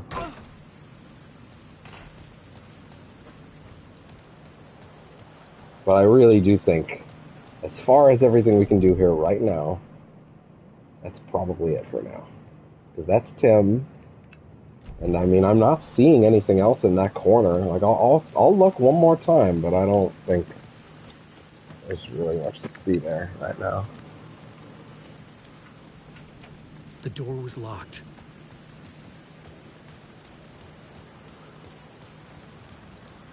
Night Spring's new season coming soon. I wonder if that's actually a note about the upcoming Night Spring expansion.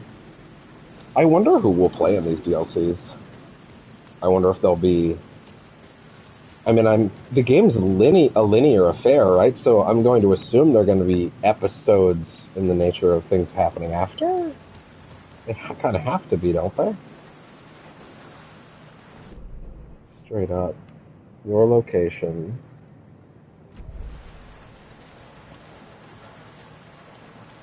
The payphone? Maybe.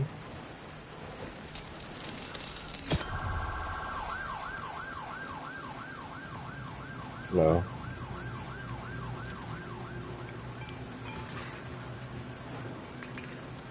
Y'all chill. Y'all chill out. Oh, they're not chilling out actually. They're on their way. Oh no. Okay, they're de-chilling.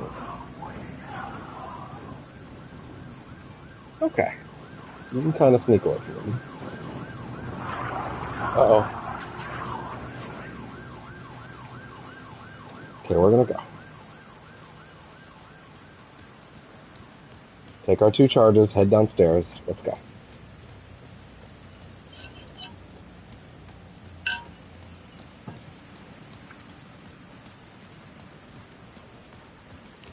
Alright, off we go. Calder Street Station. There's also totally the possibility that I, over-explored New York, and that maybe I'm going to be slowly led throughout those locations later. But that's kind of the thing about these sections. Closed. I had a ticket. It's kind of the thing about these sections, though, is unlike the Saga sections, where it seems like I'm going to be able to go between zones pretty much the whole time. Like, this, no such guarantees. I don't know how this is structured. I have a strong doubt that New York is going to let me do that. So, kind of have to make sure I touch everything I can.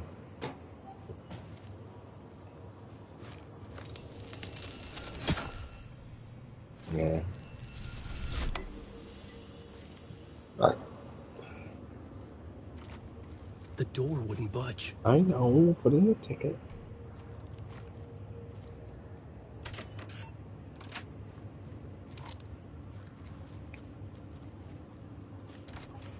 Okay. Colin Station. Something about the station platform felt significant. It would work in my writing, but I needed more. This is what we're getting introduced to. Something lingered here.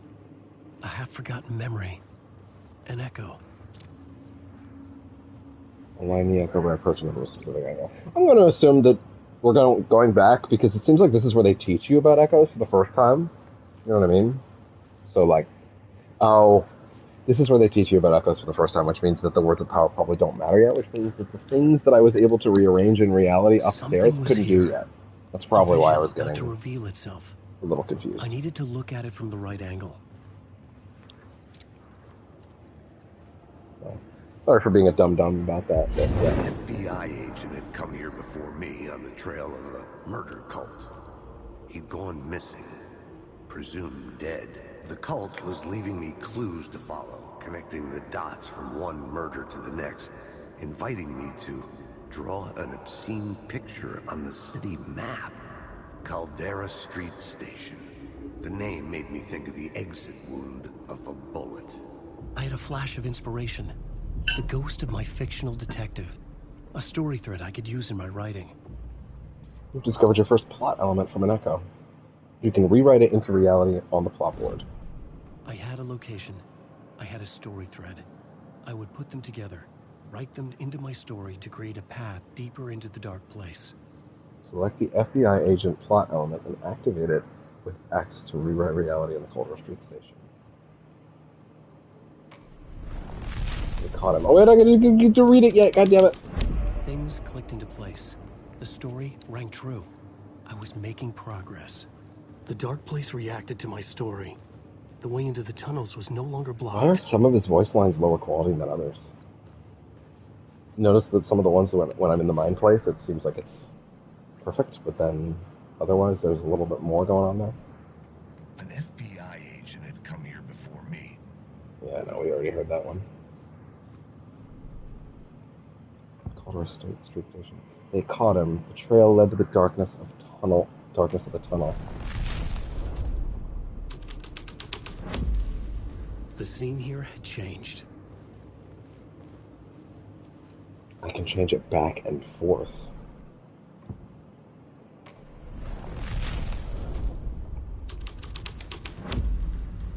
Okay.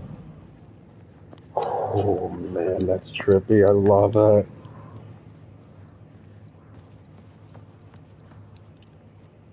The Fed had glimpsed into the maw of darkness. It swallowed him whole. Fuck.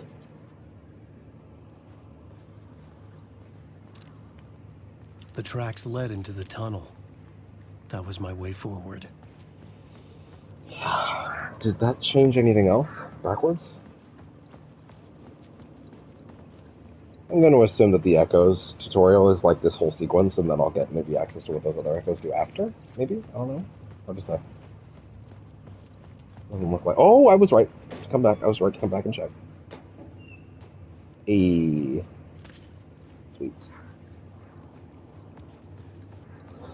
I can definitely tell you already, though, I really would have preferred to play this on hard. I always get so nervous with horror games because they're built for survival, and it's like, I don't know, man. Just do it. It's like, but what if the game is actually built too hard? I don't know the structure of the gameplay or the format, right? Like, I don't know. It's not like with Resident Evil 4 Remake where it's like, no. Fuck it, we ball right out the gate. Like, I know what I'm doing, but like here, like, I don't know the format, the structure, all that shit, you know? So it's hard to go for it. And yeah, I could probably adjust it upward now, but I don't know, that's not satisfying. The blood trail continued deeper into darkness. Maybe at some point we will just do that. But I feel like at this point, just keep it... Oh no. Wait.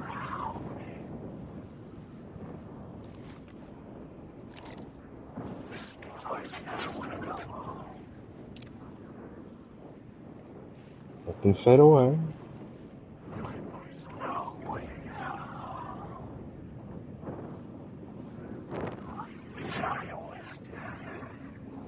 I wish I was dead.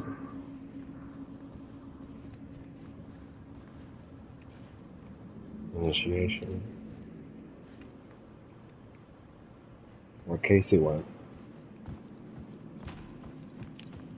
Yeah. AWE.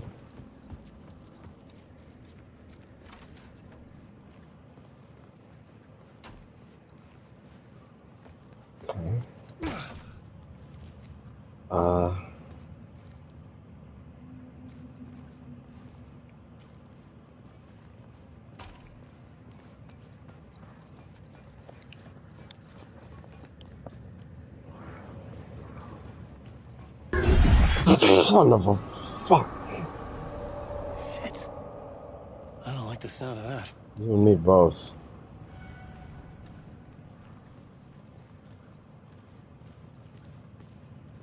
Find Alice. Oh.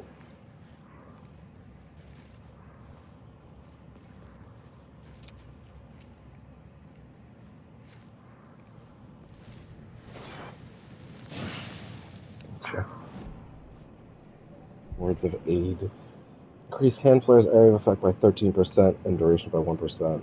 By 1 second. Increases effectiveness of trauma pads by 10%. Yeah, that seems like the one. Oh my god, the map is normal now. And now it's not. Damn it. Yeah, look, you can see the map. How the map is supposed to be. Yeah. That sucks.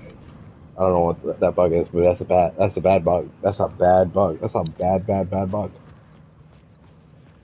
I would normally just unset the game, but the stream, you know. That being said, we're at 8.5 hours. Probably relatively smart to maybe reset this soon. Take a small break, like a pretty small break, you know, and then keep it going. We lost her.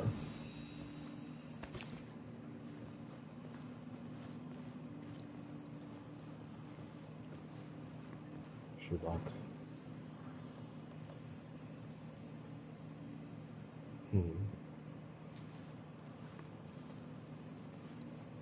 Do I need to store trauma pads just yet?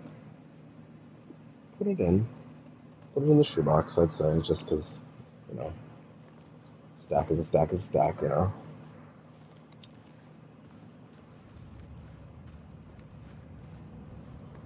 Fuck. But of course we'll be going there soon. Slightly turned around. No subway map. Where did we come from? Where did we enter this area from? That's the first thing I need to establish before I can regain my sense of direction. Oh, this is the hallway that I came from. Okay. Well, that helps. Smack.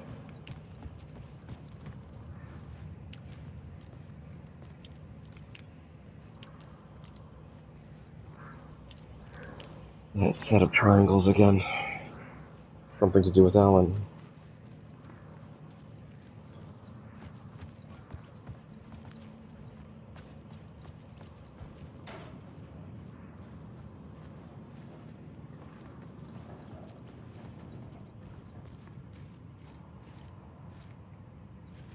This seems like forward.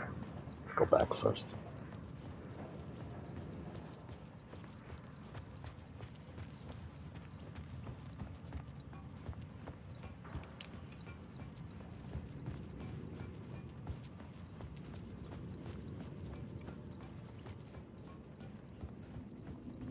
No.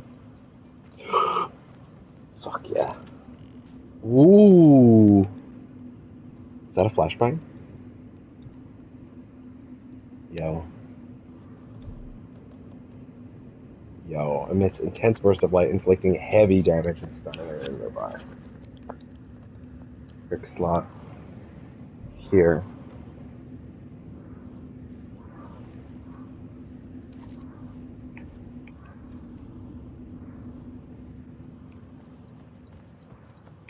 Okay. Cult of the Word. It was locked from the other side. Which means it might be a shortcut later.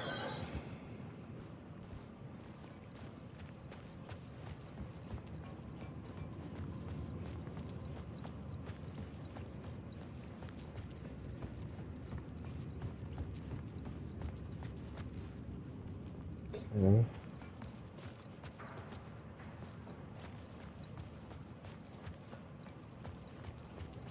Good. Here we go. The tunnels were a maze. I think what I'll do led me on. I think what I'll do is I'll maybe kill the stream after this chapter, which is probably almost done, and then I'll sort of reset on the merits of like, hey, we finished the first 2 Alan chapters after the Saga chapters, and now it's becoming pretty clear that I'm going through this pretty slow, but I wouldn't have it any other way.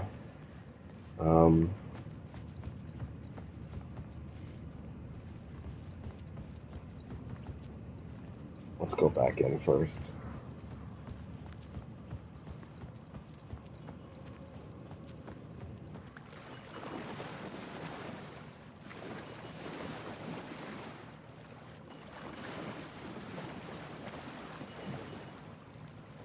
Yeah, I need to change this room.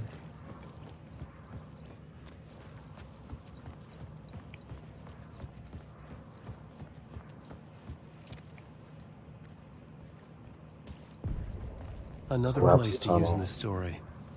I needed to search the tunnels for further visions. Inspiration for the story that would lead me deeper. New scene. Go to the plot board to rewrite reality and the collapse tunnel. I had a new scene to use, a new setting. Door to the underworld. Key locations. What happens here? A single plot element can be used in multiple scenes. Select the FBI agent plot element to activate it with the rewrite reality of the collapse tunnel scene. Where the trail goes cold, a ghost. I had changed the story, and with that, the dark place changed.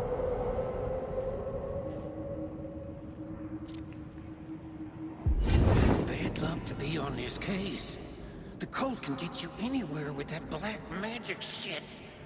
Let the day shift handle it. What happened, anyway? Some Fed came looking for the cult, but it was a trap. A satanic blood sacrifice. Anyone who gets involved with the cult, they're next. I heard their leader is this famous writer, Alan Wake. What? Their unholy motherfucking messiah.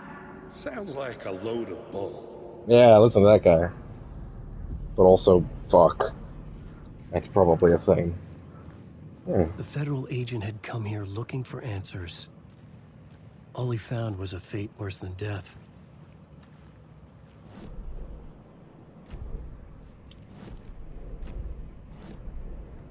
I hate that. That's the worst.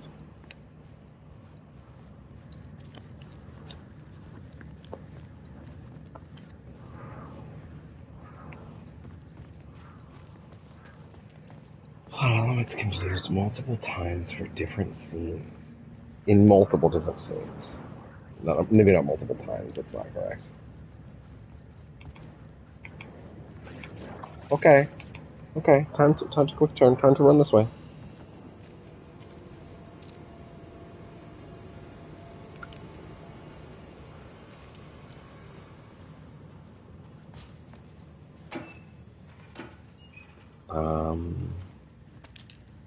Batteries, ammo. Good. There we go. There we go. Wait. Oh.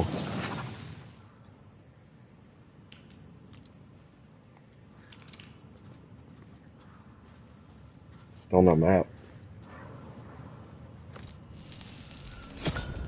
Another echo lingered here. A source of inspiration.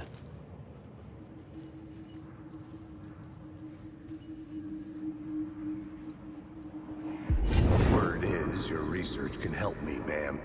What do you know? There's more than one urban legend about the Cult of the Word. The murder cult used these tunnels for their ritual sacrifices. They say the cult reenacted the murders in Alan Wake's crime books. That Wake was even involved somehow, under a false identity, Mr. Scratch, which is, of course, a nickname for the devil himself. It was disturbing finding myself in the story this way. But I was desperate, and it felt right for the story. Okay, here's the thing. Operating on the assumption, which I firmly believe is true, that Alan is a clairvoyant, he's not actually just seeing some random bullshit. He's actually seeing what real Alex Casey went through.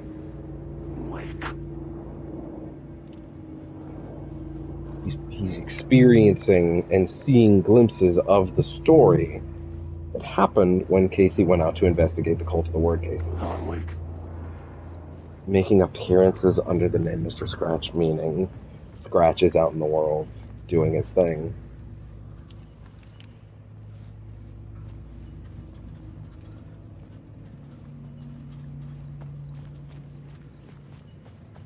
Oh, you can't go out that way.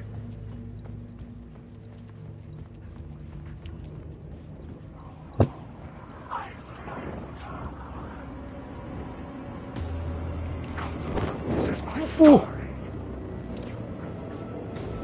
Turn it off. Just let them go.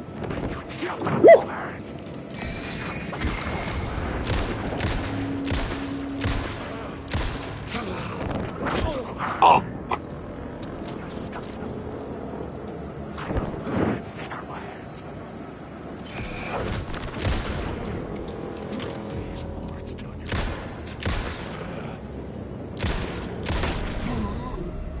Headshots do seem to matter, which is not something they did before. In the original game, I mean. Hi, bud.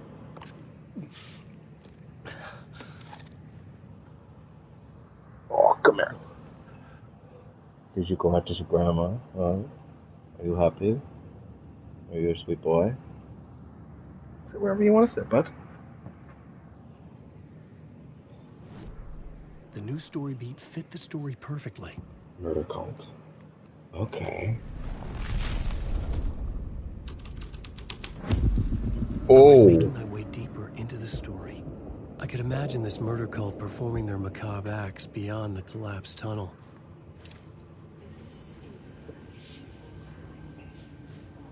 Jesus. What's this? The cultists laid the Casey novel onto the altar with reverence. Oh. Their twisted Bible. Not allowed to read? Dude, this is so cool. I feel like I was accidentally running away from all this stuff while I was exploring, you know? There might be more stuff I can do out there now, you know?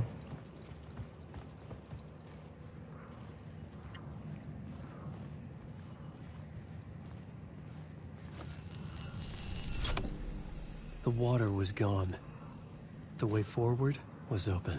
But before we do that, forward is a matter of perspective. I want to know. I take it back to the first one. Well, let's actually ask that question first. No, actually, I can't put that one on that. What if I put missing FBI agent there? You can only rewrite reality in a scene you're currently in. I guess that makes Changing sense. a plot element in a scene without being there was impossible. Word is, your research can help me, ma'am. What do you know? There's more than one urban legend about the Cult of the Word. The murder cult used these tunnels for their ritual sacrifices. They say the cult reenacted the murders in Alan Wake's crime books. That Wake was even involved somehow, under a false identity. Mr. Scratch, which is, of course, a nickname for the devil himself. Okay, no, it's the same. It's bad luck to be on this case.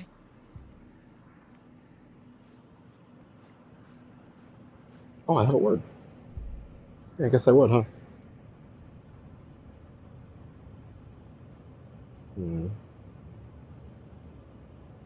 Oh, that's actually really good. Wow.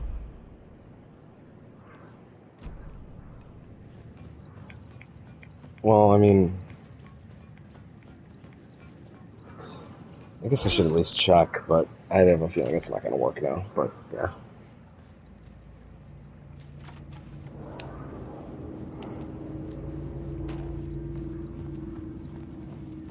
We're already here, so I guess we'll check now.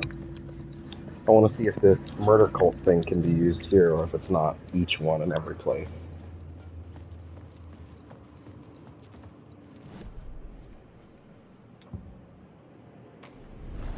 Hey, get out.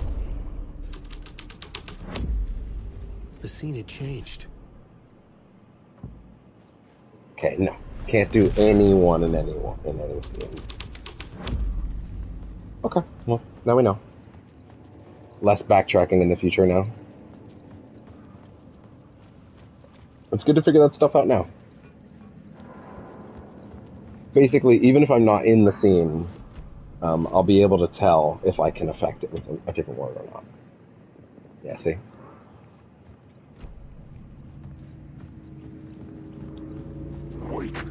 So I don't have to worry about having to go back.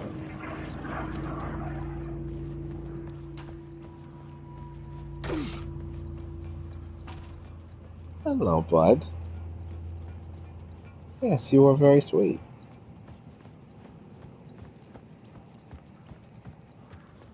Whoa, what's up? Oh my god, there's the map. Well, that would have helped. Let's see.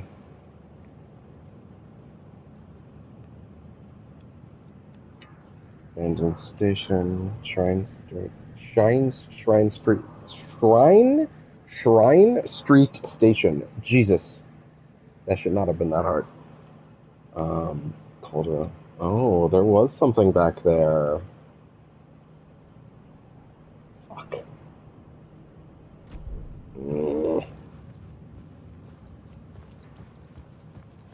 We'll go back. Never know.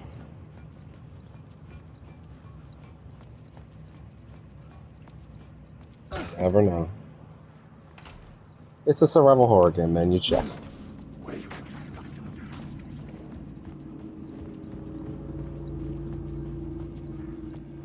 My pace for this is going to be glacial, and I'm okay with that.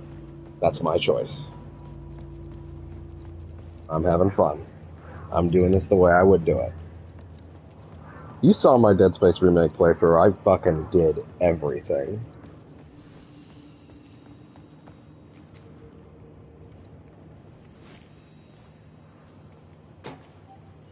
Fuck, that's actually really worth it.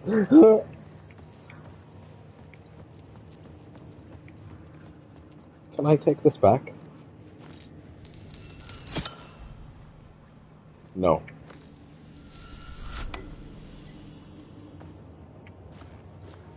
No, not at all.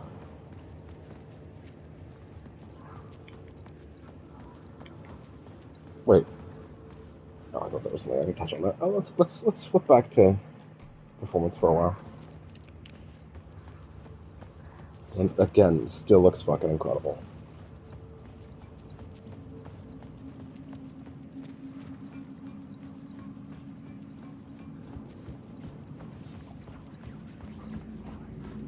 Undeniably their best game. Undeniably, and we're barely into it right now. The wildest part. It's just so painfully evident so early.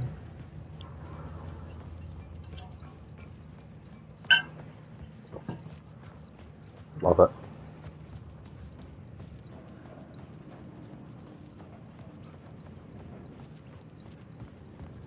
Not knowing where to not waste my time will also help with making this, go faster in the future. Like, future playthroughs will not be this elongated because I'll know what not to waste my time on, you know? But that is the nature of a first playthrough. You are thorough. If you're me, at least.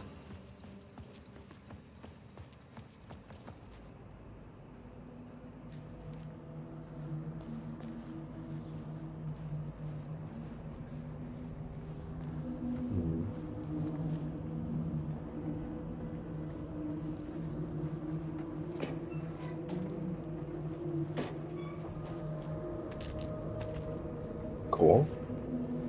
Helpful. Appreciated. Shrine Street Station. Can I? No.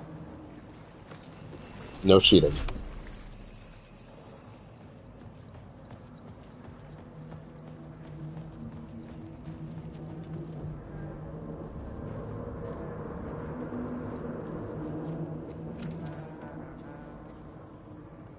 M or Ati?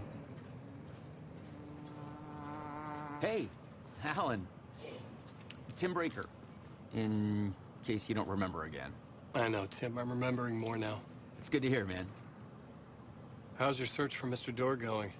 It's not great. This dream we're in. Putting a lot of roadblocks in my way. So you think this is a dream? I'm not ruling it out. You know, my dreams have always been incredibly vivid. Yeah? They feel real until the second I wake up. In dreams, I'm often someone else. Fuck! A different person with a different name, living a different life in... Fuck! Oh my god! They are doing it! Alternate realities. Maybe. But certain things don't change. Like door. The sketch you have does look like the door I know. They're literally doing A it. talk show host. They're literally... Fuck. They're literally doing it. It is Jack Joyce. Or at least he's having memories of lives where he was Jack Joyce. Oh my god. Jack Joyce was fucking Tim Breaker in the main reality, and in another reality is Jack Joyce. Oh my god. All I know is the door has something to do with what's happening. They're actually doing it.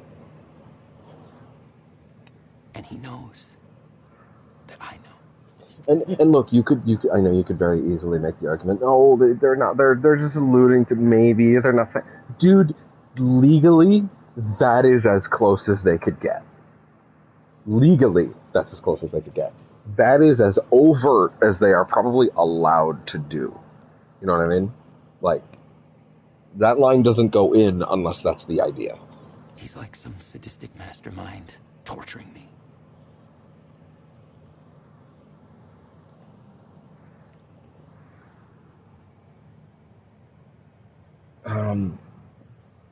Let me rewind that line on the stream. Door has something to do with what's happening, and he knows that I know.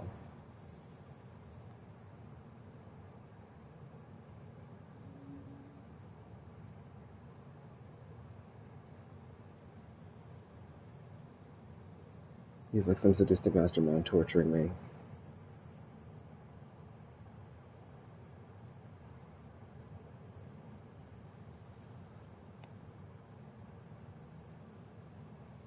Talk show host.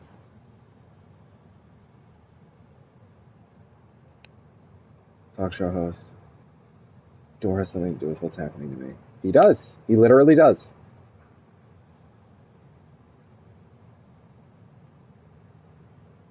And he knows that I know.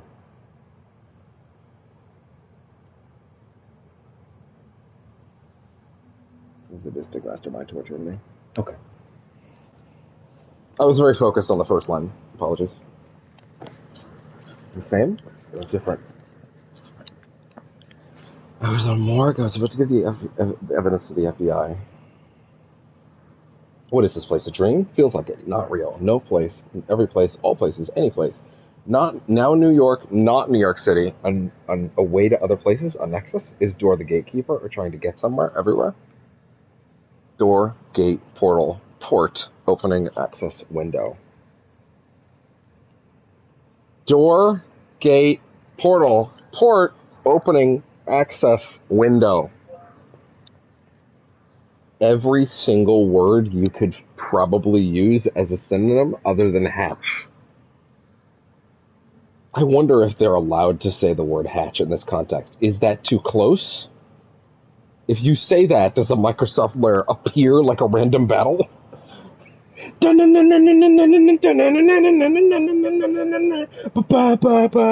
Ah! Quick, delete the line. Change the script right now.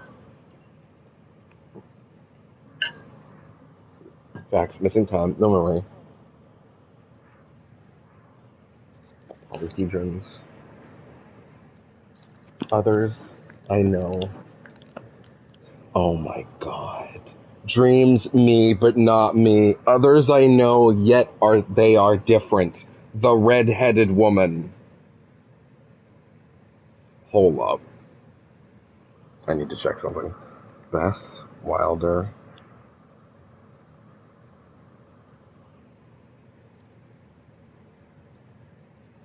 Yes. Beth Wilder in Quantum Break was indeed a redhead. Now, and now this one's easier, admittedly. Jesse Faden, also a redhead, yes. That one was easier. I probably didn't need to Google that one, because that's a fairly iconic image, but yes, he's absolutely talking about Beth Wilder, Jesse Faden.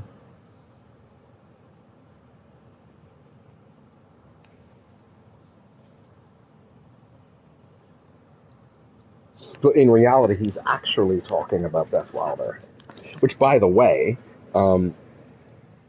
there is a Thomas Zane poem. Let me check. To its ports I've been.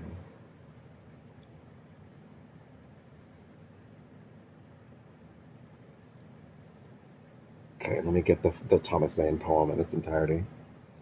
For he did not know that beyond the lake he called home there lied a deeper, darker ocean green, where waves are both wilder and more serene. To its ports I've been, to its ports I've been.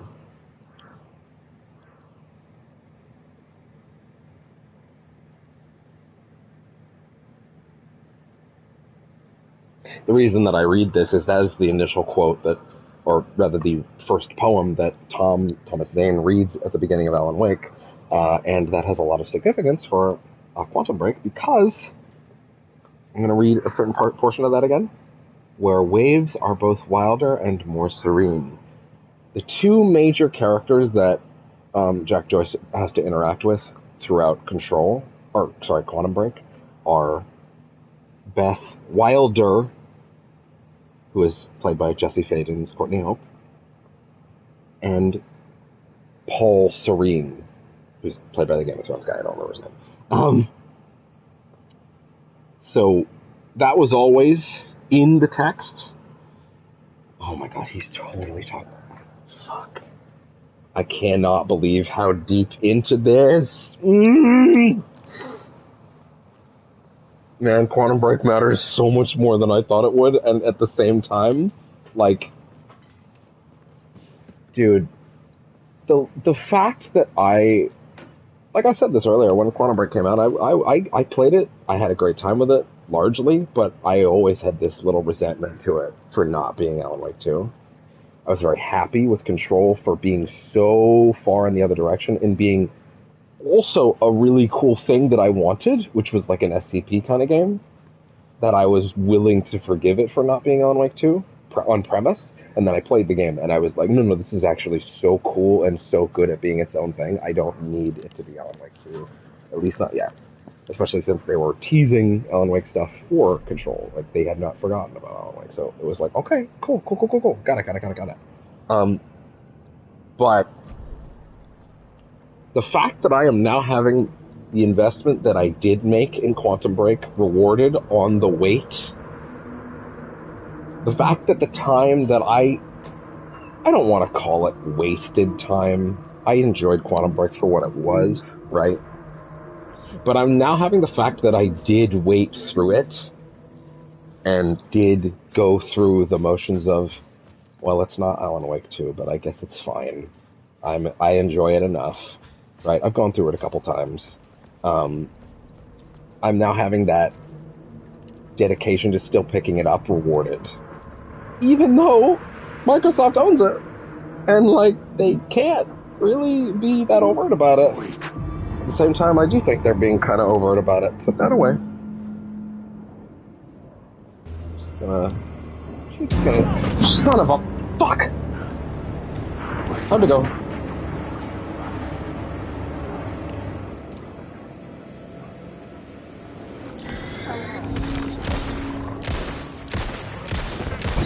Oh my god. The story is a monster. Oh boy. Woo!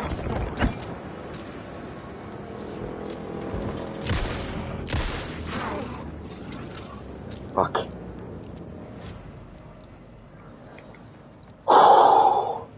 Here's the weird thing. I feel like this game is paced really well, but I'm destroying the pacing by being so fucking all over the place with it, right? Like, it's literally my fault. The game is actually moving quite fast overall. It's just that I'm slow as a molasses on purpose. Because I'm being thorough. And that's what I want to be. I want to be thorough. Pop some pills, Alan.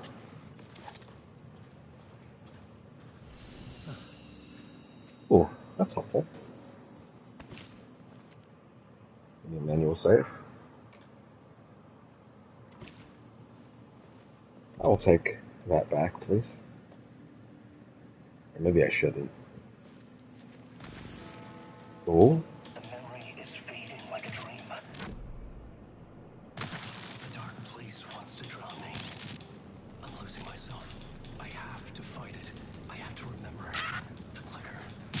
Wait. No, it's this one. The memory is fading like a dream. I must hold on to it. I remember an awful beacon in the darkness, the scene of a ritualistic murder site in the subway tunnels. Is it a previous draft of my writing? Must be. I've been trying to shape the dark place around me, but so much fades away. Even my memory of the process washed away by dark waves. But some things remain. Wait. Video fucked up again. Maybe I should watch them in real time. Seems like those won't fuck up.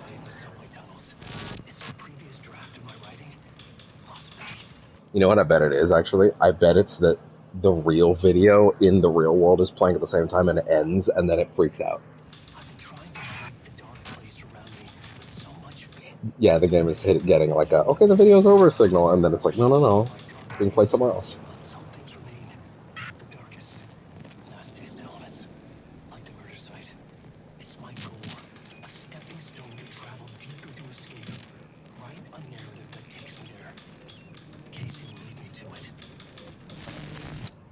Casey will lead him to it. Okay. Bill's here. Well, if I'm already at that, I might as well pop it on the pile. Move it in. Yeah, I gotta start fucking popping some of those. I'm getting full up. You need help, good luck. Well, fuck you too. I guess you did say good luck. Maybe I'm being harsh. Again, there's that symbol that was in AWE. Still don't know what it means or why it's so relevant to Alan, but... The train blocked my way forward, but it was here for a reason. It had a role to play. Rewrite the derailed train scene to continue on the cult's trail. What about the Alex Casey trail? Hold on, let's what's back here first. Turn that shit off. I'm just gonna open the map real quick. Where am I? Okay. Hi, sir. Okay, fuck you too. I'll come back.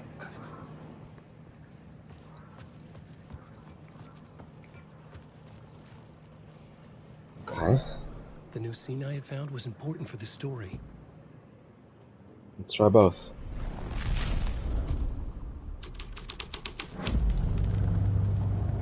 What changed?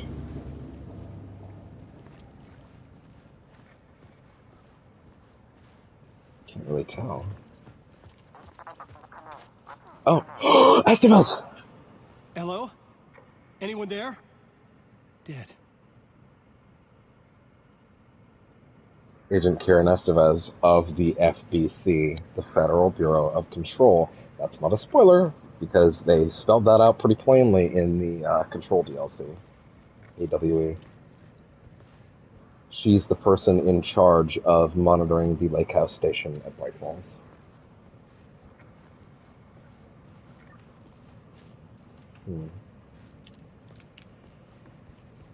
Maybe I had missed something on the plot board. It's trying to tell me, no, the KC one is the one that you want. And I understand that. But I want it, or sorry, the murder cult one is the one I want first. God damn it. Okay, there we go. He's out. He outie. We good.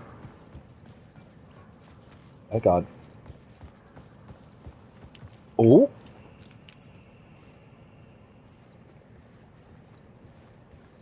Where?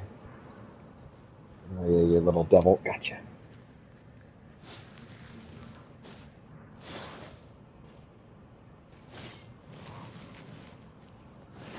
Come on. Good. Word of war. I still don't have a shotgun or a flare gun, so I guess it makes more sense to do this. I wish it was called the Sudden Stop. Just saying. Be a nice touch. I understand.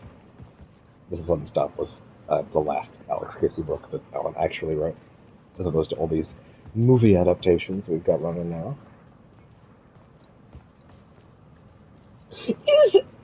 This just popped into my head, sorry. Is the fact that Alan doesn't like the movie adaptations of of Alex Casey, like, is that Sam Lake being like, man, that Max Payne movie with Mark Wahlberg was ass? Oh my god. Maybe I should watch that sometime just to see how bad it is. When did that come out, actually?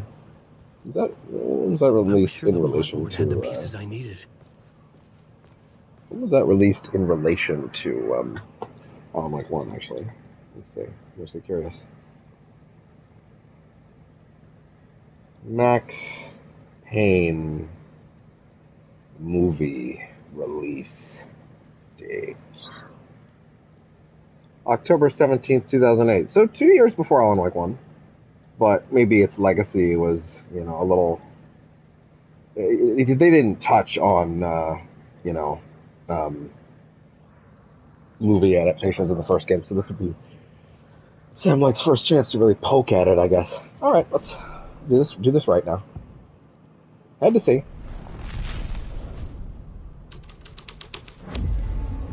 My writing was affecting reality. Spooky. Is it different now? The cult poured the gasoline over the train car. The Estevez thing is actually the thing you will see by doing the FBI Agent one first, I guess. Interesting. Oh, put that away. Uh-oh. Whoa! What the fuck was that? Oh! What the fuck? They can turn into grenades now? Hi.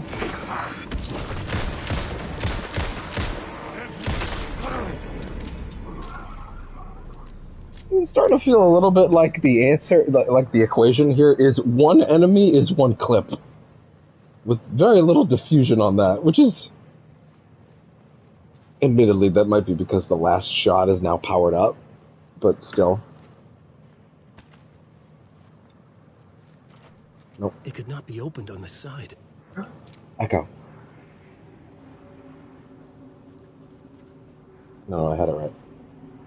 Come on, ma'am. This is where the history of the cult gets genuinely disturbing. The cultists tracked down the torchbearers living in the tunnels. They locked the poor folks up in a derailed subway car, doused it in gasoline. Oh, Jesus. Yeah. Charming. It turns into a bit of a ghost story after that. They say the dark smoke from the fire still roams the tunnels searching for new victims to devour. There are no happy endings in this city. The story thread felt important. I could use it in one of the scenes I'd found. Yeah, I bet you can, but hold on, this has caught my attention. Deputy Mulligan tuned Thornton's chatter out. He didn't think... Can I move this box? Wait, of course I can't. This isn't control. I can't just manipulate physical objects. He didn't think writers... He didn't think writers were particularly useful people, and a huge manhunt for one struck him as idiotic. Certainly not worth the missed opportunity for coffee and pie. It wasn't clear what the man had done, except run from them at the trailer park. Mulligan knew he wasn't alone. The sheriff's patience with the Fed was running out. Oh my God, that just clicked for me what that is. That's one of the lines. That's one of the manuscript pages directly from the first game. Like that's one of the pages. It's the one from when, the characters that were talked about in pages but never seen until this game. Thornton and Mulligan talking about, like, what the fuck is wrong with this Nightingale guy? Why is he after this writer? It doesn't make any sense. Which, again, it's very funny to me how, like, Nightingale's deal is super non-explicit if you don't hunt the pages, but, like, really makes a lot of sense if you do, like, this idea of, like, yeah, he finds a bunch of pages that have someone's name signed on them that basically says that he's going to die, and he goes, in a drunken rage, oh, this is a conspiracy to murder a federal agent. This new plot beat would carry me deeper into the story. Apparently I can use that from here. I'd have to go to the scene. Interesting. I can actually use torchbearers on that. On the earlier one. A sick and twisted story. But it worked. The subway car had become a burnt husk. I could get through it now. And by get through it, do you mean I could, like... Point of interest. That's Tim Breaker.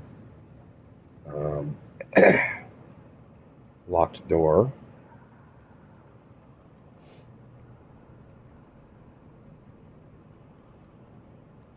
Abandoned station.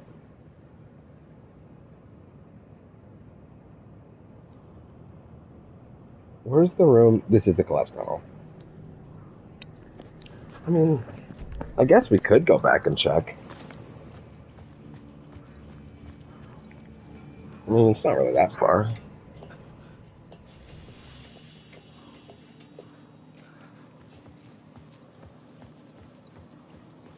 Why would they make it interactable if they didn't want me to go back and check?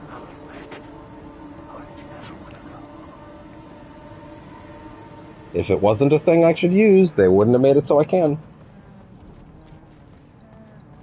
What song is he singing? I'm so curious. Is that anything new, Tim? You still thinking about the fact that you're totally the same character shifting through the realities from Quantum Break? Totally. And that's very clearly what's happening here.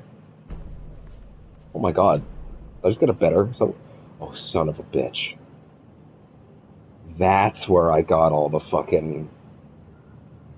Oh my god. Apparently I must have picked up a second map at some point. Oh, he gave me the map to let me see the other ones. Okay. Well then shit, I guess I have more shit to find in the tunnels.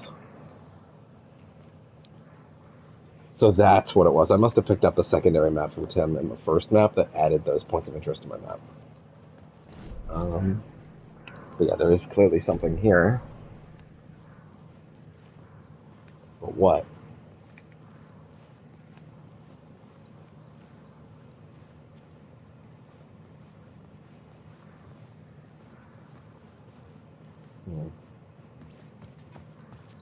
Damn it, Tim. Tell me your secrets. Don't tell me your secrets, but not tell me your secrets.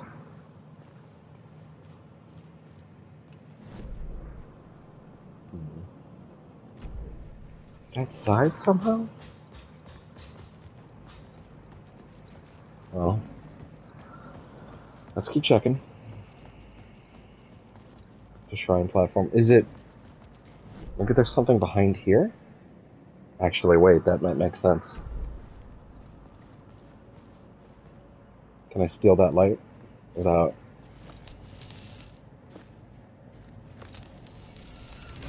No. It will not let me steal the light without ending up back in here.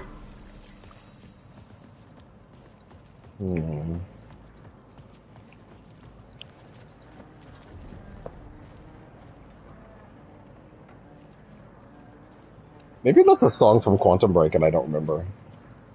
Mr. Randolph knows that little smile she had. How far she... Yep. More manuscript pages from the first game. How did I miss these? I mean, they're clearly not highlighted like that.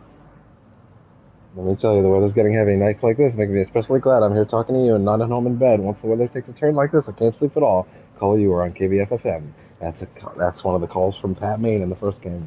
Oh my god, how was I missing? So many of these are just ripped out of the first game. At the oil derrick, the wheel had been jammed in place, turned on the oil gurgled and flowed, thick and flammable.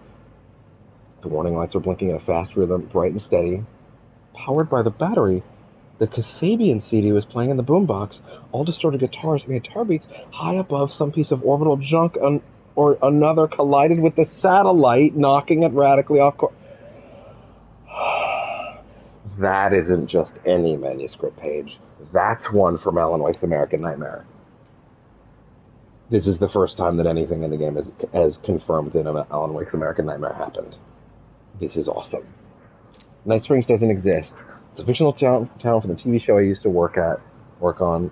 It was Any Place USA, a place we used as a backdrop for whatever strange story we had that week. One of the stories I wrote for the show involved a man, the champion of light, fighting his evil double, the Herald of Darkness. Yep, those are both from American Nightmare. Okay, well, that's the first explicit reference to American Nightmare we've seen. Well, that I found it anyway. So, I'm calling that American Nightmare still canon. Now, I kind of wish I had gone through it again. Come on.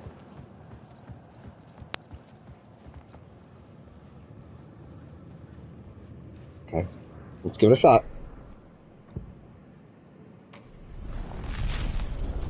What do we got? I changed the story. And with that, the dark place changed. Okay. That is Yggdrasil, the life tree. Very similarly to how it is drawn in Control.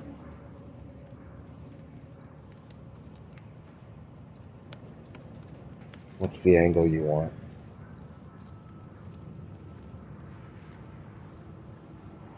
The torchbearers painted the tree there. The tree of knowledge. The tree of life with its roots reaching down to hell. It could have been a Christmas tree for all the good it did him. Well, that was worth coming back for. Like really worth coming back for.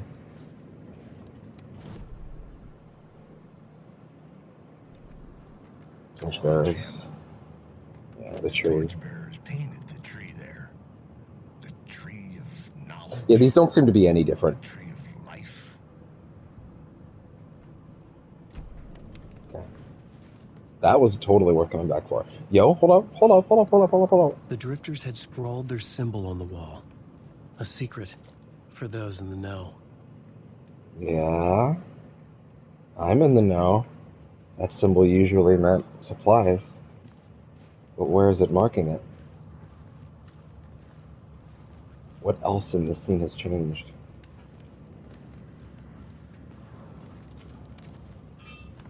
The torchbearers. Actually, I do want to hear that again. Go on, ma'am. This is where the history of the cult gets genuinely disturbing. The cultists tracked down the torchbearers living in the tunnels. They locked the poor folks up in a derailed subway car, doused it in gasoline. Yeah. Charming. It turns into a bit of a ghost story after that. They say the dark smoke from the fire still roams the tunnels searching for new victims to devour. As a note, I never played Max Payne 2. I said this before, but is that lady he's talking to? Because I know there's like a love interest in Max Payne 2. It's really the only thing I know about it because it's all the box art. Is that like same voice actor? I'm sort of just asking to the ether. I'm not actually going to check. Yeah, again, the Max Payne 2 is one of my only blind spots for Remedy. So, yeah. Again, I played the original. It's not. 2 is not on PlayStation. It is on Xbox. They've made it backwards compatible. It's one of the that big part of that last batch they had. But hey, we're gonna go this way. We're just not gonna fuck with you. How about that? That's my idea. Just not fuck with you. But yeah, that was totally worth coming back for. That being said, a lot of this has been added. Navigating New York. Yeah. Some of the places felt significant here. Had I written them into being, I'd used them as the scenes in my story. The station platform was a threshold to be crossed. I saw a vision, an echo of a forgotten idea about a Casey story, a glimpse into another reality, a plot element for this story to travel deeper. The dark place responded to the darkest story threads. All else faded away. A cruel murder site in the depths. Reaching it, I'd be able to travel further. Casey's case. The narrative I wrote to find my way. Casey was looking for a missing FBI agent. The agent on the trail of a murder cult, the Cult of the Word. The place of power revered by the Torchbearers, a group of mystic outsiders in the tunnel. The cultists killed them to invade their holy place. Torchbearers versus the Cult of the Word.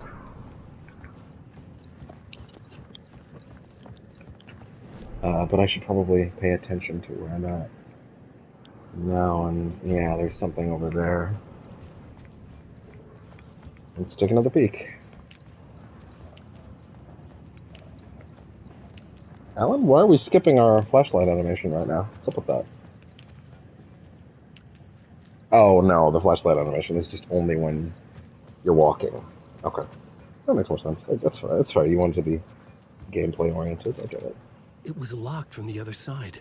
Which still implies there might be something on the other side to get to it? I don't know. Shortcut? Well, that's probably it, right? So then leave that one alone for now. Right, we've already checked that. Is there stuff back at the opening area? Yes, actually, there is something back there.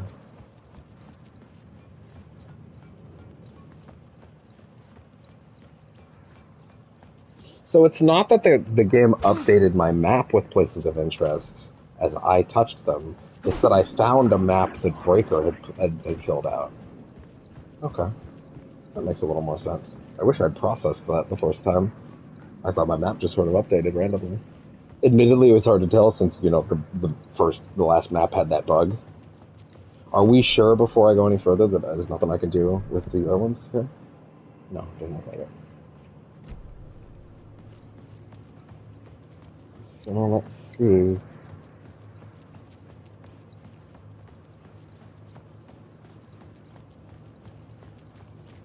Oh, hello. Ah, gotcha.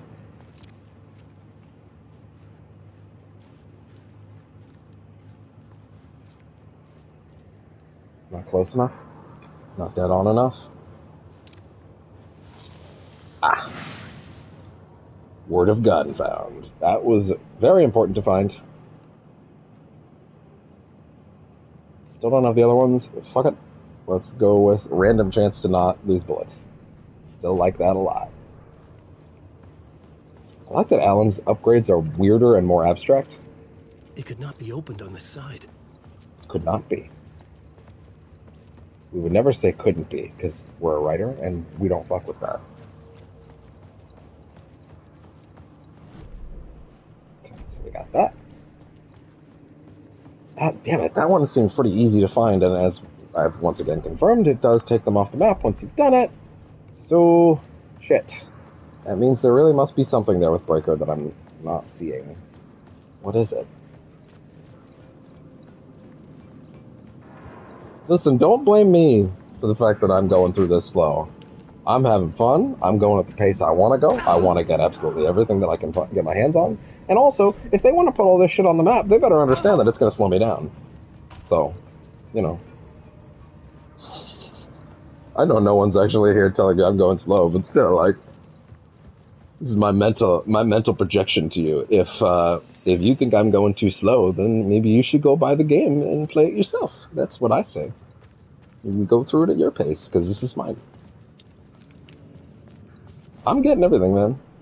Plus, these upgrades are real good. Like, I'm not fucking around with that.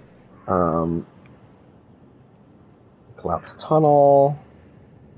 Yeah, again, that one seems to be based on getting there from another area. So let's... Yeah, and then this was there. We did get this. So make sure. Yeah, we did. I don't know why I entertained that I didn't, as if I didn't know. I love that the map gets updated in a very Silent Hill-esque fashion. I can't think of the last horror game I played that updated the map in real time like that, like with little crude drawings, since like a Silent Hill type game. I'm really struggling to think of any that did that. It's either the map is already like that, or otherwise. God, that's so cool.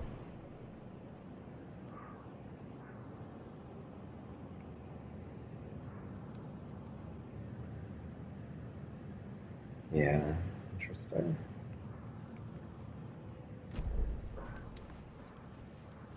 Now I'm starting to wonder if there aren't things that I can affect in the upper zone as well, if I just give it a chance, but I don't know.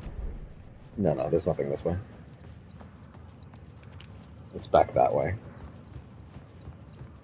Sure, look, if anything, you should blame Remedy for not putting in, like, a faster sprint. I actually don't mind the pace. I'm mainly just...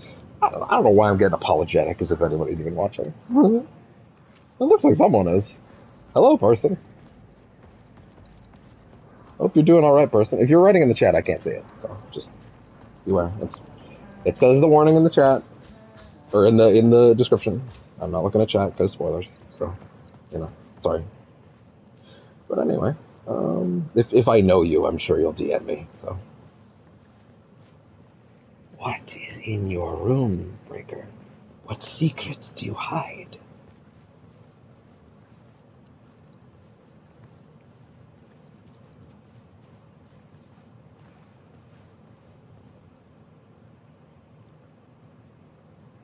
I can't believe they're actually pulling the card that he's totally getting memories from Quantum Break. Didn't think they'd do that. Even though I had already just sort of soft accepted that Mr. Door was absolutely Hatch, but legally distinct Hatch. I didn't think they'd actually do it even with him, even though he's the fucking protagonist of that game. So really, I should have thought that would happen. I guess I just thought that might be a little too obvious. I don't know. God, what am I not seeing?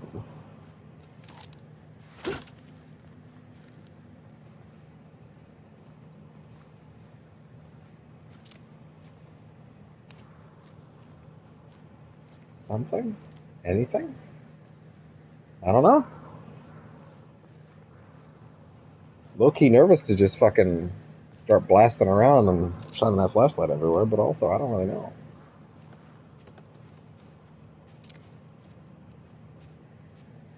Let's put something in this.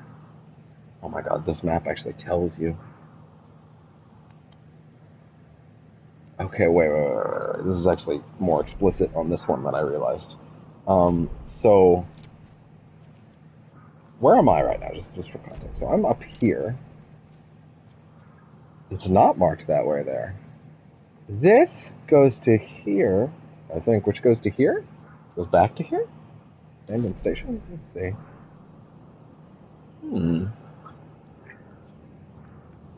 I'm not going to worry too much about this one just yet, because I think that's probably a thing from there, but yeah, I feel like, you know what, my earlier hunch is probably still right. It is probably still something behind here, or maybe I'm going to get down there later, and then I'll go under. That might also be it. Yeah, in that case, stop freaking out about it too much.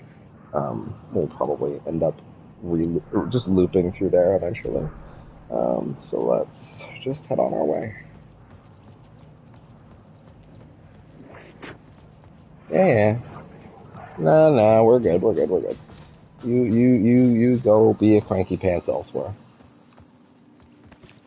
Quick save.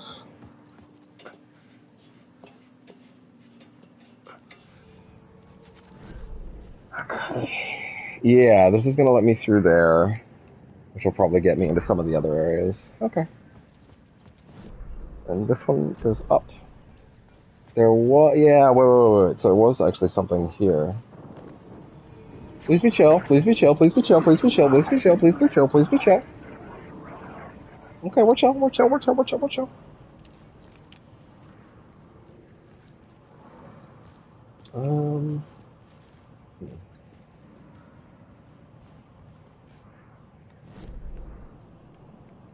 I don't know. It says there's a door here, but it's actually further up.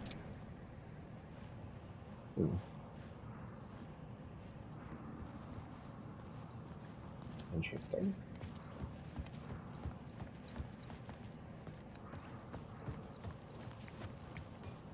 Huh? Wait, did I get this already?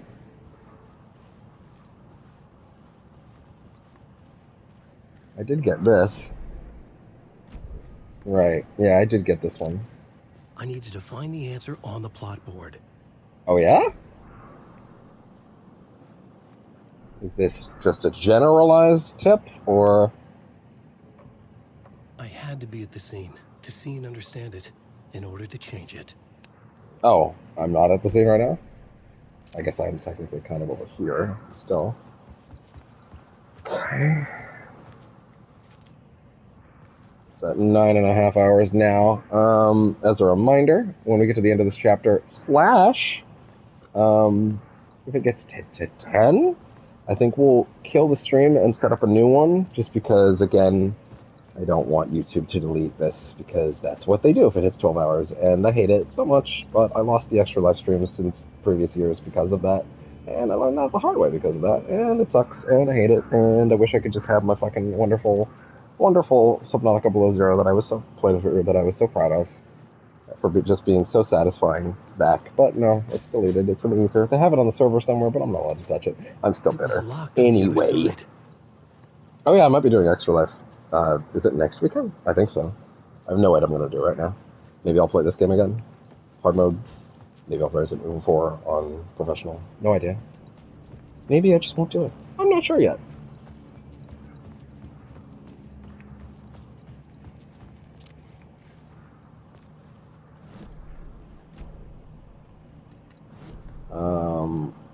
Torchbearers again? The murder cult? The plot changed the details of the world.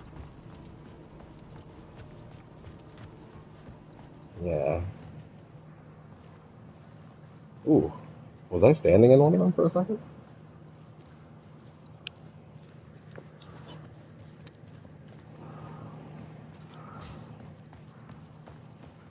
Yeah, that's not gonna open. It could not be opened on the side.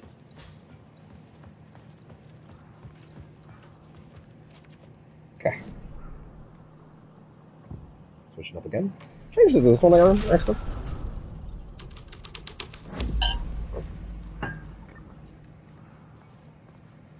Still can't get a line on her.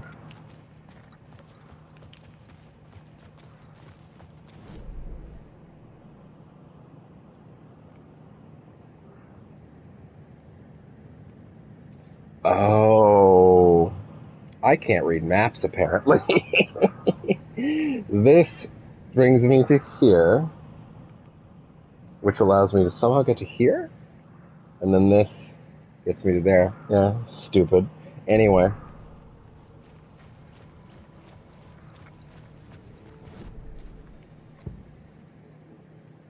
Torchbearers. This was something out of a horror story, but I had to keep going. Fuck. Oh. God damn it. Well, he kinda... Just a little joke between me and a friend.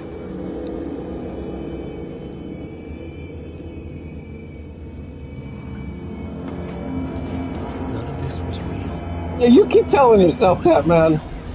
There you go. It's real for them.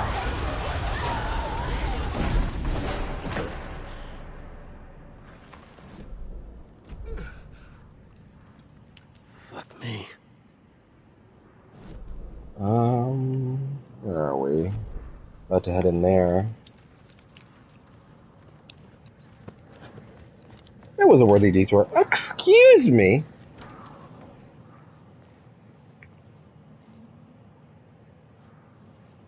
Yeah, it's fucking fascinating that they put American Nightmare stuff in there. It means they clearly wanted to remaster it, they just didn't really know how to justify it, and I understand that. It's a shame, though. Hello? Hello?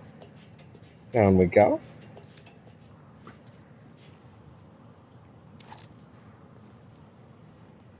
What?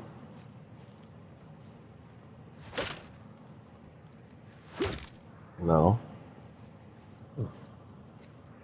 Change the scenery? Shoot it? Wow, okay.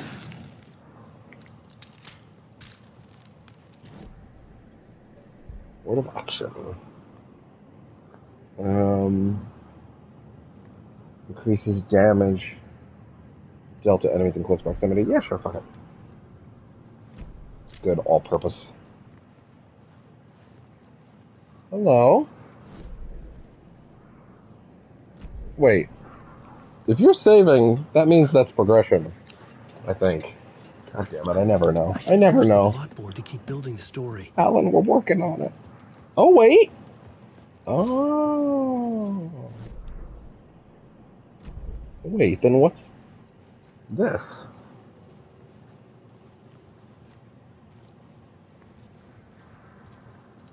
Can I build the plot in this room too?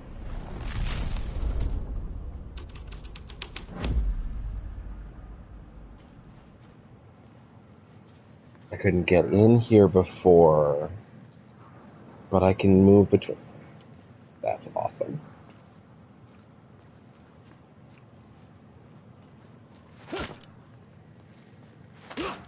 No. Although, I guess we did just kind of find out that the melee doesn't break certain things. Well, that was a waste.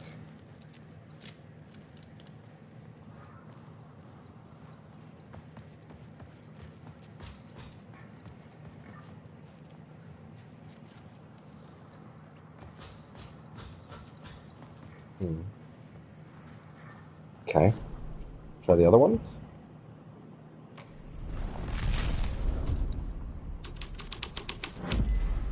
The scene changed with the story. Yeah. What do I need to change it into?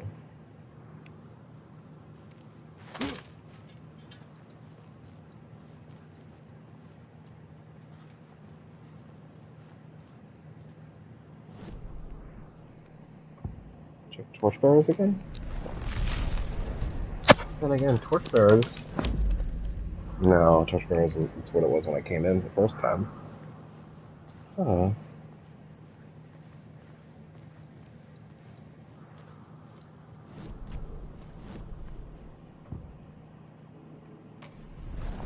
It seems to have the most change. Ah, it moves me.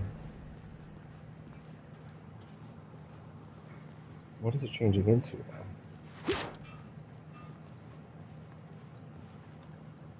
Hello?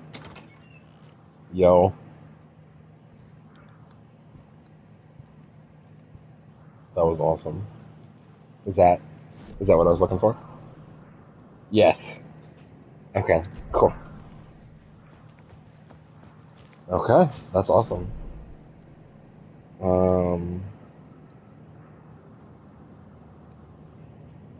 You think there's a chance that changing the state of the collapsed tunnel would let me in there somehow? No, I don't know. Ugh. All this second guessing.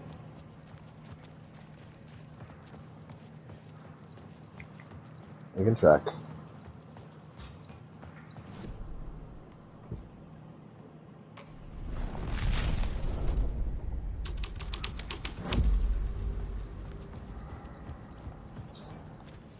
That's fine. I want to be thorough. Don't want to miss shit. I'm going to go with this at a snail's pace, and I'm okay with that. Please be chill.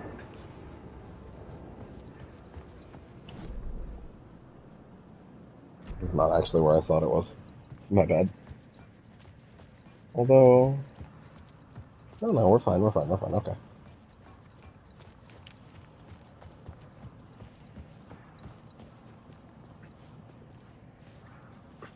A lot of batteries.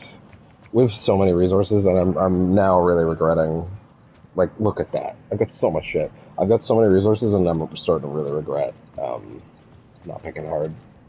Maybe we'll switch. And I won't get a trophy, I imagine, because I'll be jumping to it in a certain direction, and I'll probably have way too much shit. But maybe I'll start tearing through enemies. I don't know. I'm not too worried, because there's a nightmare difficulty being added, so if I want challenge in this game, I'm gonna get it. But still. Getting all turned around now. Let's back down the ladder. I don't think the scene will adjust that hallway, if I'm being honest. I think they're separate areas. But I gotta check. Oh, hi, bud. Big yawn, sweet kitty. Okay.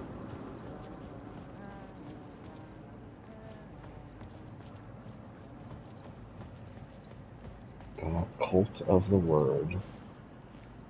Multiple cults using cult in their title. As they pointed out earlier, even one case of that's weird. Don't tend to advertise yourself as a cult. It's bad for marketing.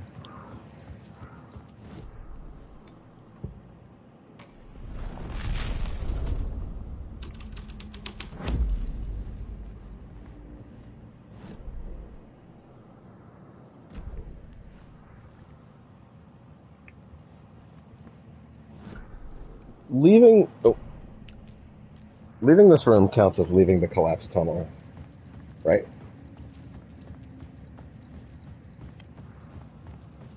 No, not yet, actually. We're still technically in the collapsed tunnel.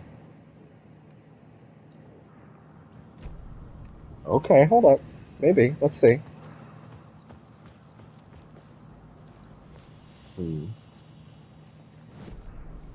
Okay, wait. Hold on. We might have something here. We might have something.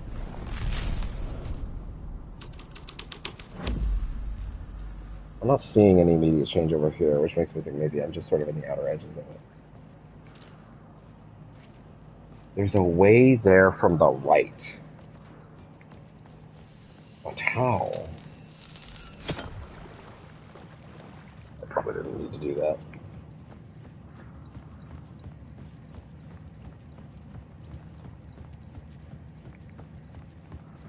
They've got all the manuscript pages.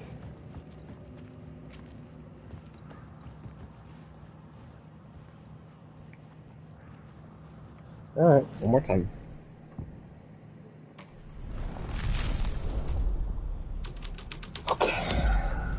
The plot changes shape the world around me.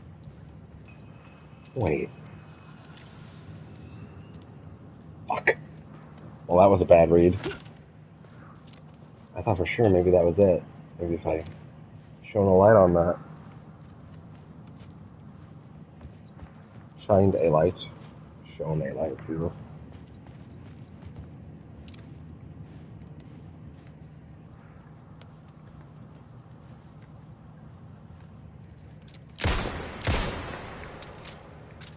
I was gonna say, God damn it, why did I shoot twice? But then I realized it actually saved one of the bullets one of those times because of the perk, so that's wonderful.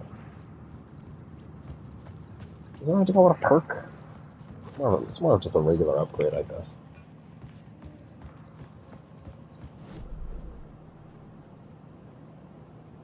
Yeah, I'm not seeing much in the way of possibility there. Yeah. Just gonna slip by.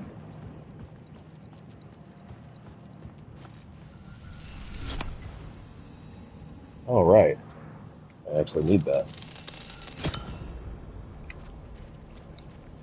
Yeah. Still need that. To get me through that tunnel. Just gonna slip right by. Y'all ain't none the wiser.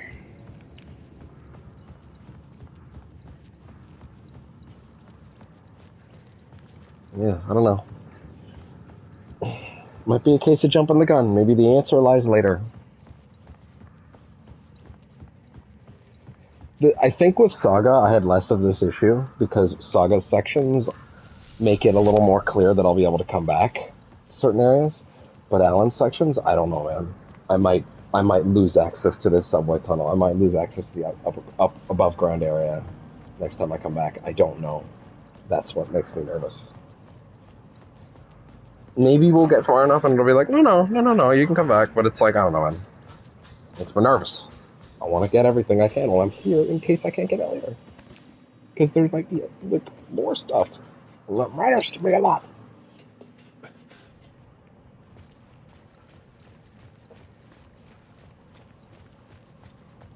Okay. This is still open. Off we go.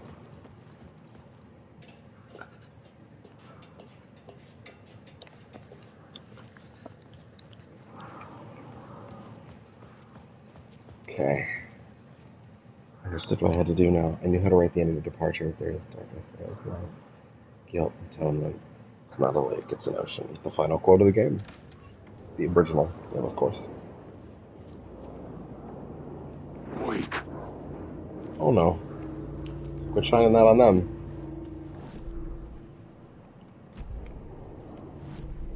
Of course it's in there.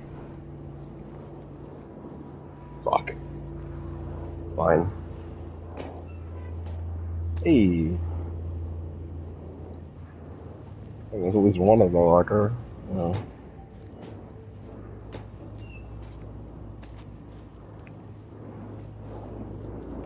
Wake.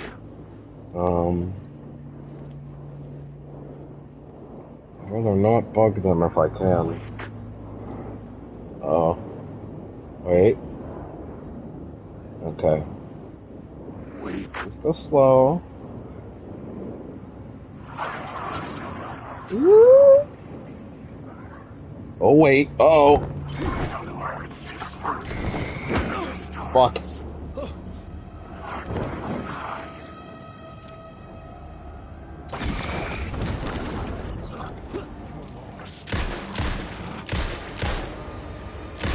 I was sure I had the answer on the plot board. Oh! Come on! Oh, you lost! Those bonus shots really coming in handy there. I gotta chop some of these. There you go. There you go, Pop. Still don't even have a shotgun.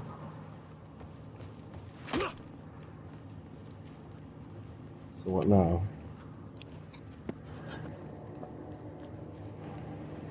Ah, I see. Gotcha.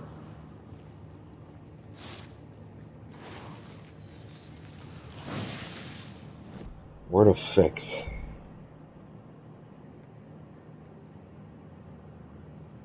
No. Like, that's neat, but I don't know. It just doesn't seem worth it. 23 to 46% is interesting. Oh, it's getting slightly smaller in percentage because I took this one. Yeah, okay. More health restored by safe haven sounds good to me.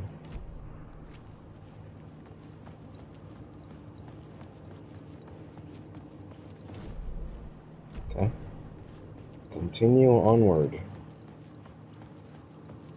Another part of this that I should also be remembering is that there are shortcuts. So, oh, shit, that's backwards. So that might also be making the checking over the place, like, efficiently, much, well, more efficient. So just, chill. Chill. I gotta just chill. And then this brings me technically over here. Gotcha. Yeah?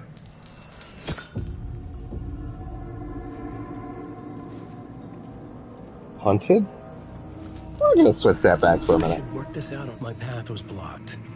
I had to find a way through. Yeah, I know, but the first... lights would help me. Shoebox.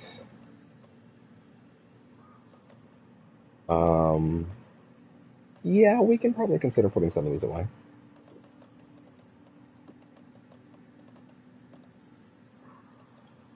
Like, we don't need a giant medkit right now if we have 2. Or we don't need an additional one, rather.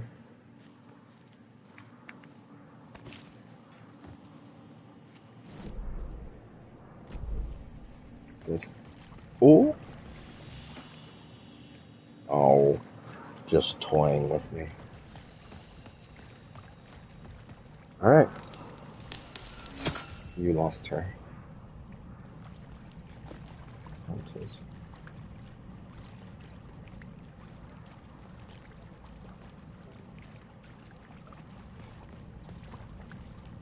Slightly unclear on... Wait.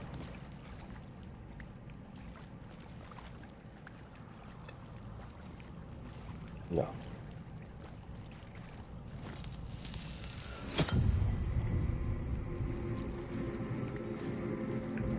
Okay. Gotcha.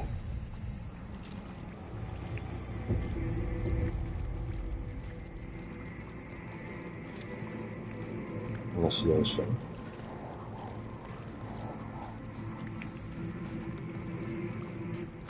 Here we go again. Oh. Wait. Did that one help? It did. I see. I see how it helps. You're gonna jump me, I feel it.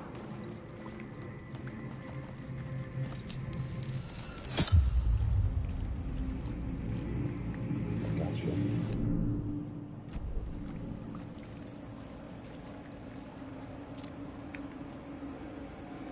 find inspiration at the subway station.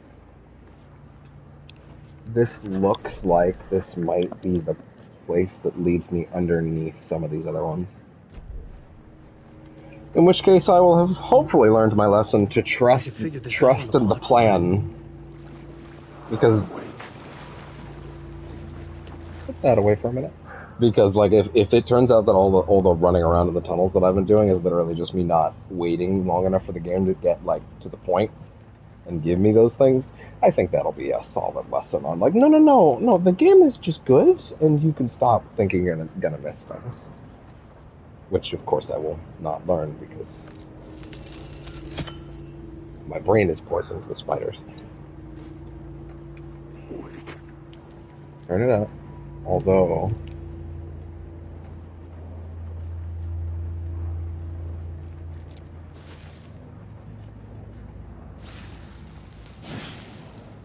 word of gun.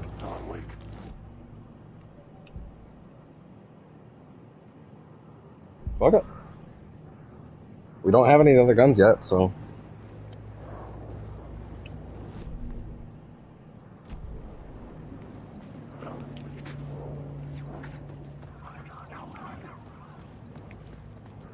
It's becoming clear I could have gone through these zones significantly faster, but you know what? That's fine. We're making the progress we need to make.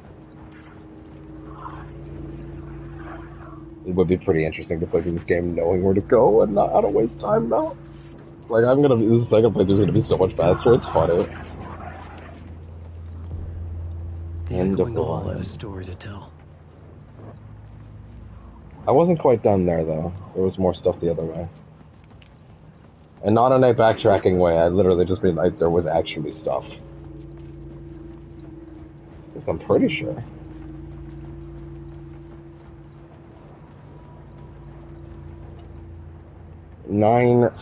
hours and 47 minutes.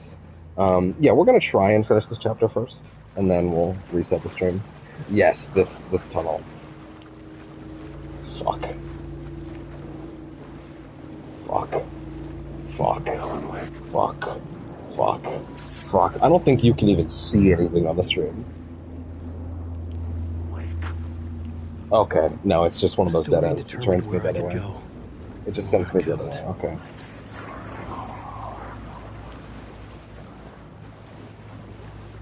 Box. Oh, son of a...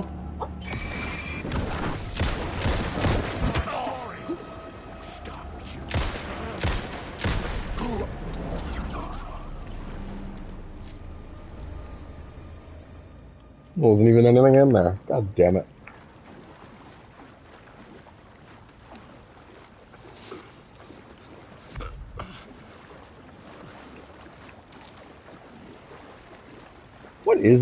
What is the health item exactly? Trauma pad? Adhesive bandage? Why does he look so bad and in pain after he puts that on? Should it be the opposite? Unless that shit sucks, I don't know. Yeah, there's definitely stuff over there.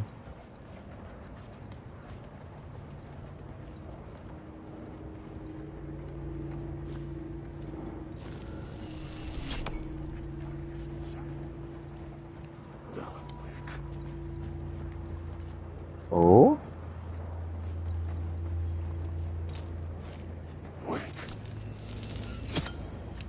Can I go in now? No. What's the difference then?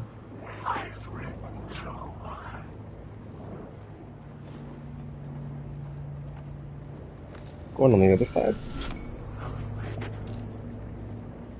Poets cinema. Like Poets of the Fall. That's good.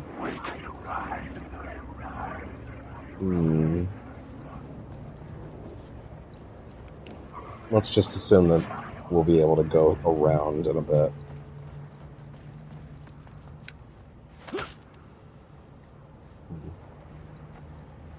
Lake Boulevard.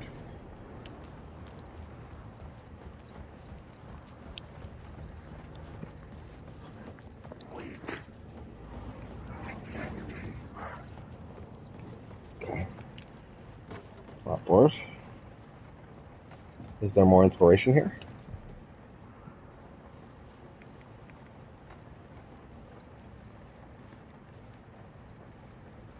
trains. Uptown trains. Oh, wait. Kills. E. Okay. Alright. I had a new idea for a scene. This is an FBI agent. What do we got?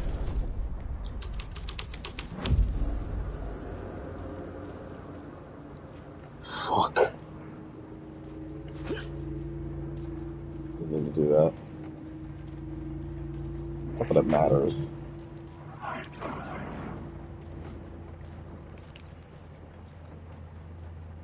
Dude. Alan Wake, you're in my story. I hope not.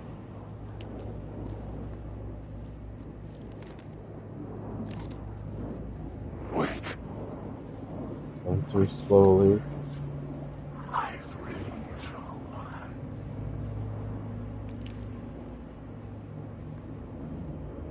Careful not to put the flashlight on them.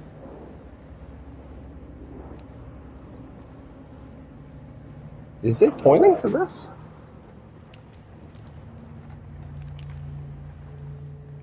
Is it actually pointing to that one?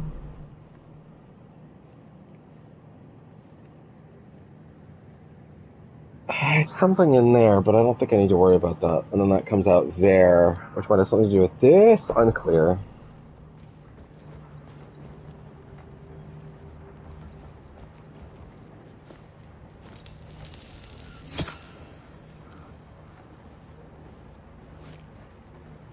What is that changing? On what side?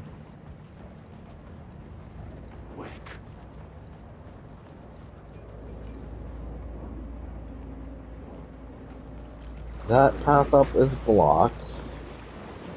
Okay. Let's keep changing stuff at the main scene. It might be part of it.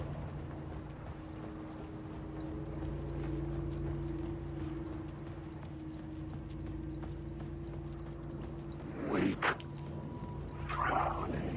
Turn it off. Drowning, I'm drowning.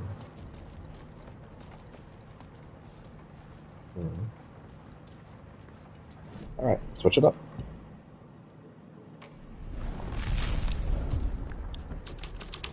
The hole had changed into the murder cult's hideout. Ooh. Fuck.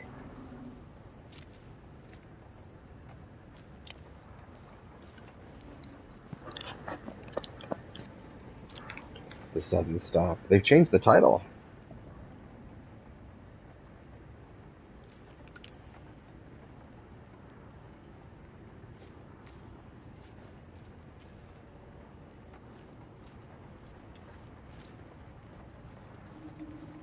The cultists were close now, a dark presence rising from the depths. The writer, not of the last, the shadow cast, third eye, project the night. This is your time when you're gone. Writer, the first word, not the last, and the shadow, eye open, this is your time, ritual, friends will meet. Not the writer, the light, the shadow, to write, to lead, will meet. Yeesh. Yeesh, yeesh, yeesh, yeesh. Yeesh.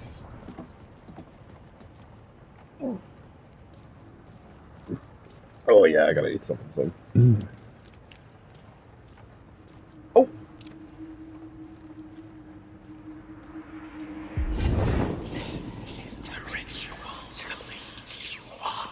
The Fed had witnessed something here that made him run scared. Whether the summoning ritual had been a bona fide supernatural event or the mass psychosis of stark raving lunatics, it didn't change the facts. The cult was messing with things no one should mess with. The ritual was a vital part of the story, the key to reaching the murder site. Complete the ritual in the collapsed tunnel. I had a new idea, a new story thread. Well, this first. Oh. Jesus. Is it doing anything? There's something here that can't be gotten another way. Not that I'm seeing. Okay, well, last one then. End of the line, summoning ritual. A little scared this might actually end the chapter. This thread would create something terrible in the scene, but it's what the story needed. That's not good. Oh, Lord.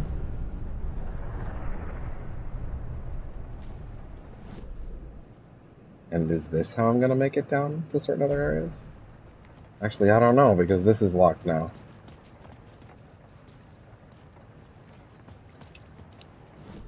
Let's take another look first. Put this one on.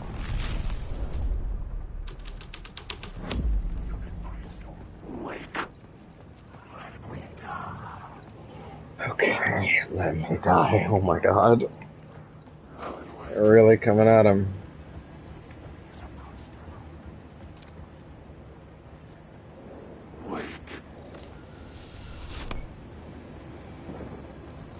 What am I taking that light for?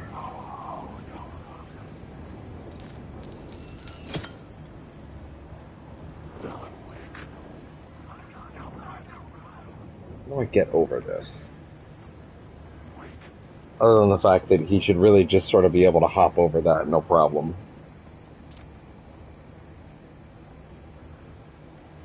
Like, I could just sort of balance on the side of that and just, or hell, you can just do a running jump from here. You can totally make that. But, you know, it's okay. He's not an athlete, he's a writer. He got tiny writer legs.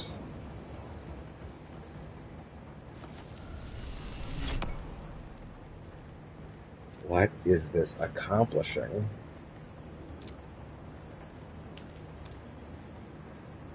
The door is open here.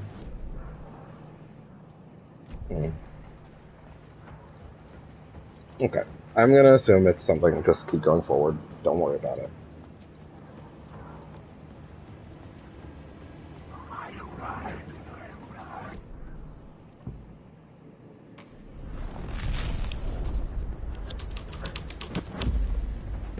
Okay, off we go.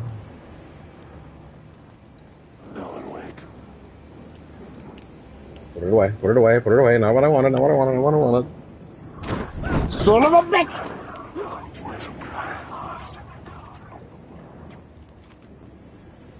Don't make me do it. This is just starting.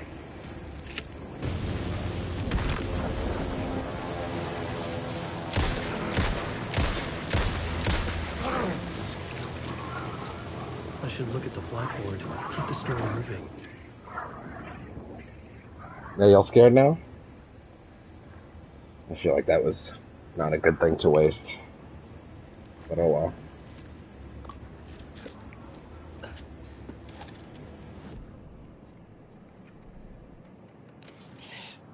Did that one already.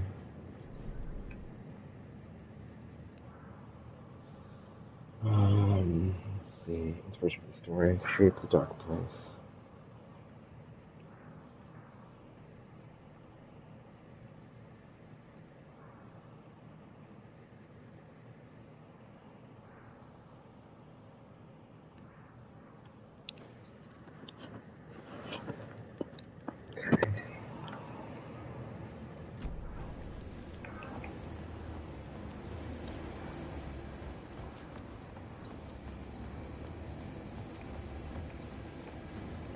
Okay.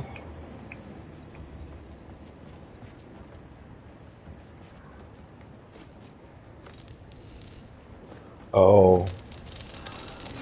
Gotcha, I think. I think I gotcha? Do I gotcha? Do I gotcha? I might not gotcha.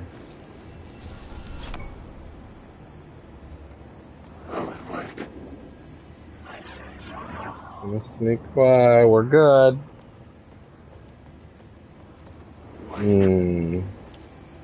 Yeah, this whole area's locked off now. Well, wait, if the other ones are affecting the rest of the platform, then shit, that might actually be my answer. We have now hit 10 hours. but I feel like we're pretty close to the end of the chapter, so, and I'm pretty sure I can get it within 2 hours, so yeah, we're gonna wait. We're just gonna finish this up then.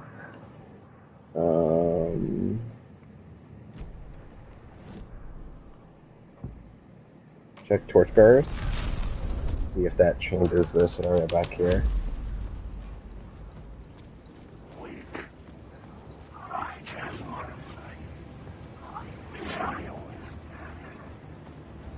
What did he say? I just wanted to say, I wish I always something?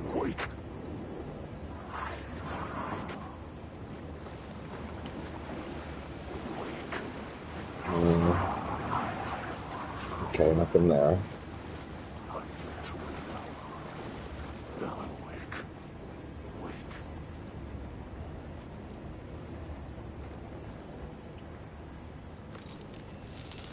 Take the light.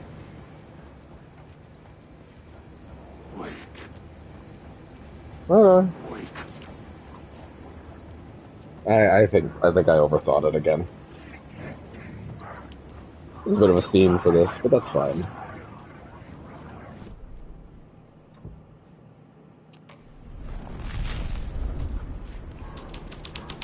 I had to keep working on the story. Is that door open? Oh boy. We're fine. It's fine, it's fine, it's fine. That door's not open, so that answers that. Oh fuck. I did not realize that was... I mean, it's kind of my fault for coming this way.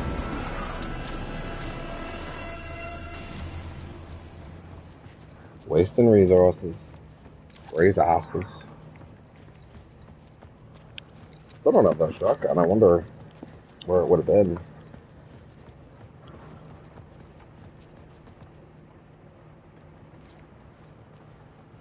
I mean, they might just give it to him later. I don't know.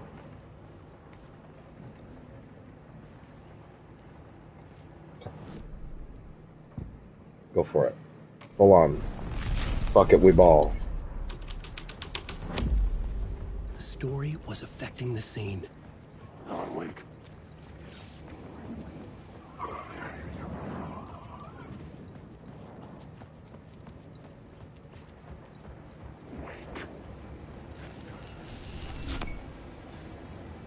And yet that still doesn't open that up. But, oh god damn it! Trust in the plot! So stupid of me, god damn it. Oh my, you know what? I earned that. Fair enough. Oh my, ow.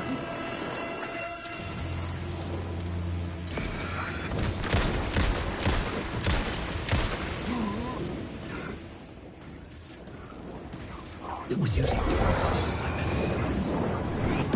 Oh my god!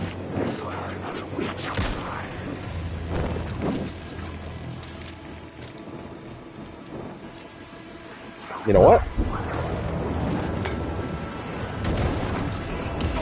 Ah! I appreciate that.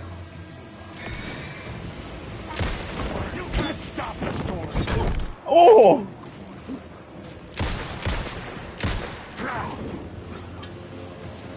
God damn. Oh no. Give me a sec.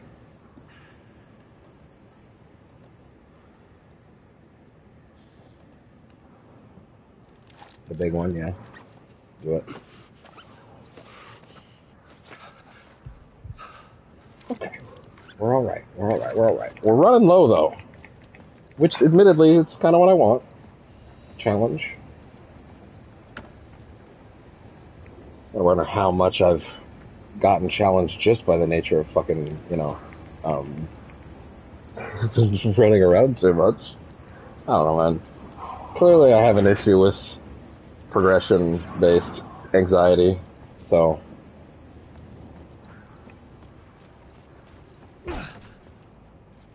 That's fine, though.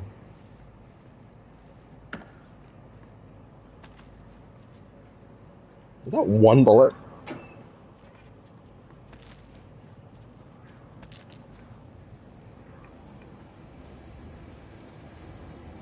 Hello.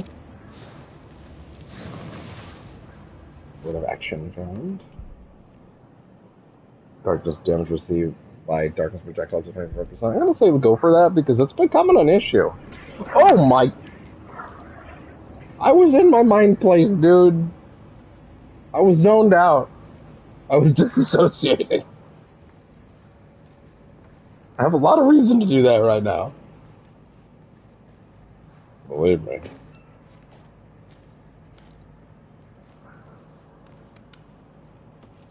Okay.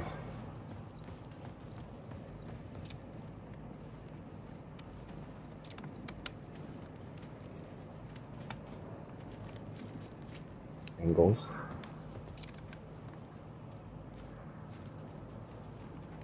Stand on the other spot.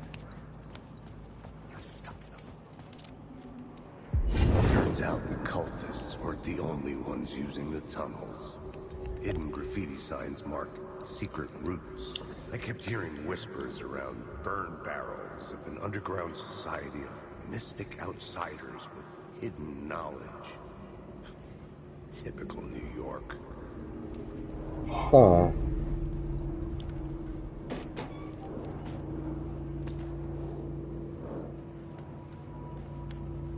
I need to re... Ooh.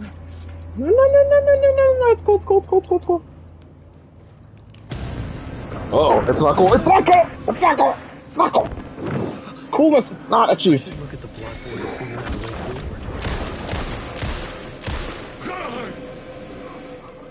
Yo, only 2 bullets out of that. Oh god.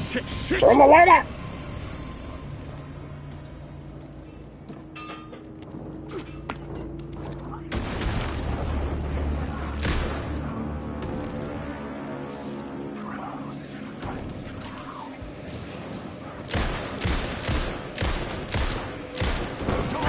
Oh boy. Yeah. Come on!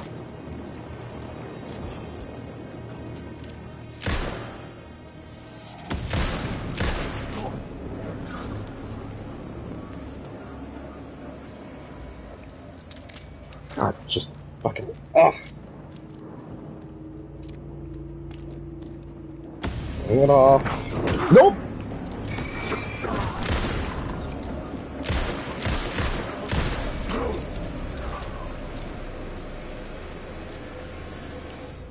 Fuck's sakes. Whew.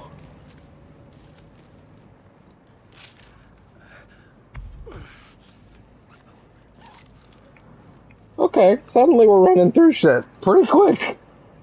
You know, I was thinking I was overstocked. Mr. Randolph liked Rose, the little smile she had. Yeah, I remember that one. I remember all of these.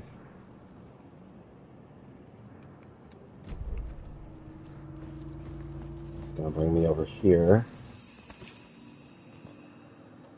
Now we can grab some of these. Is there like a button to quickly get it over here? No, doesn't look like it. Stack.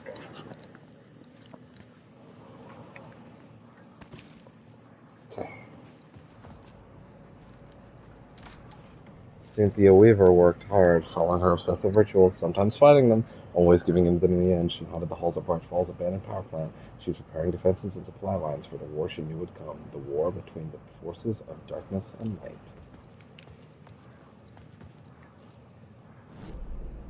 I need to learn to trust in the plan more, because clearly most of my progression anxiety here has literally been,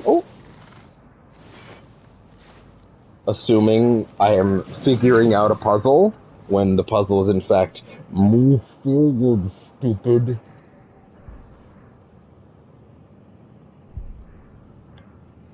Which is, you know, in and of itself a bit of an issue, but, you know. It's not the game's fault. Let's put it that way. Am I? Yes, I am back here.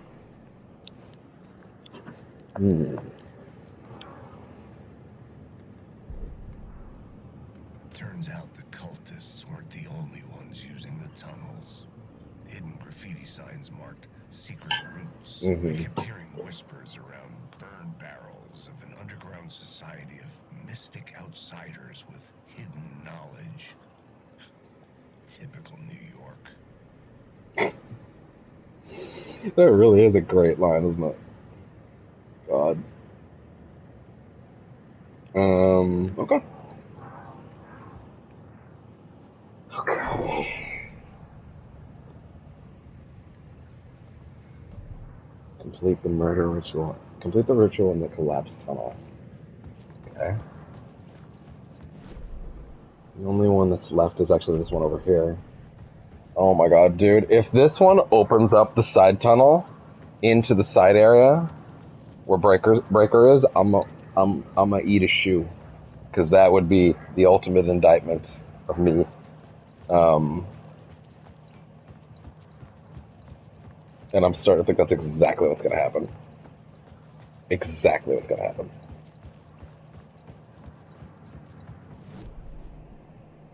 Okay.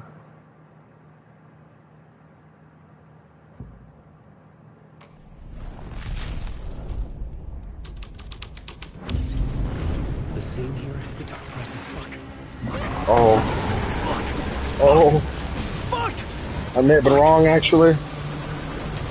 Oh, dear Lord. That's bad. Whew.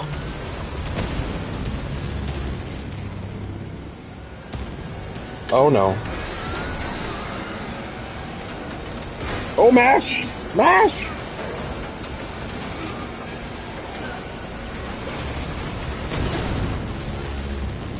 Go. Oh my god, look at that. Wow. I couldn't hear the dark presence. It was gone. Yeah, but is that like gone, or the nanosecond I step outside that door, it's back gone? God damn. You know what? Again, I don't want to take risks unnecessarily with the stream. So we're at 10:13, 10 hours 13 minutes. Yeah, I don't even want to fuck with going past 10 too much because I'm gonna get carried away and then lose the stream, and that would just devastate me. So we're gonna kill the stream. I'm going to have a quick bite to eat. Checking my feed won't take that long. So I'll be back in like not even 10 minutes. Like there will be no downtime really. So yeah, I think we'll be just fine. So if you're with me, then yeah, just stick around, hold on the main channel, keep refreshing. I'll be back pretty fucking fast. All right, back in a bit. What a great game. I need to chill out though with progression-based stuff because holy shit. But I'm not regretting anything. To be clear, I wouldn't have it any other way. I want to explore this game to its fullest. Anyways, I'll be back very shortly.